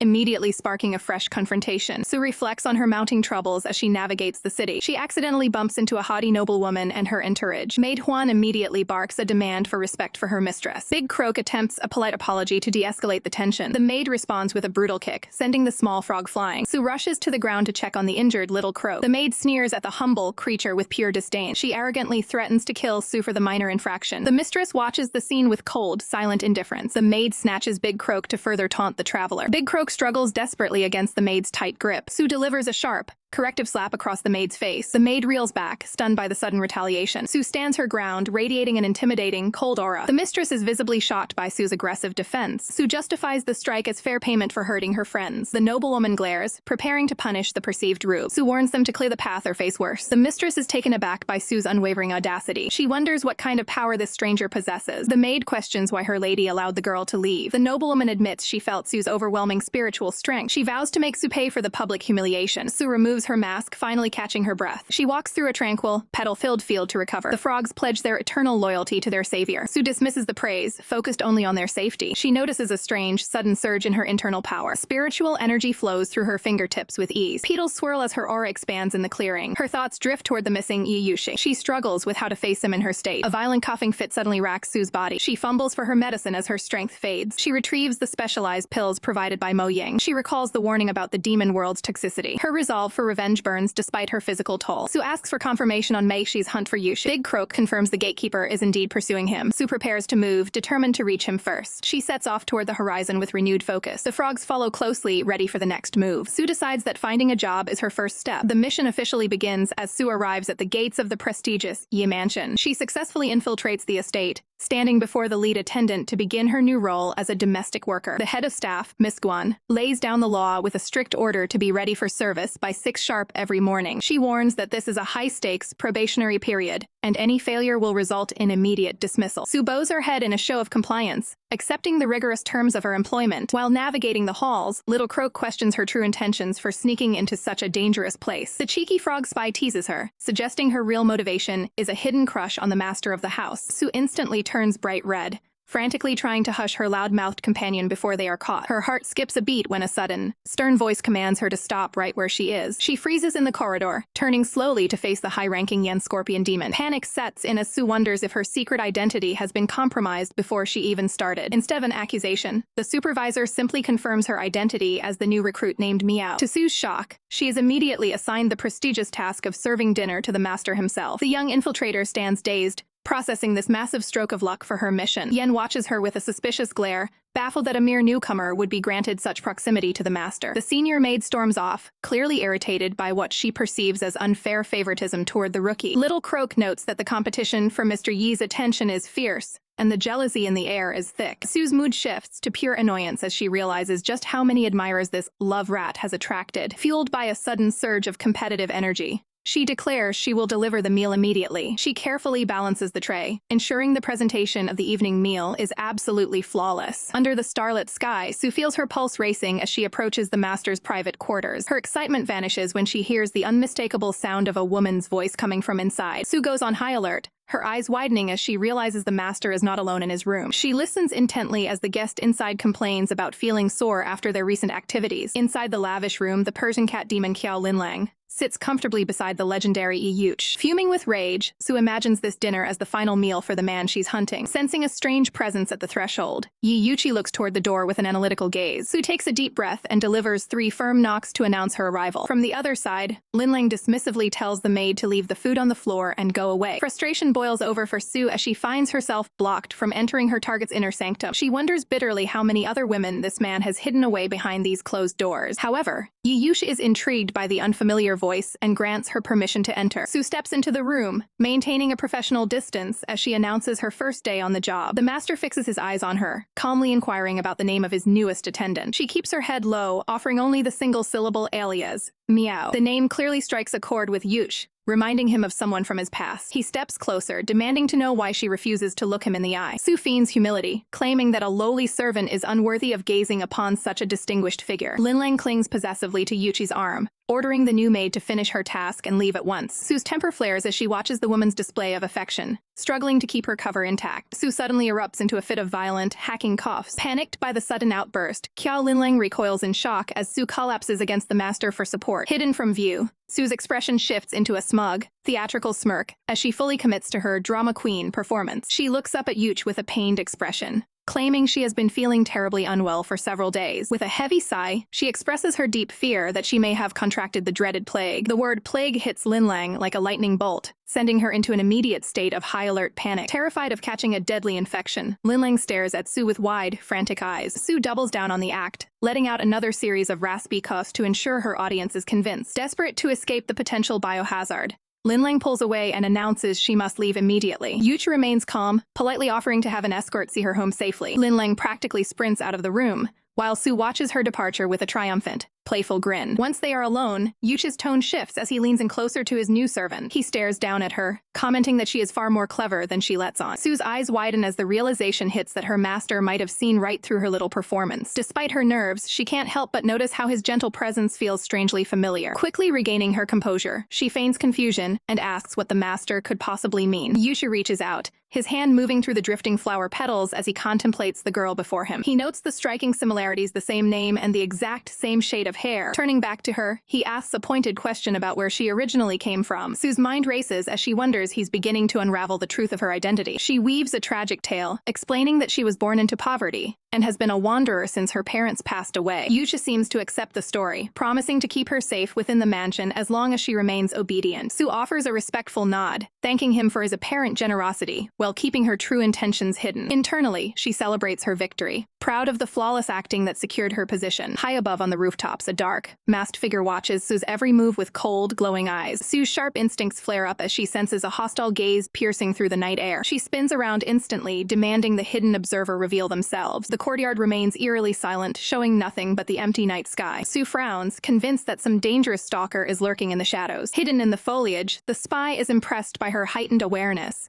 realizing she is more alert than she looks. The spy prepares to retreat, intent on reporting Sue's exact location to their mysterious master. Before they can move, a massive, looming shadow descends upon the spy from behind. A masked enforcer blocks the spy's path, demanding to know who dared to infiltrate this territory. The enforcer's voice is cold as he informs the spy that they won't be leaving this place alive. In a flash of crimson energy, the enforcer strikes down the intruder with lethal precision. Wiping his hands, the masked man dismisses the fallen spy as nothing more than a tasteless nuisance. Later that night, Sue lies awake in her bed, unable to shake the feeling that she's being watched. A distinct rustling sound echoes from the bushes just outside her window. Her eyes snap open in the darkness, pinpointing the exact location of the disturbance. Armed with a heavy frying pan, Sue cautiously approaches the window, ready for a fight. The rustling grows louder, confirming that someone is indeed lurking just inches away. She swings the heavy metal pan with all her strength toward the suspicious noise. Sue lets out a fierce shout, determined to teach the persistent stalker a lesson they won't forget. With a resounding crack, Sue slams a heavy metal pan directly onto the intruder's head. She peers out into the darkness, blinking in complete bewilderment at the chaos she just caused. Her heart stops as her eyes finally focus on the figure slumped beneath her window. It turns out to be a massive misunderstanding. leaving Sue panicking while her master lies dazed on the ground. In her sheer terror, she accidentally shouts Yuchi's full name at the top of her lungs. The master sits frozen in the grass, surrounded by falling petals and a throbbing headache. He rubs his temple in pain, demanding to know why his servant is lurking around at such an ungodly hour. Sue exhales a heavy sigh of relief, realizing she might actually survive this encounter. Yuchi quickly concocts a ridiculous story about hunting for a rare herb that only sleeps in bushes at night. Sue stares back with a look of pure, unadulterated skepticism at his obvious lie. He narrows his eyes at her,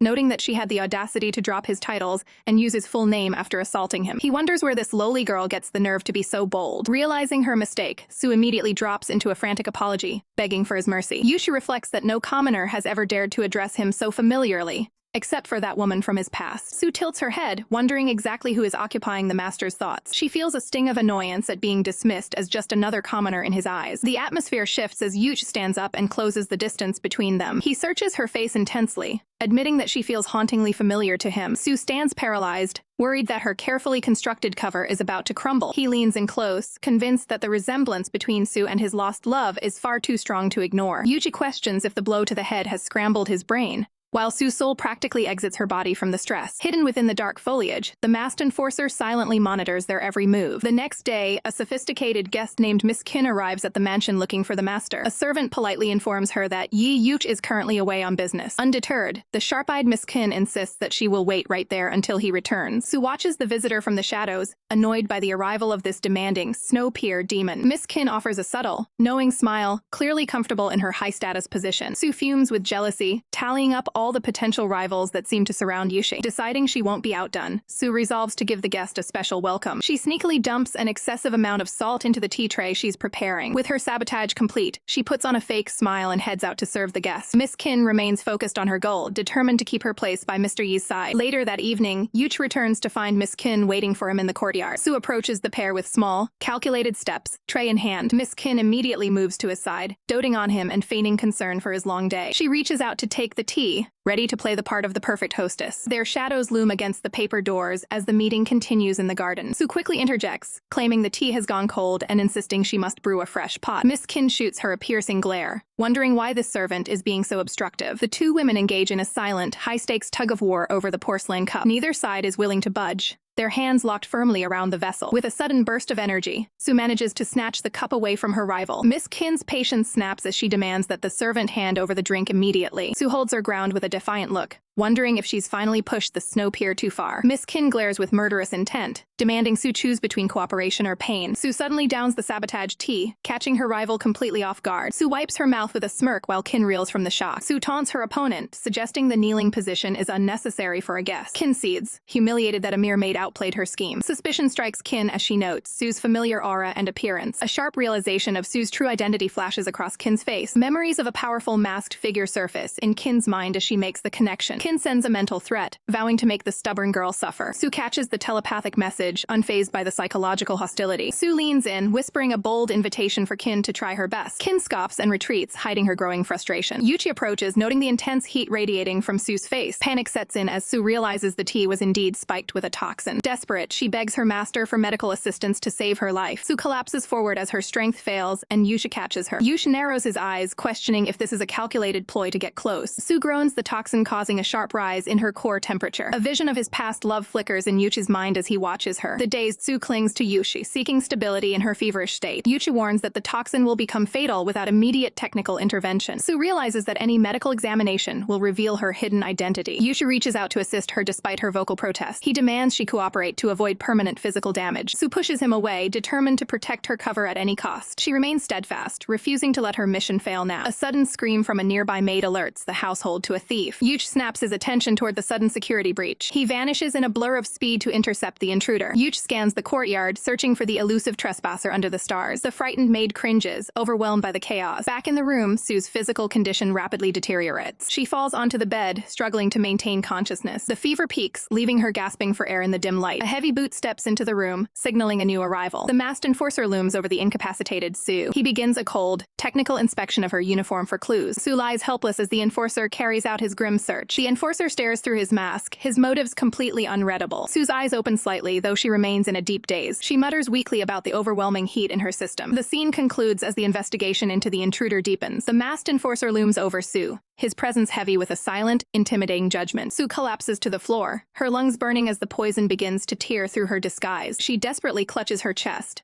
trying to stave off the agony radiating from her heart. A violent coughing fit overcomes her, staining the floor with blood as the sabotage tea takes its full effect. The enforcer stands motionless as Sue weakly demands to know why he chose to save her life. A fleeting memory flashes through her mind of the enforcer intervening on her behalf once before. Her strength finally fails, and she slips into a deep, dark unconsciousness. In the void of her mind, a mysterious woman with long, dark hair appears with her back turned. Sue's dream self stares in bewilderment at the ethereal figure standing in the center of her vision. The woman speaks with a somber grace, claiming she has finally fulfilled her wish to protect what matters. She turns slightly, entrusting Sue with the cryptic duty of watching over a specific man in the future. Sue demands to know her identity, but the figure begins to dissolve into a flurry of petals. The vision fades, leaving Sue with the parting words that a cold heart has finally learned how to love. A mystical staff strikes the ground with a sharp click, signaling a sudden shift in the spiritual realm. Sue is startled to find herself transformed, now wearing an elegant, traditional garment that radiates power. She stares wide-eyed into the distance, struggling to process the weight of the vision's message. Ethereal bells jingle as a wave of crimson energy washes over the landscape of her mind. A celestial figure with flowing blue hair manifests, questioning if Sue is truly ready to take her place. Sue steels her resolve, vowing to abandon her earthly memories and commit her life to this new mission. With a heavy heart, she prepares to sever the emotional ties she held for the man from her past. A pair of ornate scissors appears in the air, symbolizing the permanent cutting of a romantic bond. A pink-haired spirit watches the threads of destiny unravel, knowing there is no turning back. The spirit looks on with a mixture of sorrow and duty, accepting the isolation of their path. The scene shifts abruptly to a bustling street corner near a local bun shop. Sue, back in the waking world, notices a small child in distress amidst the crowd. A fresh bun falls to the dusty ground, ruined before the hungry child could take a bite. A little girl with long white hair stands frozen, staring down at her lost meal in silent sadness. Sue approaches with a kind smile, offering to buy the girl a replacement to make up for the accident. She holds out 2 steaming pork buns, providing a moment of warmth to the lonely child. Sue gently warns the girl to watch her steps carefully as she navigates the busy streets. The little girl clutches the buns tightly to her chest, her eyes hidden behind her long bangs. Suddenly, the child reaches out and firmly grasps Sue's hand, stopping her in her tracks. Sue lets out a soft sigh of relief, glad to see the girl is no longer upset. She is suddenly struck by a strange, unexplainable sensation as she looks at the child. The mysterious girl lets out a soft, knowing giggle that sends a shiver down Sue's spine. Sue watches the child walk away, unable to shake the feeling that this was no ordinary encounter. The small girl walks away with a steady, purposeful stride that belies her youthful appearance. From behind, she looks like a simple traveler,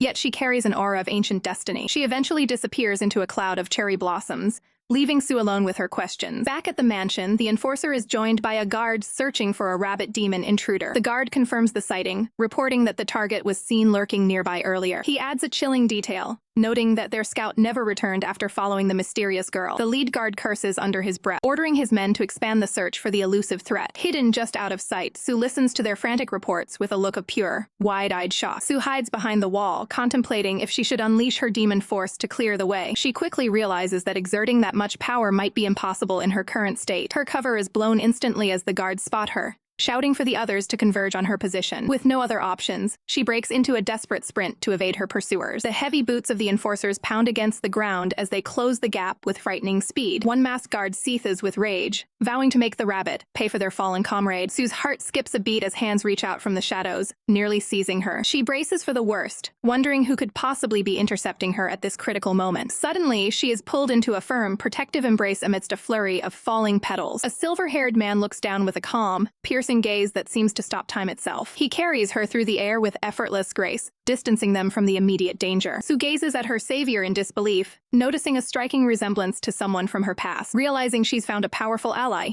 she pleads for the master to help her escape the guards. The man stands his ground, a whirlwind of pink blossoms shielding them from the surrounding chaos. The pursuing guards stumble to a halt, completely stunned by this unexpected interference. They demand to know who has the audacity to stand in the way of their hunt. The lead guard's aggression turns to pure terror as he recognizes the formidable Mr. Yi. He immediately adopts a submissive tone, apologizing for failing to recognize the master's presence. Yi Yuchi questions if they are truly hunting a thief while Sue clings tightly to his side. Sue plays the part of the innocent victim, claiming she has no idea why they are chasing her. The guard respectfully asks for the girl to be handed over so they can finish their mission. With a cold finality, Yu claims her as his own maid, ending any further debate. Desperate, the guard tries to invoke the friendship between their masters to sway his decision. The silver-haired master remains silent, his stoic expression radiating an aura of absolute authority. One guard foolishly reaches out to take the girl by force, despite the clear warning. A sharp, invisible force slashes through the air, striking with lethal precision. The guard recoils in shock, clutching his arm and realizing he has crossed a dangerous line. Yuchi's voice drops to a lethal chill as he forbids anyone from laying a finger on her. Su watches him with wide-eyed admiration, completely floored by his overwhelming power. He warns them that his petals carry a deadly toxin, threatening to end anyone who persists. He tells the survivors to leave now unless they want their master to prepare their graves. Su is practically glowing with excitement, marveling at how cool her protector has become. Without another word, he leads her away from the defeated guards and into the safety of the manor. The enforcers are left in the dust, unable to do anything but watch them depart. Su studies his face, finally understanding why he commands such immense respect and attention. She begins to feel a strange competitive spark, wondering why he's so quick to play the hero for any woman. A playful, calculating look crosses her face as she decides to put his resolve to a test. She humbly thanks him for the rescue, lamenting that she has no way to repay such kindness. She suggests dedicating her life to his service as a way to settle the debt between them. Yushi laughs it off, stating that saving others is simply his duty and nothing more. He points out the absurdity of his house being filled with every person he's ever helped. He then admits there is a specific person in his life who would never allow such an arrangement. Su is stunned by the revelation, her curiosity piqued by this mysterious individual he mentioned. He looks off into the distance, confessing that his heart is already occupied by another. He walks ahead with a sense of quiet loyalty,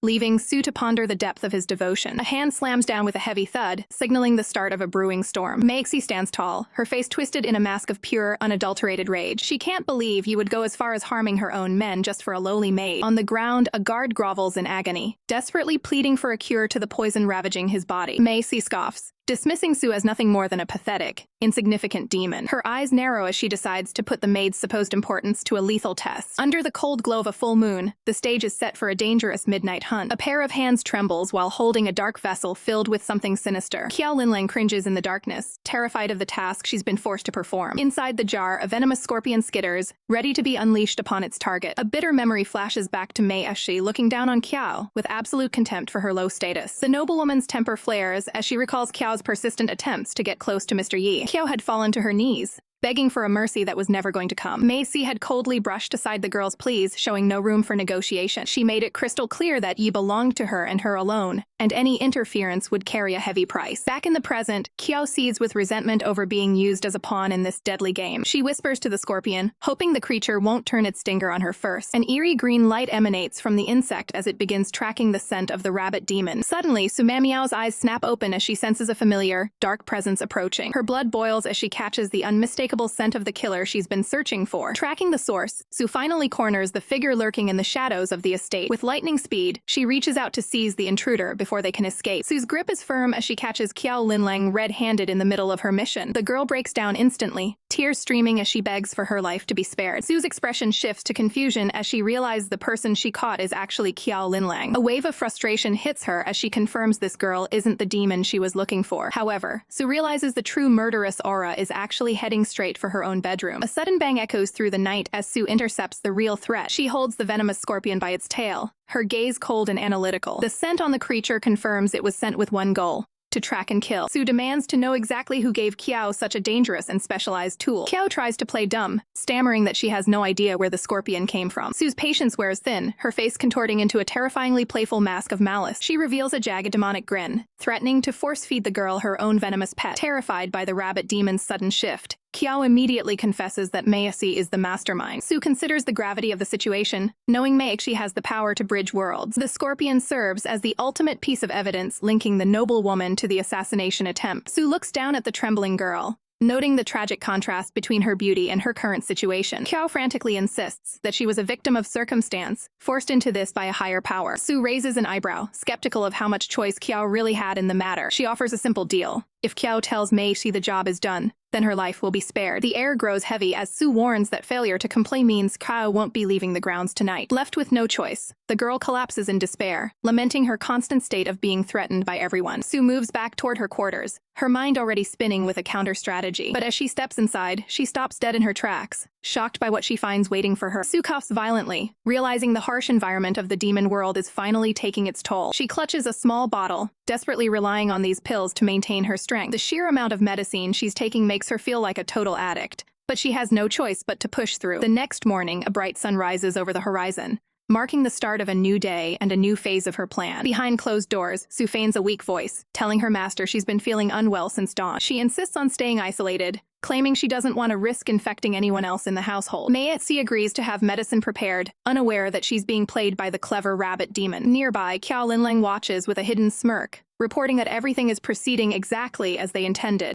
She scoffs with satisfaction, fully convinced that her rival has finally been neutralized by the poison. Qiao Linlang walks away with a steady, rhythmic pace, her footsteps echoing her secret triumph. She reminds Mei that the scorpion's venom is lethal, and Yi Yuch will soon be begging for an antidote. With a cold gaze, she suggests using the rabbit's life as the ultimate bargaining chip to control him. Mei smiles maliciously, certain that Yi Yuch has no way of escaping her grasp this time. Meanwhile, a massive explosion rocks the training grounds as Sue unleashes her power on a straw target. Sue stares down her imaginary foe, her eyes glowing with a fierce determination to defend her life. Her frog companion cheers her on, absolutely amazed by the sheer force of her magical attack. Despite the praise, Sue sighs in frustration, feeling that her current progress is still far from ideal. The frog points toward a swirling magical energy, urging her to look at the next stage of her secret training. Sue holds a glowing scroll, questioning if she's truly ready to master the complex art of transfiguration. The frog confirms that this specific technique is exactly what she needs to elevate her skills. He encourages her, believing that her immense demon force will allow her to transform into anything to defeat her enemies. Sue cautiously opens the ancient book, which immediately erupts into a brilliant, blinding light. She stares in awe at the glowing pages, wondering what kind of power she's about to unlock. Swirling characters and mystical symbols surround her as the spell begins to take hold of her body. The intensity of the magic leaves her breathless, the raw energy vibrating through the air. Magical shards dance around her fingertips as she tries to channel the chaotic power into a single focus. With a sharp cry, Sue is completely enveloped in the radiant light of the transformation spell. The scene shifts to a serene garden bathed in soft, natural sunlight the following afternoon. Qiao Linlang wanders through the courtyard, her expression unreadable behind her dark veil. A mysterious woman stops her, calling out politely to get her attention. Qiao turns around in surprise,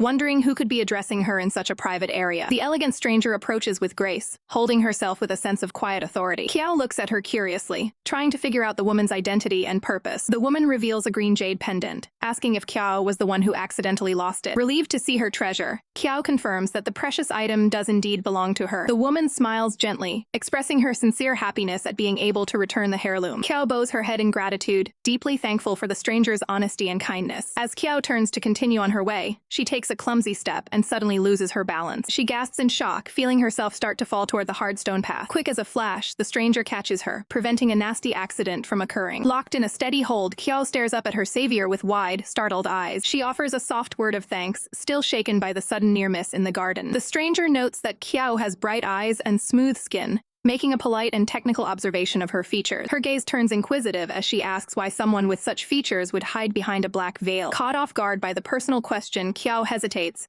her hand instinctively reaching for her mask in defense. The mysterious stranger lets out a hearty laugh, clearly amused by the girl's sudden shyness. Taken aback by the unexpected warmth, the girl wonders why this elegant nobleman is praising her so highly. Stepping closer with a refined air, the visitor politely asks for the girl's name. Hiding behind her dark veil, she softly reveals that she is called Yu Feng. The stranger smiles, acknowledging that it is a truly beautiful and fitting name. Curious about the person behind the mask, Yu Feng asks for the stranger's identity in return. Bowing slightly, the visitor introduces himself as Yu Fuchao and expresses a sincere hope that they will cross paths again. As the noble walks away into the garden, Yu Feng repeats the name Yu Fuchao to herself, committing it to memory. Watching the departing figure with a lingering gaze, she silently wishes for fate to bring them together once more. Elsewhere, Mei aggressively swirls a goblet of dark liquid, her patience with the current scheme wearing thin. She fumes over the fact that Yi Yuchi hasn't shown any desperation or sent anyone to retrieve the antidote yet. With a cold, calculated gaze, she reminds her subordinate that the scorpion should be devouring the rabbit's insides at this very moment. The subordinate trembles in fear, pleading for her master to intervene and save her from the unfolding disaster. Mei Xi's anger boils over as she suspects Yu Yush is trying to force her into a position where she must beg him for help. A dark realization hits her that the master might not actually care about the rabbit's life as much as she had gambled. She pauses her tirade, a new and far more dangerous suspicion beginning to take root in her mind. Her eyes snap wide with fury as she considers the possibility that Su never actually swallowed the venomous scorpion at all. Enraged by the potential betrayal, Mei screams about being played for a fool by her own subordinate. The subordinate quickly presents a fresh scorpion, claiming its empty stomach is waiting to be filled by a new target. Behind the veil, a pair of cunning eyes suggest that the power struggle within the palace is only getting more intense. Back at the estate, a jar of potent wine is brought out to facilitate a much-needed moment of relaxation. Su leans in close as the master comments on the incredibly strong and intoxicating aroma of the alcohol. From a high vantage point, the frog mentor keeps a watchful eye on the duo to ensure the plan remains on track. In a whimsical recollection, the master and his companion share a celebratory toast to their long-standing bond. The master begins to feel the heavy effects of the drink, his expression turning dazed and uncharacteristically soft. Su gazes at him with genuine gratitude, silently thanking her mentor for the guidance provided over the last few days. She sends a mental wave of appreciation to her magical double for feigning her presence during the training. It was this elaborate deception that granted Su the precious time needed to finally master her transfiguration skills. As the master completely loses his balance, Su catches him in her arms, noting with a strain that he is quite heavy when he's this intoxicated. Su gazes at the master, realizing just how vulnerable he looks when he's had too much to drink. She struggles to support his weight as he leans heavily against her shoulder. Suddenly, his hand reaches out to brush against her face, with unexpected tenderness. His grip quickly tightens, locking onto her wrist with surprising strength. He looms over her, his voice low and heavy as he calls her a little cheat. Panic surges through Su as she wonders if her secret training ruse has finally been exposed. She tries to maintain her composure while the intoxicated master pins her down. His eyes narrow with an intensity that seems to pierce right through her disguise. Su stammers, her heart racing as she tries to find a way out of the confrontation. He speaks her true name with absolute certainty, leaving no room for excuses. The rabbit demon freezes, terrified that her cover has been blown for good. She desperately reminds him of his drunken state, trying to redirect his attention. He leans in even further, demanding to know if she is telling the truth. Su maintains the lie, hoping the master's fuzzy memory will work in her favor. A flush creeps across his face as he admits he wouldn't even mind being deceived by her. He demands an honest confession, refusing to let the matter go. Su gazes up at him, caught between her duty and her growing concern for his health. He pulls her into a firm embrace, pouring out his heart about how much he has missed her. Overwhelmed by his words, Su finds herself silently reciprocating his deep longing. He gently strokes her hair, finding comfort in her presence during his moment of weakness. The pair stands surrounded by a flurry of petals, momentarily lost in their own world. Exhaustion finally takes hold as the master rests his head against hers. Su watches him closely, waiting to see if he will say anything more. The tension breaks instantly as the master falls into a deep, heavy slumber. She exhales a sigh of relief, realizing the immediate danger of discovery has passed. Standing alone, she vows to return to him soon as her true self without the need for a disguise. A sharp noise from the shadows suddenly puts her back on high alert. Su spins around, her eyes wide with shock at the unexpected intrusion. A mysterious white cat emerges from a cloud of green mist, watching her every move. Su stares down at the fading form of the cat, gasping out the name Qiao Linlang in utter disbelief. Horrified by the unfolding tragedy, she watches as a strange, glowing energy begins to swirl around her fingertips. The shimmering light of a dying spirit settles into her palms, confirming her worst fears about the situation. Grief washes over her as she realizes the Shirogane Qiao Linlang must have endured from the poison. Her eyes flash with a newfound rage at the cold-blooded cruelty of those who view lives as disposable. Desperate to preserve what's left, Su searches for any possible way to save the fading essence before her. In an instant, the energy condenses into a singular, glowing green orb resting in her hand. She stares in awe at the transformation, realizing the cat's entire being has been reduced to this small bead. Her companion explains that this is pure demon force and urges her to absorb its power to strengthen herself. Clenching the bead tightly, Su vows to get justice for the fallen cat and ensure she finally finds peace. She laments the tragic end of a 1,000-year-old Persian cat, cursed by Lady Macy's heartless schemes. Suddenly, a lethal weapon cuts through the air with a terrifying whistle. Su's animal instincts kick in as her hearing sharpens, alerting her to the projectile hurtling toward her head. She throws herself out of the way, just as the staff shatters the wooden pillar behind her. The force of the impact is massive, leaving the lotus-tipped weapon deeply embedded in the structure. Looking up, Su spots the formidable Kong Xiao standing atop the roof,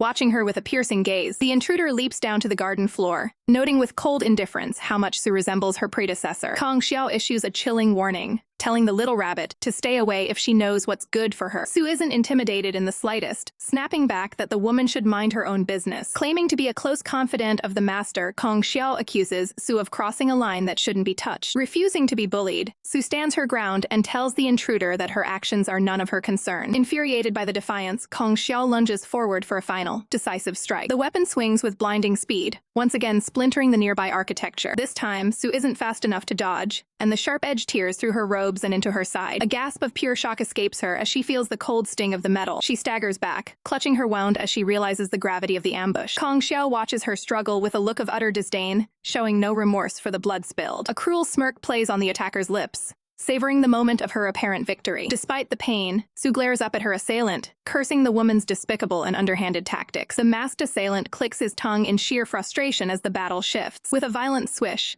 a massive wave of red energy tears through the air toward his target. Meixi barely manages to shield herself from the blast, her eyes narrowing in anger. Seizing the moment, the masked man grabs Su and demands they leave the area immediately. In an instant, the pair vanishes into thin air, leaving their enemies shouting for them to stop. Back at the scene, Meixi cedes, realizing she missed a golden opportunity to finish her rival. Deep in the woods, the masked man finally buckles, coughing as the toll of the battle sets in. Fresh blood drips from his fingertips, staining the forest floor a dark crimson. Su panics at the sight of the injury, desperately asking what she can do to help him. He dismisses her concerns with a weak wave of his hand, claiming it's nothing serious. Leaning closer, he whispers that her safety is the only thing that truly matters to him. Startled by the sudden intimacy, Su pushes him back and demands to know his true identity. He cryptically claims to be the soul she once pulled back from the brink of total darkness. Su recoils in confusion, her mind racing as she fails to recognize his mysterious words. Suddenly, blood spurts violently from his wound, catching Su completely off guard. Despite her confusion, her instincts kick in and she insists on treating his worsening injury. She tries to apply pressure to the wound,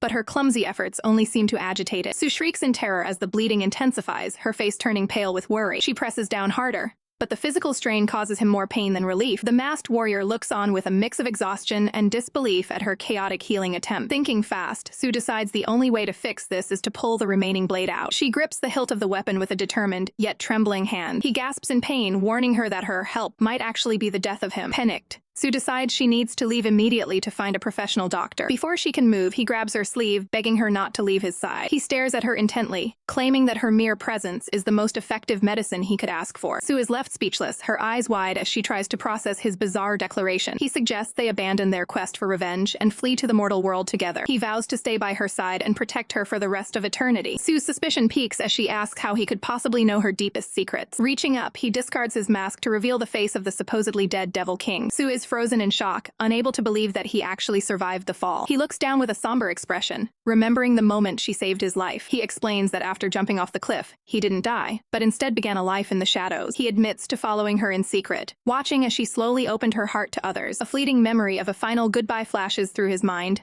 marking the end of his old life. With a serious look, he asks Su if she would be willing to stay with him forever. Su's brain short-circuits as she tries to handle the sudden intensity of his proposal. She imagines a chaotic future where he acts like a demanding master over her every move. Her imagination runs wild with images of him forcing her into weird, high-stakes dungeon training sessions. Realizing she needs an out, Su frantically decides she must change the subject right now. She pivots the conversation, asking if he's curious why she infiltrated the demon realm in the first place. The Devil King tilts his head, simply asking her to explain her motivations. With a look of burning resolve, Su declares that her entire mission is fueled by revenge. She launches into a long-winded, passionate speech that leaves him completely bewildered and overwhelmed. Su confronts the Devil King, demanding to know if he'll aid her quest. He agrees, but only if she accepts one mystery condition. Su's suspicion peaks as she expected a catch from the start. Refusing to be a pawn, she turns to leave him behind. He quickly reaches out, insisting he isn't trying to trick her. He clarifies the promise is for a future favor in the mortal world. Sensing a fair trade, Su finally agrees to the deal. They seal the pact with a formal pinky swear. Sudden magical energy surges through his hand. A distinct dragon mark burns into her palm as a binding seal. Su acknowledges the mark, promising to keep her word. A satisfied smirk crosses the Devil King's face. Meanwhile, the nightlife of Star Street buzzes with activity. A dark, masked entity lurks, searching for souls to consume. The predator spots an unsuspecting target in the shadows. He strikes, declaring the woman his next last meal. Terrified, the woman realizes she's in mortal danger. The monster lunges to drain her energy. A sudden burst of intense flame intercepts the attack. The fire completely engulfs the surprised attacker. Mei Shai emerges from the smoke, standing tall as a savior. The victim stares in awe at her rescuer. The entity seethes furious that his prey was stolen. Mei Shi warns the creature to back off immediately. She leads the woman away, leaving the monster behind. The masked devil rages in the burning alley. Later, the two share a quiet moment over tea. The woman sips her drink, grateful for the protection. She marvels at the power of Mei Shi's flames. Mei Shi explains her pure fire can trap even incorporeal spirits. The woman offers a sincere thanks for her life. She presents a valuable jade pendant as a gift. Mei Shi accepts the token of their new bond. The woman feels a deep, rare connection with her savior. Mei Shi invites her for a stroll to continue their conversation. Elsewhere, the morning sun hits the palace rooftops. Su walks through the courtyard, feeling eyes on her. A mysterious figure watches her every move from the shadows. Su realizes she's being stalked and keeps her guard up. Her rabbit ears twitch, sensing the hidden observer. Frustrated, she wonders why he's been following her all morning. She attempts to duck behind a pillar to lose him. Su decides to set a trap to flush the stalker out. Suddenly, she's yanked backward by an unseen force. A firm hand reaches out, catching Su before she can slip away into the shadows. Master holds her arm tightly, surprising her in the middle of the serene courtyard. Su turns back with a startled expression,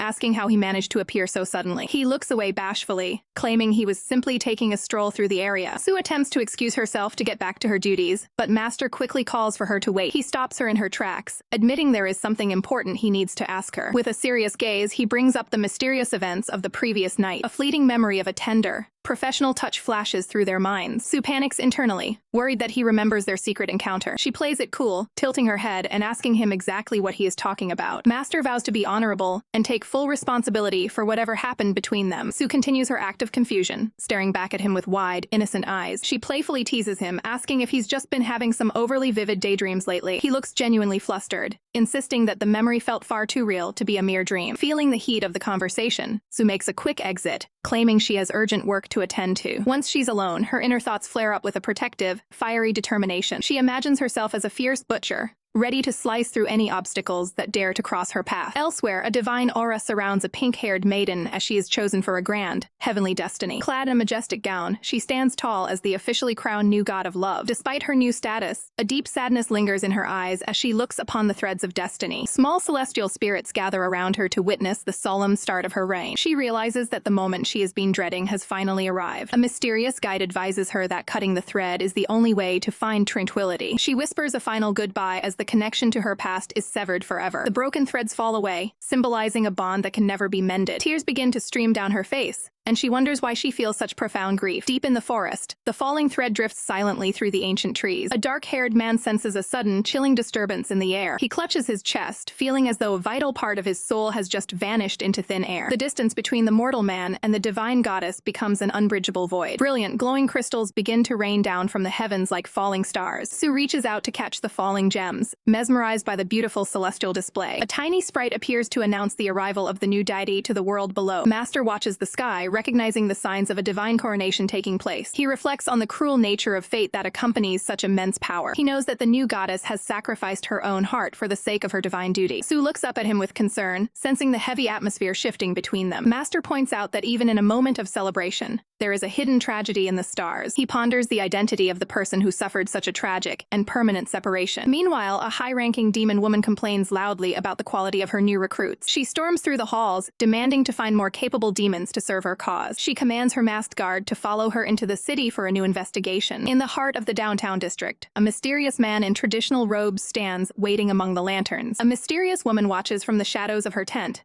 her eyes narrowing as she spots a new target. Outside, a refined man in elegant robes stands amidst the courtyard, completely unaware he's being observed. The woman can't help but smirk, immediately captivated by the man's striking appearance. Fuchu moves through the palace grounds with a stoic grace that commands attention. Eager for a bit of entertainment, the woman decides it's time to share some of her finest aged wine with this newcomer. Nearby, a maiden in black greets Fuchao with a look of pure relief and joy. Fuchao summons a flicker of spiritual flame, preparing a special surprise for his companion. From the magical embers, he produces a vibrant rose hairpiece to mark the occasion. He offers the delicate gift to the maiden, his gesture one of sincere and professional kindness. With steady hands, he carefully places the floral accessory into her hair. He offers a polite compliment, acknowledging how well the ornament suits her. The maiden looks back at him, her eyes shining with deep admiration for his thoughtful nature. The two share a quiet moment of connection in the serene garden setting. They walk together, their hands briefly meeting as they navigate the path. Above them, the full moon glows brightly, casting a silver light over the peaceful scene. The scene shifts as Fuchu confronts Lady Mei Shi,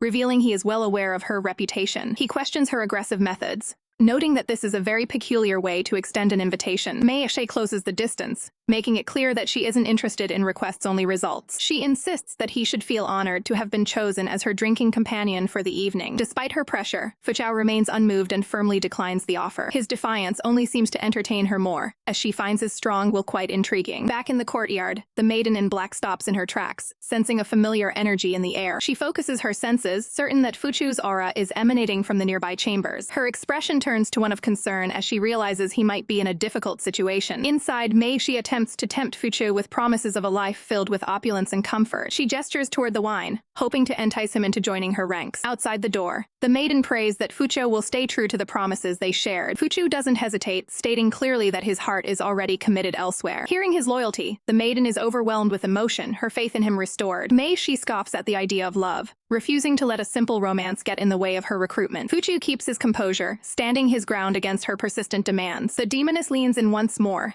demanding that he fulfill his role as her guest for the night. Watching from the shadows, the maiden clenches her fist, her patience for the demoness finally running out. She decides she can no longer stand by while she oversteps her bounds. The following noon, Master sits alone, his mind troubled by the events of the previous night. He attempts to eat, but his focus is entirely on the missing rabbit demon. Frustrated by his own thoughts, he slams his hand against the table, startling himself. He stands up with a newfound resolve, determined to find Suman Miao and get some answers. He marches through the corridors, his presence radiating an intense purpose. He pauses as he catches a sudden, heavy scent of wine lingering in the hallway. He reaches the source of the smell but hesitates, worried about intruding on her private space. Inside, Su is preoccupied with her bath, terrified that she might be discovered in such a vulnerable state. Master scolds himself for his sudden indecisiveness, wondering why he's so nervous to knock. He paces outside the door, caught in a loop of hesitation and worry. Just as he's about to turn away, Su pushes the door open and looks at him with genuine concern, asking if he's alright. Master suddenly appears, catching Su completely off guard. Su clutches her chest, startled by his unexpected arrival. Master coughs into his hand, trying to regain his composure. Su points out she's off duty and questions his purpose. He admits he followed the strong scent of liquor to her door. Su explains the jars are filled with her homemade osmanthus wine. She dips a ladle into the jar, offering him a taste. Master stares at her, seemingly lost in thought. Two tiny frog spirits emerge, hiccuping from the fumes. Su glares at the little intruders for stealing her brew. One frog leaps through the air, energized by the spirits. The spirit suddenly freezes upon spotting the master. Master notes her secret company of small demons. Little Croak bounces onto Master's shoulder, thrilled to see him. The frog snuggles against his neck in total bliss. Su reaches out, demanding the creature return to her. Little Croak protests, clinging tighter to the master. The frog blabs about the night Su allegedly kissed him. Su panics, frantically trying to silence the blabbermouth. Master demands the truth about her hidden motives. She tries to brush it off as a drunk hallucination. He leans in close, certain she is hiding a major secret. Su stares back, her heart racing as she's cornered. She stammers, unable to find a convincing excuse. A sudden coughing fit strikes Su, interrupting the tension. She quickly gulps down a hidden medicinal pill. Master grows concerned, asking what she just consumed. Weakly, she requests to end the conversation and rest. Master watches her, his suspicion growing deeper. Su disappears back into her room, leaving him alone. He looks down at his hand, sensing something is off. A mystical butterfly drifts through the evening air. Elsewhere, Feng approaches her companion near the garden wall. Her friend notices Feng's visible distress and questions it. Feng remains silent, her gaze fixed on the ground. The companion asks if they can truly find a way to be together. She expresses a deep desire to shield Feng from harm. Fear of placing Feng in further danger weighs heavily on her. Feng acknowledges the depth of her companion's affection. She silently curses her master for obstructing her path. Despite her loyalty, she feels betrayed by the master's interference. Resentment builds as she reflects on the perceived cruelty. Feng resolves to make the master pay for the separation. The two women hold each other in the quiet moonlight. Feng's expression remains cold, fueled by a new purpose. Treading lightly across the grass, Su attempts to sneak back into the estate unnoticed. She worries that it's getting far too late, and that someone might have already spotted her absence. Suddenly, a firm hand reaches out and snatches the rabbit demon right by her long ears. Master Yi Yushi looms over, demanding to know exactly where she spent her afternoon. Su freezes under his intense gaze, her heart racing as she searches for a believable excuse. She quickly presents a box of sweets, claiming she only slipped away to Star Street to buy some cakes. Master remains stoic, his expression unreadable as he processes her explanation. Seeing an opening, Su asks why he's suddenly so invested in every single move she makes lately. He coolly deflects, stating that he is merely performing a routine inspection of her work. Su offers a sharp, polite retort, claiming she's flattered by his sudden care for her. A colorful assortment of traditional pastries and cakes is laid out for their evening snack. Now safely indoors, Sue invites the master to sit and sample the treats she brought back. Master takes a bite but then shifts the conversation,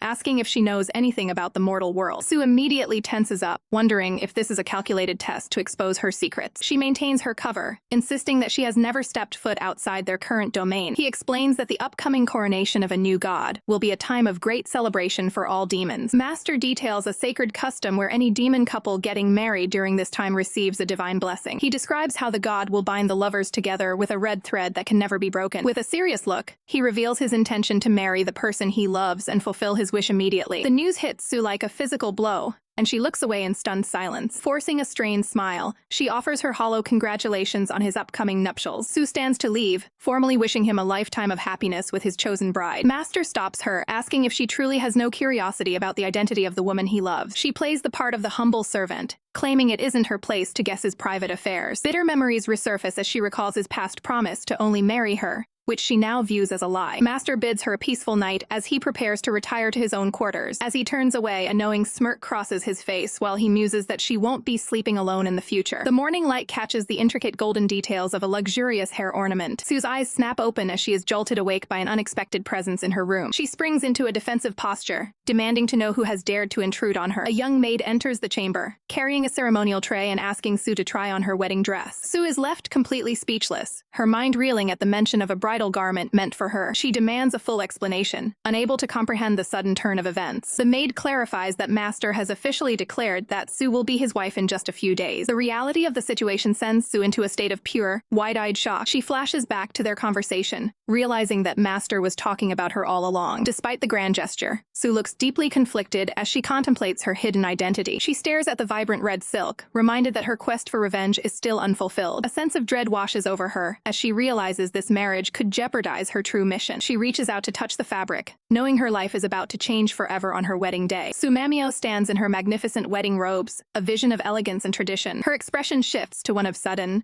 sharp realization as she prepares to make a desperate move. Clinging to the edge of the high palace walls, her knuckles turn white from the strain of the climb. She throws herself over the ledge, her red robes fluttering wildly in the air as she makes her escape. Terror grips her as she plummets toward the ground, certain that this daring fall will be her end. Suddenly, a strong hand reaches out from the darkness to break her fall. She is pulled into a firm embrace, shielded by a mysterious figure cloaked in black. Looking up, she is stunned to find the Devil King standing before her in the moonlight. She questions his sudden appearance, wondering why he would risk coming for her at this critical moment. He warns her sternly that if she goes through with the marriage to Yi Yushi, it will be far too late to turn back. Back at the palace, panicked shouts erupt as the servants discover the bride has completely vanished. Yi Yushi stands in the empty hall, his face a mask of shock and growing fury as the news hits him. He can't understand why Memiao would run away, his heart heavy with a sense of betrayal. Memories flood back of her sorrowful face when she realized her destiny had been tampered with. He recalls the protective pill he gave her, a symbol of the genuine care he felt despite their complicated past. He stares out into the distance, plagued by the secrets she refused to share with him even until the end. Far from the palace, Sue apologizes in her heart to Yuch while she follows her new guide through the shadows. Her focus shifts back to her true objective, hunting down the sinful demon that haunts her past. She knows she must stay hidden from Yuchi's reach to ensure her safety while she completes her mission. Despite her resolve, a flicker of internal conflict crosses her face as she leaves her old life behind. Deep within a dark lair, a mysterious silver-haired mistress bursts into mocking laughter at the news of the failed wedding. She finds it incredibly amusing that a mere rabbit managed to thoroughly deceive the powerful Iyushi. Sipping her drink, she realizes Sue is finally vulnerable now that she has left the protection of the palace. A sinister smile spreads across her face as she sees the perfect opportunity to strike at her rival. Feng steps forward from the shadows, approaching her mistress with a cold, calculated request. She asks for permission to personally track down the rabbit and deliver a lesson that won't be forgotten. The mistress grants her request with a dismissive wave, eager to see the rabbit finally dealt with. Feng bows deeply, her eyes gleaming with the anticipation of the hunt. She vows to make the little rabbit pay for all the trouble she has caused their faction. An attendant enters the room, announcing that it is time for the mistress's lunch. She presents a steaming bowl of beauty soup, claiming it was crafted specifically for her mistress' needs. The mistress accepts the bowl, completely unaware of the hidden malice behind the servant's gaze. The servant notes that this special concoction has been years in the making, requiring immense patience. She encourages her master to drink it regularly to maintain her divine and youthful appearance. With a final nod, the mistress dismisses the servant, ready to enjoy the tonic. Once alone, the servant's true thoughts surface. The soup is a deadly poison fueled by the lives of many. She remembers the faces of those lost to the mistress's cruelty with haunting clarity and bitterness. This moment of vengeance has been her sole motivation since she was given the chance to enter this world. The mistress takes a long drink, unknowingly sealing her own fate with every sip. The servant watches with cold satisfaction, knowing her long game is finally reaching its peak. Every drop consumed brings the mistress one step closer to her inevitable downfall. Meanwhile, Su Manmiao enjoys a quiet moment in the mortal world, happily munching on fresh buns from a local shop. A passerby mentions that a new deity has arrived in the area to oversee the people. Su pauses mid-bite, her curiosity piqued by the mention of this mysterious and powerful newcomer. Su Manmiao sits atop her palanquin, stunned as a voice rings out calling her a little fairy. Adorned in a magnificent gown, she maintains her composure as the bells jingle around her. From the crowd, a dark-haired man named Mo Ying stares up in disbelief at the divine figure before him. Suddenly, a puff of magical smoke erupts near the palanquin, signaling a strange arrival. A tiny purple bat-like creature emerges from the mist, desperately asking if the goddess remembers who he is. Su gazes down in confusion as the creature insists his name is Mo Ying. The royal guards instantly cross their blades,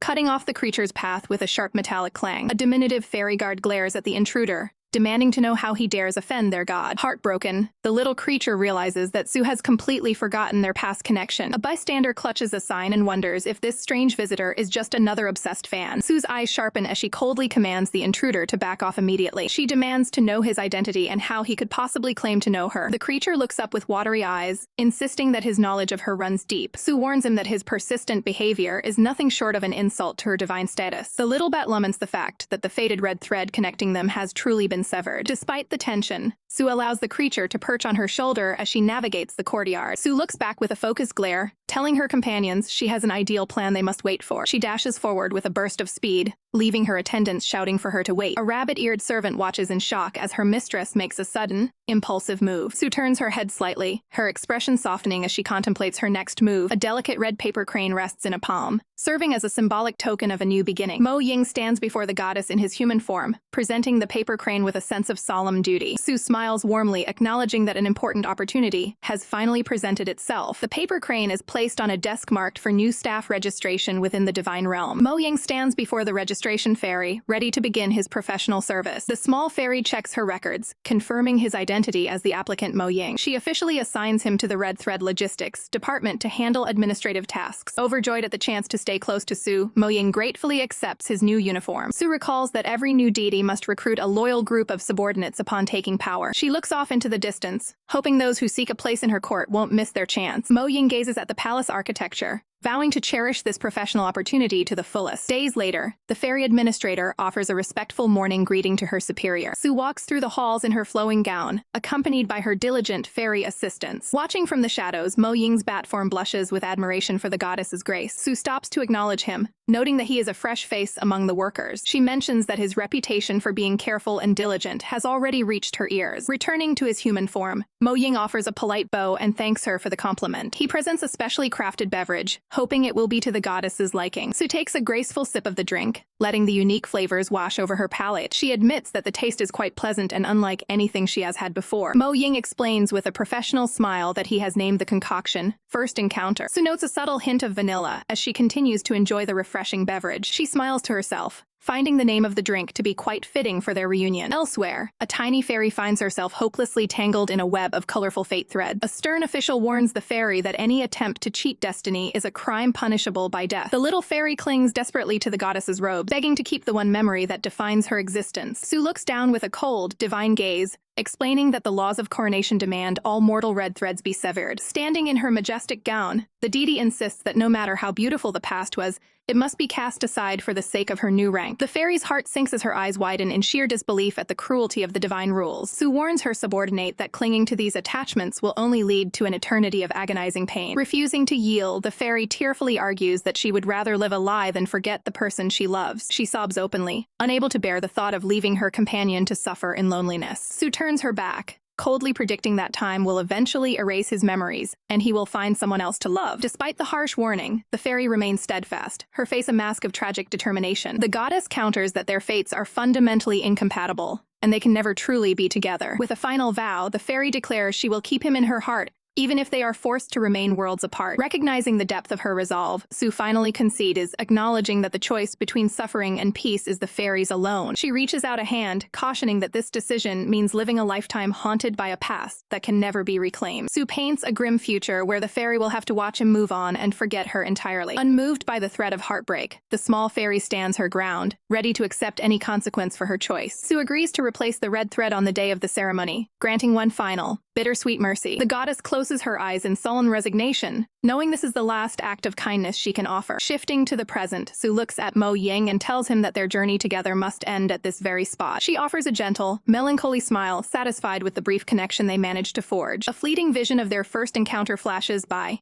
reminding them of the tangled threads of fate that once bound them. Deep within a vibrant forest, the sunlight filters through the trees onto a patch of blooming red roses. Su Manhwa wanders through the thicket, her mind preoccupied with the well-being of Mo Ying and the little fairy. Suddenly, Yuchi appears behind her with a sharp warning that she should be far more concerned about her own predicament. She gasps in terror, immediately recognizing the master she has been desperately trying to avoid. A dark, menacing aura erupts as she realizes she has been cornered in the shadows of the woods. Yuchi's expression turns predatory as he threatens to tear away her clever disguise and reveal her true self. Panicking, Su bolts through the forest, screaming for help and convinced that her master intends to devour her. Yuchi shouts after her, making it clear that he has seen through her ruse and knows exactly who she is. She keeps running at full speed, frantically denying his accusations in a desperate bid for freedom. He matches her pace, his voice dripping with hurt and betrayal as he demands to know why she lied to him. Overwhelmed by her stubbornness, the master mutters a string of frustrated curses under his breath. Without warning, a massive carnivorous plant snaps shut, trapping Su inside a giant green pod. Yuchi stands victoriously before the hanging cocoon,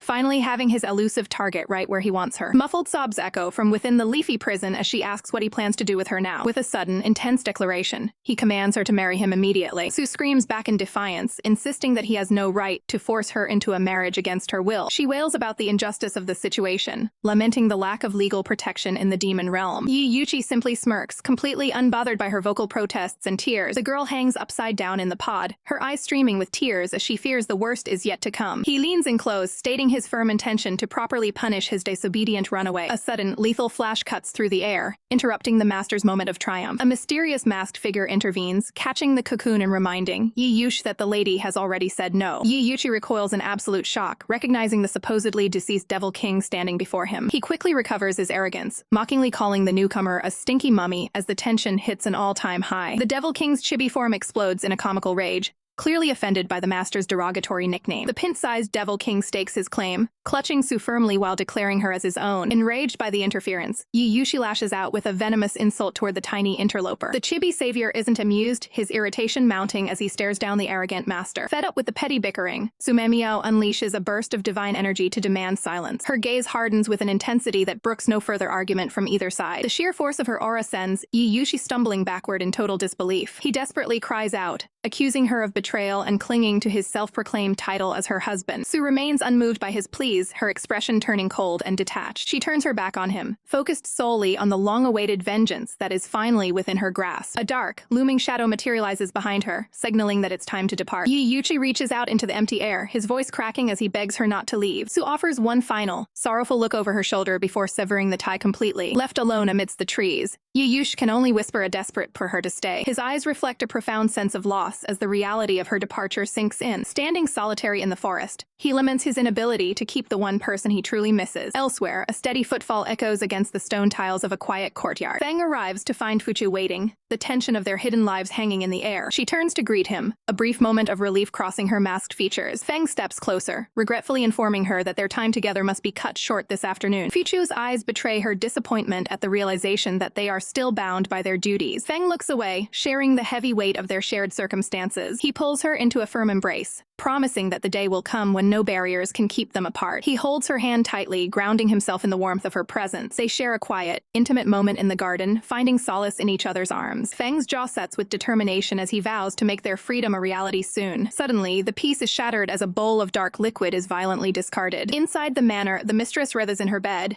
consumed by an agonizing sensation. Cold sweat beads on her forehead as she frantically searches for a way to dull the searing pain. Mo Ying enters the room, recoiling from the pungent, unnatural stench permeating the air. Seeing her distress, the loyal guard immediately offers to summon Yiyuchi for medical assistance. The mistress snaps back, refusing to let anyone witness her in such a vulnerable state. Mo Ying tries to protest, worried that her condition is far worse than she admits. She silences him with a sharp command, forbidding him from involving the master in her plight. Fu Chao enters the chamber, carrying a bowl of specialized soup she claims will provide relief. Driven by desperation, the mistress reaches out with trembling hands for the offered cure. Fu Chao carefully administers the brew, watching closely as the mistress drinks. The dark, mysterious liquid disappears, but its true purpose remains hidden. After the session, Mo Ying corners Fu Chao outside, his suspicions boiling over. He levels a direct accusation at her, certain that she is the one responsible for the master's suffering. Fu Chao remains chillingly indifferent, neither confirming nor denying the charge against her. Mo Ying is stunned by her lack of remorse, questioning her sanity for taking such a risk. She turns her back on him, making it clear that she considers him beneath her concern. Her cold, calculating gaze suggests that she is playing a much larger game than he can imagine. Mo Ying retorts that he has no interest in her secrets or the face she hides behind her veil. Fu Chao walks away, her eyes flickering with a mixture of annoyance and focused intent. The mistress glares at her intruder, demanding to know what they could possibly want from her. The masked figure doesn't flinch, demanding the poisonous silkworm she's been using for her cultivation. Shocked by the audacity, the mistress reminds them that the creature holds over 600 years of her essence. The intruder laughs, threatening to expose the mistress's dark secrets to their master if she doesn't comply. With a cold gaze, the masked threat makes it clear that the choice is entirely in her hands. Seeing no other path forward, the mistress finally yields to the blackmail. She focuses her power, commanding her hidden guardian to wake and follow her order. Suddenly, a swarm of dark, skittering bugs crawls out from the shadows of the floor. The masked intruder recoils in horror, realizing the cultivation essence isn't what they expected. Panic sets in as the intruder desperately tries to shake off the disgusting, swarming insects. The intruder hisses in pain and betrayal, calling her a despicable woman as the bugs overwhelm them. With one final, agonized scream, the masked figure is consumed by the dark energy. The mistress watches with icy indifference as her would-be blackmailer collapses into the abyss. She lets out a contemptuous huff, satisfied that her secret remains safe. The scene shifts to a quiet room where a pristine tea set rests upon a wooden table. Yiyuchi sits across from his companion, the air between them thick with unspoken tension. The woman reminds him of the pain Su caused, forcing him to fall into the mortal realm. She questions his motives, unable to understand why he would still want to save someone who betrayed him. Yiyuchi remains stoic, claiming it is simply his duty to see the mission through. His companion starts to protest, but the look in his eyes stops her short. He sets down his cup, mentioning there is one more thing they need to discuss. His voice turns sharp as he asks her directly if she has been deceiving him this entire time. She remains silent, unable to meet his piercing gaze as her composure begins to crack. He laments that he once considered her a true friend, only to be played for a fool. Far away, a sign marks the entrance to the mystical silence seal pond. Sumamia walks gracefully across the water's surface, which feels as solid as ice beneath her feet. She suddenly pauses, her rabbit ears twitching at a strange ripple in the stillness. Looking down, she is startled to see the silhouette of a body drifting beneath the surface. Floating deep within the crystalline depths, long hair fans out like dark silk. Su is paralyzed with shock as she gazes upon a younger version of herself trapped in the water. Her eyes widen in disbelief, staring at the face that should only exist in her past. The child floats peacefully amidst a flurry of bubbles, looking exactly like Su did years ago. The young girl stirs, letting out a soft, confused sound as she wakes. Su demands to know who this child is and how this is even possible. The little girl looks up at her with a hauntingly familiar expression. To Su's horror, the child insists that she is the real Manhwa. The older Su stands frozen, questioning the very reality of the girl standing before her. The child explains that she has been sealed beneath these waters for over a decade. Su's mind races, struggling to comprehend who could have performed such a seal. The girl recounts how she once entered the demon world and met a mysterious man. She reveals that it was this man who bound her soul beneath the pond after she died. Su reflexively calls her a liar, unable to accept this alternate version of her history. Then, a chilling realization hits her: she has no memory of ever entering the demon world. She begins to panic, wondering who went to such lengths to steal her memories. Su demands to know who is responsible for this deception, and how they stole her life. The child version of Su continues to drone on about her arrival in the demon world and the mysterious man she encountered. Su grows frustrated, demanding to know why the girl keeps repeating the same broken narrative like a recorded loop. The Devil King watches with a cold gaze, informing Su that her questioning is a complete waste of time. Su is desperate for answers, while the child remains stuck in her endless cycle of self-introduction. The Devil King explains that they are looking at a nihility, a demon void of identity or origin. He reveals the chilling truth: someone used this hollow creature to perfectly replicate Su's very essence. Su is stunned into silence as she realizes her identity was stolen and used as a mask. Pieces of the puzzle fall into place as Su realizes she knows exactly who condemned her to this fate. The Devil King remarks on the tragedy of those who lose themselves while searching for their true souls in a crowded world. Fury burns in Su's eyes as she swears a solemn oath to never forgive the mastermind behind this deception. In the shadows, a pair of hands moves with calculated precision, hinting at a new scheme in motion. Yiyuchi looks down at his master, who lies incapacitated by a mysterious and deadly poison. The mistress explains that the specialized beauty soup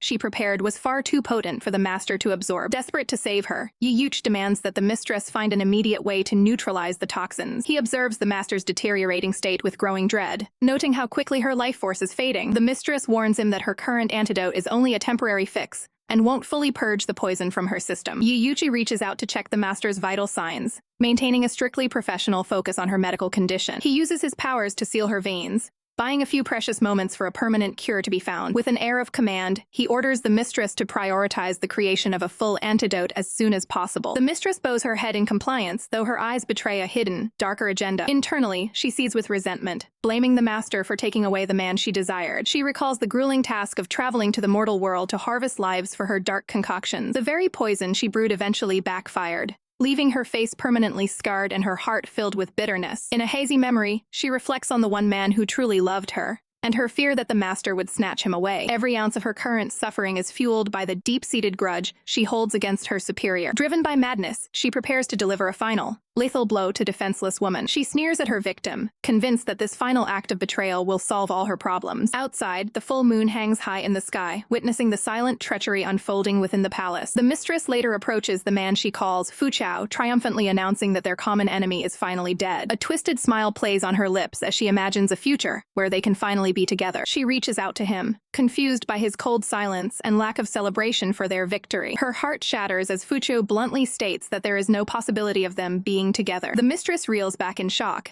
unable to process the sudden rejection from her supposed ally. Fu Chao mocks her, calling the entire situation a perfect double kill that removed two obstacles at once. The weight of the betrayal sinks in as the mistress realizes she was nothing more than a pawn in a larger game. Fu Chao stares her down, asking if she truly thought the lives of the innocent humans she killed would go unavenged. Horrified, the mistress demands to know the true identity of the person standing before her. Fu Chao reveals that they are the child of the very humans the mistress slaughtered for her poisons. The disguise falls away, revealing Su herself, burning with the fire of righteous indignation. A flashback shows Su mastering the complex art of transfiguration to infiltrate the enemy's ranks. She had practiced by turning into a simple mushroom, honing her skills for this very moment of infiltration. Her mentor, the Demon King, had praised her as a worthy disciple for her rapid progress in the dark arts. The mistress realizes that every moment of her supposed alliance was a carefully constructed lie. Su stares her down with a piercing gaze, noting that the truth was always hidden right in front of her. The woman, whose real name is Yu Fu Chao, finally understands that Su has come to claim her revenge. Yu Fu Chao stands shocked as she realizes Su played her using the guise of a trusted ally. Screaming in agony, the villainous mistress demands to know why Su tortured her with the illusion of love. Su stares back with cold eyes, declaring that Yu Fu Chao must finally understand the soul-crushing weight of loss. Breaking into a chilling laugh, Yu Fu Chao mocks the trick, refusing to let it break her. Her face contorts with pure malice as she grits her teeth, fueled by a murderous rage. With a desperate lunge, she charges forward, intent on ending Su right then and there. Su doesn't flinch, summoning her internal strength to cast her enemy into the depths of hell. Yu Fu Chao is paralyzed with fear, unable to comprehend the divine pressure radiating from the girl she once underestimated. Noticing the lack of remorse in her enemy's eyes, Su realizes there is no room for mercy in this battle. Yu Fu Chao attempts a final, desperate gambit, summoning a swarm of venomous scorpions to her aid. The insects scuttle across the ground with a sickening rustle,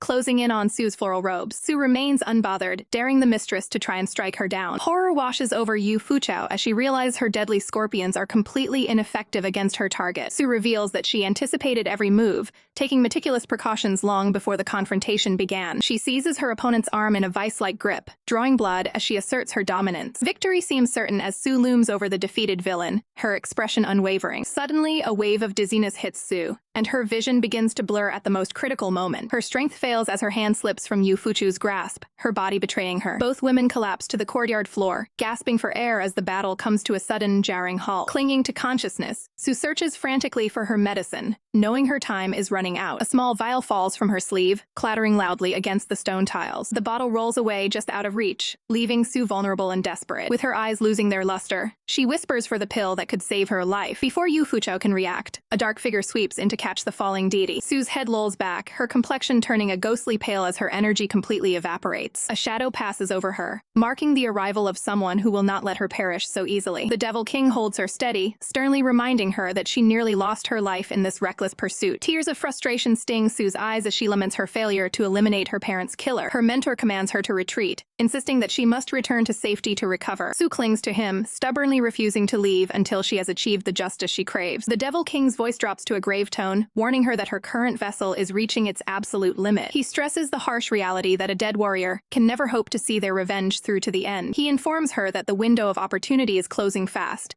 and she must depart by the following night. Sue listens intently, her determination reignited despite the heavy toll on her spirit. A metallic clank echoes through the air as a mysterious object hits the ground near her feet. The Devil King presents a glowing artifact, catching Sue's attention immediately. It is an ornate, jewel-encrusted key, pulsing with a strange and ancient energy. This relic serves as a one-shot gateway, a direct passage leading back to the mortal world. Sue realizes just how much the Devil King has sacrificed to ensure her survival and success. Despite the danger, she knows there is one final task she must complete before she can leave this place behind. Bright butterflies flutter through the garden, a fleeting moment of peace amidst the chaos. Sue stands tall on a balcony, calling out to gain the attention of her next target. An ally looks up in shock, demanding Sue get down before she draws unwanted attention. A playful yet determined smile plays on Sue's lips as she prepares for the final phase of her plan. Her companion remains skeptical, questioning why she needs more help when she already has the Devil King's protection. Sue Manhwa makes a sudden, bold move, determined to take flight before her time runs out. Yuchi refuses to let her go that easily, shouting his defiance against her reckless plan. A sharp cry escapes Sue's lips as she loses her footing in the heat of the moment. Before she can hit the ground, Yuchi's strong arms sweep her up in a flawless rescue. Yuchi can't help but lecture the stubborn girl for her constant, dangerous antics. Despite the scolding, Sue looks up at him with a soft, pleading gaze that melts his frustration. Yuchi reminds her of the irony, noting her sudden change in heart since the day she fled their wedding. His gaze turns piercing as he wonders if she's finally finished with her adventures in the outside world. Sue defends her past actions, claiming she wasn't running away, just processing the weight of their bond. Yuchi demands a proper resolution,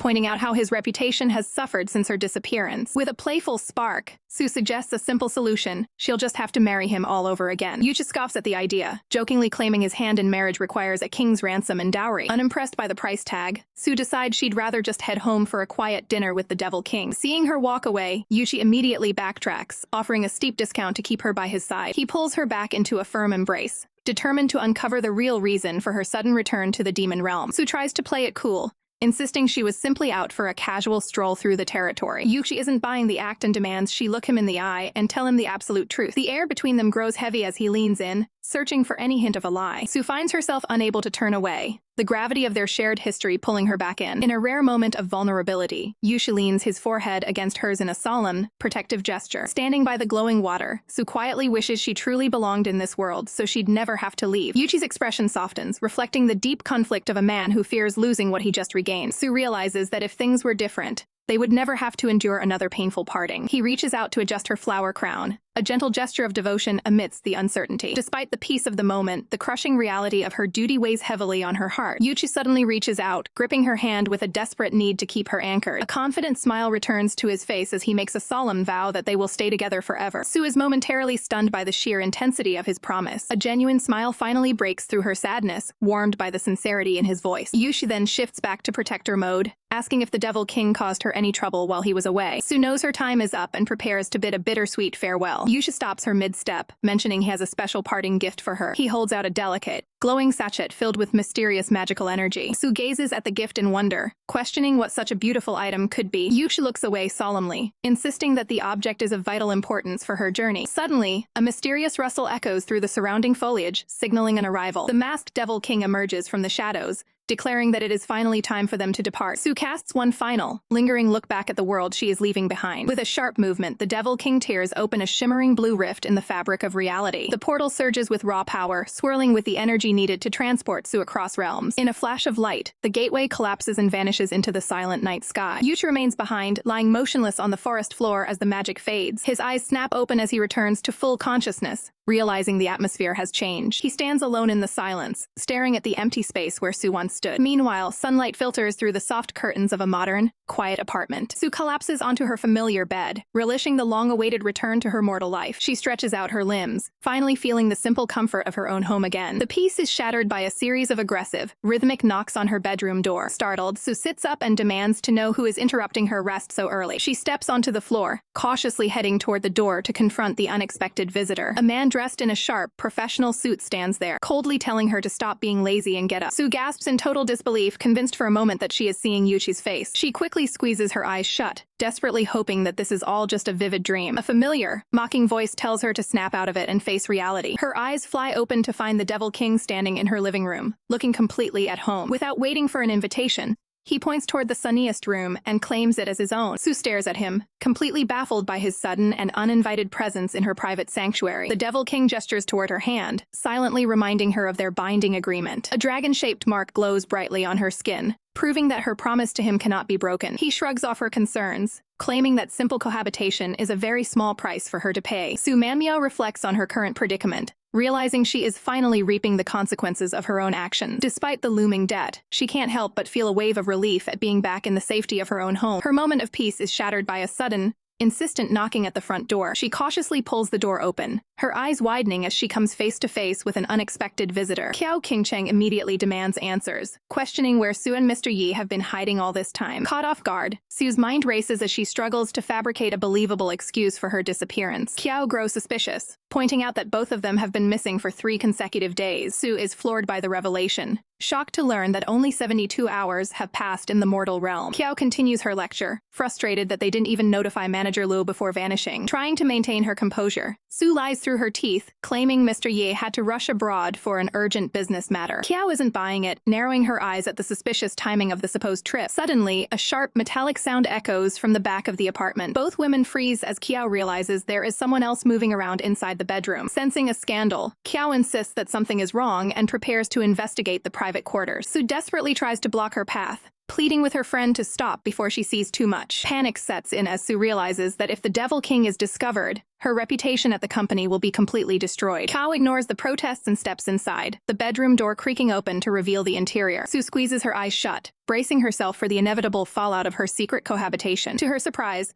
Qiao merely scoffs in disappointment as she scans the seemingly empty room. The only thing out of place is a stray tube of cream lying forgotten on the carpeted floor. Finding the scene entirely uneventful, Qiao decides to leave, much to Sue's immense relief. The heavy front door finally clicks shut, signaling that the immediate threat has passed. Without warning, the Devil King manifests right behind Sue, boasting about his perfect timing. Sue whirls around to scold him, frustrated by his reckless and childish behavior during the encounter. She quickly changes the subject, questioning how the timeline of the demon realm could be so different from the mortal world. The Devil King grows serious, suggesting that powerful magic may have been used to warp the flow of time itself. Before she can process the news, a sharp sting causes Sue to cry out in sudden pain. An ominous, glowing green mark begins to burn its way through the skin on her arm. The Devil King's expression darkens as he identifies the wound as a lingering strike from the scorpion demon. Sue stares at the spreading corruption, her heart sinking as she wonders what horrific fate now awaits her. The Devil King delivers a chilling diagnosis, explaining that the poison will methodically dismantle every cell in Sue's body. With a cold gaze, he warns her that her final moments will be defined by pure agony. Sue reels from the news, her hands trembling as she realizes the gravity of her condition. Memories of the past flicker like glowing petals floating in a dark void. Long ago, a younger Sue collapsed in pain while a mysterious figure stood over her. Looking up with glazed eyes, she barely manages to hold onto consciousness. She weakly questions her savior, wondering why anyone would bother to rescue her from the brink. The dark-haired woman remains silent for a moment,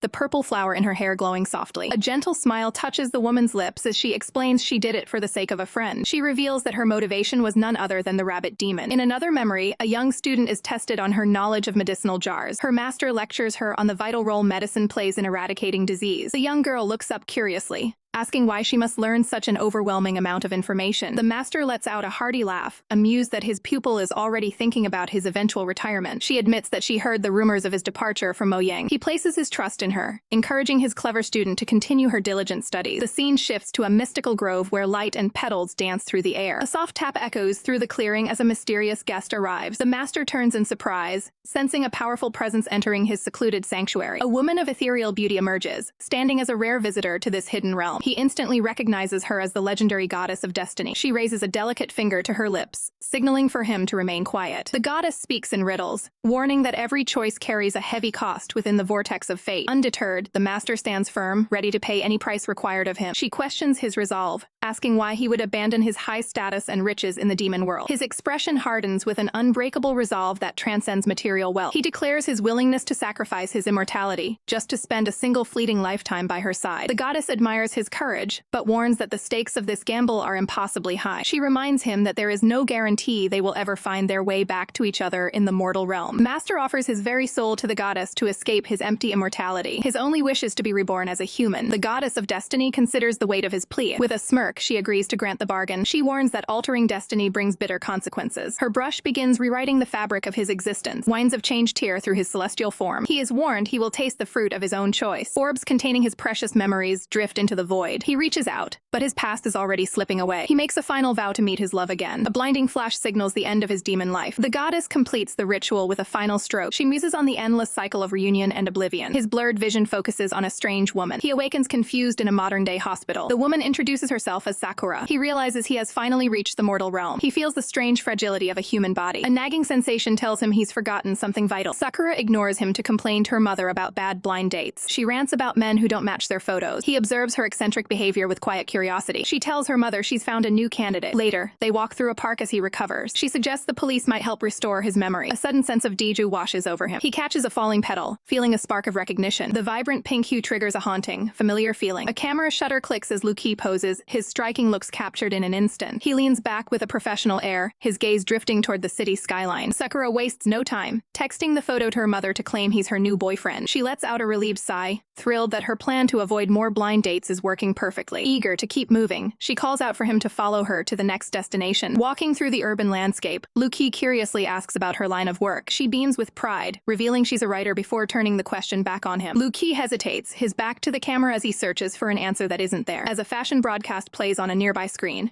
he admits that he has no memory of his past life. Sakura chuckles, suggesting that with his top-tier looks, he must have been a professional model. She continues the joke, wondering if he's actually a handsome alien straight out of one of her novels. He stares at the modern buildings, feeling a haunting sense of déjà vu that he can't explain. Despite the bustling city around them, he remains silent, lost in the fog of his amnesia. Night falls over the city, casting a quiet glow through the window of a darkened room. Sumamio lies in a deep trance, her mind drifting through a hazy, ethereal dreamscape. A glowing spiritual light manifests, prompting her to search for a presence she can't quite see. In her vision, she reaches out to a fading figure, begging them not to leave her side. The phantom begins to dissolve into white smoke, slipping through her fingers like a ghost. Her lips move in her sleep as she desperately whispers the name Yuch. Golden particles dance around her as the dream starts to fragment and break apart. The vision of the man she longs for flickers one last time before vanishing into the light. Far away, the echoes of her voice reach Luki in his own subconscious realm. His eyes snap open instantly, jolted awake by the sound of a name he should know. He sits up in his bed, scanning the dark room for the source of the mysterious call. High above the mortal realm, the goddess of destiny stands beneath a white blossom tree. She gazes at the shimmering energy in her hand, musing on the unfathomable power of love. The scene shifts to a bright, clear sky filled with floating orbs of light. A pair of loyal spirits cheer out in excitement, celebrating their master's return. Finally, Sumemio wakes from her slumber, her eyes wide with a lingering trace of her dream. Sakura's jaw drops as she finds a strange frog perched right in her personal space. The small creature surprisingly speaks up, claiming the Devil King is responsible for its sudden appearance. Luki casually strolls in, ignoring the chaos and demanding a meal like he owns the place. Sakura seethes with frustration, resenting the way he treats her like a common servant. She confronts him directly,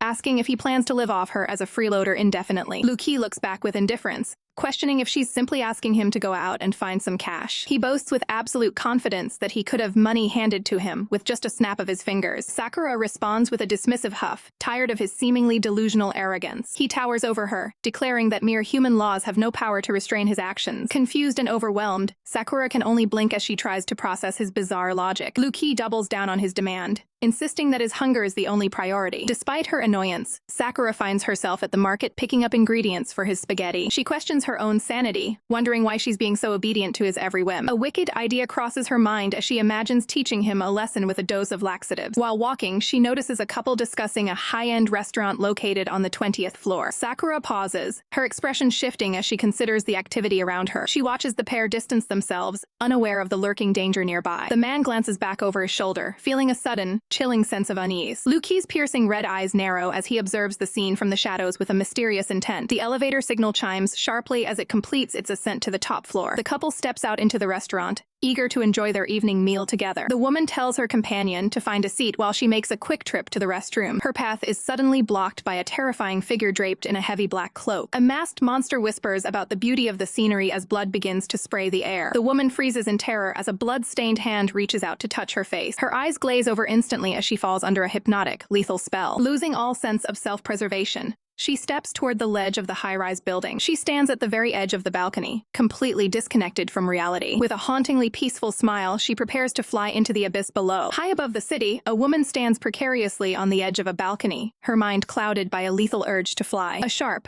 Deliberate footfall echoes across the rooftop as a mysterious figure approaches from the shadows. Startled out of her trance, the woman spins around to find Luki standing right behind her in the danger zone. Her eyes are glazed over with confusion, barely aware of the life-threatening situation she's put herself in. Luki lunges forward with desperate urgency, reminding her that they are standing on the ledge of the 20th floor. He shouts with authority, trying to break the supernatural hold that has seized her mind. Reality finally begins to snap back into focus as the woman gasps in sudden realization. Just as she loses her balance, Luki pulls her back from the brink of the abyss. From the darkness, the sinister masked monster watches his prey escape, his presence radiating pure malice. Before Luki can react, the entity dissolves into a swirl of ethereal black mist. Stunned by the sight, Lukai stares at the spot where the figure just vanished into thin air. He realizes with a grim expression that whatever he just encountered is definitely not human. The woman gasps for air, the shock of her near-death experience finally hitting her. Luki winces as a sudden, sharp pain flares through his mind, causing him to lean forward. He struggles to maintain his composure, wondering how such a powerful sensation could be affecting him. A vivid image of a pink-haired woman flashes before his eyes, her expression filled with a haunting longing. Shaking off the mental fog, Luki questions why such a strange illusion would appear to him now. The rescued woman looks around in a daze, her memory of the last few moments a complete blur. Luki stands beside her, sternly questioning if she understands the gravity of the danger she was just in. She rubs her temple in frustration, unable to explain the bizarre impulse that led her to the railing. Luki's gaze hardens as he concludes that the cloaked man is the true source of this chaos. Seeking comfort, the woman reaches out and tightly grips the hem of Luki's shirt. Luki glances back at her, his expression unreadable as he asks what is troubling her. She hesitates, looking down as she prepares to voice a sudden, intense feeling. Closing her eyes, she seems overwhelmed by an emotion she can no longer suppress. Another vision of the pink-haired deity flickers through Luki's consciousness, clouding his judgment. He maintains a cold, professional distance, even as the atmosphere between them grows heavy. In a shocking turn of events,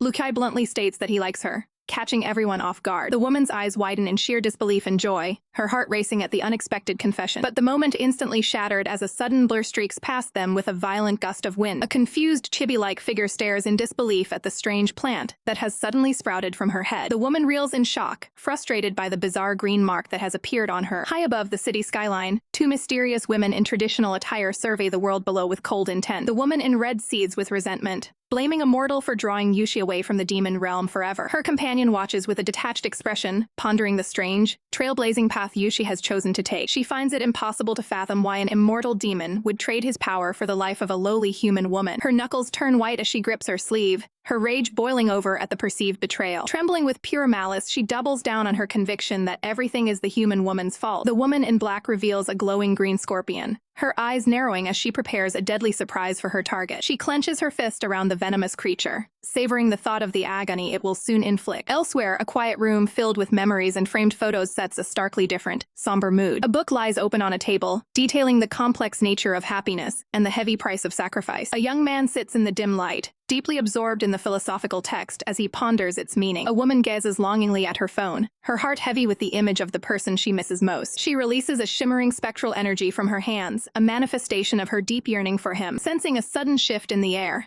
the man with the book looks up with a sharp, questioning glance. The ethereal butterfly spirit drifts through the darkness, carrying a message across the void. The spirit reaches a silver-haired man, whispering the name Yuchi into the quiet of the night. A vision of Sumamio appears before him, her gentle smile cutting through the shadows of his mind. He jolts awake in a cold sweat, screaming out Sumamio's name as he gasps for air. But as the fog of sleep clears, he realizes he has no idea who that woman actually is. A ghostly touch grazes his face, a phantom sensation that feels more real than his own memories. Panic sets in as his hands begin to glow with a strange, uncontrollable power that commands him to find her. His feet move on instinct, sliding into his shoes as his body is hijacked by this supernatural force. In the other room, the writer pauses her work, startled by the sudden commotion echoing through the house so late at night. She rushes to investigate, only to find an empty room where her guest should have been. The silver-haired man is dragged down the hall, his eyes wide with fear as he struggles against the invisible pull. He begs for the force to stop, but the magical energy is relentless, driving him forward toward an unknown destination. His hand moves against his will, delivering a frantic and urgent series of knocks on a nearby door. The heavy door creaks open, revealing the mysterious threshold Luki was drawn to. A dark-haired man stands in the entryway, expecting a simple delivery but finding something far more significant. His expression shifts to shock as he realizes exactly who has arrived at his doorstep. Luki stands frozen, mortified to find a familiar face from his past life staring back at him. Nearby, Sumamio remains in a deep slumber, unaware of the tension building in the room. room. A shimmering silk pouch glows with an ethereal light, pulsating with dormant power. The dark-haired man demands an explanation for Lu Qi's sudden and uninvited appearance. Lu Qi gasps for air, unable to find the words to explain the magical force controlling his body. He doubles over in a fit of coughing, while the intimidating man looms over him. Suddenly, Lu Qi's eyes burn with a demonic crimson hue as his true nature begins to resurface. A memory flashes back to his time as Yush,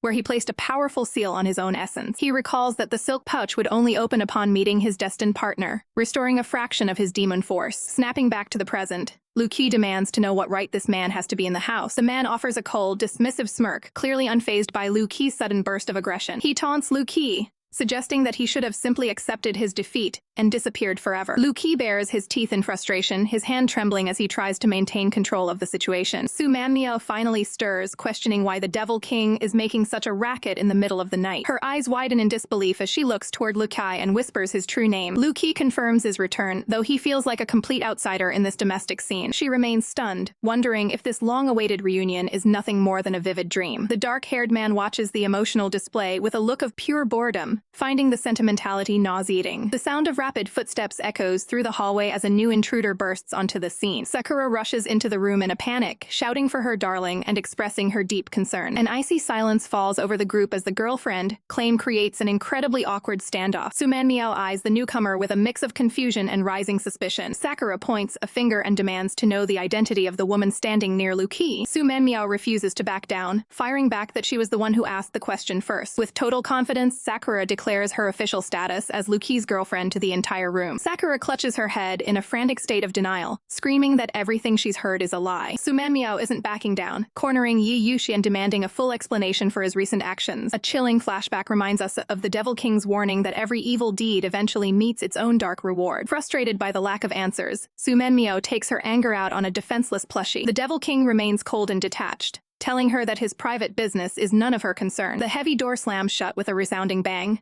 cutting the conversation short. Left alone in the hallway, the Devil King stares at the closed door, wondering why he's being pushed away. Su Manmiao stands in the corridor, her face clouded with pure irritation over the encounter. Suddenly, a surge of green toxic energy strikes her arm without warning. She gasps and clutches her chest as the lethal poison begins to circulate through her body. Her vision starts to blur as the world around her fades into a hazy gray. Out of the shadows, two figures emerge, greeting Su Manmiao with a sinister tone. A pale hand with sharp, dark nails reaches out toward the struggling woman. Hearing a faint sound, Yi Yuch turns back toward the door with growing suspicion. He and the Devil King share a look of alarm, realizing something is terribly wrong. Su Manmiao winces in agony as the green veins of the toxin spread further across her skin. The woman in black and the woman in red step into the light, revealing their vengeful presence. The woman in black observes with a cruel smile as the poison moves closer to her rival's heart. The woman in red stares with eyes filled with tears and bitterness, lamenting their broken past. She expresses her resentment, claiming that Yush was taken away from her in the worst possible way. The woman in black holds up a glowing, venomous scorpion, prepared to finish the job. She declares that this final strike will send Su Manmiao straight to her grave. With a swift flick of her wrist, she launches the deadly creature through the air. Yi Yuchi suddenly bursts onto the scene, catching the attackers completely off guard. He stands as a shield, telling the demons that they are the ones who will face judgment. The woman in red believes she is on the verge of finally achieving her revenge. A hand reaches out in a desperate attempt to seize a powerful artifact from the ground. Obsessed and manic, the woman in red screams that Yush can only belong to her. The Devil King shouts out a warning as the situation spirals into chaos. The artifact clatters against the floor as the struggle for power intensifies. He commands them to stop their assault, refusing to let them hurt her any further. Yi Yuch catches the collapsing Su Manmiao, begging her to stay awake. He turns his fury toward the demon, demanding the antidote to save her life. The woman in black erupts into mocking laughter at his desperate plea. She coldly explains that there is no cure and that Su Manmiao is destined to perish. Yi Yuch refuses to accept this, insisting there must be a way to reverse the damage. The Devil King steps forward, threatening to make the demon's life a living hell if she doesn't comply. The woman in black remains defiant, stating she would rather die than help her enemy. In a final act of malice, she swallows the poisonous scorpion herself to ensure the secret dies with her. Blood begins to seep from her mouth as she chooses self-destruction over mercy. She wears a grim, satisfied expression even as the life drains from her eyes. Yi Yuchi holds Su Manmiao tight, his heart heavy with the weight of the situation. He whispers a desperate promise that he will not allow her to die like this. The woman in red looks on, laughing at the tragic scene unfolding before her. She mocks the fact that even in his human form,